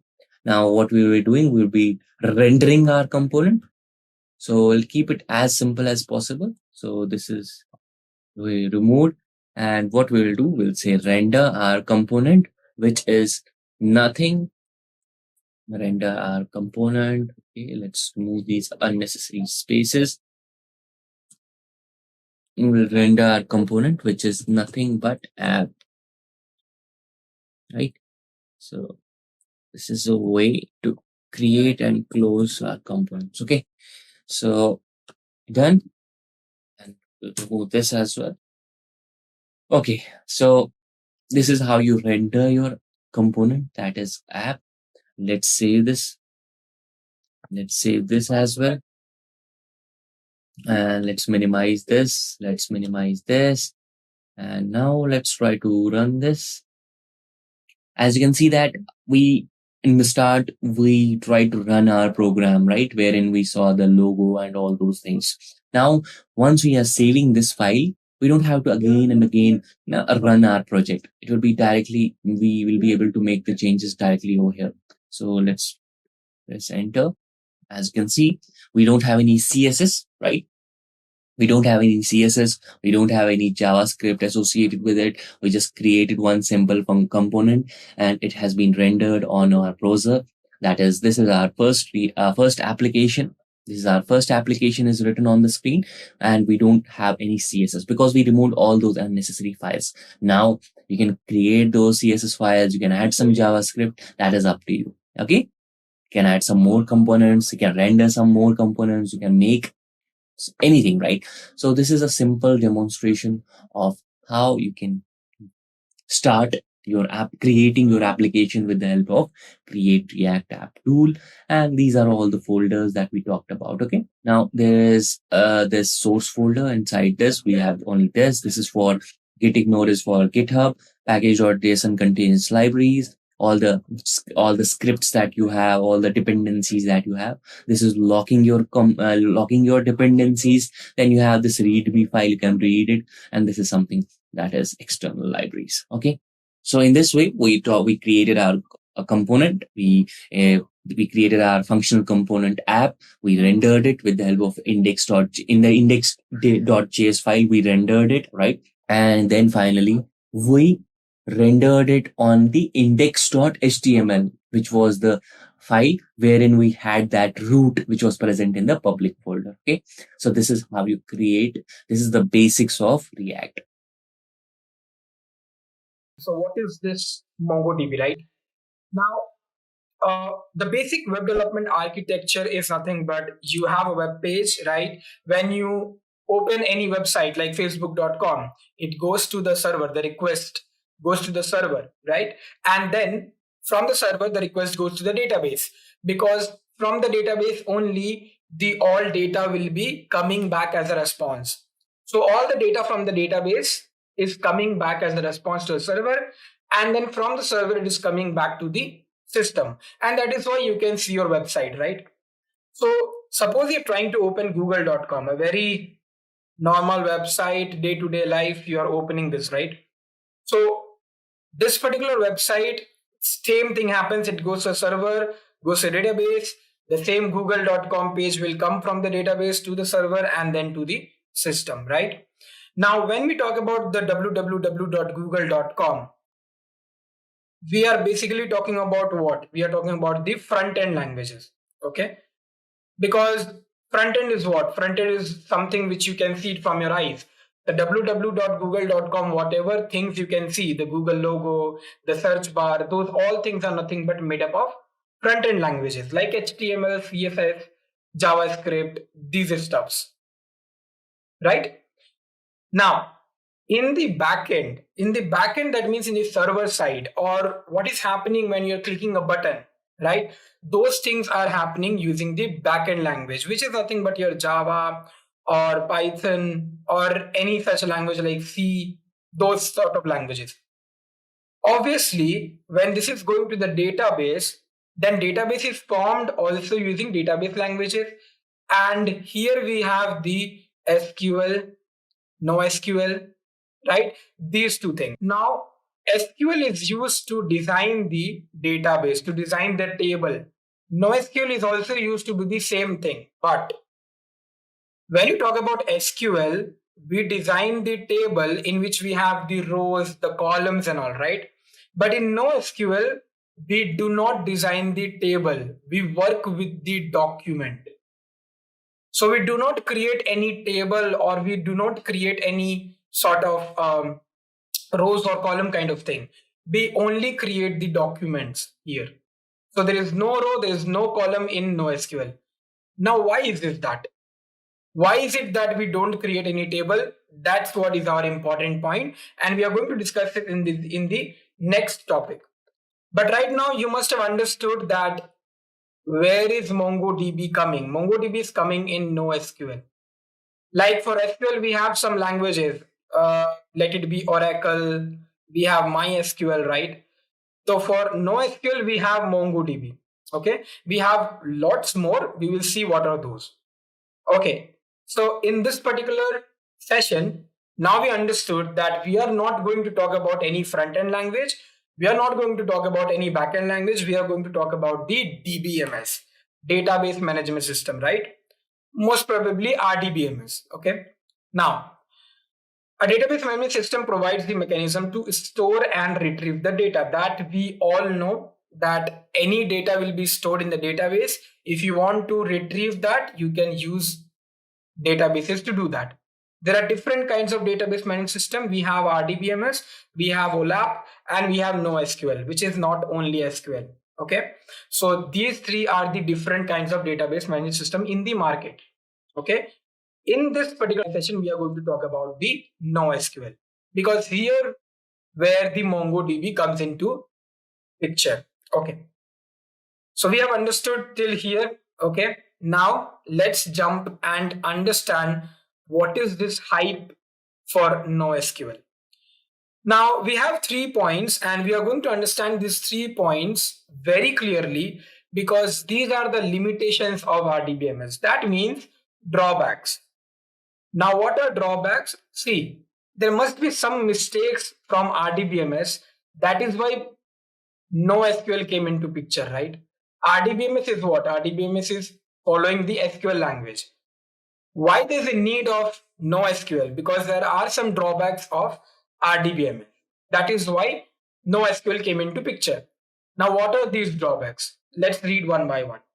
In relational database, we need to define a structure and schema of data first. Structure and schema means before processing the data, we need to create the table, right? And then only we can process the data. That is what it is saying, that we need to define the structure and schema of the data first, correct? This is one drawback of RDBMS. Second one, RDBMS provides consistency and integrity of data by enforcing ACID property. If you know DBMS, you must be knowing about ACID property, which is atomicity, consistency, isolation, durability. RDBMS follows this. Now, for the people who doesn't know what is database and who are very new to SQL also, then guys, for you, in our video description, we have some links. You can click on those links and you can go to those tutorials where you can learn what is SQL. So we have long hours of tutorial on SQL. You can go there and watch that video, come back and then watch this video. So not only SQL or non-relational databases provide a mechanism for storage and retrieval of data other than tabular relational model. That means it doesn't create any table kind of a structure. It doesn't believe on that. So NoSQL doesn't believe on rows and column. Then you'll be thinking, then it is a little bit hard, right? It's really very hard for you to imagine a thing which is just a document and you want to fetch a data from there, right? Because if something is in a tabular structure, then it is very clear that here my name is there, here my age is there, here my grades are there. Very easy. But NoSQL doesn't follow this. Then what does it follow? It follows just a normal document where things are written. That's it. Why does he do that? And what is the benefit of it? We will see that. Now, NoSQL database doesn't use tables for storing data. Clearing it again and again that NoSQL database doesn't use tables for storing data. It is generally used to store big data and real-time web applications. Now, this is a very good point. Why this is a very good point? Imagine that you have Facebook data to save. Remember that Facebook is used by maybe billion to billion people, right? And if they are using Facebook, all their informations, if it is getting stored in a table, then how the table will look like? Can you imagine? It will be so much bigger, right? And when you talk about relational database management system, then several other tables are also there which are connected to each other. That is what is the meaning of RDBMS, right? Now, when you talk about this, the tables will be very big, right? And it will be very complex to get or to fetch the data from here. So why don't we prepare a document kind of a structure for all these things and keep it saved? Let me take you to another page and you can see it certain why NoSQL database. That means what are the advantages? So here we are going to actually see how it is better than SQL. If you see, NoSQL databases were created in response to the limitation of relational database that we have already seen. When compared against relational databases, NoSQL databases are more scalable. Scalable means that big data can also be saved as a document and can be fetched. It provides superior performance and the data model addresses several shortcomings of the relational model. Large volume of structured, semi-structured and unstructured data can be saved. Agile sprints, quick iteration. Quick iteration means fetching of data can be done very easily. Object-oriented programming concept, it is very easy to use. That is also here. And it is efficient. It is having a scale-out architecture instead of expensive monolithic architecture. Okay. So it is not having any monolithic architecture and it is not expensive. It is free. So anybody can use it. Next. When should we use NoSQL database? When you want to store and retrieve huge amount of data. That's when we use our NoSQL database. The relationship between the data you store is not that important. So here, the RDBMS, when you talk about RDBMS, R full form is relation. But NoSQL says that I don't care about this relation. So relationship between the data you store is not that important in NoSQL. That is why the name NoSQL. Okay. The data is not structured and changing over time. Constraints and joins, like the restrictions which we put on RDBMS, the constraints which we put on RDBMS is not required at database level in NoSQL. It is not even required. So that particular concept or topic is gone in NoSQL. So you don't have to deal with constraint and joins. The data is growing continuously and you need to scale the database regularly to handle the data. These are some valid points which is for NoSQL. Now, where to use it? So when the data isn't relational, that means the documents, and when too much data to fit in a relational database. So basically two things are there which is very important. SQL, when you talk about, it works around date table, and NoSQL works around documents. SQL is for shorter data or shorter informations, but NoSQL is for larger data or when you have too much data. Then I want you to first understand what is SQL and then only come to understand what is NoSQL, because that will be a lot much easier for you. Okay. However, in most of the other cases, these properties are significant performance overhead and can make your database response very slow. That means it is saying asset properties sometimes do not work very finely. Okay, and RDBMS is having the asset properties, that is the drawback. Most of the applications is stored their data in JSON format. JSON is a format in which the data is getting saved. For an example, JSON is mostly written like a curly brace, and then it will have the key and the value pair. You'll have the key and the value pair. This is how the JSON is written. Okay, and all the data is getting saved like this. For an example, like suppose if I'm writing name, then Ritvik, age, then maybe 26, right? So something like that we will store. So this is called as JSON, which is JavaScript Object Notation. Okay, and RDBMS don't provide you a better way of performing operations such as CRUD operations. CRUD means create, read, update, and delete. So to do the create, read, update, and delete, RDBMS doesn't have anything better than JSON. Okay, so that is also one of the drawbacks. Now, obviously, if these are the drawbacks of RDBMS, that means these drawbacks should be overcome by a NoSQL, right? So let's learn what is NoSQL database. I know here some of the top things are all theory, right? But yes, it is very important. You have to first understand the theoretical, getting the theoretical knowledge. Just after the installation, I'll be doing everything practical. So it is going to be fun, but let's first get a basic knowledge of what is NoSQL. CRUD application point 1. Okay. CRUD means create, read, update, and delete. Okay. So when you talk about CRUD, this is create, this is read, this is update, and this is delete.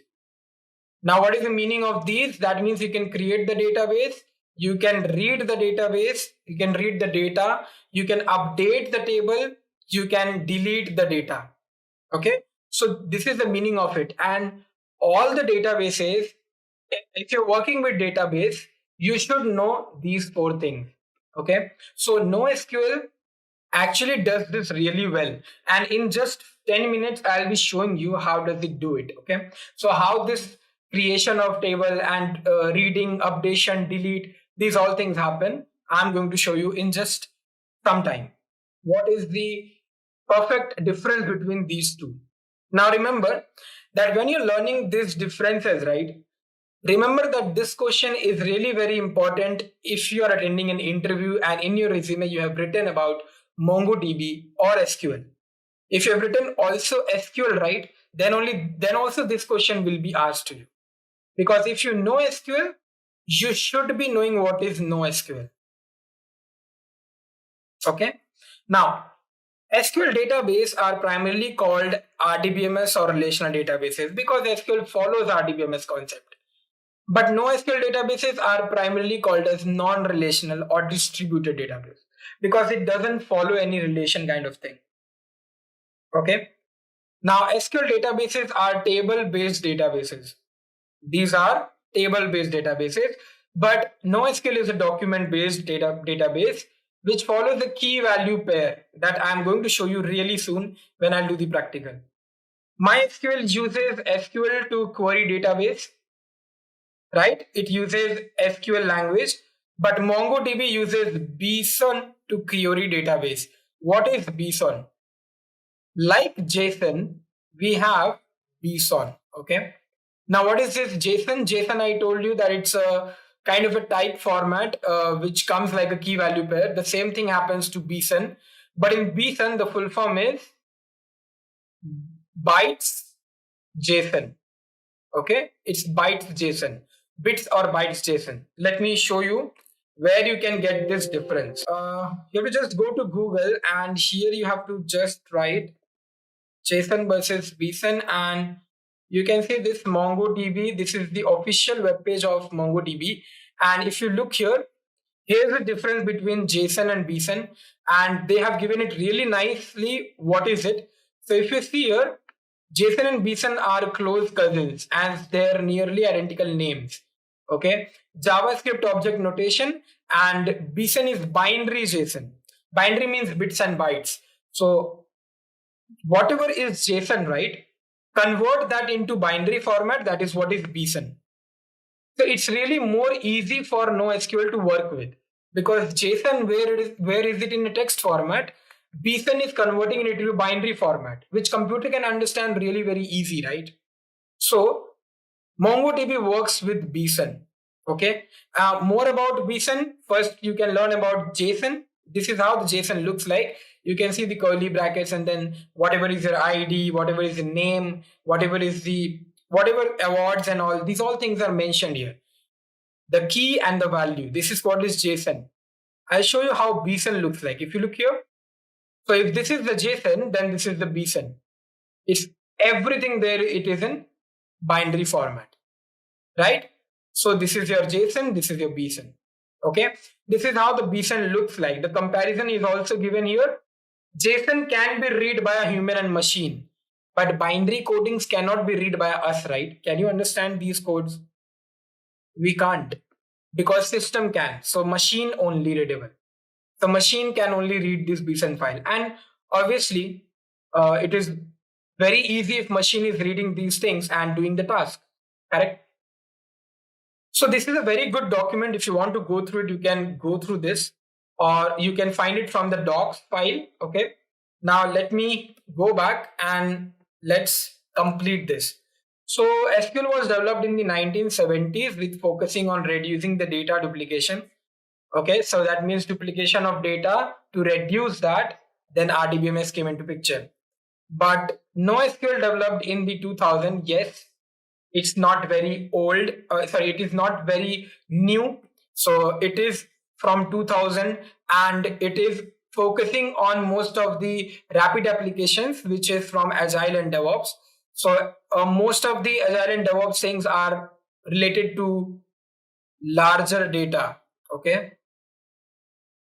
When the data is very large, so that is why NoSQL came into picture. Best part of this difference that there are so many examples. If we see, I told you in the beginning also. So if you're learning RDBMS, Oracle, MySQL, Microsoft SQL Server, PostgreSQL, these are the examples of that.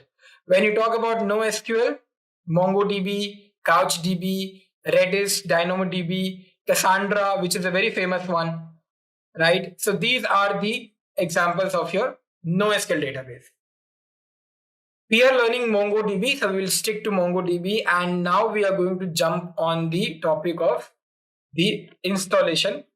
Have a look here. There's a comparison given here. This is how the SQL looks like, and this is how NoSQL looks like for a pictorial representation. Okay.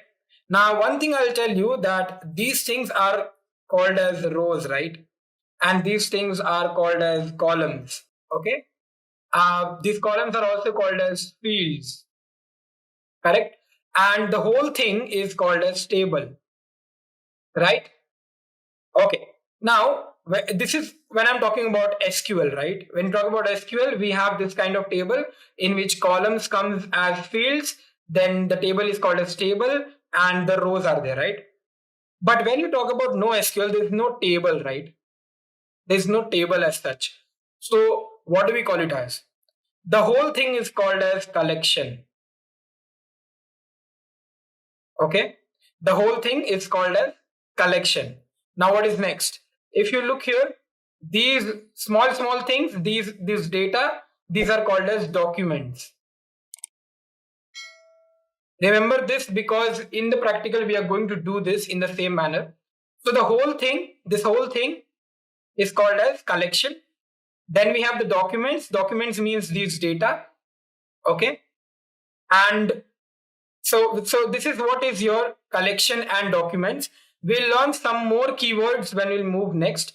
Let's first go to the installation and install this particular MongoDB file.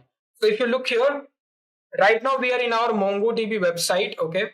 you have to go to software, and in the software you have to click on community server. Okay, when you click on community server, you will find this link, okay, which is saying version 4.4.4 and platform is Windows, package is MSI. You can choose whatever system you have and you can choose whatever version you want, but I'm downloading the current one, the latest one. So, and also the package, if you want it in zip format, you can do that, but I'll be using the Microsoft Service Installer, so software installer. So this is in .exe file, so I'm going to download that. Okay, once you click on download, the download will start. Right now I'm going to pause it because I have already downloaded it. So let me open that and let me show you how to install it. So if I go to my downloads, here is my MongoDB. Okay, let me click on next and accept the terms in the license agreement. Next, this is how you need to install. So you have to click on complete. Once you click on complete, you can see here nothing you have to change. These are the data directory where the data will be saved. So just remember that. You can see your program files MongoDB server. That's it. Click on next. Nothing you have to do. And here you can see install MongoDB Compass.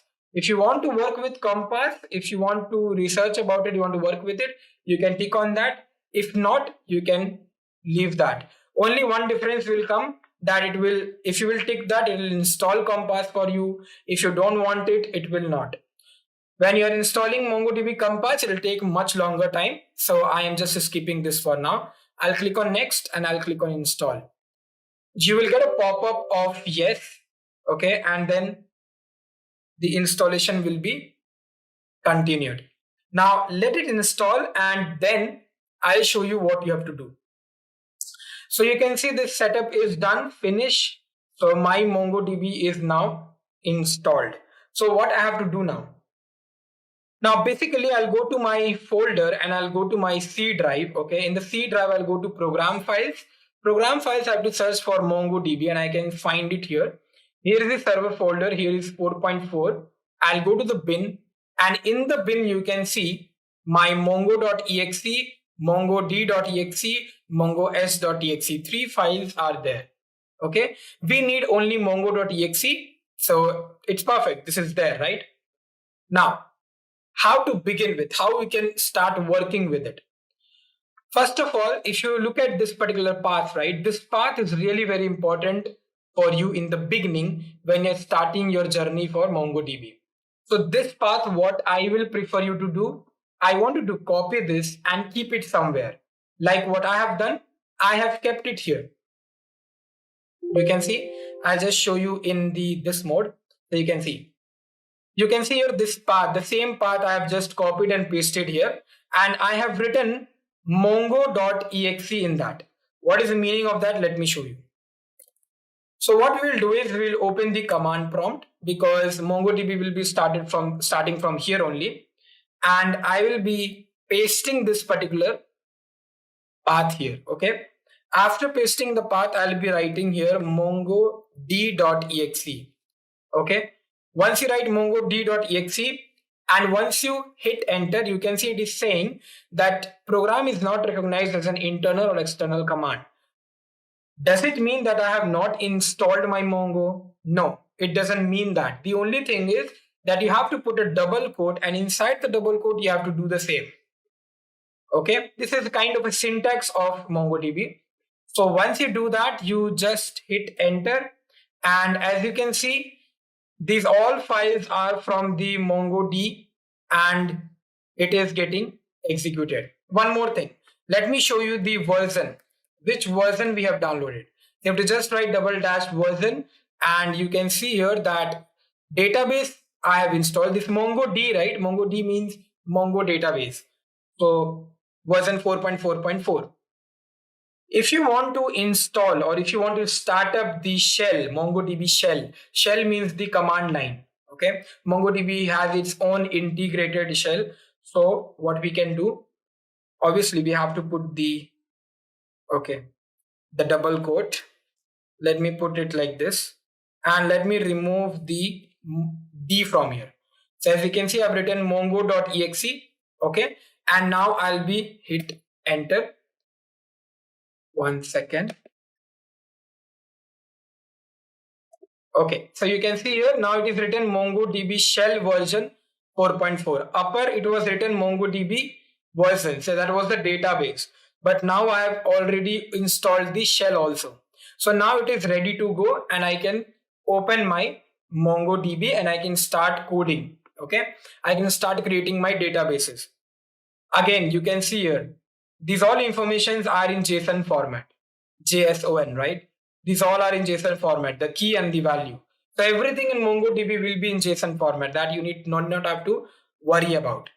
Now what I'm going to do here is I am going to write here mongo.exe. Okay, and now if you can see, there is no error coming and it is saying that you are welcome to MongoDB. This is the cell version. This is the cell. Once you see this angular bracket here, that means now you are in your shell. Okay. Now, by default, what all databases are present here, let me show you that. So what I'll do clear screen first because there are so many things written, and I'll be writing the command show dbs. Okay, I'm writing show dbs, show databases. Once I do that, you can see here, I have 4 databases in my MongoDB. Okay, in my MongoDB, I have 4 databases. Now, how to create the collections, how to create the documents inside it, now we are going to see. Okay, so but databases are done.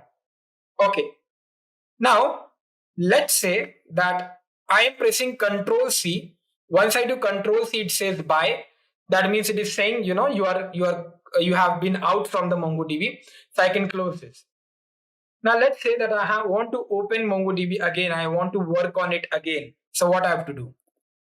I've opened command prompt and I want to work with MongoDB again. So what I should do? I have to again put this. I have to again put the path. That means I have to again go to the folder. I have to again copy this whole thing. I have to again come back. I have to paste it. I have to write here and then mongo.exe. It's a very big thing, right? I can't do it again and again, right? If you see here.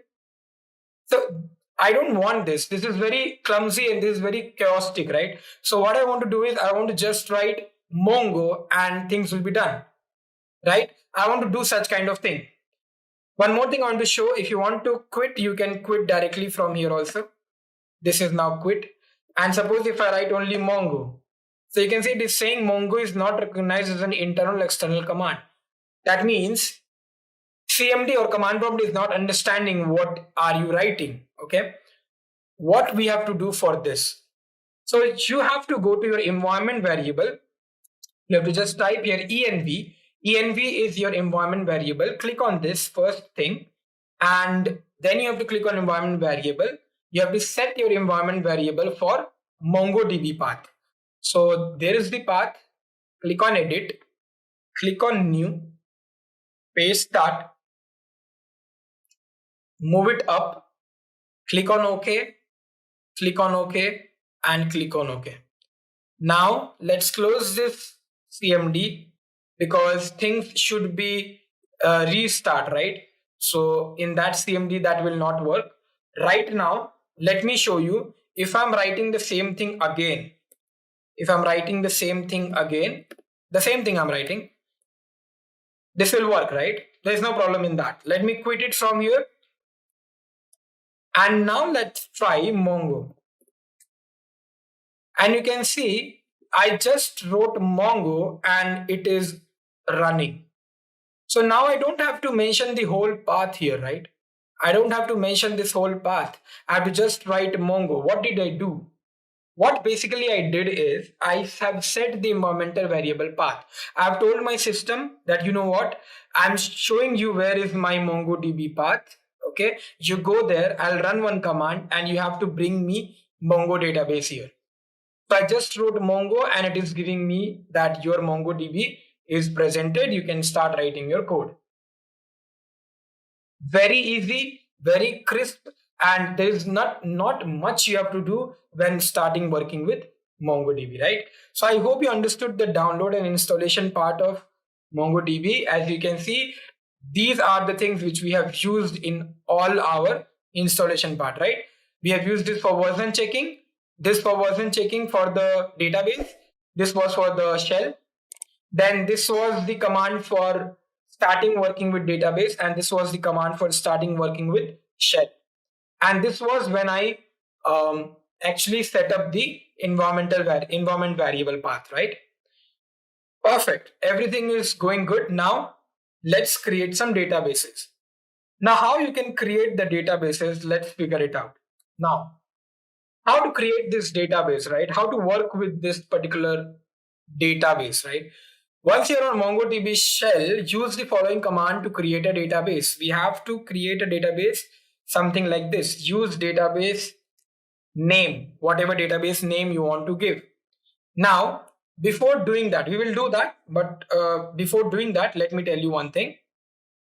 If you read this line, if the database does not exist, obviously, if you don't know which all databases are there, okay, and if you're creating a new database, then also you have to use the same command. You don't have to use any command such as create a new database or something like that. No. Read what is written. It's written, if the database doesn't exist, above command creates a new database for us. So it automatically knows that if that particular database is not there, then he will create a new for us. Okay. Otherwise, opens the existing one. So if you have already that particular database, it will open that up. If you don't have it, it will create a new one. Awesome, right? Let me show you how does it work. So let me go to my CMD. Now what I'm going to do, first we will see what all databases do we have. So show DB, admin config great learning local. Let me tell you one thing, that great learning is what I have already created to attach these screenshots. Okay. Now you don't focus on that. You just understand that these are the 4 databases which is already there. So what I'm going to do, I'm going to create a new one for my name, or let's say for any college. Okay. Let's say for any college. So let me write here use, and the database name, let me give, let's say college, just college. Okay.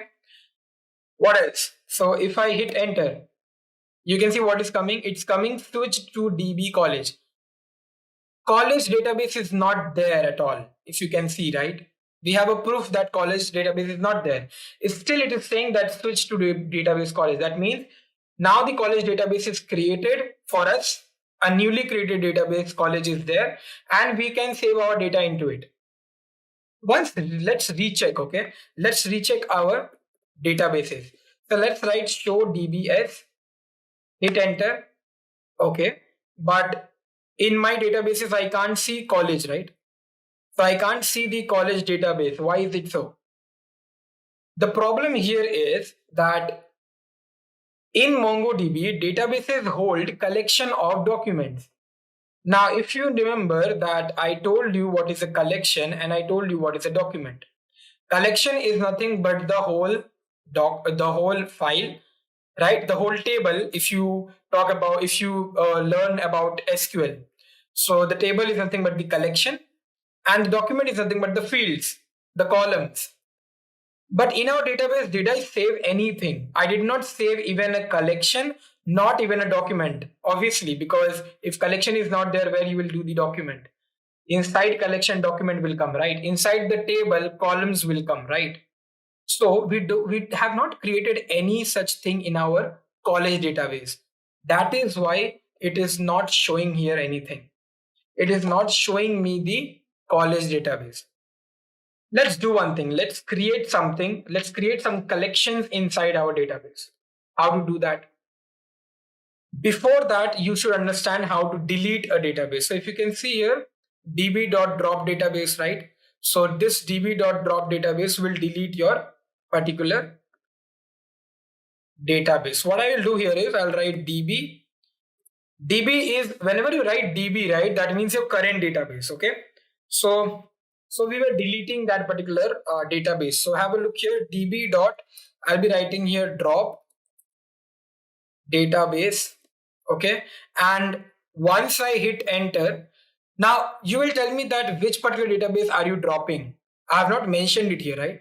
But that's what I'm saying. When you're writing DB, right? DB means current database. Which is the current database? It has already told me, right? Switch it to DB college. So I'm into my college database. That is what I'm dropping. So if I hit enter, you can see OK1. OK1 means that your command is successfully executed. Why it is saying like this OK1?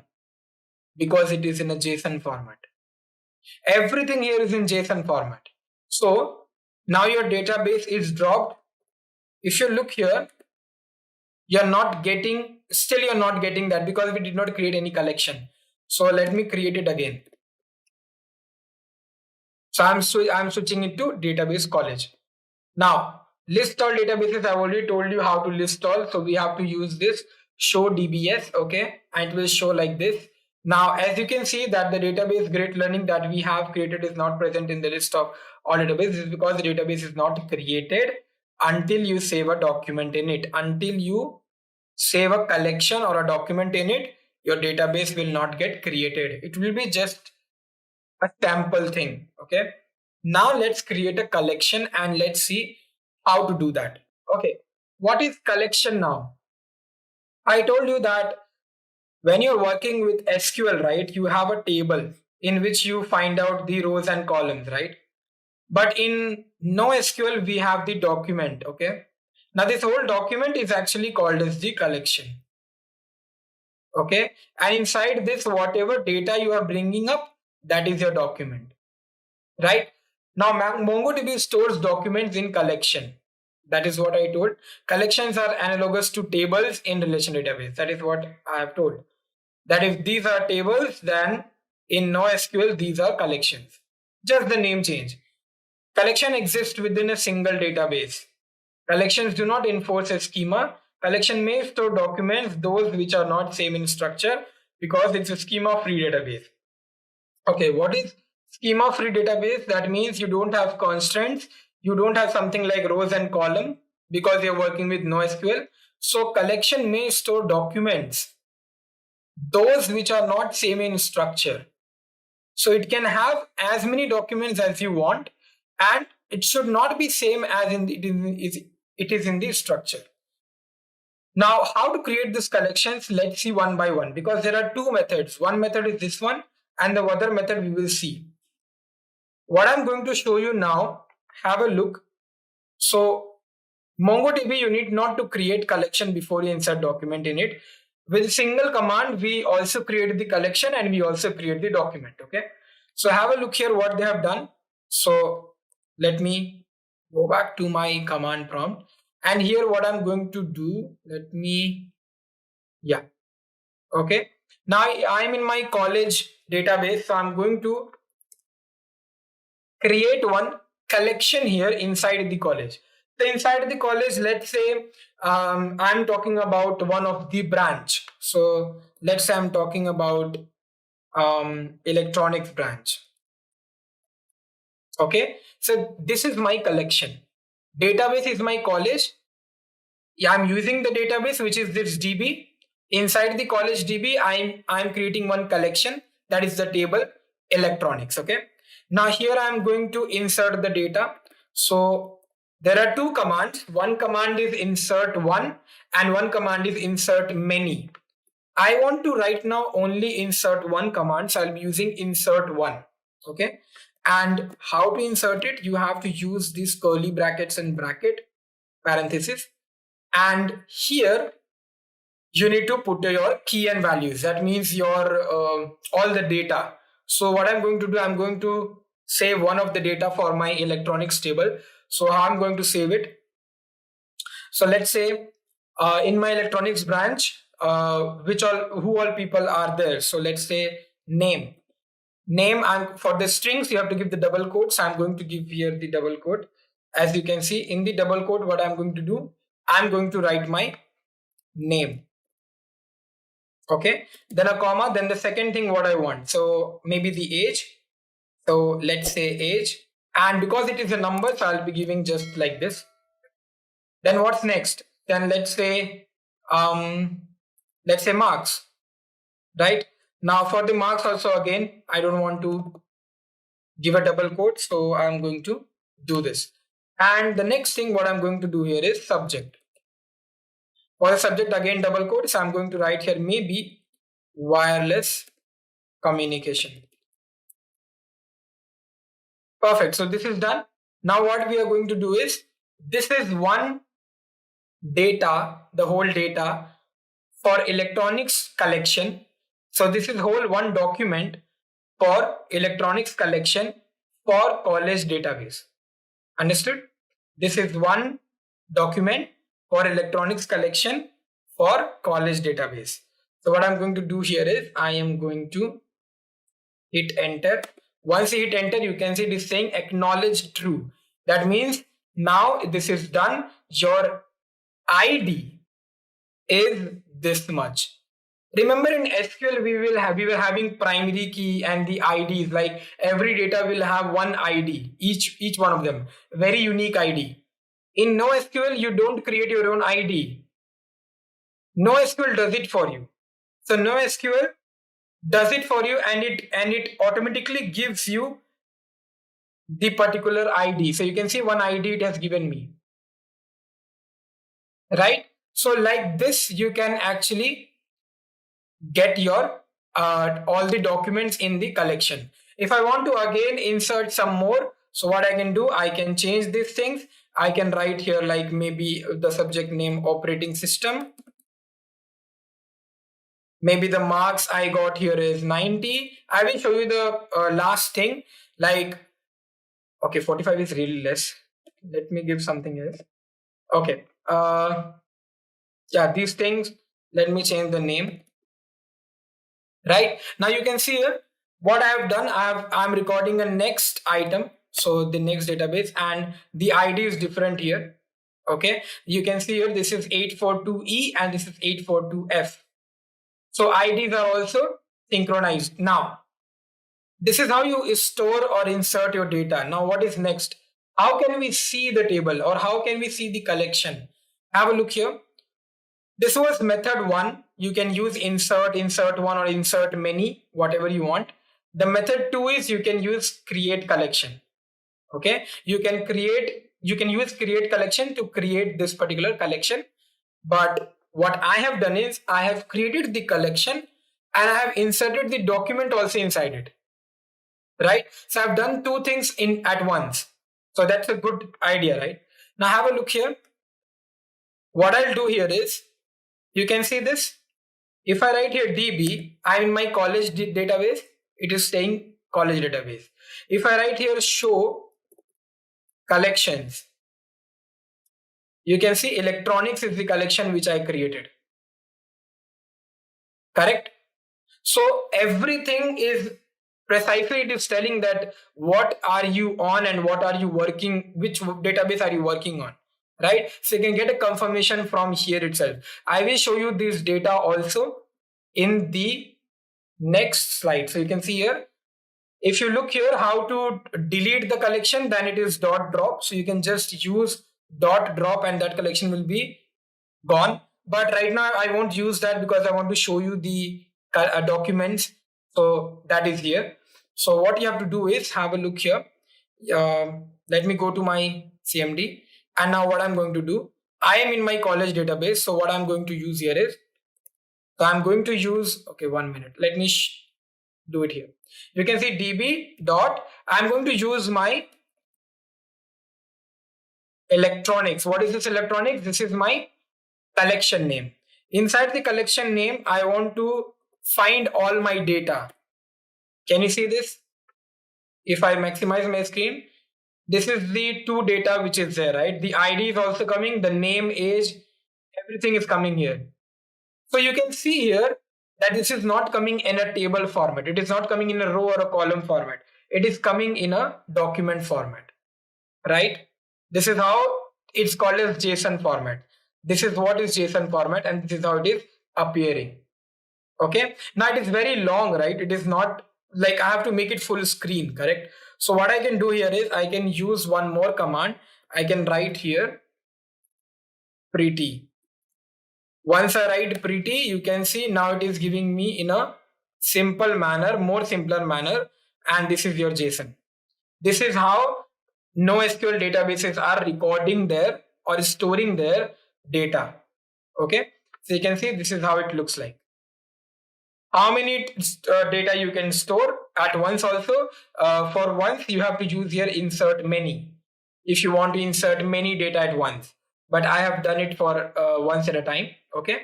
Now let's delete these collections. Now let's delete it. So these are the things which I've shown you. Okay, these are the screenshots which I've added. I've added the screenshots because the PDF for this particular document, you can find it in the video description. So you can go through it.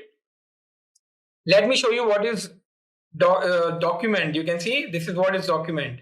You get the key value, you get the key and value pair, right? So this is how it is: name, to age 26, right? Field and value. This is what is your JSON, and we also call it as BSON, which is binary representation of JSON document. This is how NoSQL saves it. We were left with deleting the collection. So let's see how to delete the collection. Let me open my command prompt, the shell, okay, MongoDB shell. And here what I'm going to do here, I'm going to write db, and I'm going to go to my electronics, which is my collection, and this electronics, I'm going to drop it. It is saying true. That means my particular collection is now deleted. Okay, so it is gone. Now what I'm going to do, I'm going to write here the show collections. For that particular DB, it is showing nothing because my electronics collection is now gone. Now in my database, that is my college DB, I don't have any collections. Okay, because I don't have any collections, college is not coming here. Okay, so this is what is your whole practical and theoretical knowledge about MongoDB. See, these are very basic and very easy to do. It's really fun because you are working on command line.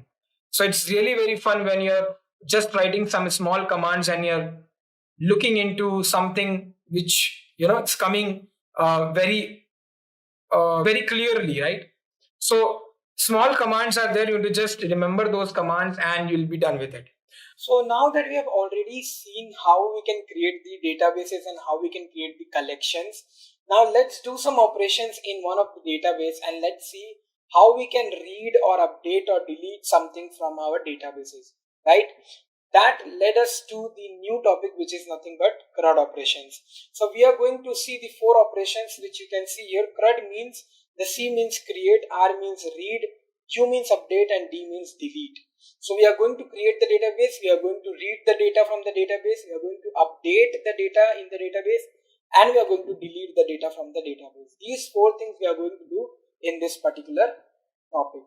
So let's come back and let's open our CMD. In our CMD, let's start our Mongo and let's continue with the practical. So now we are in our Mongo and let's clear the screen and now let's create our database. So we'll go to show DBS. Now these are the 3 which is default DBSs, and now we'll create our own DBS. So let's take an example that if I create a database of Great Learning, okay. Now Great Learning is, you know that Great Learning is having one free initiative which is Great Learning Academy, right, where you get free courses. So why not we create a collection, that's a table of Great Learning Academy, right? And in the data we'll put all these data like data science, machine learning, all these data we'll keep it. If you are not understanding, let me make it simple for you. So right now what I will use Great Learning Academy. Now I know that database is not there, but MongoDB will create one for me. So it's going to create one for me. So the database is created. Now what I'm going to do is I'm going to see that right now which database is getting used. So this is the Great Learning database which is used.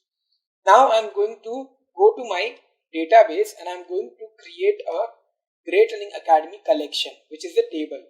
Inside this I want to insert one data. So first of all I'm just inserting one of the data. Later on I'll insert some 3-4 data and I'll show you how to do that. So right now what I'll do, I will start writing and giving some of the data here. So let's say the first name. So let's say that here you have the data science, right? So I'm going to write here data science. The next we have is nothing but, let's say when you click on data science, so how many number of courses do you have? So let's say number of courses. So here number of courses, let's say something like this, and the number is 22. Let's say 22 courses are available in data science. Now type means in which type it should come. So let's say it should come in data and IT. Okay, and the last one, let's say active. So whether it is that particular courses are active or not. So yes, it is active. So what I'm going to write here is true. Okay, now only 4 data I have kept here. Now let's close this, right?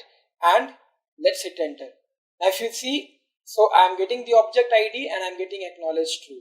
Let's see whether my particular database, not database, actually the collection is having this data or not. So I'm going to remove this whole thing, right? And what I'm going to write, I'm going to write here find, right? So I've created one table, that means one collection. After creating, I'm reading the data, right? So create and read, you must have understood. So this is creation and this is reading. So it is reading and it is saying me that GLA, which is the collection, is having only one data, which is this ID, name, number of codes, type and active, right? So this is the only data which I have, only one data which I have in GLA. Let's put some more. Now remember that I've used insert one here, right? Insert one command. Let's see how we can use insert many command and how we can insert a number of other details in this particular GLA table or collection. So now I won't be repeating the word table because table is also used in SQL. So I'm going to use only the word collection every time. You must be now familiarized with collection and document wordings, right? So remember to use these words now. Okay, so now I'm going to use here db.gla and I'm going to use here insert and then many. Now in insert many, what I have to do, I have to put down the number of different data, right? So we put a square bracket and then we put a curly bracket. Now inside this curly bracket, we'll put the data. So it will look something like this. Okay, let's say I want to put these many data, that is these 3. Okay, now what I'm going to do, I'm going to click here and I'm going to write something here, okay, inside this. So let's go back to this particular part and let's say name. Now inside name, the next one, let's say IT and software. Okay, so I'm going to write here IT and software, correct? Now what I'm going to do, so IT and software is my name. Next is number of courses. So let's say number of courses. Let's say in this number of courses I have is 26. Okay, then type. So in which type it should come? So let's say it should come in IT, just IT, correct? And then what I'm going to do, I'm going to write active. In active, I'm going to place true. Okay, so this is my one data. Now I have to do the another data. So I have to again go here, again I have to write name. And here I'm going to give the name as, let's say, machine learning. So like that, you have to keep on putting down the data. So I'm going to write here number of courses. Number of courses, let's say I'm giving here 15. And in the type, let's say I'm giving data and IT. Okay. Now what I'm going to do, let's say here active, which is also true.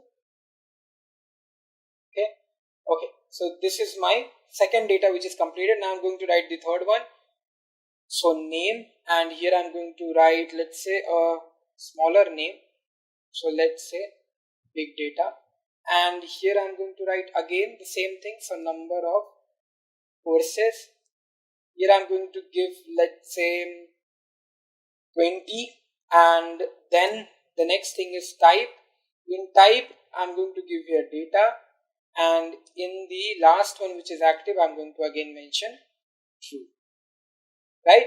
So all the data are now kept, and if I hit enter, there's a missing, you can see there's a missing curly bracket which is coming here, right, after property list.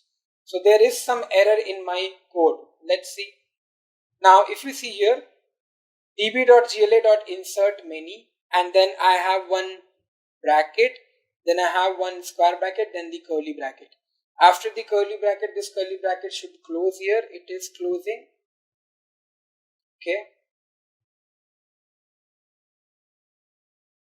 This is also closing. Just check.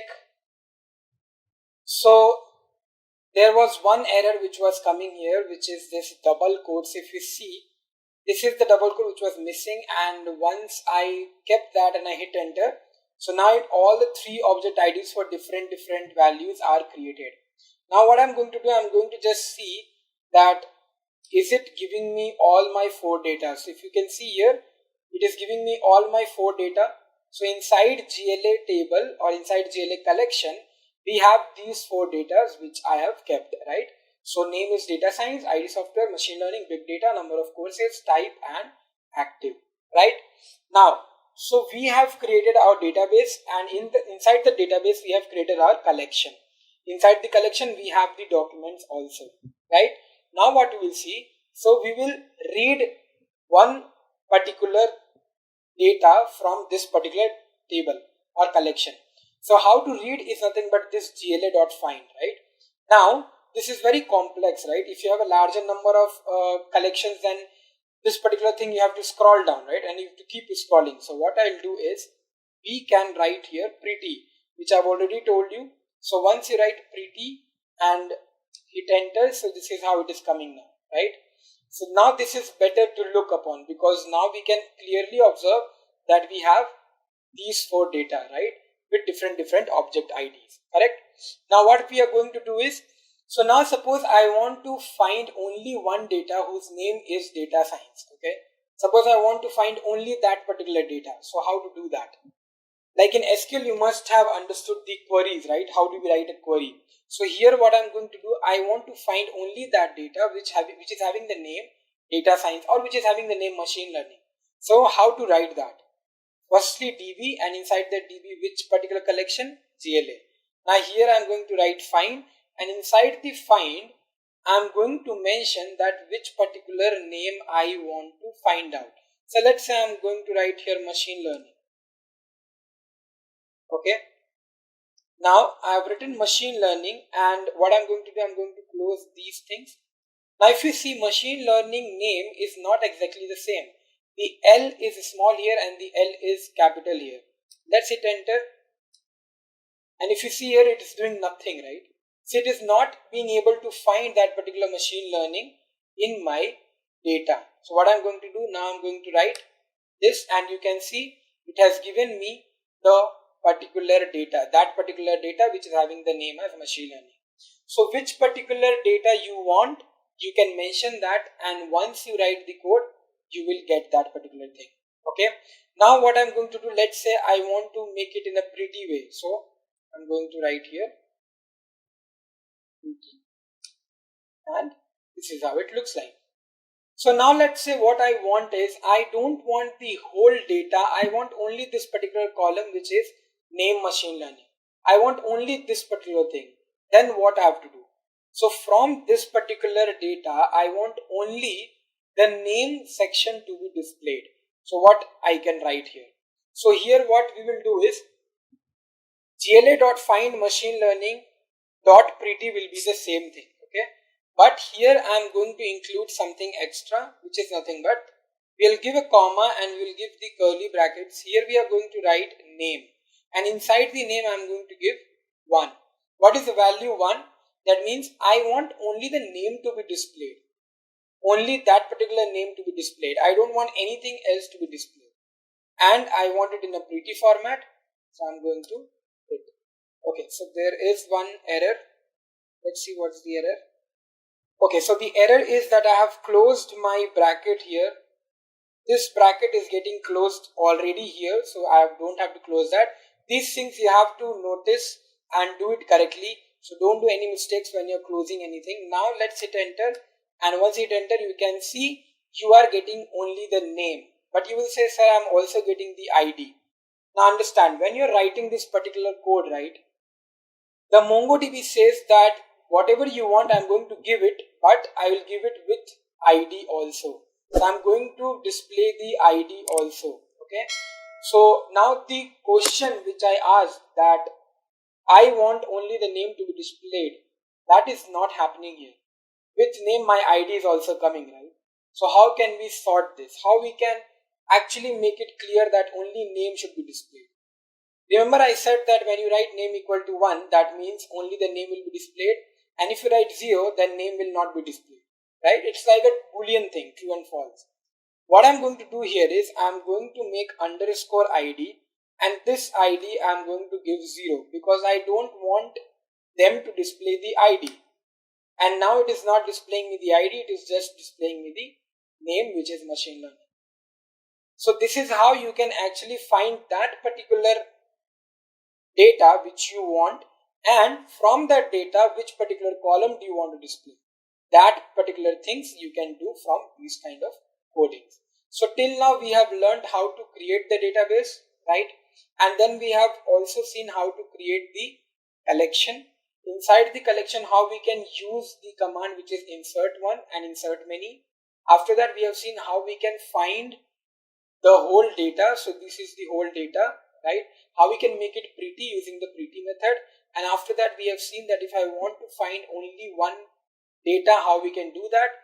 And inside one data, how we can find only one column, that also we have seen, right? Now next what we'll do is, now suppose I am writing that I want all the data, all the documents which is having the active true. Now if you know, my all data is having active true, right? So let's do one thing, let's write that. So what I'm going to do here is, I am going to only find active true data. Okay, so I'm going to write active true. I don't want to mention anything else. I'm going to just write here pretty, so that my data will be printed in a pretty manner, and that's it.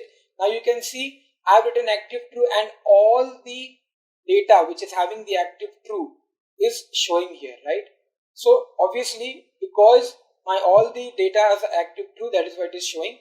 If any one of I have kept it as active false, that particular thing will not be able to show it. Okay. Now suppose I want only the first active true data to be shown. I don't want all the 4 active true data to be shown. I want only the first one. This is the first question. The second question is, suppose I want to only see the second one. I don't want to see the first active true data. I want to see only the second one. So these are the 2 questions which we will see now. So what code we have to write when I want to only see the first active true data? Okay, in SQL you must be knowing about one particular function which is limit, right? We can limit some data, how many rows you want, you can limit that. So I'm going to write here limit, and I'm going to type 1. Okay, once you do that and hit enter, you can see you are getting the first active true data. So because I'm limiting it to only 1, so only the first data is coming. Let's say that I'm limiting it to 2. So I'm getting the first 2 data, right? But remember that my second question was that I want only the second data to be represented. Only the second, not the first, not the third, not the fourth. Only the second. Now when I'm writing limit 1, I'm getting the first one, that's fine. When I'm writing the limit 2, then I'm getting the first 2. But still I'm not getting only the second one, right? I want only this one. So what code we have to write? So to only get the particular second data, what we have to do is, first of all we have to understand one of the command which is find one. So find one will make sure that only one result is showing in your coming data. So let's say I have written here active and I have written here true. Okay, I want only one data of it. Let's write here pretty so that it will not come in one line. And here I'm going to hit enter. Okay, there is, okay, so it is saying that pretty is not a function. So when you're writing find one function, you can't use this pretty method. Okay, so now if you can see, you are getting the data science one. So you are getting only one data. Remember when I was writing find, then I was getting all the 4 data, but this is only giving me 1. Now what we will do, now here let's use something else. So now what I will do, now here I am going to write limit 1 and let's see what happens. Now when I am writing here limit 1, you can see it is giving that limit is not a function. So we can't use pretty in this, we can't use limit in this. So what we can do now here is, we can remove this particular one from here and we will write here pretty, because now we can write pretty. So we'll write pretty, we'll do limit 1, and because we want to skip the first part, we want only the second one, so we will write here skip. We want to skip how many parts? We want to skip only the one part. Now you are getting the ITN software, which is nothing but your second data. So now the data science is not coming, my ITN software is coming. Let's see what we have in the third. So see, we have the first data science, then we have ITN software, then we have machine learning. Suppose I want to print only this one. I want to print only this one. Okay, I don't want to print the first two. So what we will do? We will write here skip 2 because I want to skip the first 2.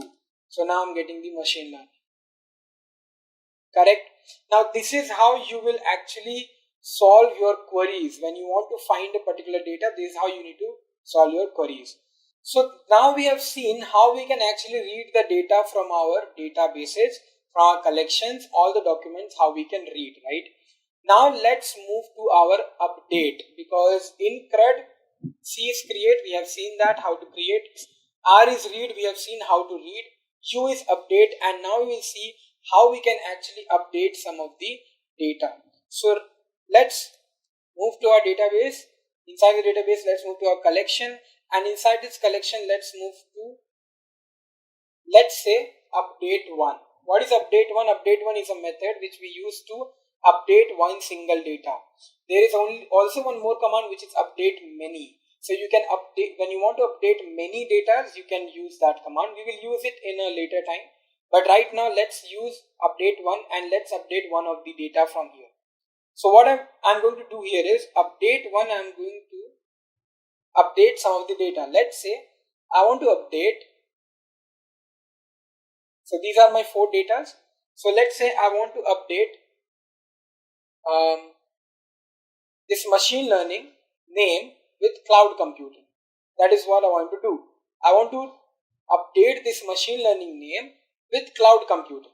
Okay, so I'm going to mention here that which name I want to update. So I want to update machine learning.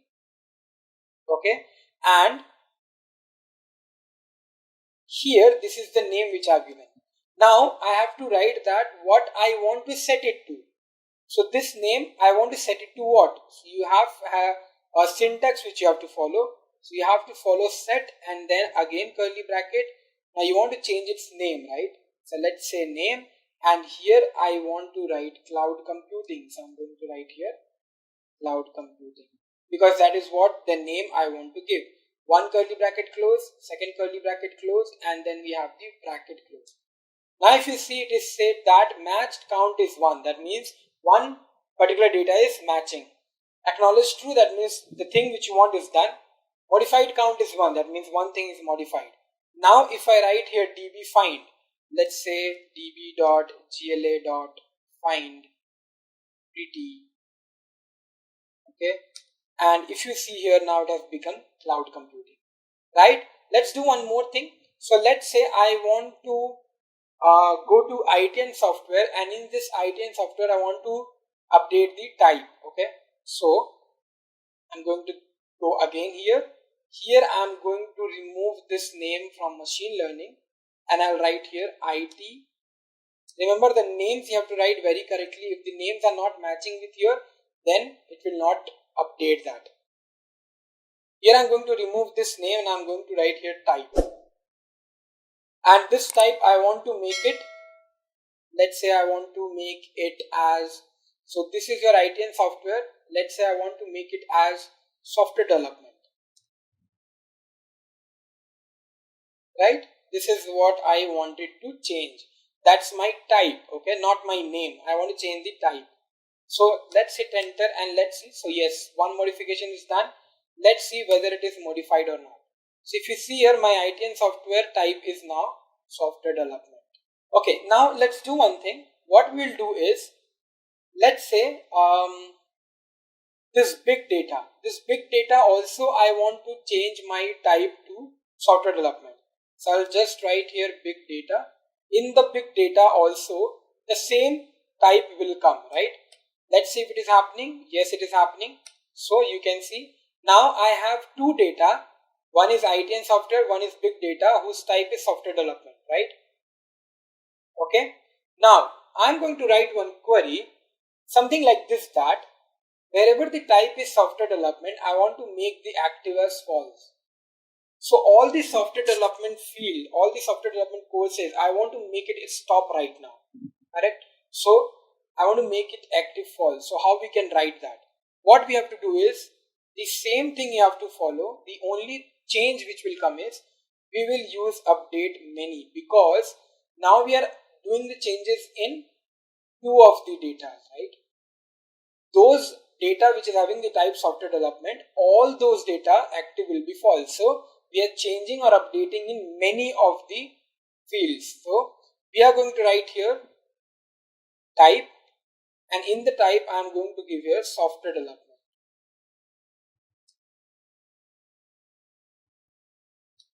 Now this is how I have written. Okay, so this type, and then I am going to mention the let's see. Okay, so obviously the curly bracket will get closed, and then we are going to set it. So set, we are going to give the colon, right? And then we are going to put the type, not type, let's say active, and this active I want to give here false. Okay, now this I'm going to close here, I'm going to close here, and you can see now the matched count is 2. Why? Because in both of them the software development type was this, and active will become now false. So let's see if this is now false. So you can see this and this is now false, right? So this is how you can update any data, whatever data you want to update, and the codes which we can use is update one and update many, right? So our CRUD operations CRU, that means create, read and update, is done. Now we are going to see the D part, which is the delete. Now we want to delete some of the data from here. So what we'll do, let's see what syntax we have. So we'll go to our database, we are going to our collection, and inside the collection what we are going to do, we are going to use one of the command which is delete many, because I want to delete many data, so I'm using delete many. And from delete many, what I'm going to delete is, I'm going to delete the type, which is nothing but your software development. So I'm going to write here software development. Let's say I want to delete this particular data. If I hit enter, you can see now deleted count is 2. Why? Because my two data are having type software development, correct? So I'm removing both of them. Now it is removed. So what I'm going to do, I'm going to see whether it is deleted or not. Now if you can see, both my type data are deleted. So both my type software development data are deleted, correct? Okay, now what I'm going to do, let's see. If I write here, let's say I'm going to write here name, right? In the name, what I'm going to do, I'm going to write here, let's say data science. Okay, now if you can observe, the data science is only the one document, right? So I'm going to mention here 1, because I don't want to delete many.